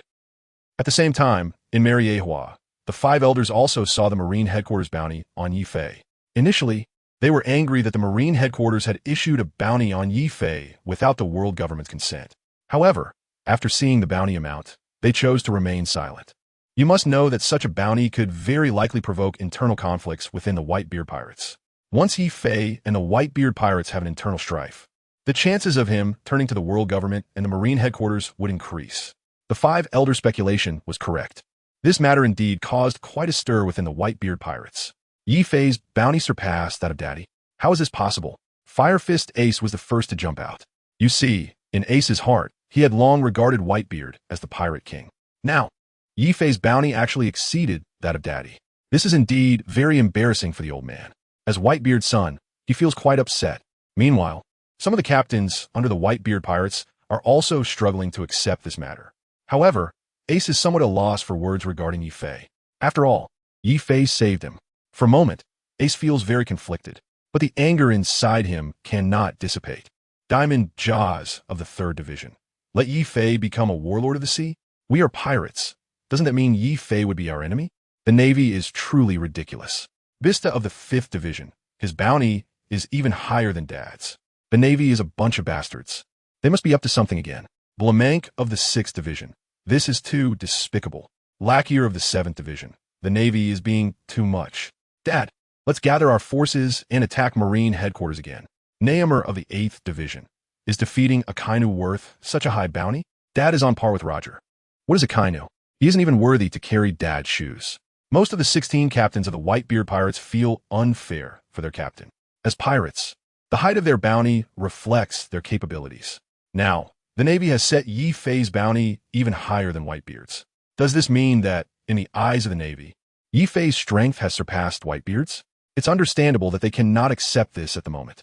On the side, Yi-Fei is somewhat at a loss. He knows that after the Marineford War, the Marine headquarters would definitely place a bounty on him. But he did not expect it to be such a high price for his first bounty. It seems that his head is quite valuable, surpassing Whitebeard. Could this lead to accusations of overshadowing his master? But what makes Yi-Fei more embarrassed is that because his bounty exceeds that of the old man, most of the crew of the Whitebeard pirates cannot accept this fact in a short time. Additionally, Yi-Fei did not expect the title of Warlord of the Sea given by the world government. He immediately began to ponder what that was all about. Just as everyone was discussing, Marco suddenly called out to everyone, "Stop the noise. This is not the time to be loud." "Marco, we can't swallow this anger." Ace clenches his fists, flames bursting forth from his hands. Of course, he is not targeting Yi-Fei. He feels very displeased with the Navy's actions. "Ace, we need to stay calm. This situation seems off," Marco said. He didn't rush to speak because this matter was quite perplexing. "Dad, what do you think about this?" Whitebeard, sitting on the throne, still had a tube in his nose. "The Navy, this method probably only Sengoku could think of," Whitebeard said lightly, his expression commanding without anger. Upon hearing this, the previously noisy captains immediately stopped arguing. Everyone's faces turned to Whitebeard. "Dad, what's going on?" Suddenly, the usually silent Whitebeard burst into laughter. "Marineford, you all saw Yi-Fei's performance, right? They are scared. The Warlord of the Sea and the high bounty are the best proof." With his rich experience, Whitebeard quickly saw through the Navy and the world government's intentions. They just want to sow discord between Yi-Fei and himself. Compared to the bounty, he values Yi-Fei as a person even more. As the captain of the Whitebeard pirates, Edward Newgate has long passed the age of being jealous of others. And Yi-Fei is exactly the person he needs. At this moment, the Whitebeard pirates truly cannot do without him. Upon hearing this, everyone looked at each other, somewhat understanding. However, Marco, who had followed Whitebeard for many years, immediately understood what his father meant. He then began to explain to the others. After the explanation, everyone quickly came to their senses. "Damn, the despicable Navy actually wants Yi-Fei to turn against us. Dad is right. They want Yi-Fei to leave the Whitebeard pirates. Should we teach the Navy a lesson? Heh, they come up with such a clumsy trick. Yi-Fei will not leave us." On the side, Marco walked up to Yi-Fei. "Hey, Yi-Fei, isn't it time for you to say something?" Marco raised his eyebrows at Yi-Fei. Yi-Fei slowly raised his head, looking a bit awkward. Frankly speaking, it is obvious that the other party wants him to leave the Whitebeard pirates. The more this happens, the more he cannot leave. Originally, he planned to remain silent. Perhaps the more he explains, the more chaotic it will become. Fortunately, he didn't intend to speak. Thankfully, Dad and Marco clarified this matter. This is better than explaining it myself. Seeing Marco speak, Yi-Fei could only smile faintly. "Old man, fellow captains, I won't say much. The Whitebeard pirates is my second home, and I won't leave here. No matter how the Navy and the world government try to sow discord, I will never betray the Whitebeard pirates. As soon as he finished speaking, everyone immediately cheered. This is the captain of the Whitebeard pirates. Yi Fei, I acknowledge you. Navy scum, your plan has failed, ha ha ha. In response to the cheers, Yi Fei merely smiled faintly, although he didn't know if those words were sincere. At that moment, he had no intention of leaving the Whitebeard pirates. Furthermore, he had his own reasons for staying with the crew. Just as everyone was cheering, a Navy warship slowly approached the headquarters of the Whitebeard pirates. The lookout crew quickly spotted them. Navy, Navy, shouted the lookout. Prepare to fire. Another group of crew members immediately set up cannons aimed at the warship. Meanwhile, some crew members reported the situation to Edward Newgate, also known as Whitebeard. A warship? Whitebeard pondered with his chin in hand. Old man, let me go take a look, Marco said first. After receiving permission, he flew to the shore. It was just a small Navy warship. Moreover, the side cannons of the warship were retracted. It was clear they were not here to fight. It was impossible for a single small ship to engage in battle. Seeing that people on the warship were shouting continuously, Marco signaled the crew not to fire. He then flew directly onto the warship. What are you here for? Marco asked the Navy soldiers, who were sweating in fear. Under the orders of the world government, we bring Yi Fei's commission, the trembling Navy soldiers said. Naturally, they were quite intimidated by the captain of the 1st Division of the Whitebeard pirates. Marco was slightly taken aback. It had not been long since the announcement of Yi Fei being appointed as a warlord of the sea. So soon, you've come to deliver the appointment letter. Are you really that eager? Is this happening simultaneously? You can come in with me. Since that's the case, Marco didn't stop them. After all, he couldn't make that decision. He had to wait for Dad to make the call. Soon, these Navy soldiers were brought before Whitebeard. Dad, these guys are here on the orders of the world government to deliver the appointment letter to Yi Fei. Marco took the appointment letter from the Navy soldier and handed it to Whitebeard. Whitebeard took the appointment letter and opened it to take a look. This is indeed the commission from the world government. The blue seal on it is unmistakable. Holding the commission in his hand, Whitebeard fell into deep thought. Beside him, his captains couldn't sit still. What does the world government take our Whitebeard pirates for? Old man, tear it up. Yi Fei will not become a warlord of the sea. That mere title of warlord is nothing but garbage in the eyes of our Whitebeard pirates. That's right, in my opinion. We should directly tear up the agreement and kill these few Marines in front of us, letting the world government see our determination as the Whitebeard pirates. Didn't Ace refuse it before? I believe Yi Fei will refuse as well. Some captains shouted loudly. Meanwhile, the Marines who came to deliver the commission were scared out of their wits. They knew this was Whitebeard's stronghold. They could do anything here. Killing a few people was nothing to them. They must have had terrible luck to come and deliver something like this. Previously, every time they delivered to other warlords, they were treated to good wine and meat. This time, it might cost us our lives. We are just here to deliver a message with no ill intentions. Also, we are from the world government. We only hope that Sir Yefe from the 7 warlords can give us a response, a few trembling Navy soldiers replied. Whitebeard Edward Newgate did not look at the frightened soldiers. Killing a few of them wouldn't make much sense. He really found it somewhat difficult to handle this situation. After all, this was Yefe's matter, and it had nothing to do with him directly. He turned to look at Yefe. Yefe, what do you think? This is the appointment letter from the world government to Yi Fei, and Whitebeard naturally had to ask for his opinion. At this moment, Yi Fei seems to be thinking about something. Old man, let these Navy soldiers go down first, Yi Fei replied. Whitebeard looked slightly puzzled, but quickly realized something. He immediately instructed Marco to take those Navy soldiers down and to bring them back later. Marco followed Whitebeard's orders and took those Navy soldiers away. As soon as they left, Yi Fei spoke up. Old man, I think I can accept the title of Warlord of the Sea. Upon hearing this, Whitebeard was stunned. The captains beside him were immediately shocked by Yi Fei's words. Yi Fei wants to accept becoming a Warlord of the Sea? In their shock, everyone immediately expressed their opinions. Yi Fei, what do you mean by this? Yi Fei, as the captain of the Whitebeard pirates, you have taken Sachi's position. Are you going to cooperate with the world government and the Navy against us? Yi Fei, you have disappointed me too much. The old man gave you such great trust and was even planning to make you the vice captain, and you actually. That's right, Yi Fei. You must give us a perfect explanation today. Facing the captain's doubts, Yi Fei smiled calmly. He had already anticipated that these people would oppose him. After all, the title of Warlord of the Sea was given by the world government. Accepting it would mean becoming a lackey of the world government. It was understandable that they couldn't accept it psychologically. When he first received the news, Yi Fei also resisted. It was clearly an attempt to destroy his relationship with the Whitebeard pirates. Captains, let me explain to you. At first, I refused. However, after thinking it over, I feel that I can accept it. Hearing this, several captains widened their eyes, waiting for Yi Fei's perfect explanation. Yi Fei, if you don't give a perfect explanation today, you won't be able to leave. The high bounty and the title of Warlord of the Sea, the ultimate goal, is merely to incite internal conflict among us. This, you should be able to see. The old man has also said it. The message from the world government is very clear. If I refuse, they will still recognize me as a Warlord of the Sea. Therefore, my personal refusal or acceptance is irrelevant to them. In other words, if I refuse, they won't care. So why can't I accept it? The title of Warlord of the Sea has the right to openly plunder without being punished. You all should know this very well. The world government wants to use the title of Warlord of the Sea to create internal conflicts among us. We can also use the convenience of being a Warlord of the Sea to consolidate our position on the seas. Currently, in the New World, we not only face the Navy but also the pressure from Kaido of the Beasts, Charlotte Lin, and Blackbeard Teach.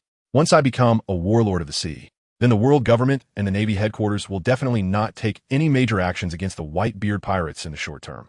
From the current situation, we will temporarily have one less enemy in the Navy, so why not take advantage of it? Moreover, we will have more time to deal with other great pirates in the New World. Yi Fei provided a detailed explanation of the current situation to everyone. Gradually, they began to come to their senses. Indeed, Yi Fei made a lot of sense. As the largest pirate group in a new world of the Grand Line, the Whitebeard pirates faced many maritime forces. The Navy pirates. Currently, the powers at sea can still maintain relative balance. Previously, it was because of Whitebeard's influence. Now, it is because of Whitebeard and Yi Fei. In the current situation, both in terms of strength and numbers, the Whitebeard pirates are undoubtedly the largest. This has already made the world government and the Navy tense.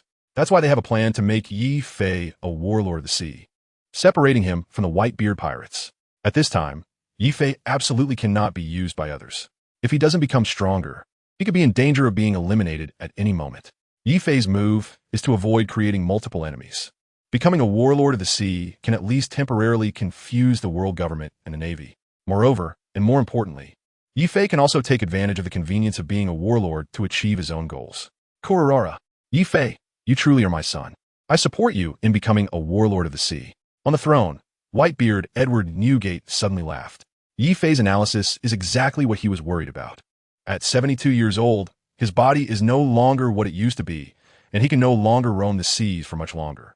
He must consider all his family. The Whitebeard pirates have already made enemies on all sides. Now it's time for a change. That's why he didn't make a firm decision right away. He wanted to see what Yi Fei would say.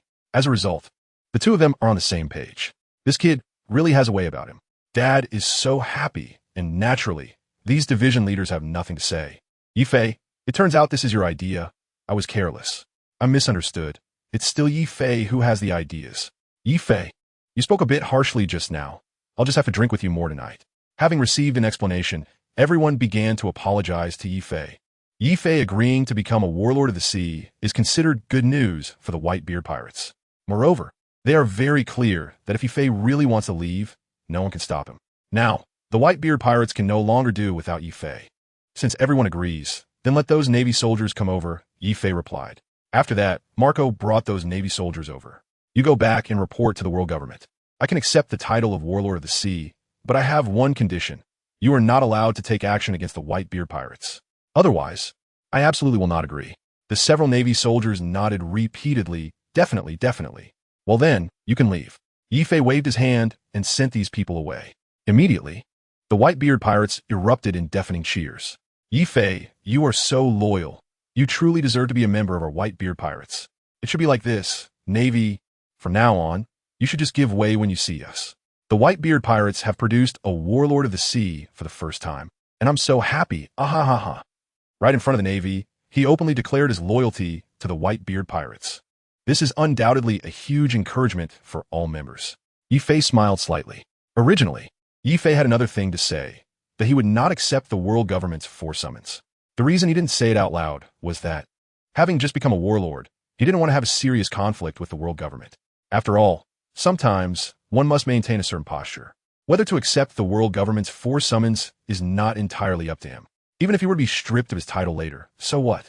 Meanwhile, Yi Fei was already considering his next steps.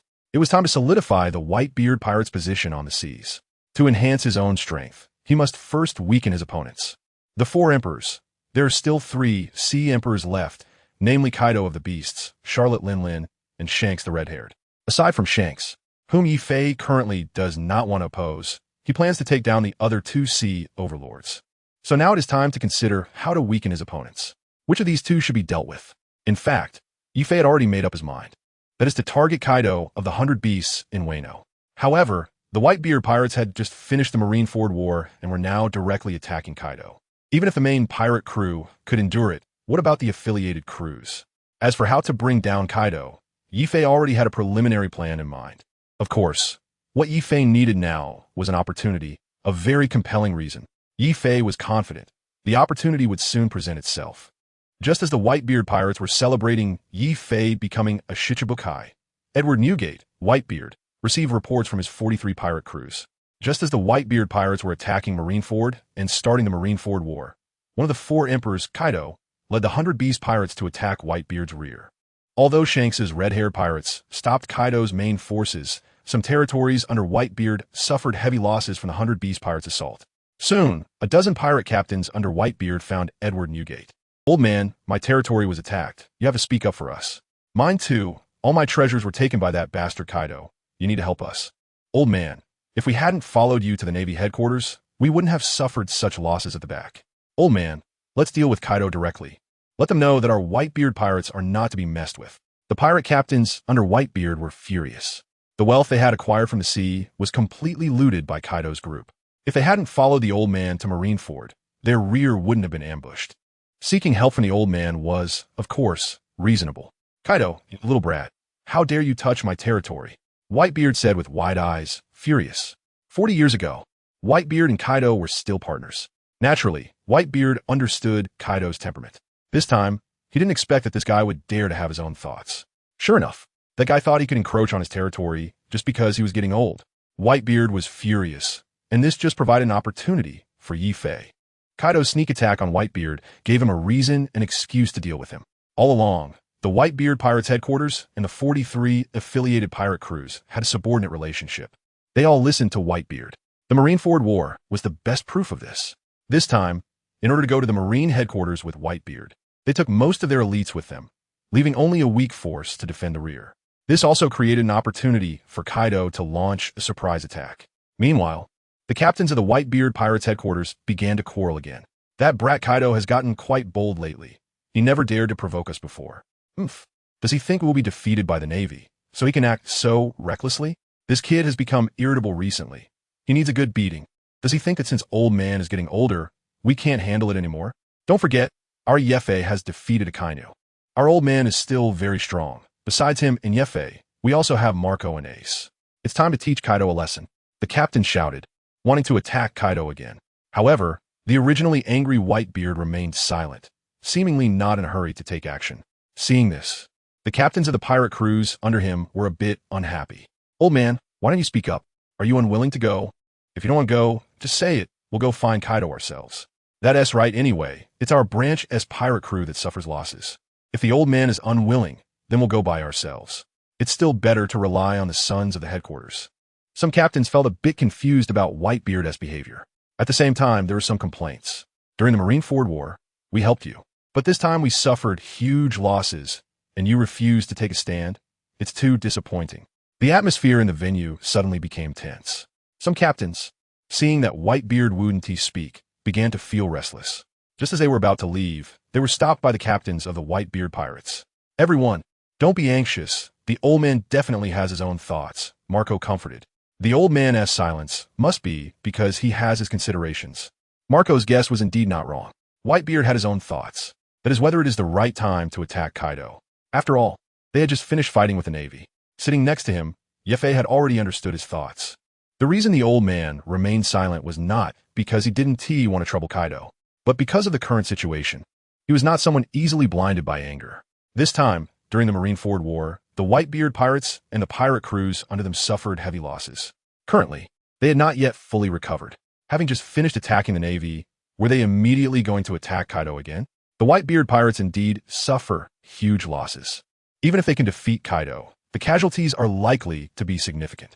During the Marineford War, after saving Ace at Marine headquarters, the Whitebeard pirates had already fallen out with the Navy. At this time, attacking Kaido would undoubtedly leave the Navy behind, and Blackbeard and his crew are also stirring. Recklessly attacking Kaido carries a high risk. Moreover, under the current circumstances, defeating Kaido is not easy. The reason why Kaido's pirate crew has become the Beast Pirates is precisely because it has hundreds of powerful Devil Fruit users. Furthermore, the number of artificial Devil Fruit users is continuously increasing. Yi-Fei, what do you think about this? Edward Newgate, also known as Whitebeard, hesitated and then looked at Yi-Fei. In his view, Yi-Fei not only possesses great strength, but is also very intelligent. The matter of the 7 warlords illustrates that Yi-Fei has many ideas, and they are very correct. Therefore, he intends to hear Yi-Fei's opinion. Old man. Yi-Fei signaled to Whitebeard and then stood up. Captains, we will definitely attack the Beast Pirates, so everyone can rest assured. Yi-Fei patted his chest, giving them a sense of reassurance. As soon as he finished speaking, the captains who had originally stood up to leave began to sit down again. The entire venue started to quiet down. Everyone wanted to hear what Yi-Fei would say. It should be noted that at this moment, Yi-Fei had already become a heroic figure. During the Marineford War, he not only saved Ace and Whitebeard, but also knocked back Akainu and taught Blackbeard a lesson. All of this shows Yi-Fei's loyalty to the Whitebeard pirates. Moreover, his strength makes even the world government and the Navy headquarters feel fear. At this moment, Yi-Fei's status in the Whitebeard pirates is second only to Whitebeard himself. Naturally, everyone is willing to listen to him. However, now is not the time to take direct action against them. After the venue quieted down, Yi-Fei said slowly, "But are we really going to just endure this?" Someone in the audience responded in a low voice. Being ambushed from behind is something no one can tolerate. Yi-Fei heard this clearly and immediately shook his head. Of course not. I know everyone must be feeling very upset right now. We definitely have to fight Kaido. But not now. Although we can't directly attack Kaido, we can take indirect action to weaken his strength. Upon hearing this, everyone looked confused. What does indirect action mean? Captain Yi-Fei, just say it directly. I'm dying of anxiety. Someone in the audience could no longer hold back their restless heart. Yi-Fei's words had already sparked their great interest. As long as they could deal with Kaido, they were interested. Yet Yi-Fei remained calm. Doflamingo is our most important target right now. At this moment, Yi-Fei finally revealed his objective. Doflamingo, the warlord of the sea. Why target Doflamingo instead of attacking Kaido? Everyone expressed their confusion. The reason the Beast Pirates are powerful is not only due to Kaido himself, but also because of the hundreds of Zoan-type Devil Fruit users under him, which pose the biggest trouble. If we engage in direct battle, the losses would be significant. As far as we know, most of Kaido's Devil Fruits are produced by Doflamingo. As long as we identify and eliminate Doflamingo first, Kaido's plan for Devil Fruit users will come to a halt. Additionally, by taking down Doflamingo, we can also cut off Kaido's arm supply. We just finished fighting the Navy, so now is not the right time for a direct confrontation with Kaido. But taking down Doflamingo would be as easy as pie. Yi-Fei explained one by one. Doflamingo is known as the middleman of the Dark World. He is not only engaged in arms trading, but also produces artificial Devil Fruits. Eliminating him would significantly weaken Kaido. This is exactly why, in the original work, Doflamingo was furious after being defeated by Luffy. Of course, Yi-Fei only expressed his speculation about these captains. Doflamingo helped Kaido produce Devil Fruits. Although there was no substantial evidence, rumors had long circulated. As long as the evidence is verified, they could easily eliminate Doflamingo and deal a heavy blow to the Beast Pirates. Upon hearing this, everyone nodded in agreement. They had also heard about Doflamingo producing Devil Fruits. Is it true that Doflamingo is really producing artificial Devil Fruits? We have only heard rumors. If not, wouldn't we be targeting the wrong person? Captain Yi-Fei, is this true? The crowd was somewhat confused. Hearing this, Yi-Fei smiled slightly and countered otherwise. Why are there so many ability users among Kaido's subordinates? And they're all Zoan-type? So many Zoan-type artificial Devil Fruits only appear in his pirate crew? Therefore, it is highly likely that Doflamingo's artificial fruits are indeed real. Moreover, even if Doflamingo did not help Kaido, we still need to eliminate him. Have you all forgotten how he treated our people in Marineford? He is definitely not innocent. Yi-Fei, who is well versed in the original plot, knows this all too well. However, he did not want to state it directly to these people and instead responded to their questions with a counter-question. According to Yi-Fei's speculation, Doflamingo's decision to produce Zoan fruits instead of Paramecia or Logia Devil Fruits should be related to the properties of the fruits. Zoan fruits can possibly directly extract genes from animals for research. In contrast, extracting and creating Paramecia and Logia fruits would certainly be much more difficult. Seeing this, Everyone nodded in agreement, acknowledging that Doflamingo was indeed not innocent. At the same time, some raised concerns. Captain Yefe, while your words are not wrong, we could handle Doflamingo in terms of combat. But the problem is Doflamingo is currently a warlord of the sea. Moreover, he has the identity of a celestial dragon. Acting rashly against them might provoke hostility from the world government. If we act recklessly, the world government and the celestial dragons will not let it go easily.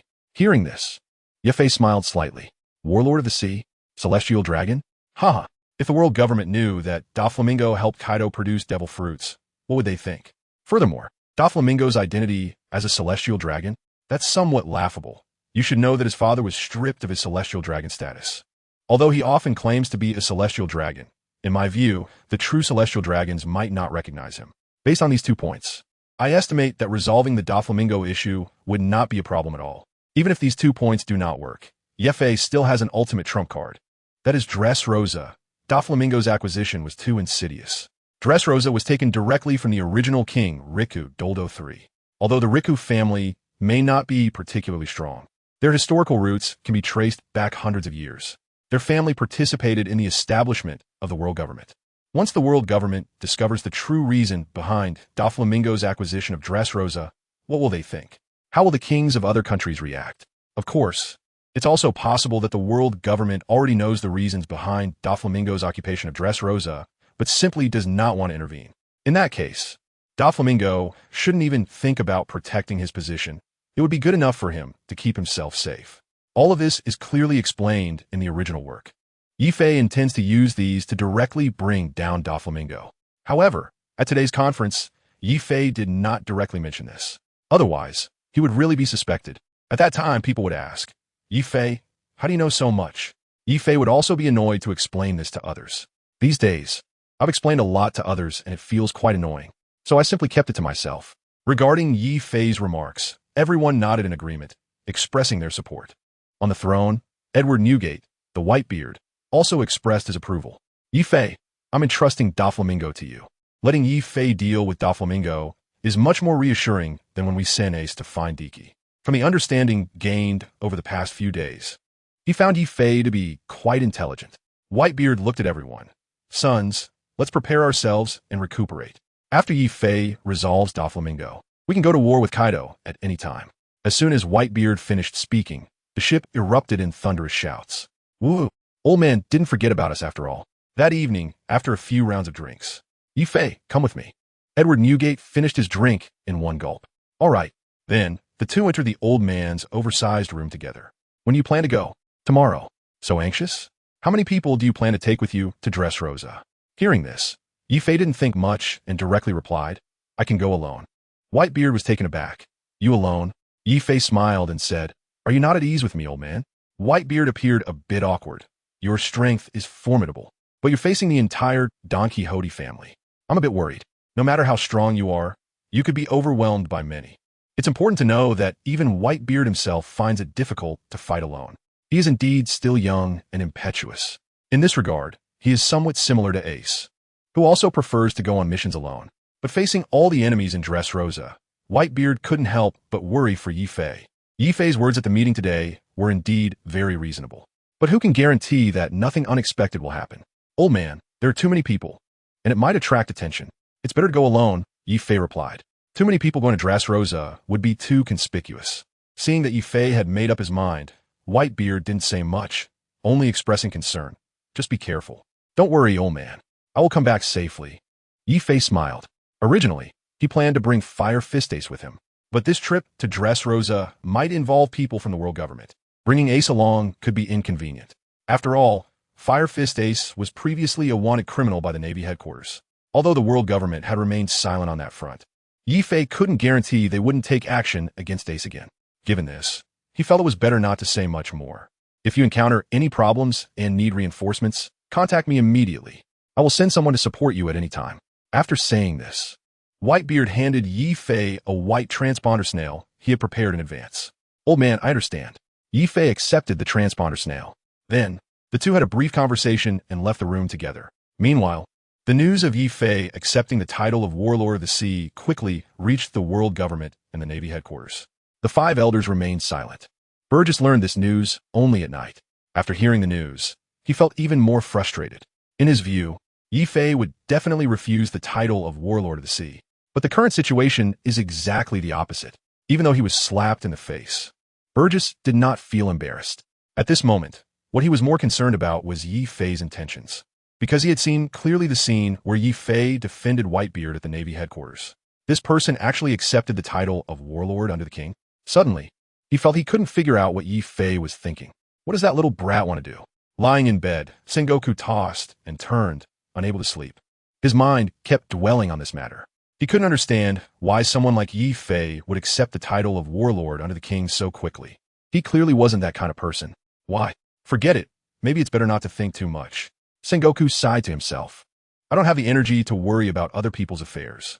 Just as Sengoku was about to put this matter aside and prepare to sleep, unexpectedly, the phone bug beside him rang. Commander Kong. Sengoku was a bit puzzled that the commander would call so late. Sengoku, do you know about Carp's resignation? On the other end of the phone bug, Steelbone Kong directly asked. Reporting to the commander, Carp mentioned this to me, but I don't think I can make the decision, Sengoku replied honestly. Previously, Carp had indeed come to talk to him about resigning. Sengoku had passed the ball to Commander Kong at that time. He didn't expect Carp to act so quickly. Otherwise, he wouldn't have called so late. Steelbone Kong didn't say much more. Carp came to see me today. He proposed to resign from his position as Vice Admiral. Sengoku quickly asked, Commander, did you agree? The voice on the other end immediately said, I tried to persuade him for a long time, but he insisted on leaving, and I had no choice but to agree. Sengoku's heart sank. This old partner, who had fought alongside him for decades, was really leaving. They had joined the Navy at the same time and had a friendship that had lasted for decades. This may be related to Monkey D. Luffy. The relationship between the Navy and the pirates indeed puts Garp in a difficult position. Within the Navy, his identity is extremely awkward. Now, as Garp is leaving, Sengoku feels very reluctant. Thinking of this, Sengoku suddenly spoke to the other end of the Den Den Mushi. Commander, with Garp leaving, I think there is no need for me to stay in the Navy any longer.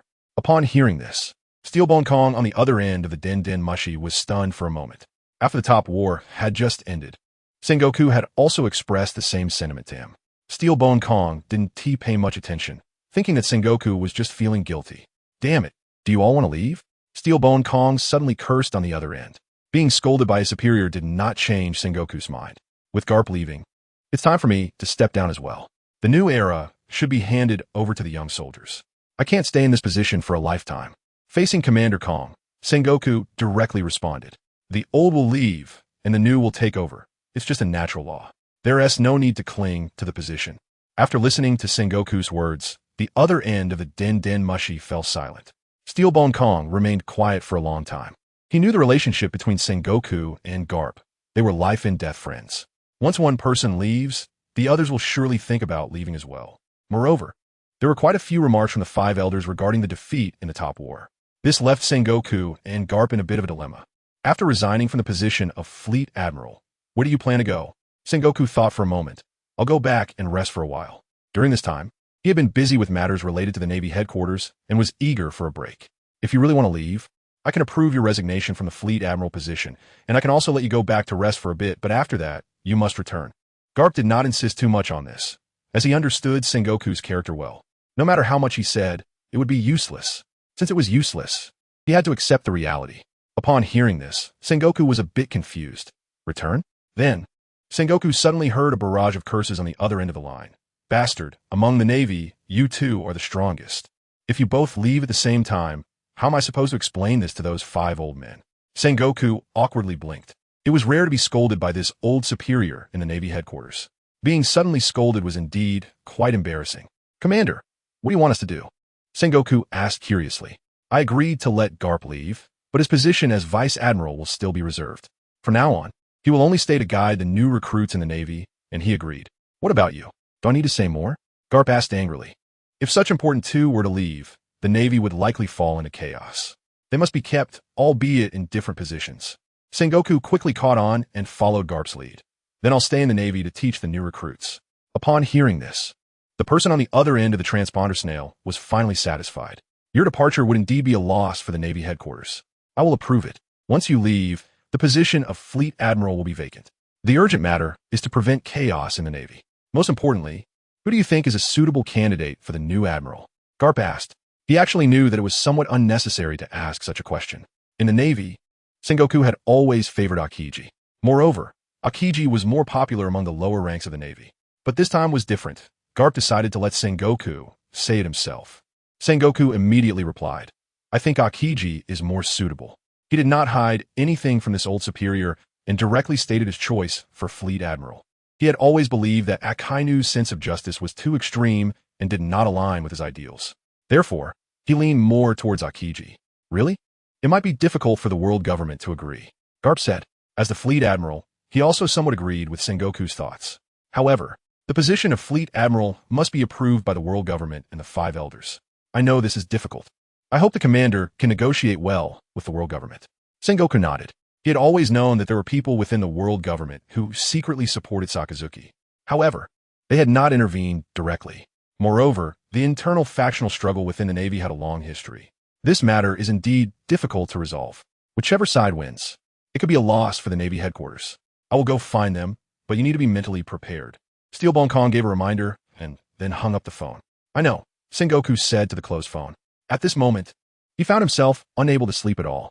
He stood up and walked to the balcony, gazing out at the sea. Then he dialed Akiji's phone. The next afternoon, in the New World, Whitebeard Pirates. Old man, captains, it's time to go.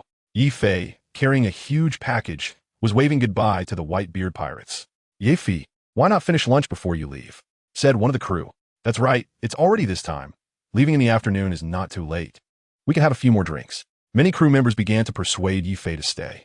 No, if I eat again, I probably won't be able to leave today, Yi Fei replied with an awkward smile. Originally, he was supposed to leave in the morning, but everyone overslept after drinking too much last night. If they ate lunch now, they would probably drink a few more glasses. Who knows, after a nap. It might be evening again. Then, they would have to wait until tomorrow, and if they drank again tomorrow, it would have to be the day after. Yi Fei was a person who valued efficiency and was unwilling to waste time. Yi Fei, we haven't had a match yet. Fire Fist Ace stepped forward. Ever since Yi Fei saved him, Ace had kept his gratitude in his heart, but hadn't said much. He was also curious about Yi Fei's fire abilities, which were almost identical to his own moves, making it hard for Ace to resist. He knew he wasn't Yi Fei's opponent, but really wanted to have a match with him. Moreover, he was eager to know whose fire was stronger compared to Yi Fei's. Don't worry, you'll definitely have the chance to challenge me. If you have time, go back to Windmill Village and take a look, Yi Fei said with a smile. Since being recognized as Luffy's older brother, his relationship with Ace had become closer. Yi Fei also felt that Ace seemed to admire him, perhaps because of the previous incident. Hearing this, Ace curled his lip. Forget that old hag. When we were kids, that old woman named Kaliada would always find opportunities to teach us a lesson. Having left Windmill Village for so long, Ace actually missed her a bit, despite his tough exterior. Yi Fei smiled slightly, finding the kid quite tough but didn't say much more. Looking at the time, it was getting late. Then Yi Fei jumped down from the small boat prepared by Whitebeard. He waved goodbye to everyone and sailed out to sea. Old man, is it safe for Yi Fei to go alone this time? Marco looked worried as he watched Yi Fei's departing figure. After all, he was going out alone. It's fine. He'll be safe. We have to trust him. Don't you trust him? Whitebeard replied and then countered. In fact, he was quite worried inside. Suddenly, Whitebeard Pirates 6th Division Captain Blamank spoke up. What if Yi Fei doesn't come back this time? Hearing this, everyone turned around in shock. Then some began to refute Blamank. That's impossible. Yi Fei is now a star of the Whitebeard Pirates. Would he just leave like that? But soon, some expressed a different opinion. Yi Fei doesn't want to be the vice captain, and this time he went to Dressrosa without bringing anyone. This seems a bit like a sign of leaving. As soon as these words were spoken, a heated debate broke out among the Whitebeard Pirates. Yi Fei is very loyal. If he were to leave, he would personally tell the old man and wouldn't just walk away. But why doesn't he want to be the vice captain? Is it because the old man is here? Does he feel that he has no prospects for development here? So he rejected the old man's request? Beside him, Ace was a bit angry and began to argue loudly. Everyone stopped talking. I believe Yi Fei. The relationship between Yi Fei and Ace was no longer as simple as that of crewmates.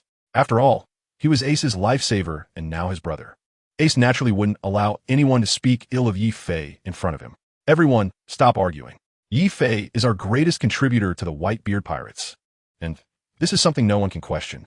Even if one day he decides to leave, as long as he doesn't do anything to harm us, he will always be our family. Whitebeard raised his voice to immediately stop the debate. Yi Fei's contributions during the Marineford War deserve the respect of all crew members.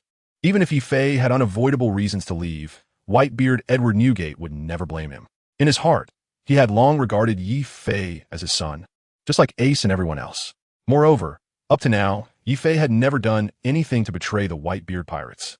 So for all these days, Whitebeard had never mentioned how Yi Fei became so strong. In his view, as long as Yi Fei was not his opponent, then he was family. The reason everyone was so anxious was simply because they were worried that Yi Fei would leave. If he really left, it would definitely not be good news for the Whitebeard pirates. At this moment, Whitebeard Edward Newgate had to face a new problem: how to deal with Yi Fei. Now he had taken over Sachi's position and become the captain of the 4th Division. Frankly speaking, with Yi Fei's current strength, making him a captain on the ship was indeed a bit of an injustice. And Yi Fei didn't want to be the vice captain. This kid, could it be that he wants my position? Whitebeard Edward Newgate muttered to himself. The reason Yi Fei refused the vice captain position was simple: the title just wouldn't do. This reason seems appropriate at first glance, but upon further consideration, it seems a bit forced. This kid is probably trying to take my position. Little brat, he's really greedy. Whitebeard once again revealed a crescent-like smile. In this world, a man always needs to have ambition. If he really does, Whitebeard would be even happier. Sensing that he had guessed Yi Fei's thoughts, Whitebeard was not angry. On the contrary, he found Yi Fei quite interesting. In his view, Yi Fei did not express his position, which showed respect for him. At that moment, the Whitebeard pirates really needed a young leader to take his place. One must understand that the forces on the sea are ever-changing. No one can guarantee that they will remain powerful forever. To ensure one's strength, one must retain talented individuals. Retaining talent is the key to development. Whitebeard had seen Yi Fei's strength with his own eyes. Moreover, he was exceptionally clever. Most importantly, in times of crisis, he could bravely step forward. At this moment, Whitebeard felt it was necessary to leave the position for Yi Fei. Kid, let's talk about this after it's over. Whitebeard thought to himself with a smile. Meanwhile, the dozen or so captains of the Whitebeard pirates looked confused. What's wrong with Dad today? Why is he laughing to himself like that? What's going on? Dad, can you let us in on it and make us happy too? Most of Whitebeard's guesses were correct. Yi Fei indeed wanted to become the captain of the Whitebeard pirates. Because only by becoming the captain of the Whitebeard pirates could Yi Fei have the strength to compete with the other 3 emperors of the sea. Of course, Yi Fei could also choose to form his own pirate crew, but doing so would take a lot of time. It's important to know that establishing a dedicated pirate crew requires immense time and effort. Whitebeard Edward Newgate spent his entire life to build the current Whitebeard pirates. The other 3 emperors of the sea did the same. This also proves the difficulty of forming a powerful pirate crew. However, Yi Fei directly bypassed these challenges. The Whitebeard pirate crew has a unique group advantage. These are exactly what Yi Fei needs. He has become the second-in-command closest to the captain of the Whitebeard pirates. Yi Fei has ambitions in this regard. However, the main reason Yi Fei refuses to let Whitebeard promote him to vice-captain is that he does not want others to see him as overly utilitarian. Being too eager for gains can sometimes backfire. After all, Marco's qualifications and Ace's lineage are significant factors. The only way for Yi Fei to surpass these is to achieve great accomplishments. He knows that only by achieving great deeds can he win people's hearts. Therefore, he actively devises strategies to attack Kaido and deal with Doflamingo, as long as he resolves the Doflamingo issue and defeats Kaido. In this way, he could at least win the absolute trust of the 43 pirate crews under the Whitebeard pirates, and his position within the crew would be unshakable. Everything was planned by Yi Fei. At this moment, Yi Fei was out at sea. In this world, Yi Fei was one of the navigators under Whitebeard. With the memories from this world, Yi Fei quickly learned the direction to Dressrosa. However, the small boat he was in was just too slow. At this speed, it would likely take at least 10 to 15 days to arrive. The simplest way to reach Dressrosa quickly would be to directly switch to dragon form and fly over. But in dragon form, he would be at least several hundred meters long. With such a large target, it is easy to be discovered. Perhaps before even reaching Dressrosa, he might be spotted by Doflamingo. Although being discovered isn't too concerning, Yi Fei still prefers to keep his actions secret, especially since he plans to operate covertly this time. The Marineford War was unavoidable to save Ace, but now Yi Fei has a better option. Looking at the sky filled with white clouds, Yi Fei smiled slightly. He opened the system panel and secretly called for the fusion system. Previously, he remembered having quite a bit of experience points left in the system shop. Today, he wanted to exchange them for Doflamingo's string fruit, allowing him to fly using its powers. In the original story, Doflamingo used the string fruit's abilities to fly directly from Dressrosa to Punk Hazard. Utilizing this ability would at least not draw too much attention compared to transforming into a dragon. With a familiar sound, the red system panel opened in front of Yi-Fei. He had 20,000 experience points left. He wondered if he could exchange for the string fruit. Then, Yi-Fei opened the fruit category in the system. Soon, a gray fruit appeared on the system panel. Superhuman type, string fruit ability description, can create various transparent and opaque strings, usable for both attack and defense. Skill description. Having read the original story, Yi-Fei naturally knew the capabilities of the string fruit. Doflamingo's fruit abilities had caused Luffy quite a bit of trouble. If Luffy hadn't learned Gear 4th, he would likely have been defeated by Doflamingo. Especially with the awakening of the fruit's abilities, Doflamingo's power would be even more formidable.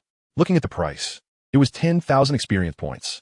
Without further thought, Yi-Fei directly chose to exchange. Ding! Host successfully exchanged for the string fruit, deducting 10,000 experience points. Suddenly, a gray devil fruit appeared in Yi-Fei's hand. He took a bite and discarded the rest. Congratulations! Host has obtained the abilities of the string fruit. Host has acquired skill, Sky Path, automatic fusion in progress. Host has acquired skill, 5 colored strings, automatic fusion in progress. Host has acquired skill, Super Strike Whip, automatic fusion in progress. With continuous notifications ringing in Yi-Fei's mind, various skills began to merge into his consciousness, quickly completing the fusion one by one. String fruit. Yi-Fei proudly extended his hands, secretly activating his abilities. Although his hands appear to be empty, they were filled with fine strings, which only Yi-Fei could feel.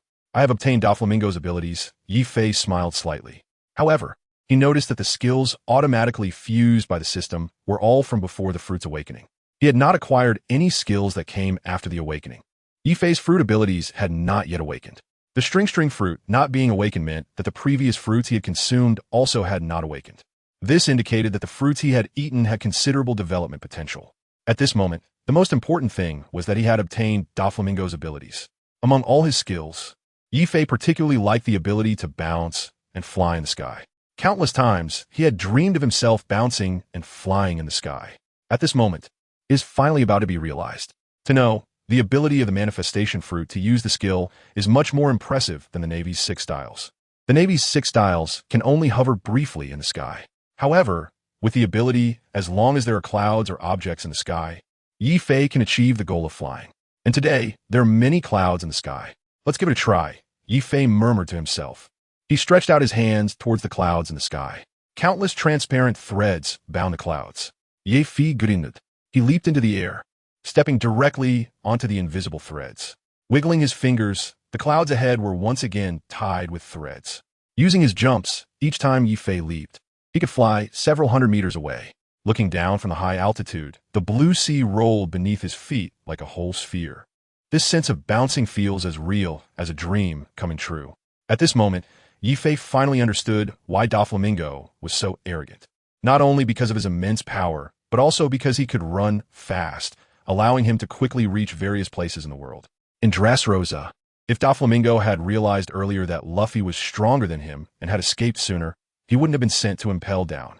With his speed, how could the world government catch up with him? This shows that he is still quite arrogant. In an instant, Yi-Fei felt as if he had flown hundreds of nautical miles. In this way, it is estimated that it won't take half a day to reach Dressrosa. While flying, Yi-Fei is also starting to calculate how to take over Dressrosa. With Yi-Fei's strength, defeating Don Quixote Doflamingo could be said to be as easy as pie. However, Yi-Fei's true plan and purpose is to bring the entire country of Dressrosa and its surrounding waters under his control.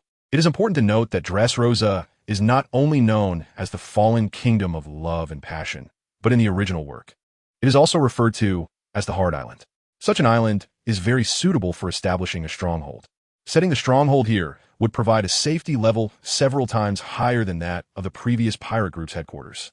Furthermore, Doflamingo has operated here for many years, constructing underground arms factories, smile fruit factories, shipyards, and various other trading locations, not to mention his identity as a dark intermediary. Occupying Dressrosa, he must be extremely wealthy. If he can take it all, it would greatly help in terms of military strength, financial resources, and enhancing the overall power of the Whitebeard pirates. Therefore, Yi-Fei hopes to take it all.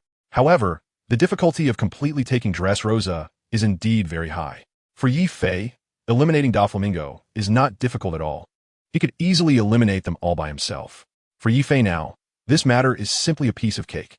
However, the difficult part is not Doflamingo, but King Riku. It is important to know that the original king here was King Riku. Their ancestors participated in the construction of the world government over 800 years ago. Although they are not celestial dragons, they are recognized by the world government. This means that the world government would acknowledge their status in Dressrosa. Currently, it is possible that the world government is simply being deceived by Doflamingo. Once they discover it in advance, they may immediately restore the status of the Riku king in Dressrosa. If Yi Fei pushes Doflamingo out, then the world government will certainly return this country to the Riku king. This is not what Yi Fei wants to see. If that's the case, isn't it just like the original story 2 years later? Of course, Yi Fei won't agree. However, taking control of this country is not an easy task. But Yi Fei is determined to give it a try. As evening approaches, the sky gradually darkens. An island surrounded by massive rocks appears on the surface of the sea. Dressrosa, what a solid island, Yi Fei thinks to himself. Just like in the original story, this island is encircled by huge stones. Like an iron wall, directly attacking and capturing it is probably not a simple matter. However, this only strengthens his resolve to take the island. He leaps onto a boulder.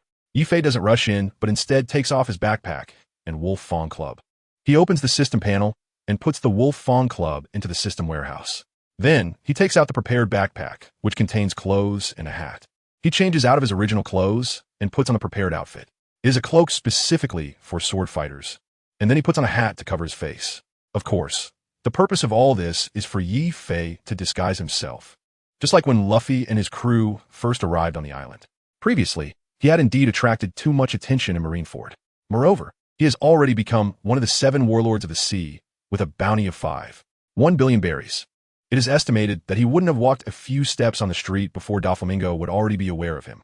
This may not be a good thing for his own plans. Therefore, Yi Fei needs to disguise himself. The best disguise would be to pose as a swordsman. The bullfighting arena in Dressrosa is famous all over the world. Swordsmen from all over the world come here to participate in dueling competitions to win rewards.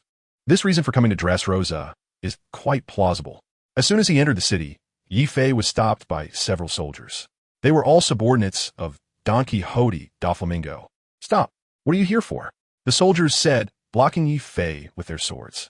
Hearing this, Yi Fei halted and looked at the 2 men. They were just ordinary lackeys, not members of the Don Quixote family. "I've heard that the arena here is famous worldwide. I'm here to participate in the competition." Yi Fei replied calmly. He had already disguised himself. Unless they forced him, it would be difficult for them to discover his identity. However, Yi Fei would not allow them to force him. Once his identity was exposed, he would have to eliminate these people in front of him, and there could be no bodies left behind. "Are you participating in the competition alone?" The soldiers looked Yi Fei up and down. Yi Fei replied, "That's right. I've heard the rewards here are generous, so I thought I'd try my luck." The soldier asked, "Where did you come from? Have you been here before?" Yi Fei responded, "I came from the East Sea by merchant ship, and I've never been here before." The several soldiers were asking questions left and right, but they wouldn't let Yi Fei pass. This made him feel a bit impatient. If he kept asking like this, it would be really annoying. Then, he simply took out some money from his backpack and handed it to one of them. The eyes of the soldiers lit up. "That's right, you came to compete. All right, go ahead," the soldier said sternly. Yi Fei smiled slightly. Indeed, money can make the world go round, no matter which world it is. Just as he was about to leave, he looked at the street. He turned back to the group of soldiers. The soldiers were rummaging through Yi Fei's money pouch. Seeing Yi Fei return, they looked cautious. "I heard that Dressrosa didn't seem this strict before. Why is it now?" Yi Fei asked curiously. In the original impression of this world, it seemed that Dressrosa didn't have such strict regulations. Seeing soldiers with swords questioning people all over the street, Yi Fei found it hard to believe. Could it be that something has happened recently? In the past few days, the World Daily has not mentioned anything about this. Therefore, Yi Fei cautiously asked. The soldier who had received the money saw that Yi Fei was not here to ask for money. So he relaxed and walked mysteriously up to Yi Fei. "Recently, something major has happened in Dressrosa. You know Admiral Akainu, right? He was recently defeated and brought here. The king has ordered us to strictly guard all transportation routes in the past few days to prevent unidentified individuals from entering. I see you look quite honest, so I let you in." The soldier was about to continue speaking, but was quickly stopped by a companion nearby. "That's enough. Don't say more. Swordsman, if you're going to compete, Hurry up and go in. If the family officials come, you want to be able to leave even if you want to. The soldier waved to Yi Fei, urging him to leave quickly. Yi Fei nodded and didn't say much. He turned and left, thinking to himself, Akainu was defeated and brought here? Could it be the result of my last work? Behind him, a few soldiers were heard speaking again. This time, it was about checking suspicious individuals and ensuring that the Navy could not infiltrate. You big mouth, stop talking nonsense. If the family officials find out, they'll eliminate you on the spot. Sorry, I can't control my mouth. It won't happen again next time. When will this end? I still need to go drink. No worries, the guy just now gave a lot. We could drink more after work. Yi Fei did not listen closely to the rest. However, he clearly heard the words Navy. Akainu being brought here, what does it have to do with the Navy? Yi Fei thought as he walked. Soon, he began to analyze. It's important to know that Doflamingo has many gray industries in Dressrosa. Furthermore, Doflamingo's throne was seized. If this is discovered by spies from the Navy headquarters and the world government, it would be a big problem. Moreover, with Akainu being beaten to this place, he is naturally nervous about his secret being exposed. I'm quite cautious. Yi Fei couldn't help but snicker. Since you were so afraid of the Navy coming, then it would be better to call the Navy over. Looking at the sky, it had already turned completely dark. Yi Fei walked to the sword shop by the roadside. He casually picked a sword and strapped it to his back like a swordsman, making him look more like a swordsman. Of course, Yi Fei's purpose for coming this time was not for the arena. This trip was to take over the entire Dressrosa. To take over here, he must find a former king of Dressrosa, Riku Dold III, referred to as King Riku. Because only by finding him can he ultimately gain the most authoritative recognition from the original owner of this land. Once Doflamingo is eliminated, the world government will immediately restore his throne. He will once again become the king of this country. To gain power in Dressrosa, he must go through him. Even though King Riku is now a forgotten king, in Yi Fei's view, the current King Riku is his valuable asset, a valuable asset that can be used. As a member of the Whitebeard Pirates, Yi Fei could certainly choose to directly ignore King Riku and directly occupy Dressrosa. But if he did that, the world government and the celestial dragons would definitely not let it go easily. Even though King Riku is not a true celestial dragon, he is still a king recognized by the world government. In the current situation, Yi Fei did not want to make things too stiff with them. Even if they fall out, it should be at least after dealing with Kaido and Big Mom. Yi Fei's plan now is to exchange the entire country for the smallest cost. The first step is, of course, to find King Riku. In the original work, at this moment, King Riku should have disguised himself as an arena swordsman and is wearing a mask. Trying to find King Riku in the vast Dressrosa is probably not an easy task. Although Yi Fei has read the original work and has some understanding of Dressrosa, it still feels so unfamiliar when he is there in person. Originally, Yi Fei had never been to this place in this world. So for Yi Fei, this can be considered a place he has never been to. The first thought was that Yi Fei planned to go directly to the arena to find King Riku, but that would definitely take a lot of time and might not guarantee finding him. Therefore, he must go through his son-in-law, the swordsman Gladiolus, to find him. Dressrosa has a super swordsman, Gladiolus. This person has an undefeated record of 3,000 matches in the bullfighting arena. Not only that, but he is also King Riku's son-in-law. When Doflamingo conspired to sneak attack Dressrosa, Gladiolus, in order to save King Riku, did not hesitate to cut off his own right leg to attack Doflamingo. Unfortunately, he was turned into a toy soldier by Doflamingo's subordinate Sugar using the Hobby fruit ability.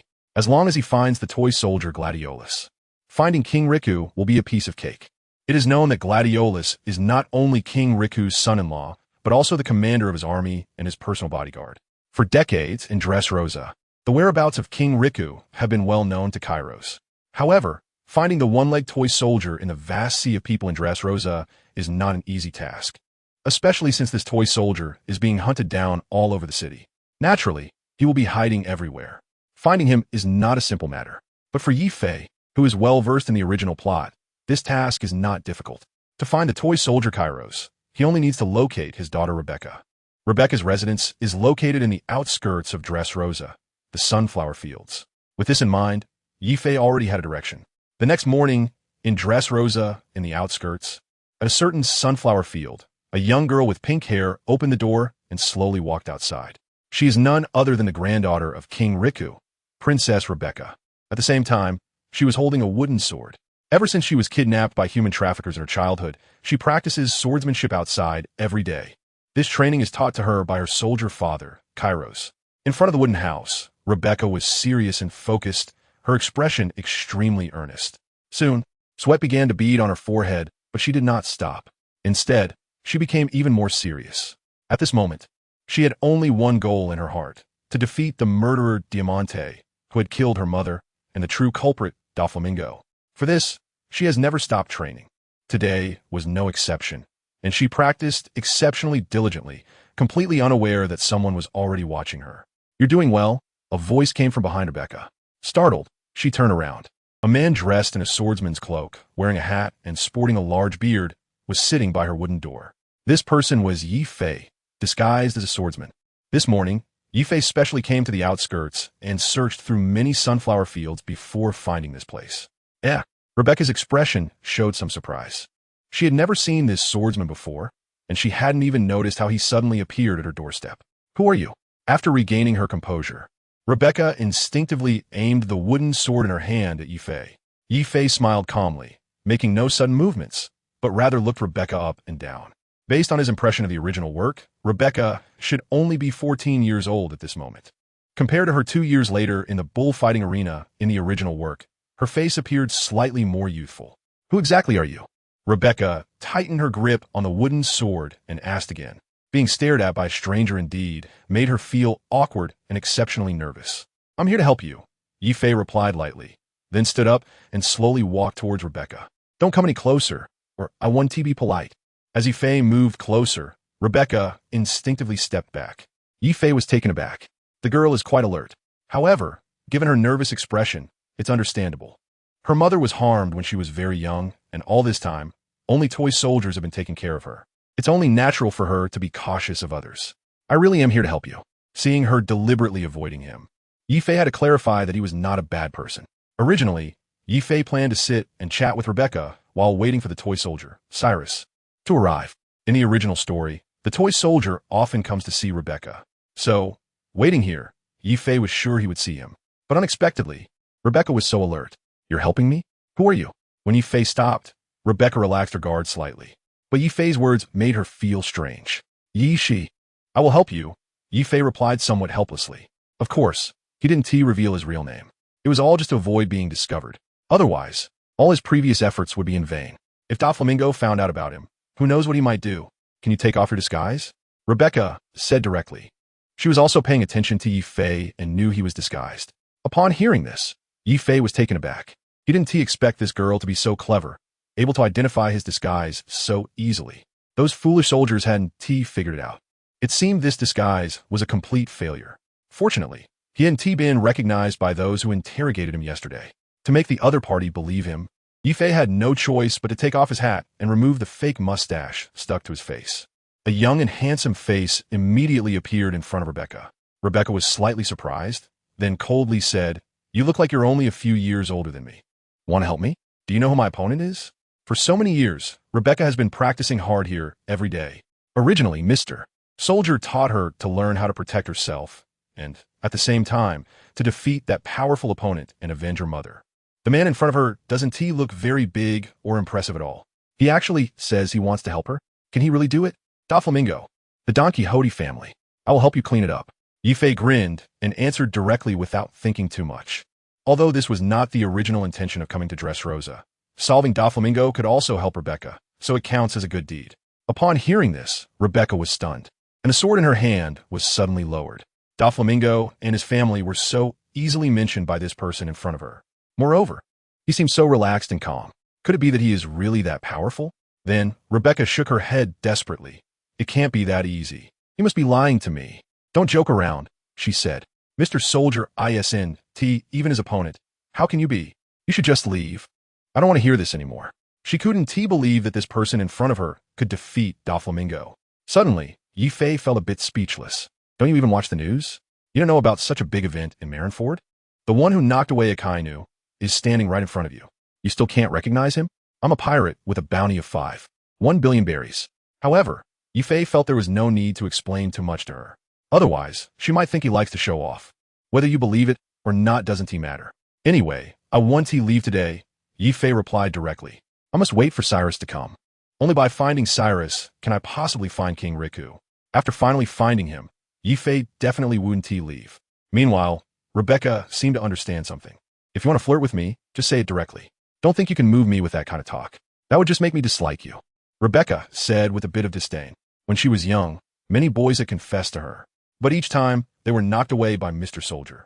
At this moment, she clearly thought that Yi was trying to use Doflamingo's matter to pique her interest. She had no idea where he got his information, but Doflamingo wouldn't be so easily dealt with. He was one of the 7 warlords of the sea, and now he's the most popular king in Dressrosa.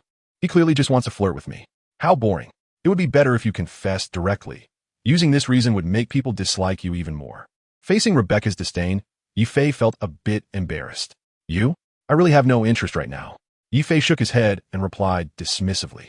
In any case, he had no interest in a 14-year-old Rebecca.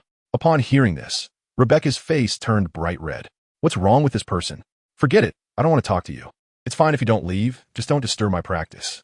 At this moment, she only felt that Yi was a bit strange, but she sensed that he didn't have any malicious intent. Rebecca simply ignored Yi and resumed practicing seriously with her wooden sword. Meanwhile, Yi just sat there watching. After waiting for a long time, Cyrus still hadn't arrived. Yi felt very bored. On the other hand, Rebecca never stopped.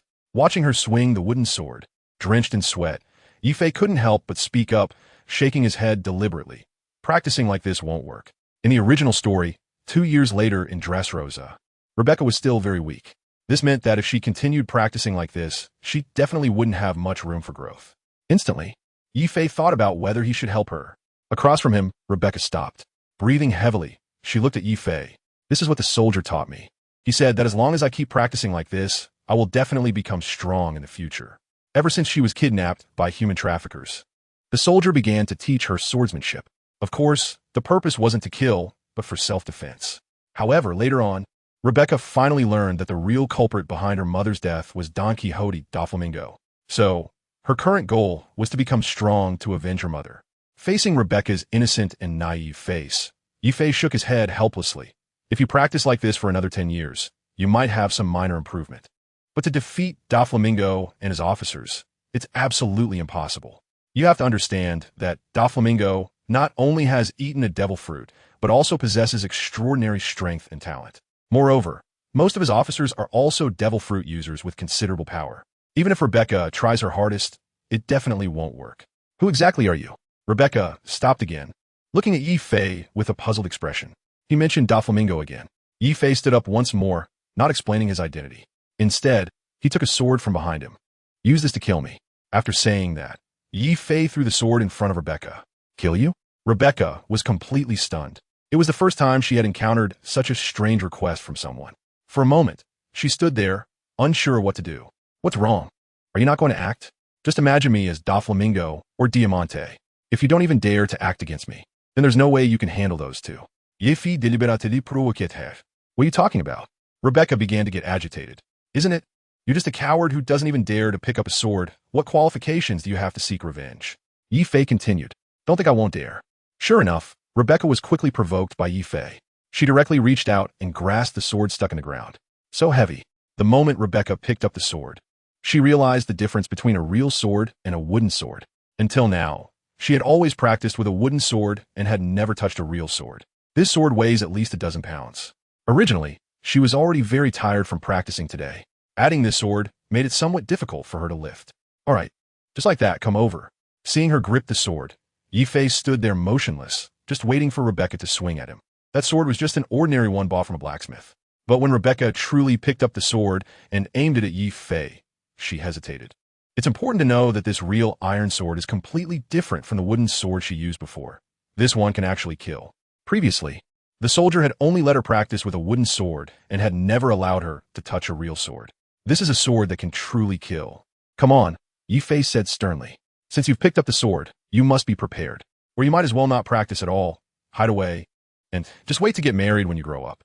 At this moment, he wanted to provoke Rebecca's fighting spirit. You don't even have the will to pick up the sword and attack your enemies. How can you hold the sword for revenge in the future? Forget it, forget it. It seems you really have no talent. You can only stay here, and practicing every day is just self-entertainment, a pastime. You can only watch your enemies enjoy their freedom every day. Yi words were all meant to stimulate Rebecca. Enough. Rebecca angrily raised her sword and swung it at Yi. Clang. The sound of metal clashing rang out. Rebecca slowly opened her eyes. She had just swung that sword with her eyes closed. She thought Yi Fei would dodge, but when she opened her eyes, she saw that Yi Fei had not moved. Instead, he had directly caught the blade with his hand. 5 black fingers were firmly gripping the blade. No matter how hard she tried, the sword did not budge. "What is wrong with your hand?" Rebecca asked in shock. She had never seen such black hands before. Moreover, she had just noticed that Yi Fei's hands were normal like anyone else's. But in an instant, they had turned black. At that moment, Rebecca felt as if her sword had struck some metallic substance. But she never expected it to be Yi Fei's hand. "Armament Haki," Yi Fei replied expressionlessly. He now possessed advanced armament Haki, able to cover any part of his body at will. No matter how much Rebecca swung, nothing would happen. "Armament Haki? What is that?" Rebecca blinked her big eyes. For so many years, Uncle Toy had never told her this. He only made her practice those tedious sword techniques every day. Although it was boring, she practiced very diligently. In her opinion, it might be because she was still too young. "Armament Haki," he said, activating the ability to harden his body. It can withstand the opponent's swords, guns, and at the same time, it can launch attacks. Yi Fei replied calmly. "Can you teach me?" Rebecca looked at Yi Fei with eager anticipation. Although she couldn't quite understand how Yi Fei did it, she saw him catch a sword barehanded. She wanted to learn. Only by mastering it could she possibly defeat Doflamingo. At that moment, Yi Fei's image in her mind underwent a tremendous change. Initially, she thought Yi Fei was just bored. But ever since Yi Fei made his move, Rebecca was extremely shocked. Training armament Haki was tougher than usual and required a lot of time. Some people couldn't learn it in their entire lives. Yi Fei answered directly. At this moment, the method of integrating armament Haki had already automatically merged in his mind. So he didn't need to learn. He just had to continue practicing combat to raise the level of his Haki. Rebecca nodded immediately. "I am willing. Can you be my master?" Upon hearing this, Yi Fei was a bit surprised. He didn't expect her to be so proactive. However, he quickly understood. With a deep grudge, how could Rebecca not want to become strong? The battlefield situation 2 years later would show that Rebecca stood in the arena to obtain the Marineford no Mi. This also shows that she really wants to become stronger and avenge her mother. "I can agree to teach you. But before that, I need you to help me find someone." Yi Fei nodded and then spoke out his true purpose. As for whether he planned to teach Rebecca, Yi Fei had not made up his mind yet. Who is it?" Rebecca asked suspiciously. "Did you not come to find me today?" "A one-legged toy soldier, your Mr. Soldier," Yi Fei answered directly. Upon hearing this, Rebecca was taken aback and then looked at Yi Fei warily. "Are you here to capture him?" Previously, Mr. Soldier had injured a human trafficker to save her. According to the current regulations in Dressrosa, toy people who attack humans will be wanted. Could it be that this person in front of her is here to capture Mr. Soldier? At that moment, Rebecca regretted wanting to seek him as a mentor. She had been too impulsive. Yi Fei chuckled at Rebecca's innocent and naive question. "Capture him? How could that be? I'm here to discuss something important with him." But Rebecca was still skeptical. In response, Yi Fei had to explain. "I'm looking for him to find someone." "Find someone?" Rebecca asked. "That's right. Will he come today?" Yi Fei nodded and then asked. By now, Rebecca should know that she is the granddaughter of the king of the Strength Library. But Yi Fei did not say it directly. After looking at Yi Fei, she felt he wasn't lying.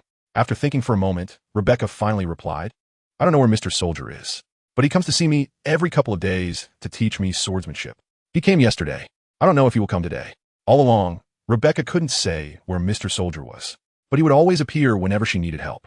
Moreover, her daily expenses were all earned by Mr. Soldier, so she didn't need to go out to work.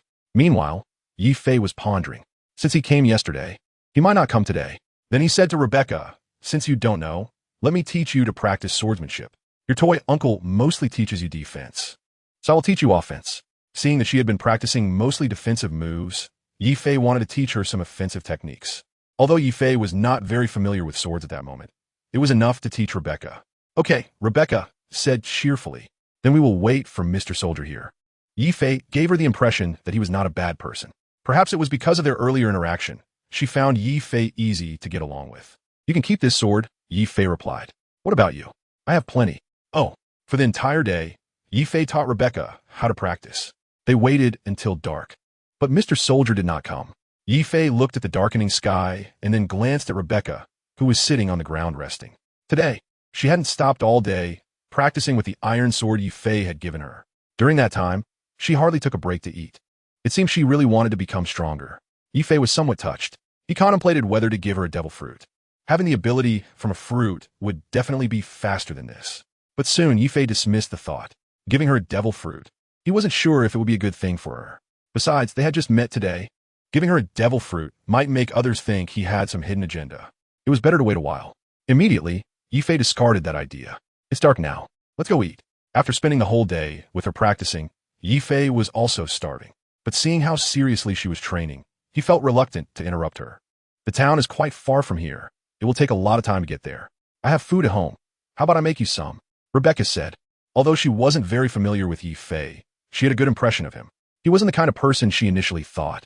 Today, he even skipped meals to practice with her all day, helping her improve significantly. To Rebecca's suggestion, Yifei just smiled and shook his head. It won't take long. Climb on my back, and I'll take you there. Saying this, Yifei stuck the fake beard he had prepared onto his face, and then put on his hat. Yifei's actions made Rebecca feel puzzled. Why are you disguising yourself?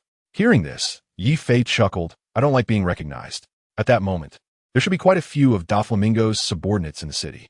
If recognized, it wouldn't be good. If Doflamingo found out, shutting down the Smile Factory, running away with the money, or even taking down the King of Strength would indeed be quite tricky for Yifei. So, he had to disguise himself. Seeing Rebecca standing there without moving, Yifei didn't say much. Instead, he walked directly to Rebecca's side, turned his back to her, and crouched down slightly. Carry me? Rebecca was taken aback. For the first time, someone she wasn't very familiar with wanted to carry her. She felt a bit unaccustomed. It's okay. I won't do anything to you. Don't you trust me yet?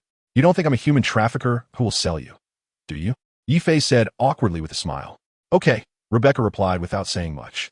Today, as practice, had her wielding the iron sword, and she wasn't sure she would be able to lift her hands again when she woke up tomorrow. Besides, she was already starving and didn't know if she had the strength to cook for Yifei. Rebecca slowly approached Yifei and then gently placed her hands on his shoulders. The moment her hands rested on Yifei's shoulders, he had already jumped into the air. Rebecca, who hadn't reacted at all, instantly screamed. Put me down, she instinctively yelled. She had no idea how she ended up in the air. At that moment, she was genuinely worried about falling. Don't worry, you'll be fine. Yifei comforted her and then fell silent. He hadn't even activated the ability of the string fruit yet. At night, with no clouds in the sky, he couldn't use it. Oh, Rebecca responded and then tightly wrapped her arms around Yifei's neck. Together, they sped towards the city of Dressrosa. In the night sky, Rebecca was seeing Dressrosa from above for the first time. The place was brilliantly lit and incredibly beautiful, but it didn't belong to her. Suddenly, Rebecca felt a flutter in her heart. Who is this person carrying her? Why does she feel such a strong sense of safety? The two of them did not talk along the way. Soon, they landed on a rooftop in Dressrosa together. All right, we've arrived, Yifei said as he jumped down from the roof with Rebecca. They found themselves on the street. The pedestrians nearby were somewhat surprised by the sudden appearance of the two, but they quickly returned to their own business, as not many were willing to interfere in matters that did not concern them. As they walked down the street, Rebecca appeared a bit apprehensive. She rarely came to the streets, especially during the day, and was even less willing to do so. Noticing her evasiveness, Yifei couldn't help but ask, "What's wrong?" "If I go out, many people will scold me," Rebecca replied, looking around anxiously. It wasn't that she disliked being on the street, but every time she came, people would point at her and curse. In the past, she didn't quite understand. She just felt very scared. But later, she finally found out. A few years ago, when Doflamingo took over Dressrosa, the original king of this country, King Riku, not only extorted money from all the residents, but also went around the city killing and setting fires. This also led all the people of Dressrosa to deeply despise Don Quixote Doflamingo. The news that Rebecca was his granddaughter spread quickly, resulting in many people cursing her as well. Because of this, Rebecca rarely came out to the streets. Listening to Rebecca secretly speaking in his ear, Yifei suddenly remembered that in the original story, as soon as Rebecca entered the bullfighting arena, she would be cursed at. In the hearts of the people of Dressrosa, she was a disgrace. Yifei couldn't help but feel a bit sympathetic. Rebecca's childhood was indeed quite tragic. Not only was her mother killed, but she was also hated by so many people. Thinking of this, Yifei took off his hat and placed it directly on her head. With his hat on, others wouldn't easily recognize you. This way, you can play on the streets for as long as you want, he comforted her. At that moment, Yifei had already regarded her as his own sister. Wearing the hat, Rebecca nodded and felt exceptionally touched in her heart. Over the years, apart from Mr. Soldier, no one has ever been this good to her. But she also had some doubts in her heart. Why did Yi have to find Mr. Soldier? Rebecca found it hard to understand. However, with the hat on her head, she felt much more relaxed than just a moment ago. In this way, others couldn't easily recognize her. The two walked into a restaurant. After finishing their meal, they stepped back out onto the street. For her, who had never been out on the street at night, she was very curious about the city at night. She kept walking and looking without stopping at all. This made Yi a bit embarrassed. Do all women like shopping? This question has troubled Yi for a long time. The two were just strolling around when a group of patrolling soldiers approached them. Suddenly, several soldiers started staring at Rebecca. Soon, they recognized her and directly blocked Yi and Rebecca's path. Oh, isn't this Rebecca? The granddaughter of King Riku. What? Do you still dare to come to Dressrosa? The street is not a place for you. That old man Riku has disappeared somewhere. Did he send you out to buy things for him? Dirty bloodline. Ha ha. The soldiers laughed mockingly at Rebecca. Previously, these soldiers had been soldiers of King Riku. After Don Quixote Doflamingo took over Dressrosa, they switched allegiance to him and became his lackeys. Doflamingo did not send anyone to assassinate Rebecca, but kept her around just to mock the descendants of the Riku royal family. Master, let's go. In a moment of urgency, Rebecca suddenly grabbed Yi hand, wanting to quickly leave these annoying soldiers. However, the soldiers stepped forward to block them. At this moment, a surge of anger rose in Yi heart, but Rebecca calling him master warmed him. It was a tone filled with great respect. Everyone, come and see. This is the granddaughter of the former king of Dressrosa, and she dares to come here. The soldiers suddenly shouted loudly, quickly attracting many onlookers. Rebecca? The granddaughter of that bastard king. Your grandfather has done a lot of bad things. Tell your King Riku to return our money quickly.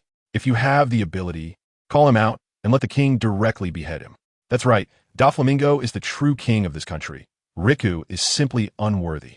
Rebecca, you should get out of Dressrosa. That's right, we never want to see you again. A group of people started to jeer along with the soldiers. Surrounded by people, Rebecca wanted to leave but couldn't.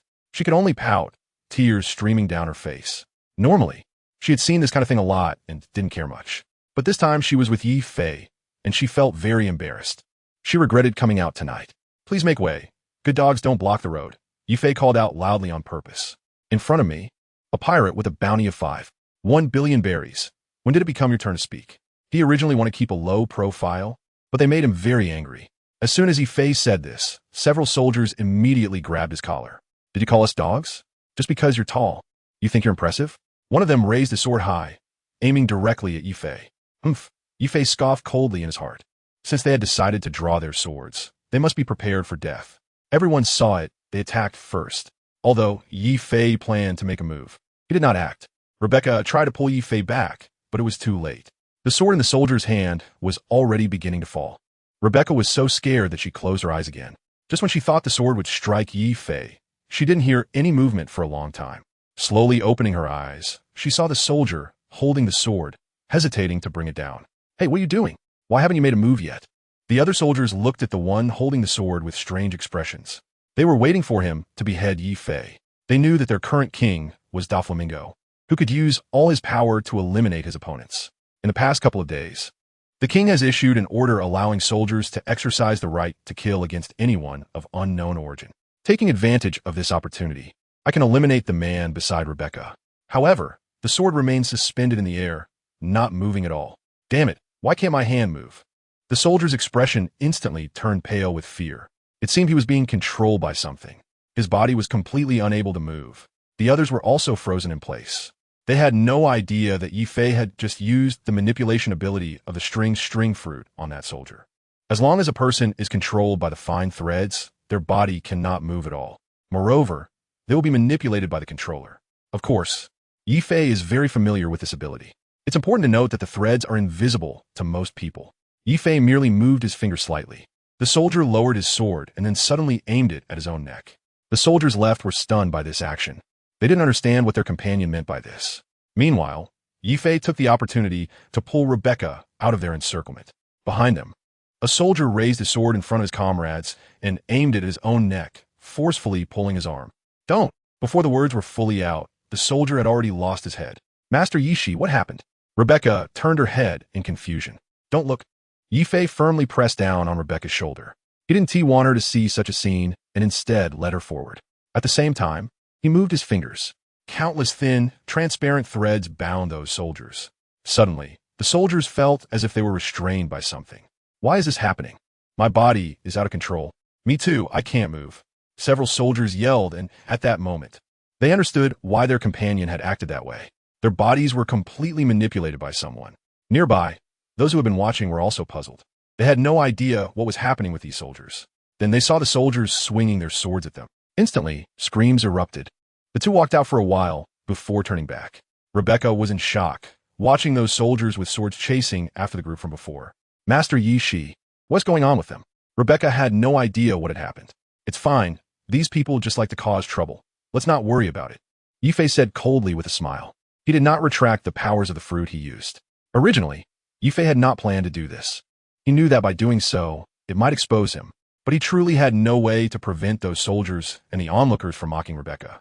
They needed to understand the consequences of casually ridiculing and humiliating others. However, Yifei had a vague sense of something ominous. Will this matter be suspected by Doflamingo? The city is too unsafe. I might as well go back. Maybe Mr. Soldier will come looking for me. Seeing the scene in front of her, Rebecca still couldn't adapt. She instinctively hid behind Yifei. As soon as she heard that Cyrus might come back tonight, Yifei immediately said, "All right, I'll take you back. We've already spent quite a bit of time tonight. If he waits too long, he might start to worry." Yifei, familiar with the original story, knew very well that Mr. Soldier was the ace swordsman Cyrus. Moreover, he did not like others getting close to his daughter. But this time, Yifei's purpose was solely focused on Cyrus. All right. Behind the two of them, a group of soldiers was chasing the crowd and running around the city. After waiting for Yifei to return Rebecca, he did not see Cyrus. After being dazed for a while, it was already late, and Yifei decided to come back tomorrow. Since Cyrus cared so much about his daughter, he would definitely come and find him. Yifei finally returned to the city area. He didn't take the night's events too seriously. However, the next morning, the news of soldiers chasing citizens quickly reached Doflamingo's ears. What? How dare someone kill in the city?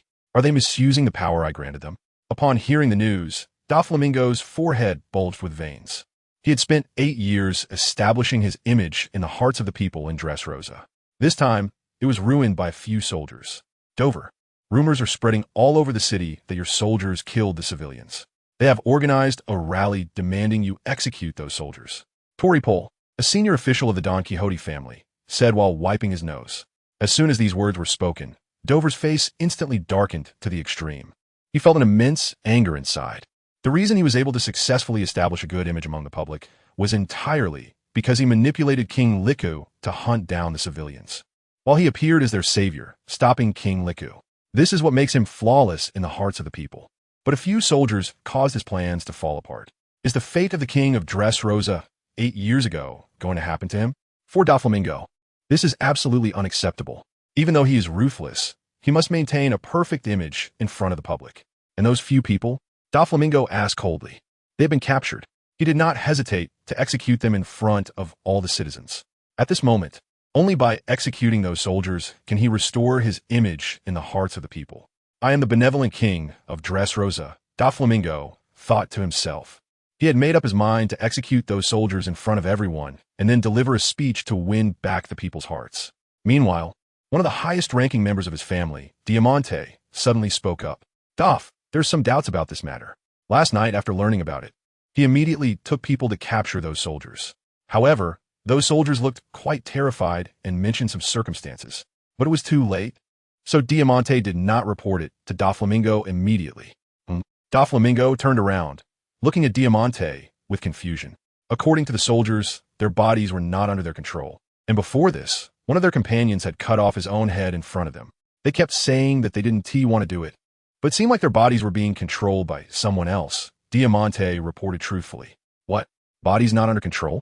Doflamingo, who hadn't originally paid much attention to this matter, suddenly felt a bit surprised. As the user of the string fruit, only he could control others' bodies and manipulate their actions.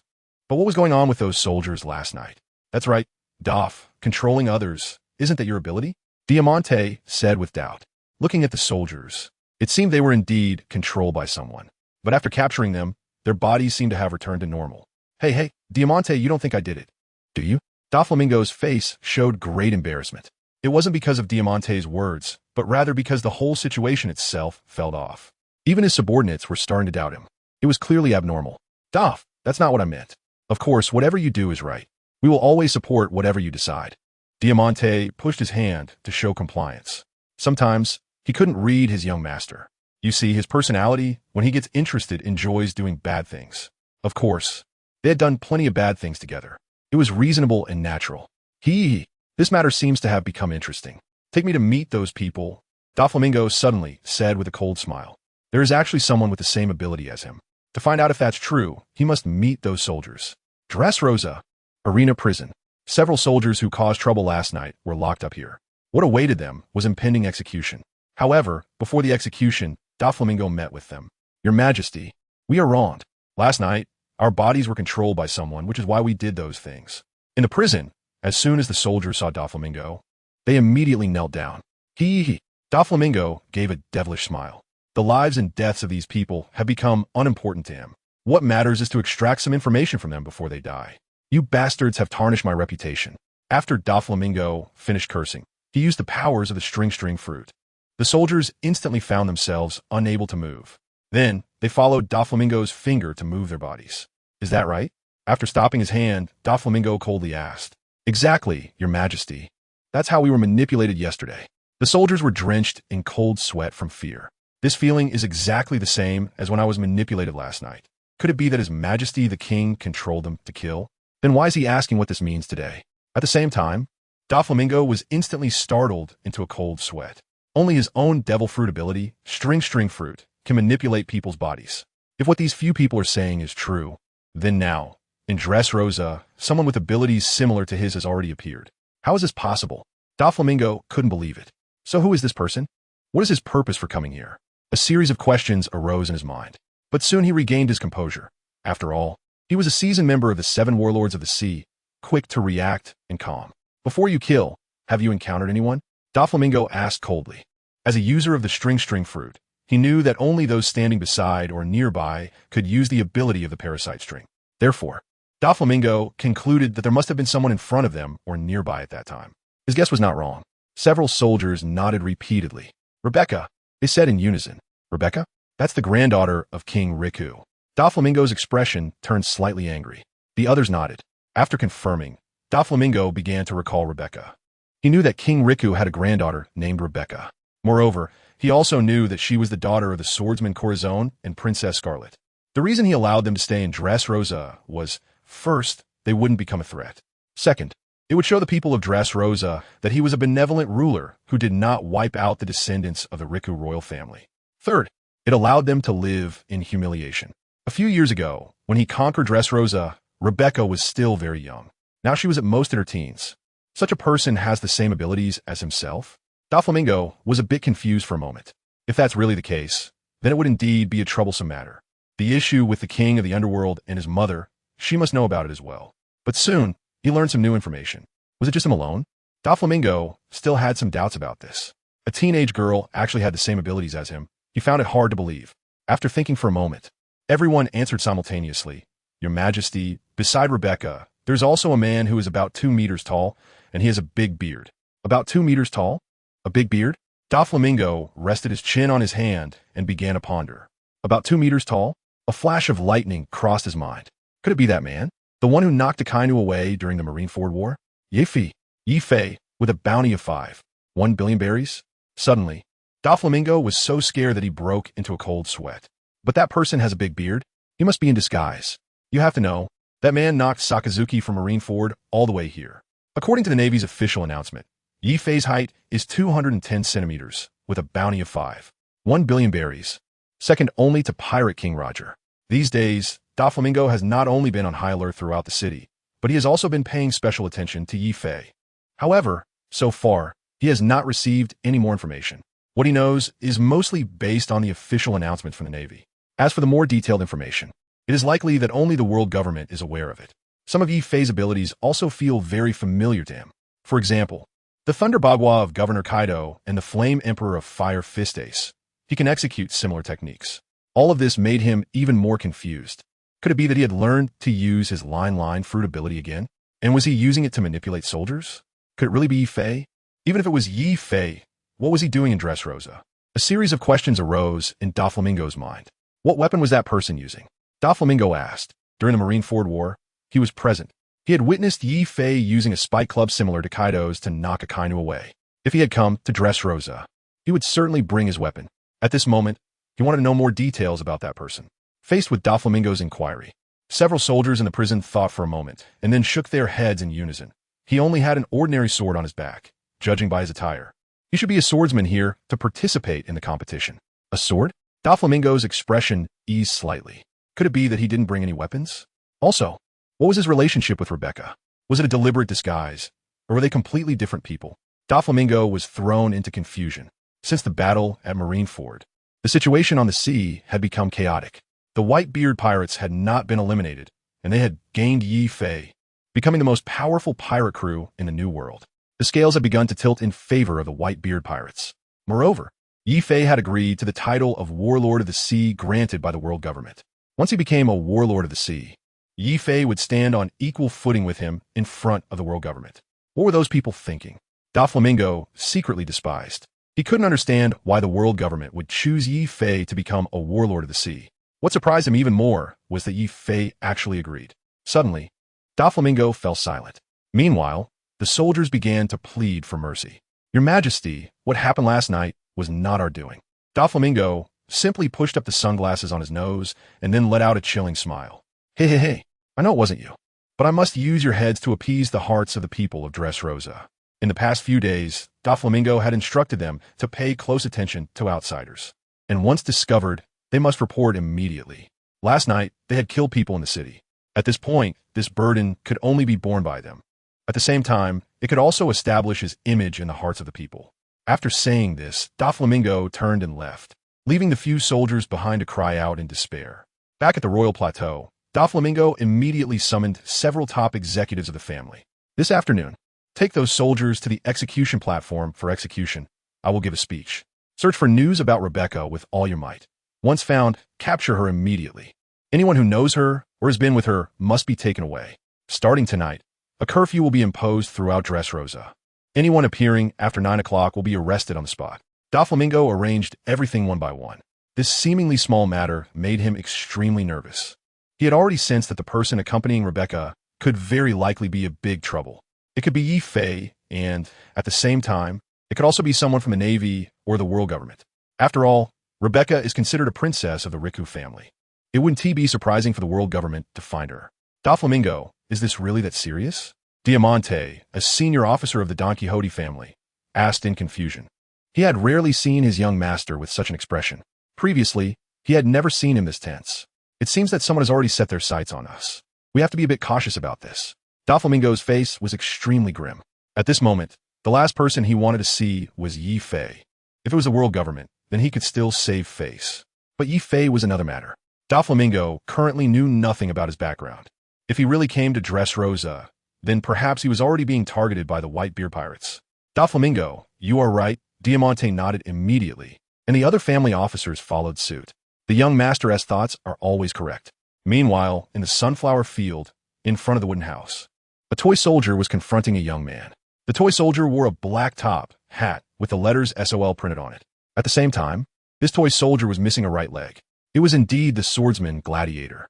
The young man was Yi Fei. He had come early today to wait for Gladiator. Who exactly are you, and why are you at Rebecca's house? The toy soldier asked angrily, looking at Yi Fei. The wooden gun in his hand was also aimed at Yi Fei.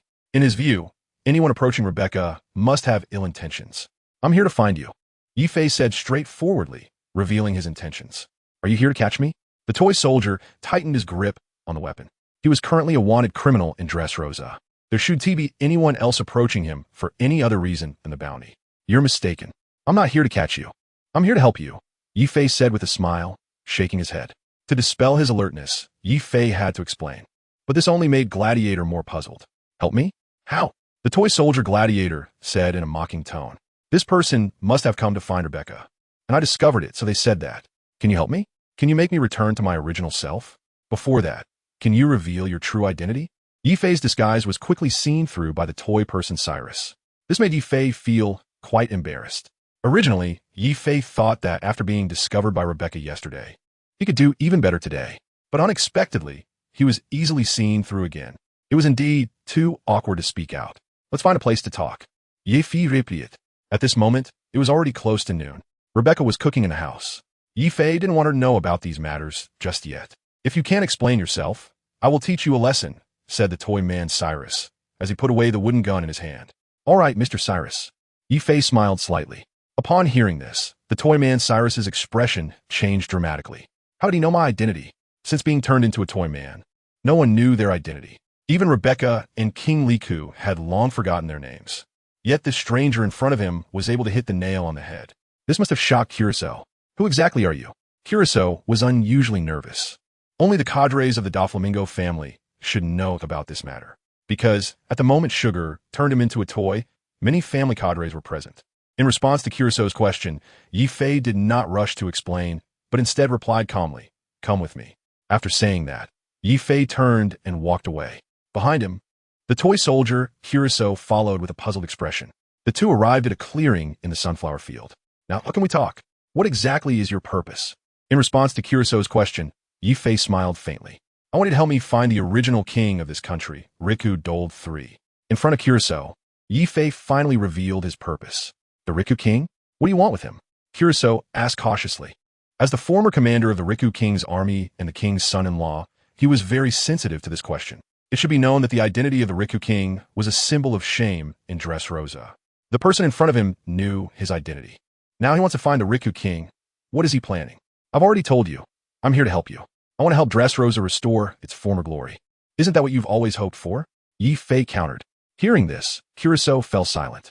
Indeed, he wanted Dressrosa to return to the hands of the Riku king.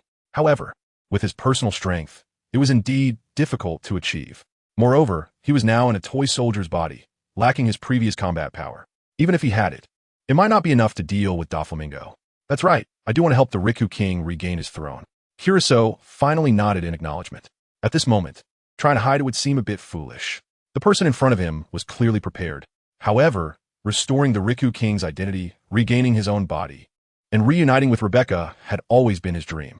Nevertheless, from the words of this stranger, Curacao also sensed that he was not a member of the Doflamingo family. If he were, he wouldn't say so much. But you lack strength. Relying solely on your individual efforts, you will never be able to deal with Doflamingo and the Don Quixote family, right? Yi Fei said. Like Curacao, there are also many remnants of the Riku royal family who wanted to help restore the country. However, their strength was negligible in front of Doflamingo. Who exactly are you?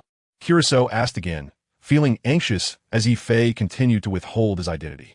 Although he sensed that Yi Fei did not harbor any ill intentions, he was very clear about himself and his thoughts. This indeed caught him off guard. Who I am doesn't matter. As long as you take me to see King Riku, everything will be easy to handle. As for my identity, Yi Fei didn't want to explain anything.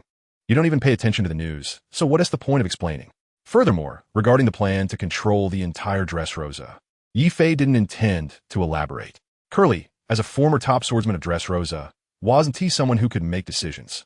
Talking to him wouldn't be of much practical use. Seeing that Yi Fei insisted on not revealing his identity, toy soldier Curly had no way to proceed. Although he had now become a toy, he could vaguely sense the strong aura emanating from Yi Fei, the kind that only a strong person possesses. After a long silence, he finally nodded. I can take you to find King Riku, but you must agree to 2 conditions. Yi Fei looked at him for a moment and guessed what he would say. He then nodded. Okay. First, you must never harm Rebecca. Second, you cannot harm King Riku. Curly replied. For Curly, Rebecca was everything to him. Moreover, King Riku had done him a favor, and he did not wish for any harm to come to him. As for various details, he did not want to ask further. Upon hearing this, Yi Fei smiled slightly. That is only natural. The Colosseum, also known as the bullfighting arena, was once a place where swordsmen sparred with each other. It was also one of the sources of income for Dressrosa. Since Don Quixote Doflamingo took power, he had conveniently taken over this place as well. Currently, the income from the arena had basically gone into the pockets of the Don Quixote family. Moreover, since their takeover, the arena had long since turned into a place of slaughter. Just as Yi Fei and Curly were heading to the arena, in a dark and cramped room somewhere in the bullfighting arena, the former king of Dressrosa, King Riku, was sitting on the ground resting. To avoid being recognized, he had taken on the alias of a swordsman named Ricky and used a tight helmet to cover his entire head. Ever since Doflamingo defeated him 8 years ago, He had not dared to reveal his identity. Not a day passed without him living in hatred and humiliation. Despite the infinite hatred in his heart, he had no ability to defeat Doflamingo, nor the capability to reclaim Dressrosa. Whenever he thought of this, King Riku felt helpless. However, what he did not know was that his fate was about to change completely. Your Majesty, King Riku. Just as King Riku was reflecting on the helplessness of life, Toy Soldier Curly had already brought Yifei before him. King Riku raised his head and looked in surprise at the one-legged toy soldier and the unfamiliar swordsman. "Who are you?" King Riku asked, looking at the one-legged toy soldier with a puzzled expression. In his memory, he couldn't recall this person or toy at all. "Your Excellency, King Riku, I am Curly, your captain of the guard," Toy Soldier Curly said loudly. For the past 8 years, he has always known that the King of Strength was in the arena. He would watch every battle the King of Strength fought. Although he wore a mask, Cyrus could recognize him by the King of Strength's movements and figure. As the captain of the guard, he had followed the King of Strength for many years. No matter how the King of Strength changed, Cyrus still remembered. "I have never known anyone named Cyrus." The King of Strength lowered his head. He has always been unwilling to acknowledge his identity as king. Because of this identity, it is now a disgrace. At the same time, he couldn't even remember who this toy soldier in front of him was, let alone who Cyrus actually was. It was only now that the toy soldier Cyrus recalled. The King of Strength had long forgotten about himself. However, this cannot be blamed on him. From a moment he was turned into a toy soldier by sugar. All those who knew him and were familiar with him lost their memories. This is precisely the terrifying aspect of the toy fruit. According to him, there are many people in Dressrosa who are just like him. "You have mistaken me for someone else. I am not King Riku," King Riku coldly replied. He hadn't heard this title for many years. Suddenly being called that way, he found it hard to accept. The words of King Doflamingo instantly ignited the anger of the toy soldier. "Your Highness, King Doflamingo, don't you want to restore Dressrosa? Do you want the Don Quixote family to bear all the shame of Dressrosa forever? And your granddaughter Rebecca, she has been living in sorrow. A person who doesn't even dare to acknowledge their own identity. This is not my majesty." The toy soldier, Trafalgar, was extremely agitated. In recent years, he has been secretly contacting the Dong Tata tribe, trying to overthrow Don Quixote Doflamingo and help restore King Riku. Although the timing is not yet ripe, he has been working hard every day. Now seeing King Riku's attitude, the toy soldier Trafalgar is very disappointed. Meanwhile, Yifei can clearly sense that Trafalgar is very agitated. "Your Majesty, King Riku, I am here to see you," Yifei said calmly.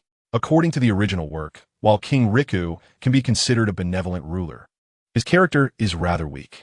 Moreover, facing Doflamingo, he simply lacks the strength to protect the country. Such a person, having obtained such a good place, seems perfectly normal to be taken away by others. In such a great place as Dressrosa, only the capable can reside. The King of the Licorice, sitting on the ground, slowly raised his head. From behind the mask, a pair of eyes stared at Yifei with confusion for a moment. "Swordsman, what do you want?" he asked. "Do you intend to duel with me in the arena?" Yifei's appearance was similar to his, clearly a swordsman who came to participate in the bullfighting arena. However, this bearded man looked imposing and was completely different from an ordinary swordsman. What can such a person do for himself? King Riku was somewhat puzzled. Upon hearing this, Yifei smiled slightly. His words had already acknowledged his identity. Seeing this, Yifei did not hide it. "Your Excellency, King Riku, I have come specifically to help you regain your position." As soon as Yifei finished speaking, the eyes behind the helmet were exceptionally shocked. King Riku was so stunned that he couldn't speak for a long time. "Regain my position? How is that possible?" After a while, he timidly asked, "You're someone sent by the world government, right?" At this moment, apart from the world government, no one else would come to help him regain his position. Over the years, he had been longing and hoping that the world government would send someone over.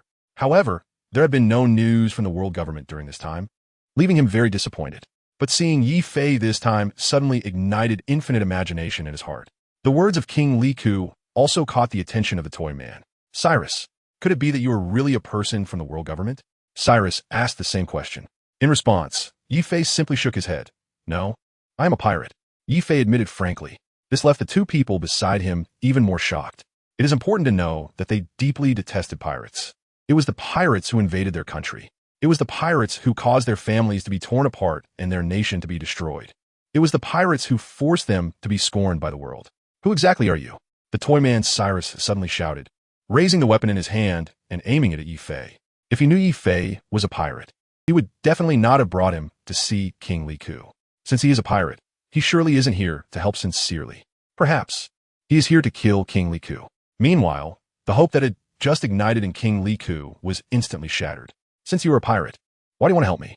King Riku felt disheartened, as if a bucket of cold water had been dumped over him. His eyes dimmed, and his tone became low. Your Highness King Riku, helping you regain your position. Why are you like this? It's not what I expected, Yi Fei said with a smile.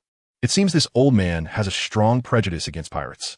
No wonder Doflamingo has made him suffer greatly. Therefore, Yi Fei did not blame him. Facing the hostility from the toy man Cyrus, Yi Fei did not take it to heart.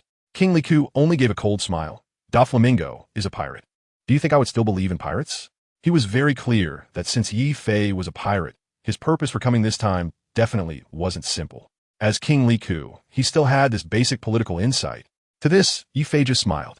If it were himself, he would also think this way. It's normal. You may not believe in pirates. However, Your Highness King Riku, it seems you have no choice now. As a former ruler of a nation, you are now only left wandering in the arena, wearing a mask and afraid to meet anyone.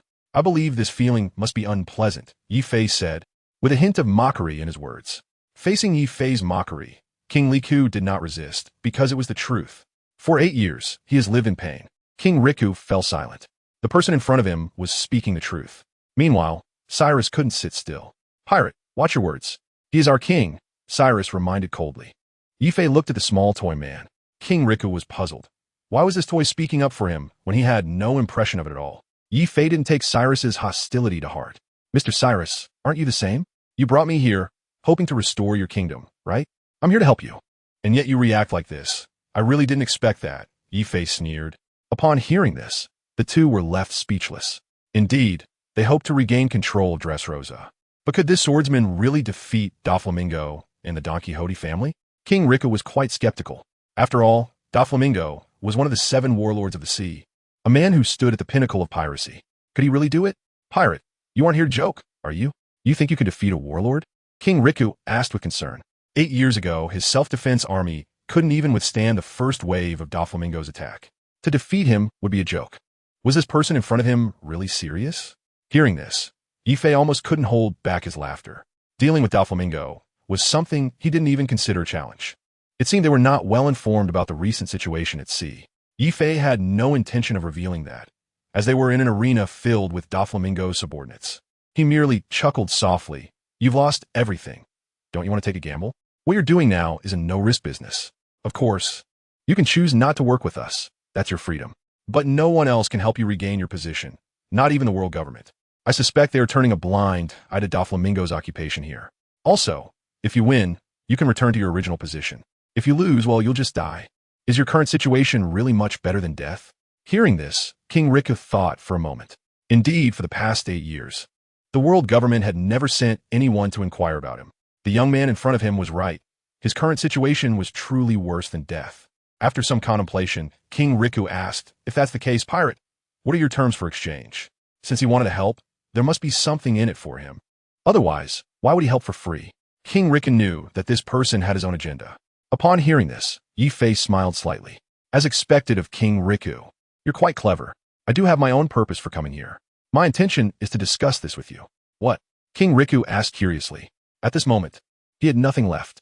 Since there was an opportunity, why not listen? I only have one condition. The Whitebeard pirates and the Riku family will jointly manage Dressrosa. You can manage the people as before, but the military defense of Dressrosa must be taken over by the Whitebeard pirates.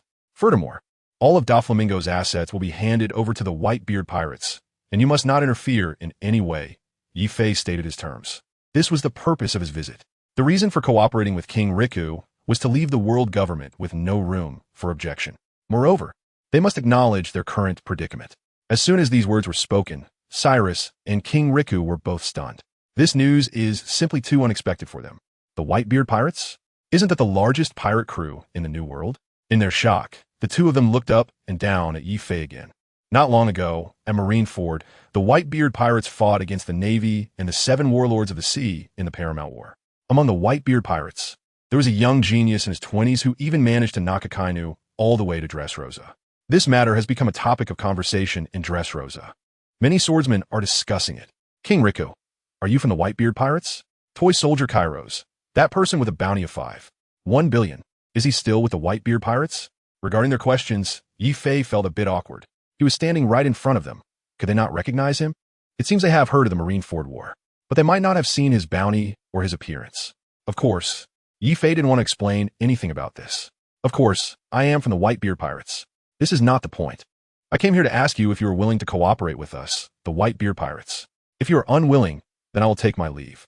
Yi Fei said deliberately, pretending to leave. The purpose was merely to put pressure on King Riku. In his view, King Riku had no choice. At this moment, his status was no different from that of a prisoner. As long as Doflamingo was happy, he could be killed. On the other side, King Riku fell silent again. At this moment, he began to calculate in his heart. Cooperating with the Whitebeard pirates to defeat Doflamingo was naturally not a problem. But would it be that just as he sent away the financial wolf, he would welcome a tiger or leopard?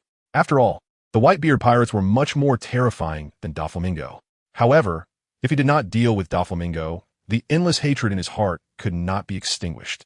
How do you plan to cooperate? King Riku asked cautiously. In front of the Whitebeard pirates, he did not dare to be careless. It should be noted that the strength of the Whitebeard pirates is the most powerful among all the pirate crews in the New World. One must not be careless when facing such a person. However, Yi Fei's words just now had piqued his interest. Compared to being a prisoner now, becoming the king of Dressrosa again was clearly more significant. The only doubt was that the Whitebeard pirates would take over all military defenses. This indicates that he has handed over all military power to the Whitebeard pirates. However, upon reflection, with his original military strength, he probably wouldn't be able to hold Dressrosa. Your Majesty, King Riku, are you going to agree to them? Asked the toy soldier, Kairos. Otherwise, what else can I do? King Riku replied with a bitter smile, wondering why this toy soldier cared so much about him. However, he answered truthfully because he really wanted to restore his country and no longer endure this dark and hopeless life. Kairos was left speechless. In his view, the world government was currently blinded by Don Quixote Doflamingo and would not send troops to help. As for the Navy headquarters, they certainly wouldn't be concerned with the affairs of the 7 warlords. With just a few remnants, it was indeed difficult to compete with Doflamingo. The only solution was to seek external assistance. Seeing that the two were in agreement, Yi Fei smiled and reiterated, "Please rest assured, you will manage the people of Dressrosa, and you will continue to be the king of Dressrosa, while we will use Dressrosa as our base, with mutual non-interference." King Riku nodded. The conditions proposed by Yi Fei were not unacceptable. It should be noted that although Dressrosa had been peaceful under his jurisdiction, the most critical issue was its weak military strength, which was why Doflamingo had intervened. If the Whitebeard pirates could establish a presence here, other pirates would not dare to come. This is definitely a good thing for the Dressrosa defense. But can the Whitebeard pirates really do as they say and remain uninvolved? Pirate, how can you guarantee your words? How can you be the master of the Whitebeard pirates? Once you turn back, where will that leave us? Upon hearing this, Ye fi similit indifferenti. The king of the Strength Library is indeed quite experienced. He has ample experience in this regard. Before coming here, Yi Fei had already made preparations for this matter. I am here this time to negotiate with you on behalf of Captain Whitebeard. I can assure you that our Whitebeard pirates have always been trustworthy in our dealings. We have never infringed upon the islands under our jurisdiction. King Neptune of Fishman Island is surely an old friend of His Majesty Riku. Fishman Island is very grateful to our Whitebeard pirates. Moreover, with your strength, if you want to permanently hold on a Dressrosa, you must have powerful protection. Only in this way can your authority continue. In the original story, the king of Fishman Island, under the protection of the Whitebeard pirates, did not suffer attacks from humans. Yi Fei's words reminded King Riku of Neptune from Fishman Island. He was not wrong. He and King Riku are indeed friends. They even participated together in the World Conference. Previously, Neptune had indeed expressed his gratitude towards Whitebeard. For many years, Whitebeard has never harmed Fishman Island. Furthermore, under his jurisdiction, other pirates do not dare to target Fishman Island at all. Based on his understanding of Edward Newgate, he could be considered a figure of the era, fundamentally different from those pirates who enjoy plundering. It seems that Whitebeard is indeed more reliable than Doflamingo. In the current situation, what King Riku needs most is external support. 8 years ago, his army was wiped out overnight by Doflamingo. Now, with his own strength, he is completely unable to regain Dressrosa. I can promise you that you can station your troops here, but you must acknowledge the position of the Riku family in Dressrosa. Also, you must not interfere in the internal affairs of the royal family. Upon hearing this, Yi Fei immediately nodded. That is natural. We each do our own thing and do not interfere with each other. At the same time, as long as King Riku acknowledges that the Whitebeard pirates can station in Dressrosa, then the world government will have nothing to say. This is the most important point. As long as he agrees, the world government will have no right to intervene in the Whitebeard pirate status in Dressrosa. This is exactly the purpose of Yi Fei's trip. Do you have the agreement prepared? King Riku said. Words alone are not enough. There must be an agreement. Even if the Whitebeard pirates were to be untrustworthy one day. Once I regain my throne, I can still sue the world government. Upon hearing this, Yi Fei took out the agreement he had prepared in advance. King Riku was worried he would backtrack, while Yi Fei was concerned that King Riku might do the same. After carefully reading the agreement, King Riku finally wrote down his name. You must have known I would agree before you came here, right? After signing the agreement, King Riku asked. That's right. I thought you would definitely agree, so I prepared in advance. Yi Fei replied with a smile, as he never does things without preparation. He carefully put away the agreement. This agreement is crucial for him. The purpose of coming to Dressrosa has finally been achieved. Next, it's time to proceed with the second phase of the plan. Young man, could you tell me your name? King Riku slowly took off his hat. The years of repression and hatred had turned all his hair white. Soon, he would be able to take off the hat that had made him afraid to face others forever. Suddenly, a long-lost excitement surged in his heart. Ye Fei repeated. Even at this moment, Yi Fei did not let down his guard. He was worried that Doflamingo might have prepared in advance. If he were to kill King Riku at this moment, things would become much more troublesome. Yishi, I hope the Whitebeard pirates can keep their promise. King Riku let out a long sigh. They will, Yi Fei said, and then turned to leave, leaving the two behind. Your Majesty, King Riku, you have suffered for so many years, the toy soldier, Gyrus, said with deep guilt. For so many years, he has been unable to protect the Toy King. Toy soldier, who exactly are you? The Toy King inexplicably raised his head. Even though Cyrus was sincere, the Toy King still couldn't remember him. Forget it. One day when we defeat Doflamingo, you will remember me, said the toy soldier Cyrus. The feeling of being forgotten is indeed too painful, especially by those closest to him. Rebecca and the Toy King. Upon hearing this, the Toy King silently nodded. Although he did not know how this toy knew him, he felt that the toy man respected him through his words. It was a feeling completely opposite to being despised. Even though I don't know you, I still want to thank you for bringing the Whitebeard pirates here, the Toy King said gratefully. If they could really defeat Doflamingo this time, he would definitely cooperate with the Whitebeard pirates. They sent someone to find me, the toy man Cyrus said awkwardly. Previously, he didn't know anyone from the Whitebeard pirates at all. Even now, he was completely confused about the pirate named Yi Fei. Oh, the Toy King responded. Your Highness the Toy King, do you really believe them? Cyrus asked immediately. The Toy King smiled bitterly. At this point, do I have any other choice? Yi Fei had obtained the agreement with the Toy King and had already begun preparing for the second phase of the plan. As a warlord of the sea and a former celestial dragon, it would not be appropriate for Doflamingo to act directly. Moreover, the Whitebeard pirates, having gone through the Marineford War, were currently in a state of rest. Directly confronting the Don Quixote family would likely leave them vulnerable to attacks from both sides. Yi Fei's plan was to have the world government revoke his warlord status and even his celestial dragon status. Ideally, he wanted the Navy to take Doflamingo away directly. In this way, King Riku will regain his throne under the recognition of the world government. Meanwhile, the Whitebeard pirates can swagger into Dressrosa based on the new agreement. The destination for the second phase is Marineford, where it is possible to revoke Don Quixote Doflamingo's title as a warlord of the sea. Yi Fei is very clear about the risks of this journey. After all, that place is the stronghold of the world government and the celestial dragons. Its level of defense may not be any less than that of the Navy headquarters. Regardless, Yi Fei wants to give it a try. Just as Yi Fei was heading to Marineford, Doflamingo publicly brought the manipulated soldiers to the execution platform in front of all the people. These people have acted against my will, killing everywhere in the city.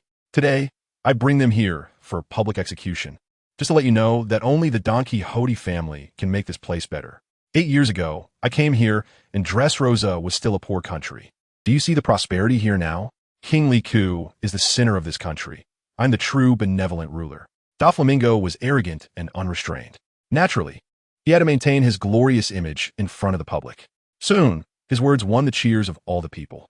Long live Doflamingo, Your Majesty, we only recognize you. After publicly executing those manipulated soldiers, Doflamingo's subordinates launched a citywide search for Rebecca. They had to find the person who controlled the soldiers. At all costs, find Rebecca, the officers shouted at their soldiers. Meanwhile, in the suburbs of Dressrosa, in a sunflower field, Rebecca was unaware that she was being hunted. She was still waiting for her soldier and Yi Fei to return.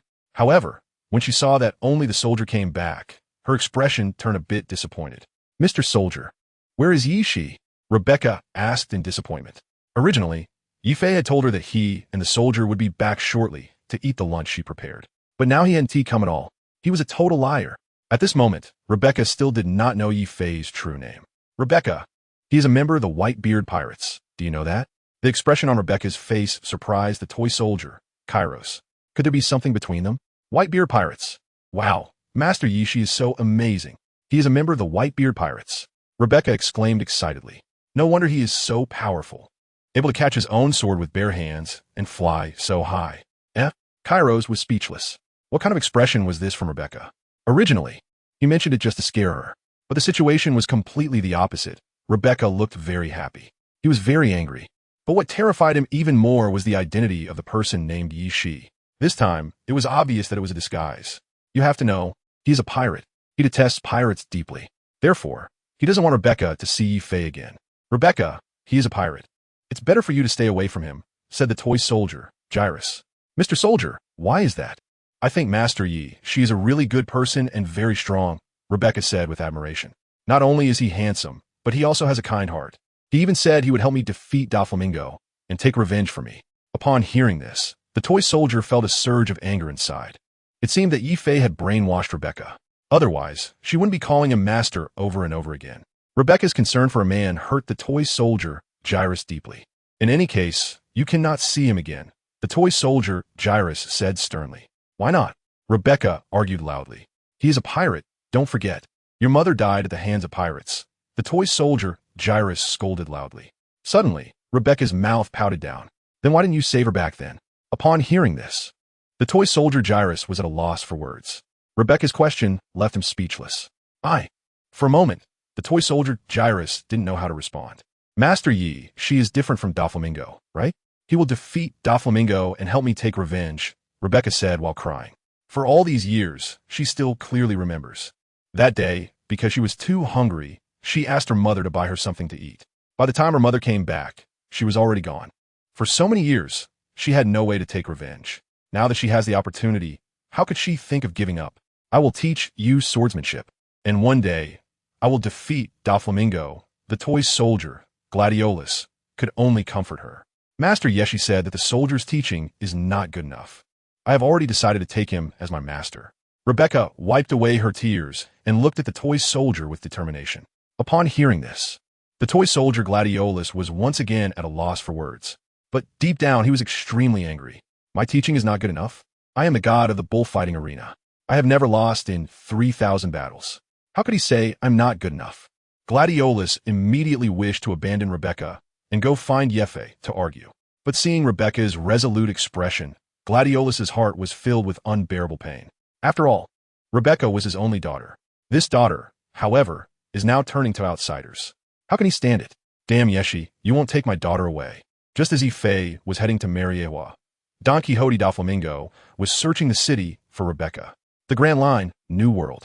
Blackbeard Teach ambushed the waters of the Whitebeard Pirates affiliated pirate crew with his subordinates. "Haha, this island from now on belongs to me." Blackbeard Teach laughed heartily. He had just defeated the captain of the Whitebeard Pirates here. At this moment, he was particularly proud. "Teach, don't get too complacent. You've invaded my territory this time. And when Dad finds out, he will definitely not let you off," said Modi Van Gogh, captain of the Horn Pirates under the Whitebeard Pirates, angrily. "Ha, Van Gogh, I can also be considered Dad's son. Sharing territory isn't too much, right? What's yours is mine." Teach laughed loudly. "Stop joking, you traitor. You have no right to be Dad's son." Ever since Teach killed Thatch, he has become the public enemy of the Whitebeard Pirates. Can he really be considered Dad's son? Haha, Van Gogh, Dad Whitebeard is getting old. Your combat ability is pretty good. Why not submit to me from now on, and together we can open up a new world. All the plundered treasures and occupied territories will have your share, Teach laughed. He recognized this captain's combat ability quite well. If he could join his team, it would enhance the strength of the Blackbeard Pirates. Right now, what he lacked the most was underlings. This attack, his original intention was not to occupy the island. The real purpose was only to recruit talents and seize treasures to develop his own strength. After losing 2 fierce generals last time, what he needed most now was to replenish his talent. Naturally, the captains under the Whitebeard pirates became his targets for recruitment. Although Teach knew it would be difficult, he still had to give it a try. Just like back on Bonero Island and Marineford, even knowing that Ace and Yefe would disagree, he had to attempt it. That Blackbeard Teach, who never gives up. Humph, ha. Teach, do you think I would betray my crew like you? Said Motivango. As a pirate, being able to follow Old Man Whitebeard is the greatest honor of my life. Unless I am dead, it's impossible for me to turn to your side. You are just an ordinary pirate, a far cry from Old Man Whitebeard. Upon hearing this, Blackbeard Teach's face immediately darkened. He couldn't understand why those people would rather give up wealth and honor to follow Whitebeard. After a moment of silence, he suddenly burst into laughter. Bingo, you are indeed a man. However, today, even if Old Man comes, he can't save you. From his words, Teach knew he would absolutely not agree to cooperate with him. At this moment, his killing intent surged. Since he was unwilling to submit to me, the best solution was to kill him. Haha, Old Man will take revenge for me. Motivango was already prepared to face death. Old Man, do you think it will be my opponent? Just an old man surviving with a breathing apparatus, Teach mocked. Teach was quite confident in his own strength. He had hidden in the Whitebeard pirates for so many years just to wait for the world's strongest dark fruit. Just as Teach was feeling proud, unexpectedly, Motivango suddenly burst into laughter. Even if Old Man is old, Teach, don't forget, the Whitebeard pirates still have Marco, Ace, and Yefe. Killing me. There are still countless Whitebeard crew members. Can you kill them all? Upon hearing this, sweat broke out on Teach's forehead. Within the Whitebeard pirates, Marco and Ace were not his opponents. But that Yefe was quite tricky. If it weren't for him, perhaps he would have already taken Old Man's head and become one of the 4 emperors, and he wouldn't have to hide now, being hunted by both the Navy and the Whitebeard pirates. Captain, Inu, Vonokovuk towards Teach.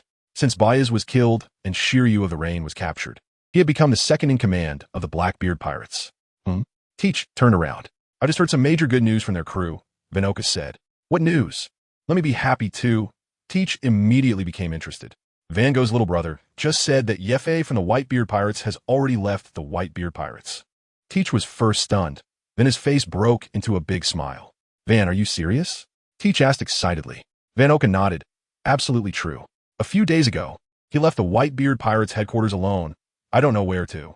Captain, that's right. I also heard that little brother say it. Ghost Constable Lafitte adjusted his hat. He was a standard gentleman. Beside him, Motivango's face turned ashen. Which blind subordinate leaked such news? If he knows Yefe has temporarily left, will Old Man be in danger? Teach, Yefe will not leave the Whitebeard pirates. Don't listen to those people's nonsense, Motivango argued. Teach's eyes turned, and he suddenly burst into laughter. Ha! Van Gogh, you seem very nervous. It seems that Yefe really might have left the Whitebeard pirates. From Teach's perspective, Yefe indeed had a high chance of leaving the Whitebeard pirates. After all, his bounty had already surpassed Old Man's. Would he still be beneath Old Man? Anyone would leave at this time, right? It's impossible. Moreover, Yefe is a warlord of the sea. How could he still stay in the Whitebeard pirates? Leaving is definitely a high probability event.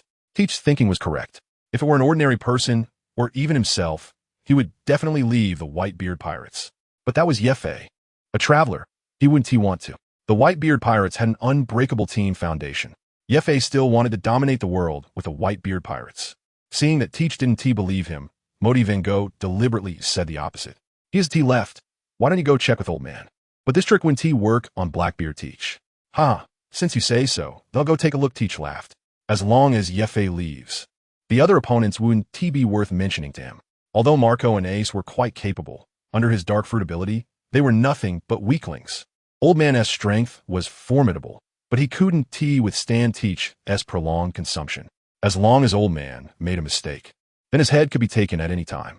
In addition, during these days, he had also obtained the ability of other fruits and successfully fused the fruit abilities. Once he took down Whitebeard's head, then his Tremor fruit would belong to him. At that time, the strongest Tremor fruit in the world would also fall into his hands. Who else could claim the position of the 4 emperors but him? Men, come with me to take down Whitebeard's head. Teach waved his hand and was about to leave. Captain, what about the treasures here? Do we not want them? Someone suddenly asked from the crowd. Ha. Compared to the treasure here, Old Man's ability is the greatest wealth. As long as we obtain his ability, we will have endless treasures. One must look at the long term. Only by following me can this be achieved. Teach said with shining eyes. Compared to the ability of the Tremor fruit, what were these things worth? At this moment, he once again saw his extremely brilliant future. Teach's words immediately received cheers from his subordinate captains. He was right. Only by their boss becoming the strongest could they get what they wanted most. Woo! Cheers erupted. Just as Teach and his group were preparing to weigh anchor and set sail toward the Whitebeard pirates' headquarters in a nearby sea area, a small boat was slowly approaching the island. Sister, are you sure we really want to find Whitebeard this time? He is the strongest of the 4 emperors in the New World, said a young man about 18 or 19 years old, looking at a woman in a green outfit sitting at the bow of the boat. At this moment, the woman was looking towards the island and had noticed a ship docked at the harbor. That's right, I want to challenge him, as long as I defeat him. In a new world, I am the most powerful. The woman in the green dress did not turn back. Sister, but there are only the 2 of us. The Whitebeard pirates have tens of thousands of subordinates. The young man showed a worried expression.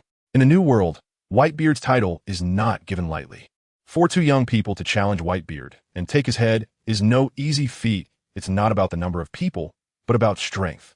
The woman smiled slightly and finally turned around. The woman is named Dakar Lily, and the young man with her is her brother Dakar Ganon.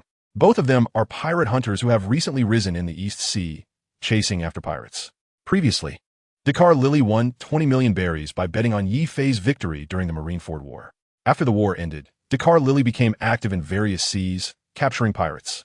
This time, their goal is to challenge Whitebeard Edward Newgate. However, it seems there's a problem with their course. They did not directly find the headquarters of the Whitebeard pirates, but instead arrived at the waters of one of their affiliated pirate crews. They should be approaching Whitebeard's territory now. That ship doesn't seem to belong to them. Dakar Ganon pointed to a pirate ship not far away. It looks a bit different, Dakar Lily nodded. She had noticed that ship when she was speaking earlier. As their ship got closer, they could finally see the pirate flag on the ship. 1, 2, 3 sister, 3 skulls. This seems to be Blackbeard Teach's pirate ship, right? Dakar Ganon looked at his sister with confusion. There are just too many pirates sailing on the sea and countless skull flags. Dakar Ganon was somewhat unable to tell them apart. That's right, when the fight breaks out, you need to protect yourself and not embarrass me. Dakar Lily nodded in satisfaction. She confirmed that it was indeed Blackbeard Teach's ship. This time, it took several days to reach the New World. After searching for so long, I finally found Whitebeard's territory. But it wasn't Whitebeard's main base. However, encountering Blackbeard's ship is also a good choice. It's worth noting that Blackbeard Teach's value has skyrocketed recently. Currently, on the Navy's official bounty list, it has already surpassed 5 billion berries. Although he has been removed from the Shichibukai and is not one of the 4 emperors, the incident in Impel Down has made the Navy headquarters extremely furious. That's why they issued such a high bounty. The bounty is indeed very tempting. Dee immediately changed her mind and took the lead in attacking Blackbeard. Sister, I understand now. I have learned well what you taught me. Dee looked awkward. Previously, it was always his sister who went to sea alone. He only followed her occasionally. Most of the time, he practiced the swordsmanship his sister taught him at home. But this time, he brought himself along. He didn't want to be a burden. Then it's settled, Dee nodded. Originally, she had planned to come alone because this time they were challenging Whitebeard Edward Newgate. Dee was worried about whether her brother would run into trouble. But unable to resist her brother's strong insistence, she brought him along. The 2 ships were getting closer. At the same time, Teach quickly noticed that a small boat was approaching them. Where did this small boat come from? How could it not avoid us? We are the Blackbeard pirates. The tyrant King Aburo Pizarro's mustache immediately perked up as he shouted loudly. The small boat in front seemed to not take them seriously at all. Maybe it's here to deliver supplies. If it doesn't get out of the way, we'll capsize it. Teach ordered. The 2 ships were about to collide, just over 20 meters apart. At this moment, both sides could clearly see each other's faces. Sister, it's really Blackbeard. Dakar, Jia was unusually alert, with the long sword in his hand already drawn from its sheath. Dakar Lily nodded slightly. On the ship, along with the one in the water, there were only 8 people. Blackbeard Teach stood in the middle of the crowd. Opposite them, Teach group also noticed that there were only 2 people on the small boat. Teach soon spotted a young female swordsman, holding her sword, standing at the bow of the ship. She's quite a beauty. It's rare to see such a pretty woman in a place like this. Could she have joined after I left? Ha ha! Blackbeard laughed heartily. The woman before him made his heart race. He then ordered the ship to stop. Just as their ship came to a halt, the opposing ship did not stop, but merely slowed down. At that moment, a sword energy erupted from a small boat. A red light came rushing toward them, accompanied by an incredibly powerful pressure. Teach broke into a cold sweat. There was no time for any action. The red light directly severed the main mast of the ship. Teach and his group didn't react in time. What was going on? Creak. Just as they regained their senses, they heard the sound of the main mast breaking. Fortunately, it was caught by the St. Juan wolf in the water, preventing the mast from crashing down on them. Damn it. How are we supposed to find Whitebeard now? Teach clenched his fists. With the mast broken, how can we sail? These two people are here to cause trouble. Sister, it seems like you just missed. Dee spread his hands, saying helplessly, Whitebeard'sMook. If we don't cut off their mast, won't they escape? Sister, whatever you say is right. The brother and sister were talking. Damn it, you two bastards. Hurry up and pay for my ship, Teach said angrily. As soon as he finished speaking, Dee had already appeared on the broken mast of their ship. This startled Teach and broke him out in a cold sweat. This person's skills are indeed remarkable. At the same time, his subordinates were all stunned by Dicarly Lily. This woman is too beautiful. She is definitely on par with Boa Hancock. Compared to Boa Hancock, she seems even more capable. Teach looked her up and down. Silver Pirate Hunter, Decal Lily? Teach shouted. Upon hearing this, his subordinates were all taken aback. What? She is the legendary pirate hunter? During this time, besides Yi Fei, there's been another woman who has been continuously making headlines in the World Journal. In less than half a month since the end of the war, she has captured 200 pirate captains and handed them over to the world government, earning the title of Silver Pirate Hunter. Almost every day, there is news of her capturing pirates. It seems you know me. DK Lily looked down at everyone from a high position, her face showing an extraordinary pride. It really is, Teach asked curiously. You're said to be exceptionally strong. What brings you to the New World this time? Is it for me? Or for Whitebeard? This is Whitebeard's territory. I've heard your bounty is quite impressive. I just want to hand you over to the world government in exchange for 5 billion berries. Decarl Lily slung her sword over her shoulder. In fact, she didn't need the money at all. Her only goal was to defeat strong opponents. Ha ha, Lily. Don't think that just because the world government has given you a hollow title, you're something to be proud of. The pirate crews you've taken down are just ordinary pirates. The Silver Pirate Hunter is just a joke. I'm a man who aims to become the Pirate King. You look quite beautiful. If you become my woman, I can help you rule the world. That's much more powerful than the title of Silver Pirate Hunter. Teach said dismissively. To be honest, in his eyes, Decarl Lily didn't have the strength to duel with him. Moreover, he had already taken a liking to Decarl Lily. Such a beautiful woman is truly rare. If one isn't moved, they can't be considered a real man. In front of her brother, being trifled with didn't anger Decarl Lily.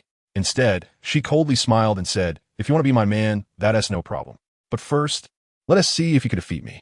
With that, she leaped down, her famous blade, Dragon Slayer, quickly falling. Captain, several subordinates immediately rushed forward to battle Decarl Lily. Meanwhile, Blackbeard stepped back to watch. The sounds of swords clashing erupted. Decarl Lily faced off against 6 of Blackbeard's subordinates at once, still holding her ground. Not only was her reaction extremely fast, but her agility was impressive. Wherever her blade fell, her opponents were forced to retreat repeatedly. Blackbeard watched in a daze. How is this possible? These subordinates all fought their way out of Impel Down. Why is it so difficult to deal with just her? Is this woman really that strong? Looking at her, her swordsmanship seems no less than Hawkeye's, Blackbeard speculated. No wonder she could eliminate 100 pirate crews in such a short time. Without some strength, one really can't survive in this world. At this moment, Blackbeard dared not be careless. He secretly activated his Devil Fruit ability. You guys step back. Blackbeard jumped forward. The remaining few quickly jumped aside. Dark Water. Blackbeard extended his darkened right hand, attacking Decarl Lily. At the same time, Decarl Lily instantly wrapped her blade, Dragon Slayer. In armament Haki. Boom! The two powerful auras collided, exploding apart. The people around were knocked back repeatedly. She was actually able to block the captain's Dark Water. Decarl Lily's strength is indeed extraordinary. She truly deserves the title of Silver Pirate Hunter. The captain will leave her with nothing but bones. That's right. The captain doesn't even take Whitebeard seriously. Blackbeard's crew began to discuss among themselves. In their view, although this Silver Pirate Hunter is powerful, there is still a significant gap compared to the captain. Should we go help the captain? Xianyu Hunter Catherine Butterfly suddenly said. You can go if you want. The rest of the group exchanged glances. None of them took action. They indeed found it hard to ambush such a beautiful girl. However, Catherine Butterfly did not see it that way. After all, she was a woman too. She hated those who were good-looking the most. Just as she was about to launch a sneak attack on DK or Lily, she was stopped by Teach. Butterfly, this person is mine. You're not allowed to make a move. Teach laughed arrogantly. Haha, I want to conquer her and make her my woman. Although he thought Lily's strength was decent and could withstand his moves, based on their duel, there was no way DK or Lily could win against him. Captain Teach, are you still trying to act tough at this time? I just want to see how you make me your woman. You can certainly try, DK or Lily said dismissively. The black blade, /dragon, is indeed well-deserved. It can block my absorption. Lily, how did you get it from Wano country? Teach asked. Famous swords and blades from Wano country rarely circulate outside. Moreover, Wano country has long been closed off. Obtaining such swords and blades is a very difficult task. Teach, you still have the mind to ask me this. DK or Lily smiled slightly, secretly exerting force as the sword in her hand slowly pressed against Teach's hand. Originally, that sword was blocked by his darkness. This couldn't hurt his hand, but being so close would definitely lead to injury. Teach broke out in a cold sweat. What? This woman didn't use her full strength just now? How is that possible? I used all my strength. Does this woman still hold back? At this moment, he had to start taking things seriously. Dark Hole, Teach activated the power of the dark fruit again. Suddenly, the entire pirate ship was shrouded in darkness. Everyone's bodies began to sink. The crew immediately jumped onto the mast. If they were absorbed by the captain's darkness, they would completely enter an endless void. Naturally, they had to avoid it. At this moment, they felt fear. This was the first time Teach was so serious in front of everyone. Captain, don't go too far, or else we won't have a ship to go back on. Someone shouted loudly from the mast. Ha ha ha, I will defeat this woman. Teach laughed. A ship can be rebuilt. It can be stolen again. But this woman, I must defeat today. Unabashed, Karu Lily pressed the sword down hard. The black blade directly broke through the darkness, blocking Teach's hand. The sword cut into his hand, blood gushing out. Teach cried out in pain. The weakness of the dark fruit was revealed again. Not only could it absorb fruit abilities, but it could also double the damage received. Seizing this opportunity, Karu Lily jumped into the air from the darkness, freezing mid-air. Teach rolled on the ground in pain, and, at the same time, the power of the dark fruit was instantly undone. After a while, Teach finally stood up from the ground. Damn it. He looked at Karu Lily, suspended in mid-air, gritting his teeth in hatred. He originally thought this opponent would be easy to deal with. He had been too careless. You all, go kill that man on the ship. Teach suddenly commanded. Once the crew realized what was happening, they looked at the boy on the small boat. Then, they leaped towards that small boat. Gone. Let us see how your recent training is going, Karu Lily muttered to herself. Although her brother's strength was not bad, this time they were facing 6 skilled members of the Blackbeard pirates, which might not be easy to handle. Meanwhile, Karu Ganon had already started fighting against the 6. Karu Lily's attention unconsciously shifted to that side. Just then, something suddenly grabbed her feet. Looking down, it was Teach's dark matter. Teach, are you still not giving up? Karu Lily was a bit angry. He chose to disturb her while she was watching the battle, clearly not wanting to live. Immediately, she swung the dragon slayer in her hand, instantly severing the darkness that Teach had raised. Ha ha, your strength is indeed impressive. You were the first to cut through my dark matter, Teach laughed. But at this moment, he was already a bit nervous. It is known that so far, his strongest ability is the dark fruit. The power of the dark fruit is extremely powerful against devil fruit users. But for those who don't use fruit abilities, it can indeed be a hassle, especially swordsmen. Most of them do not have fruit abilities. Yet, this female pirate hunter before him just happened to use swordsmanship. Moreover, her speed was incredibly fast. The dark fruit did not have the ability to absorb quickly. At this moment, Blackbeard was already planning to retreat. This opponent is very formidable. Continuing to fight for a long time would not be good. Your darkness is insignificant in front of my sword. So, do you still want me to be your woman now? Dee said coldly, her words laced with disdainful mockery. Suddenly, Teach stretched out his hands and laughed loudly. Thief! Ha ha ha! What a brazen boast. Dee, you should take a look at your right foot. Upon hearing this, Dee looked at her right foot. She saw that the part of her right foot that had just been entangled by darkness was starting to turn red, accompanied by a burning pain. What is going on? Dee was a bit surprised. Does the dark fruit have a burning ability? Teach, you bastard! How dare you hurt my foot? Dee's face turned red with anger. She had always cherished her feet, bathing them in milk and applying rose essence almost every day. Yet, this bastard Teach dared to harm her foot. Thief, ha ha ha! If you don't go back to treat it soon, your feet will be ruined. That's the ability of the corrosion fruit. Teach laughed triumphantly. In the days following the Marineford War, he had killed a user of the corrosion ability and claimed their fruit power for himself. Just now, when he ambushed Dee, he fused the ability of the corrosion fruit into the dark fruit. He initially intended to use it to defeat Dee, But didn't he expect her to directly sever his dark fruit ability? Although the corrosion fruit S ability was effective, he wasn't very skilled in using it yet. Therefore, the corrosion was slow and would take several days to damage her foot. Moreover, using 2 fruit abilities simultaneously would greatly exhaust his stamina, which is why he had the idea of retreating. Bastard, how dare you hurt my foot? Dee's expression changed drastically. The dragon slayer in her hand slashed down from the sky. A massive red sword aura fell. The entire sea surface was cut open, creating a long chasm. In an instant, Teach's pirate ship was shattered by the sword aura. Fortunately, he managed to escape before the sword aura fell. However, Salem was not so lucky, as he was directly swept ashore by the waves.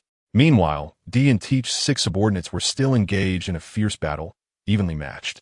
At that moment, a red figure descended. The sword light flashed. Tyrant Abelo Pizarro was decapitated. The remaining 5 were all sent flying by the sword aura, crashing onto the island with explosions ringing out. Sister, Dee called out. At the same time, he sensed the chilling, killing intent on his sister's face. She was really angry. We should go back. Facing her brother, Dee's expression softened. Compared to challenging Whitebeard, she was more concerned about her foot, which was already burned.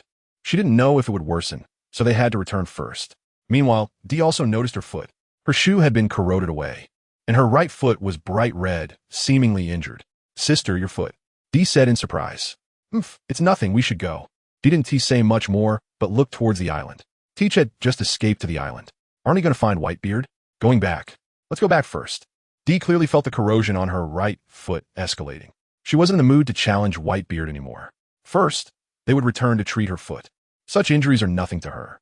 The sister has made up her mind, and DeCarl Jienen can only nod repeatedly. Although the sister treats him well, he knows her temper. She is resolute and does not tolerate dissent. He dares not argue at all.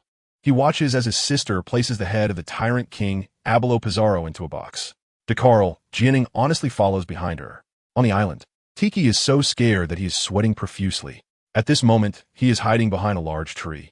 He still feels lingering fear about everything that just happened. What would have happened if that move had hit him directly? Tiki can hardly bear to imagine it. Moreover, he saw that woman defeat his 6 subordinates in a very short time and even kill one of them. Everything felt like a dream to Teach. Where did this silver pirate hunter come from? He has been sailing the seas with Whitebeard for over a decade, yet he has never faced such a dire situation before. Thinking back carefully, her move seemed familiar from many years ago. Captain, a call brought Teach back to reality. He stuck his head out, keenly observing everything around him. I'm here. It wasn't until he confirmed that DeCarlo Lilly had left that Teach stepped out from behind the tree. Captain, this woman is too formidable. Demon Sheriff Lafitte, like a stray dog, had long lost his gentlemanly demeanor. He couldn't even understand how he had been knocked away. Moreover, he couldn't get back up after a long time. Teach silently nodded. How strong is this woman really? Originally, I wanted to make her my woman. Now it seems like a joke. This woman is elusive. Go find the rest and gather them together. Just now, the crew scattered in all directions. We must look for them one by one. Half an hour later, only a few managed to regroup. Teach looked at his subordinates, all of whom were battered and bruised. Moreover, including himself, there were only 7 of them left. The headless corpse of the tyrant king had already been washed ashore by the sea. Damn it! How dare they kill my men? Teach stared at the body on the ground, his heart filled with mixed emotions. Previously, Yifei had taken out 2 of his subordinates. Now, an inexplicable woman from nowhere had killed another one, greatly weakening the strength of his Blackbeard pirates. Yifei, DeCarl Lilly, I must avenge this. Captain, our ship has been destroyed. Where do we go now? Inu Fan Oka asked wearily. In this situation, are we going to kill Whitebeard? Teach turned around to look at the crew, following him. The ship is gone, but there are still many here. We need to find a place to recuperate. Implicitly, Teach's plan was to steal a ship and escape. This time it can indeed be considered a disastrous defeat. Fortunately, I just managed to get that woman to leave. If we continue, I have no idea what kind of situation we will face. On the white-bearded old man's side, we can no longer go back. Everyone, except for myself, is seriously injured. If we go back, it would likely just bring more trouble. Not only can we not go, but we also need to leave quickly. It is not far from the headquarters of the Whitebeard pirates. The news of the island being attacked will soon reach Whitebeard. If they don't leave, once they come, a fight will definitely break out again, and the situation will become even more unfavorable. It must be said that in this regard, Teach has a very high intuition. He knows that Whitebeard hates him to the core and will stop at nothing to kill him. Immediately, Teach took his men and seized a ship, quickly evacuating. They didn't even have time to transport the treasure before leaving. Sure enough, he guessed correctly. Whitebeard was on his way. After receiving the news of the affiliated pirate crew being attacked and hearing that it was Teach causing trouble, Edward Newgate was furious and personally led his men there. However, by the time they arrived, Teach had already escaped with his crew. Edward Newgate, upon learning the news, was so angry he kept pounding his chest. That bastard got away again. Dad, it seems Teach has already escaped. The body by the sea should be Abaro Pizarro. As soon as the ship docked, Marco noticed the corpse floating in the water. Based on the clothing of the headless corpse, Marco concluded that it was Abaro Pizarro, one of Teach's subordinates, a notorious criminal. Marco, go ask Fingo how that person died, Whitebeard Edward Newgate asked. Then he noticed the obvious signs of battle nearby. Could have been done by his subordinates? Soon, Moti Van Gogh was brought over. At that moment, he had just woken up from coma. Originally, Teach intended to kill him, but due to his rush to set sail, he only knocked him out. When asked about Abaro Pizarro, he was just as confused. His crew had no idea either. The battle here had been so intense, they didn't dare approach. It seems quite a few notable figures have come to my territory today. Whitebeard couldn't help but sigh. To be able to kill his subordinate in front of Blackbeard Teach is no simple character. This immediately reminded him of Yi Fei. Could it be that brat Yi Fei did this? Whitebeard still felt somewhat pleased. But what he didn't know was that DiCarlo Lilly was originally planning to challenge him. Dad, could it be infighting? Marco suddenly asked. He couldn't figure this out either. Knowing that Yi Fei had left, did he come to ambush my territory? Whitebeard was a bit puzzled. He had 43 pirate crews under his command, and the sea area he governed was extremely vast. At over 70 years old, he couldn't endure much more sailing. If Teach were to ambush like this, he definitely wouldn't be able to handle it all. Could someone have leaked the news? Marco asked curiously. Marco, don't easily doubt your own people, Whitebeard Edward Newgate criticized. Despite being betrayed by Teach, he still believed in his crew. Most of those people were raised by him. He was unwilling to suspect anyone. Old man, I understand. Marco said somewhat awkwardly. Where is Yi Fei now? Whitebeard thought of Yi Fei again. A few days ago, he had been ordered to go to Dressrosa. A day ago, I contacted Yi Fei through the Den Mushi. He was on his way to marry Gios, and he said he would return to Dressrosa in a few days. Marco replied, in recent days, he has been in contact with Yi Fei. My son really dares to act recklessly. Whitebeard Edward Newgate suddenly laughed. To dare to go to Mariewa alone indeed takes some courage. As for why Yi Fei wants to go to Mariewa, Whitebeard did not ask much. In his view, young people should have their own ideas. Elders do not need to pry too much. Since he is going back to Dressrosa in a few days, let's send someone to pick him up, Whitebeard said. After all, this time they're dealing with Doflamingo and the entire Don Quixote family. Without anyone to assist him, Yi Fei would surely have a hard time alone. As soon as Whitebeard finished speaking, several division commanders immediately stood up, eager to volunteer to go to Dressrosa. Especially Fire Fist Ace, who almost got into a fight with everyone. Ace you go, Whitebeard had no choice but to look at Fire Fist Ace. Previously, Ace had carried out missions alone multiple times and was very familiar with the outside world. However, since he had previously gone alone to capture Teach, he had been defeated by Teach instead. This made Whitebeard somewhat worried. Could this kid be going to seek revenge on Teach again? Old man, I promised to complete the mission, Fire Fist Ace replied excitedly. Ever since Yi Fei left, he had been staying at the base, and it was just too boring. Every day was just eating and sleeping. He felt drowsy all the time. This time, it's hard to come by such an opportunity. How could I not be happy? Going to Dressrosa not only allows me to fight alongside Yi Fei, but also to spar with him during free time.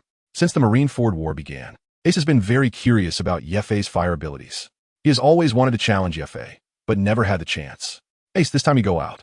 You must promise me 2 conditions, said Edward Newgate, Whitebeard. Old man, just say it. I will agree to any conditions, Fire Fist Ace replied confidently. First, after you go to Dressrosa, you must follow Yi Fei's arrangements and cannot act recklessly. Second, you must not seek out Teach alone. You must agree to these 2 things, otherwise, I absolutely won't allow it. Given Ace's personality, there is still a possibility that he might seek out Teach again. However, today's Teach is no longer the same as before. Edward Newgate saw this very clearly. For this reason, he was sent to Dressrosa to listen to Yi Fei, because Yi Fei's character is at least much calmer. No problem, old man. Ace nodded repeatedly. It was precisely because of his own impulsiveness that he underestimated Teach too much. That's why he got caught, causing the entire Whitebeard pirates to suffer heavy losses. This time, lessons must be learned. The next day, as Ace set off alone for Dressrosa, Yi Fei had already arrived at the Holy Land of Mariewa the day before. He did not go to seek out the world government. but instead conducted a secret investigation of the CP9 base. Originally, the CP9 headquarters was located on Eni's lobby, but the Navy had previously launched a Demon Purge order, destroying Eni's lobby. The CP9 members were also all disbanded. However, according to the original story, CP9 was training new recruits. Therefore, Yi Fei wanted to take a chance. Although Yi Fei's identity was that of the current Warlord of the Sea, both sides knew that it was not genuine. It was merely for their own interests. The Holy Land of Marineford is also the stronghold of the world government. Here, experts are everywhere. If one were to directly venture to find those 5 old men, no one can guarantee that there won't be any risks. In the original work, the author did not specify the strength of those old men. Marineford is also guarded by marine admirals. Additionally, there resides the legendary celestial dragon, M. This person is an extremely mysterious existence. Yi Fei did not want to take direct risks. Therefore, Yi Fei decided to negotiate with CP9 and the world government. After a day's investigation, Yi Fei quickly discovered the location of CP9's base. After a simple disguise, he was determined to find them. On the street, people occasionally noticed him, but Yi Fei did not pay any attention and continued walking. In front of him, a few people wearing bubble helmets approached him, surrounded by others. These people are the masters of Marineford, the celestial dragons, the world nobles. They wear bubble-like headgear because they supposedly disdain breathing the same air as commoners. Moreover, they commit numerous atrocities, treating the lives of others as mere playthings whenever they like, and publicly gunning down civilians is a common occurrence. However, the world government turns a blind eye and allows them to act with impunity. They even send troops to protect them at all costs. Yi Fei is extremely displeased with the world government's actions. When the celestial dragons go out, everyone must step aside. Their lackeys shout as they pass by.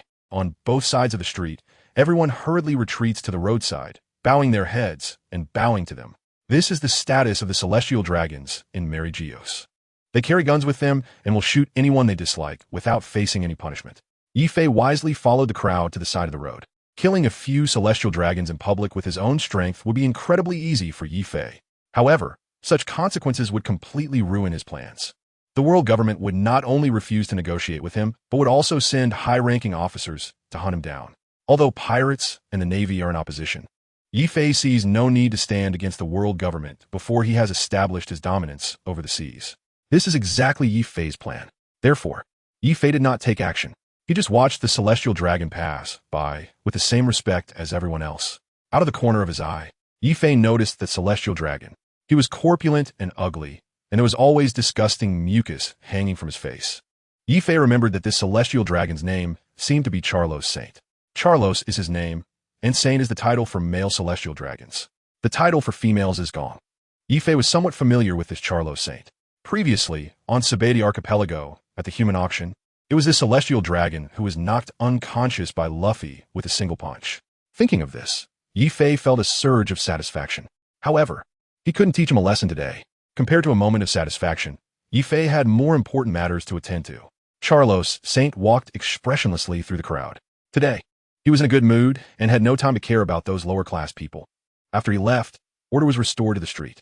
Yi Fei then successfully arrived at the CP9 base, according to his previous intelligence. As soon as he entered, a woman stretched out her hand and blocked his way.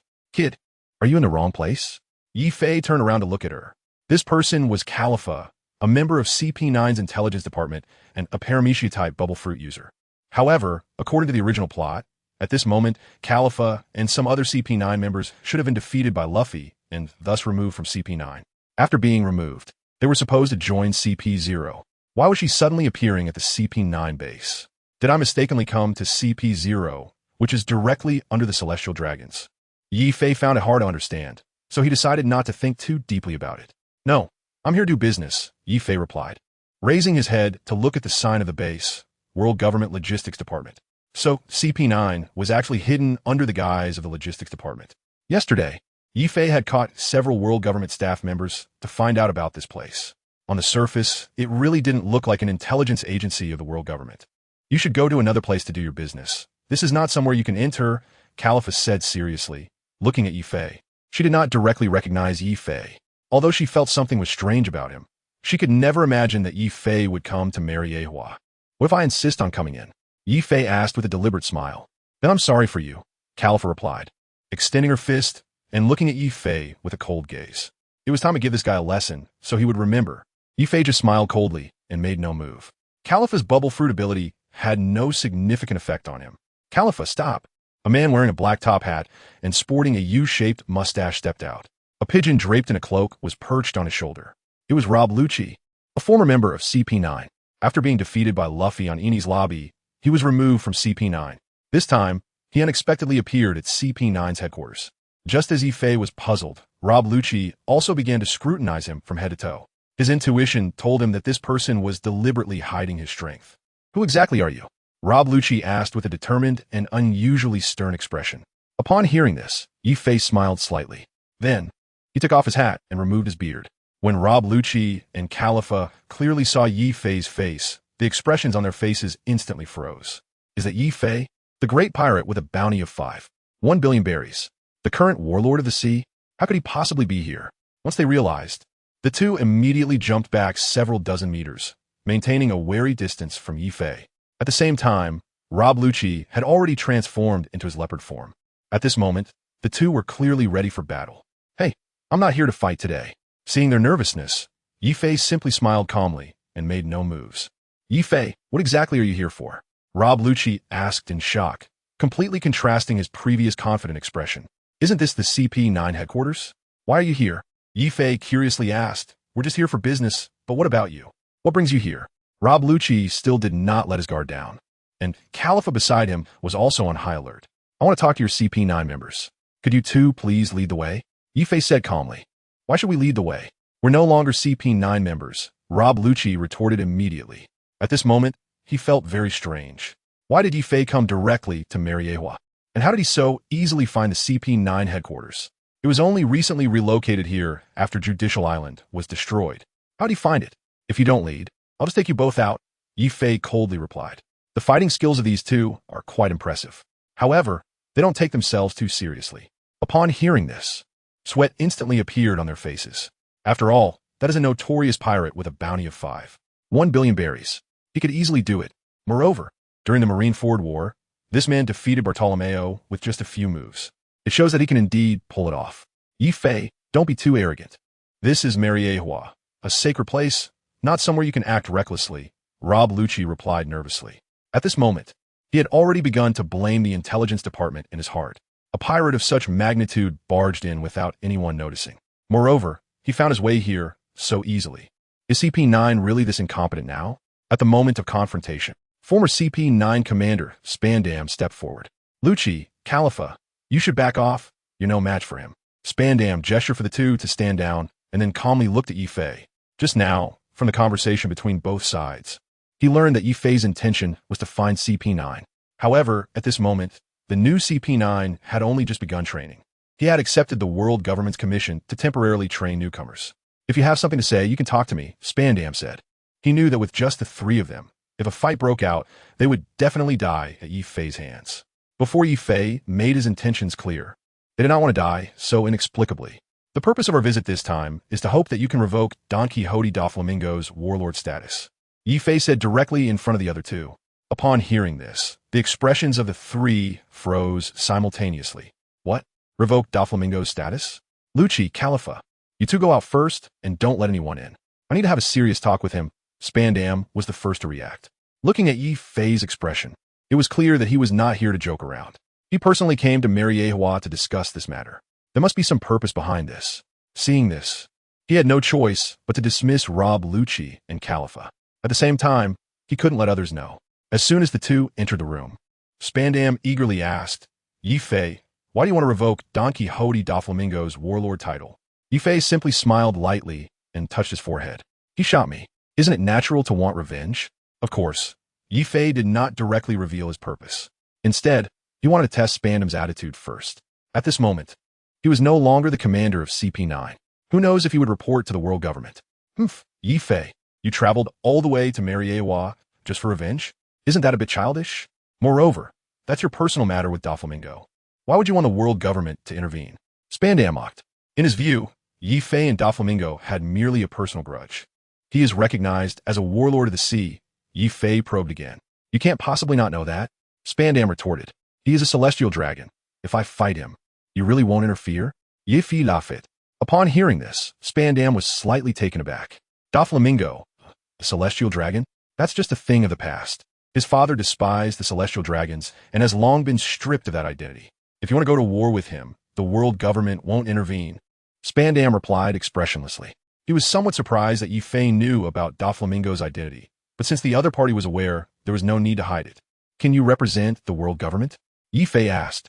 His purpose for coming here was to hope that the world government would directly revoke Doflamingo's warlord title and then send troops to eliminate him. Then, the Riku king could reclaim the throne, and he and the Whitebeard pirates could occupy Dressrosa without a fight. Of course, this was the best expectation. However, Yifei was also prepared for the worst. Your purpose for coming here is to hope that I report to the world government, right? Speak up. You must have grasped some issue about Doflamingo. Otherwise, you wouldn't be so relaxed, Spandam replied. He knew that Yifei must have some purpose for coming this time. The 5 old men of the world government had already secretly sent people to investigate him. Currently, they had dispatched another group of CP9 personnel to Logtown, and he believed that Yifei's identity would soon be revealed. Yifei was unaware of these matters. His purpose for coming here was Doflamingo. Spandam had already guessed his intention. Yifei had no plans to continue hiding. As the former commander of CP9, you must know about artificial devil fruits. Upon hearing this, Spandam immediately became alert. That's right, the world government's top scientist, Dr. Vegapunk, has indeed been researching them. But this is classified information belonging to the world government. Outsiders rarely know about it. How did Yifei manage to find out? Seeing that Spandam did not respond, Yifei continued, as far as I know. Doflamingo has been producing devil fruits. Spandam's expression tightened slightly. As the former head of the world government's intelligence agency, he indeed had heard some rumors about Doflamingo producing devil fruits. However, due to Doflamingo's identity as a warlord of the sea, he had a certain degree of autonomy. His Dressrosa had never allowed the Navy to station there, and the world government had always maintained a relationship of utilization and balance with the warlords of the sea, rarely intervening in their territories. This is also one of the reasons why CP9 cannot conduct a thorough investigation. He is one of the 7 warlords of the sea, and the world government has granted him the authority to produce devil fruits. What does it matter? You wouldn't think that this would lead the world government to revoke his status, would you? Spandam replied coldly. Yifei smiled indifferently. Then do you know where the artificial devil fruits he produces have gone? Where? Spandam immediately asked. He had not considered this question before. After all, they did not know whether Doflamingo was producing devil fruits. But suddenly being asked, he appeared extremely curious. Wano country, Kaido of the beasts, Yifei confidently replied. Upon hearing this, Spandam's expression changed drastically. It is known that Kaido is one of the 4 emperors of the New World. Moreover, he has always been in a hostile state with the world government. What could be his purpose in buying Doflamingo's artificial devil fruits? If this is true, it would definitely be a huge piece of news. Yifei, how do you know this? Spandam sneered. This news, even CP9 doesn't know. Where did he get this information? Could it be fabricated? You don't need to worry about where I got it from. If you don't intervene, once Kaido grows stronger, who will be the first to suffer? Yifei sneered. Naturally, he was unwilling to tell him it was because he read the original work, but he had to make him understand the stakes. Opposite him, Spandam pretended to be relaxed. With Kaido alone, defeating the Navy is impossible. Yifei nodded casually. You're right. But what if he joins forces with Big Mom? They are old friends, and once they unite, will you be able to compete? Hearing this, Spandam fell silent. The alliance of 2 emperors would indeed be a big problem for the Navy. At this moment, he roughly understood Yifei's purpose in coming here. It was to hope the Navy could deal with Big Mom. Yifei, what is your position? Spandam asked deliberately. I just don't want to be swallowed up. A fight between Kaido and us is not good for either the Navy or us, Yifei replied. Currently, Kaido already has hundreds of devil fruit users under his command. If this continues to increase, and he joins forces with Charlotte Linlin, the situation at sea will be instantly disrupted. From the later part of the original work, Kaido also had such a plan. You're still standing on Whitebeard's side, Spandam chuckled. From Yifei's words, he could tell that he had not detached from the Whitebeard pirates. It seems that the world government's choice to make him a warlord of the sea was a mistake. However, this may not be a bad thing for the world government. Since he came to Marineford, it shows that Yifei is still inclined towards the world government. Otherwise, he would not have taken the risk to come here. Although it was for his own interests, it also benefits the world government. That side is no longer important. What matters is that this news is definitely useful to you, Yifei replied. Damn Doflamingo, actually trading with Kaido, Spandam was furious. As a warlord of the sea granted by the world government, he has such close ties with the Navy's opponents. Previously, it was known that he was an agent of the Dark World, but it was unexpected that his hands had already reached the Emperor's. Spandam's expression began to change. Yi Fei already knew that his goal was close to being achieved. To be safe, Yi Fei decided to add some fuel to the fire. Spandam, there's more to Doflamingo's story. The throne of Dressrosa was seized from Riku III. King Riku is still waiting for you to rescue him, Yi Fei said deliberately. King Riku is a royal recognized by the world government. Now, he wants to see which side the world government will choose when faced with Doflamingo and King Riku. Previously, Yi Fei was somewhat puzzled. The world government clearly knew that Doflamingo had occupied Dressrosa, but they had not sent anyone to rescue King Riku. Moreover, the world government had not received a distress signal from King Riku, nor had they sent anyone to inquire about the matter. This matter is inherently somewhat strange. According to Yi Fei's speculation, there should be two possibilities. First, being deceived. Second, intentionally turning a blind eye. In Yi Fei's view, the probability of the first situation should be very low. From the original work, Doflamingo has occupied Dressrosa for 8 years, and the world government could not possibly ignore the original royal family. After all, the Riku family is also considered one of the founders of the world government. It seems unlikely that they would neglect to investigate and directly hand over the kingdom to Doflamingo. The world government is not that foolish. They have control over the entire world and cannot be unaware of Dressrosa. Therefore, the only remaining possibility is the second one, intentional neglect. It is important to know that Doflamingo's family, the Don Quixote family, is also a noble of the world. 800 years ago, they were the royal family of Dressrosa. Their status is more legitimate than that of the Riku family. Doflamingo returning to Dressrosa to reclaim his position has justification. Since it is a conflict among royal families, they simply chose not to intervene and let them handle it themselves. As for why, in the original work, Doflamingo was captured 2 years later, Yi Fei speculates that it might be because Luffy and his crew made a big deal out of it. The world government had no way to wrap things up and had to side with the Riku family again, which led to Doflamingo's capture. Given Doflamingo's crimes, they could have executed him, but he was merely imprisoned. This indicates that the attitude of the world government is quite ambiguous. This time, Yi Fei directly brought up the matter. What if you don't agree? Once I make this public to the whole world, what choice will the world government make? Will they protect the deposed celestial dragon, Don Quixote, Doflamingo, or will they safeguard King Riku? After Yi Fei stated his reasons, Spandam fell silent. As the commander of CP9, he was well aware that King Riku's throne was usurped. Previously, he had reported this to the world government. However, the upper management's attitude surprised him. Since then, he hadn't inquired too much about it. But today, Yi Fei brought this issue to light. Yi Fei, what is your purpose in mentioning this? Spandam asked deliberately. He couldn't understand where Yi Fei had obtained so much information. These are all top-secret matters. I have no ulterior motive. I just want to target Doflamingo because he shot me, Yi Fei replied. Of course, he did not directly state his purpose. Meanwhile, Spandam fell silent again. It was clear that since Yi Fei already knew about this, many others might also be aware. If this matter gets out, how would the world government react knowing about it, but not taking action? How would the royal families of other countries view this? Doflamingo? Other kings would surely find it hard to accept. A pirate casually seizing the throne?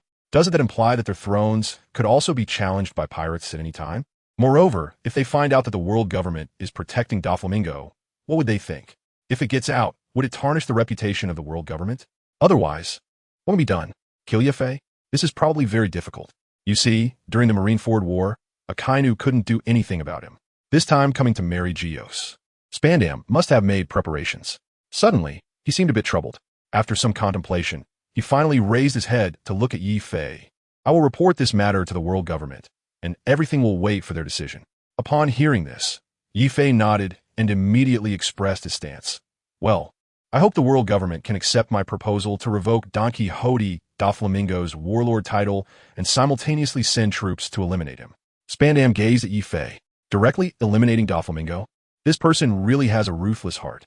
However, perhaps he could use this incident to turn things around for himself. After the Judicial Island incident, he was expelled from CP9 and was currently only temporarily training new recruits. If the Gorosei could restore his status this time, that would be great. I cannot change the world government's decision. I want to make it clear that I am just relaying the message, so don't get your hopes up too high. Spandam did not want to say much more. I hope to get the world government's response as soon as possible, Yi Fei said. nodding. Of course, Yifei had also prepared for both outcomes. It would be best if they resolved Doflamingo's issue themselves, saving him the trouble. If he had to take action, he would. If the world government ignored this matter, he would make the events in Dressrosa public. At that time, Yifei was very curious to see how the world government would handle it. Spandam nodded in agreement. After Yifei left, he immediately went to meet with the Gorosei. At this moment, the Gorosei were discussing the candidates for the new admiral of the Navy. Sengoku had officially submitted his resignation and recommended Kazan as the new admiral. However, the Gorosei preferred Akainu for the position. Compared to Kazan, Akainu could more decisively execute their orders. His view of justice was more suitable for the world government. However, during the Marineford War, Akainu was defeated by Yifei in front of the whole world, which indeed embarrassed the Navy headquarters and the world government. If it weren't for the circumstances, I would never agree to him becoming admiral, one of them said. That's right, he is a failure. He should have been removed from the Navy just like the previous CP9 members involved in the Judicial Island incident. But he is still the strongest force in the Navy, and few can match him. This might be a necessary compromise. Kazan is not suitable for the admiral position. Wouldn't this deepen the conflict between the two? What about Sengoku and Karp? Would they have any thoughts? Their reputation is extremely high in the Navy headquarters. They're already like this. What more can they do? A few old men discussed in the grand meeting hall. Akainu indeed brought disgrace to the Navy and the world government, but the world government still needed him. Naturally, they cannot dismiss Akainu's position like they did with CP9. Therefore, the old men had no choice but to agree to continue recommending Akainu. They were very aware that within the Navy headquarters, there was still a preference for Kazan to become admiral. Just as they finished their discussion, Spandam was brought in. As soon as he entered, the expressions of the old men were somewhat displeased. Spandam had committed serious errors during the Judicial Island incident. Normally, they could have directly arrested him. However, his father had been pleading on his behalf, which was why he was let go. Although he had been expelled from CP9, Spandam did not leave in order to train new recruits. Spandam, what are you here for? The old man in the black suit asked expressionlessly. Gentlemen, today, the warlord of the sea, Yifei, has come to marry Geos. Spandam immediately replied. He instinctively felt fear towards these 5 old men. These are the 5 most powerful people in the world. They can decide everything. Upon hearing this, the 5 old men were momentarily stunned, slightly surprised. What was he doing here? The old men couldn't figure it out either, but they quickly found out.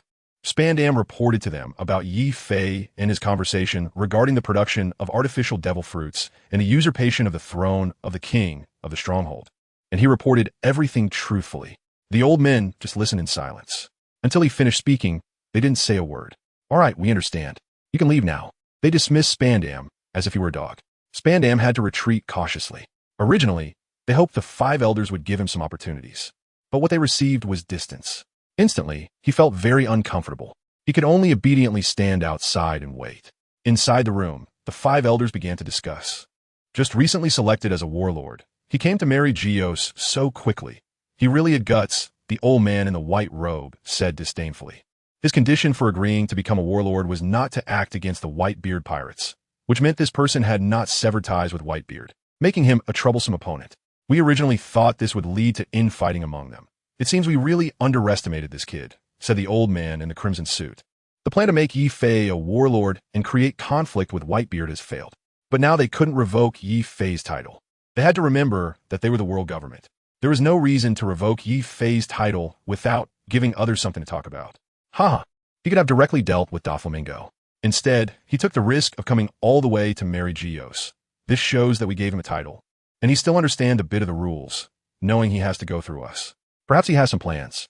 I think his goal is to eliminate Kaido. I heard that Kaido ambushed the Whitebeard pirates some time ago, and they want revenge. Naturally, they must first eliminate Doflamingo. But that's not important. Let's talk about the present, the old man in the black suit reminded. Producing artificial devil fruits for Kaido, Doflamingo is just looking for trouble, merely a former celestial dragon. The old man in the blue suit also said, the warlord title given to Doflamingo by the world government was originally intended to restrain some pirates, preventing them from acting recklessly and thus stabilizing the situation at sea. Therefore, he was given some plundering rights. Unexpectedly, this kid dared to act so recklessly. What do you all say? Should we protect Doflamingo or not? Protect? Yifei already knows about Dressrosa and is using the king to produce devil fruits. We have no way to respond to the kings of other countries. That's right, we can't protect him. The warlord chosen by the world government collaborating with Kaido, with so many devil fruits, what does he intend to do? Regarding the king of the stronghold, we feel quite guilty. Doflamingo brought this upon himself. Soon, the 5 elders reached a consensus, abandoned Doflamingo. They agreed to revoke his title as warlord. But there was a disagreement on whether to send troops to eliminate him. On one hand, if they send troops to eliminate him, how would the other warlords see it? Moreover, it wouldn't look good for the king of the stronghold either. Wouldn't he think, what have you all been doing for the past 8 years? Furthermore, Yi Fei's purpose in coming this time was to borrow the hands of the world government to eliminate Doflamingo, right? If they directly eliminate him, wouldn't that align perfectly with Yi Fei's intentions? It certainly wouldn't be that easy. If they don't eliminate him, then not only would Doflamingo be at large, but if Yi Fei brings this up, it would be embarrassing for them. A deadlock. But soon, they thought a new plan. That is, Doflamingo must be eliminated, but not by the world government and the Navy headquarters. Let Yi Fei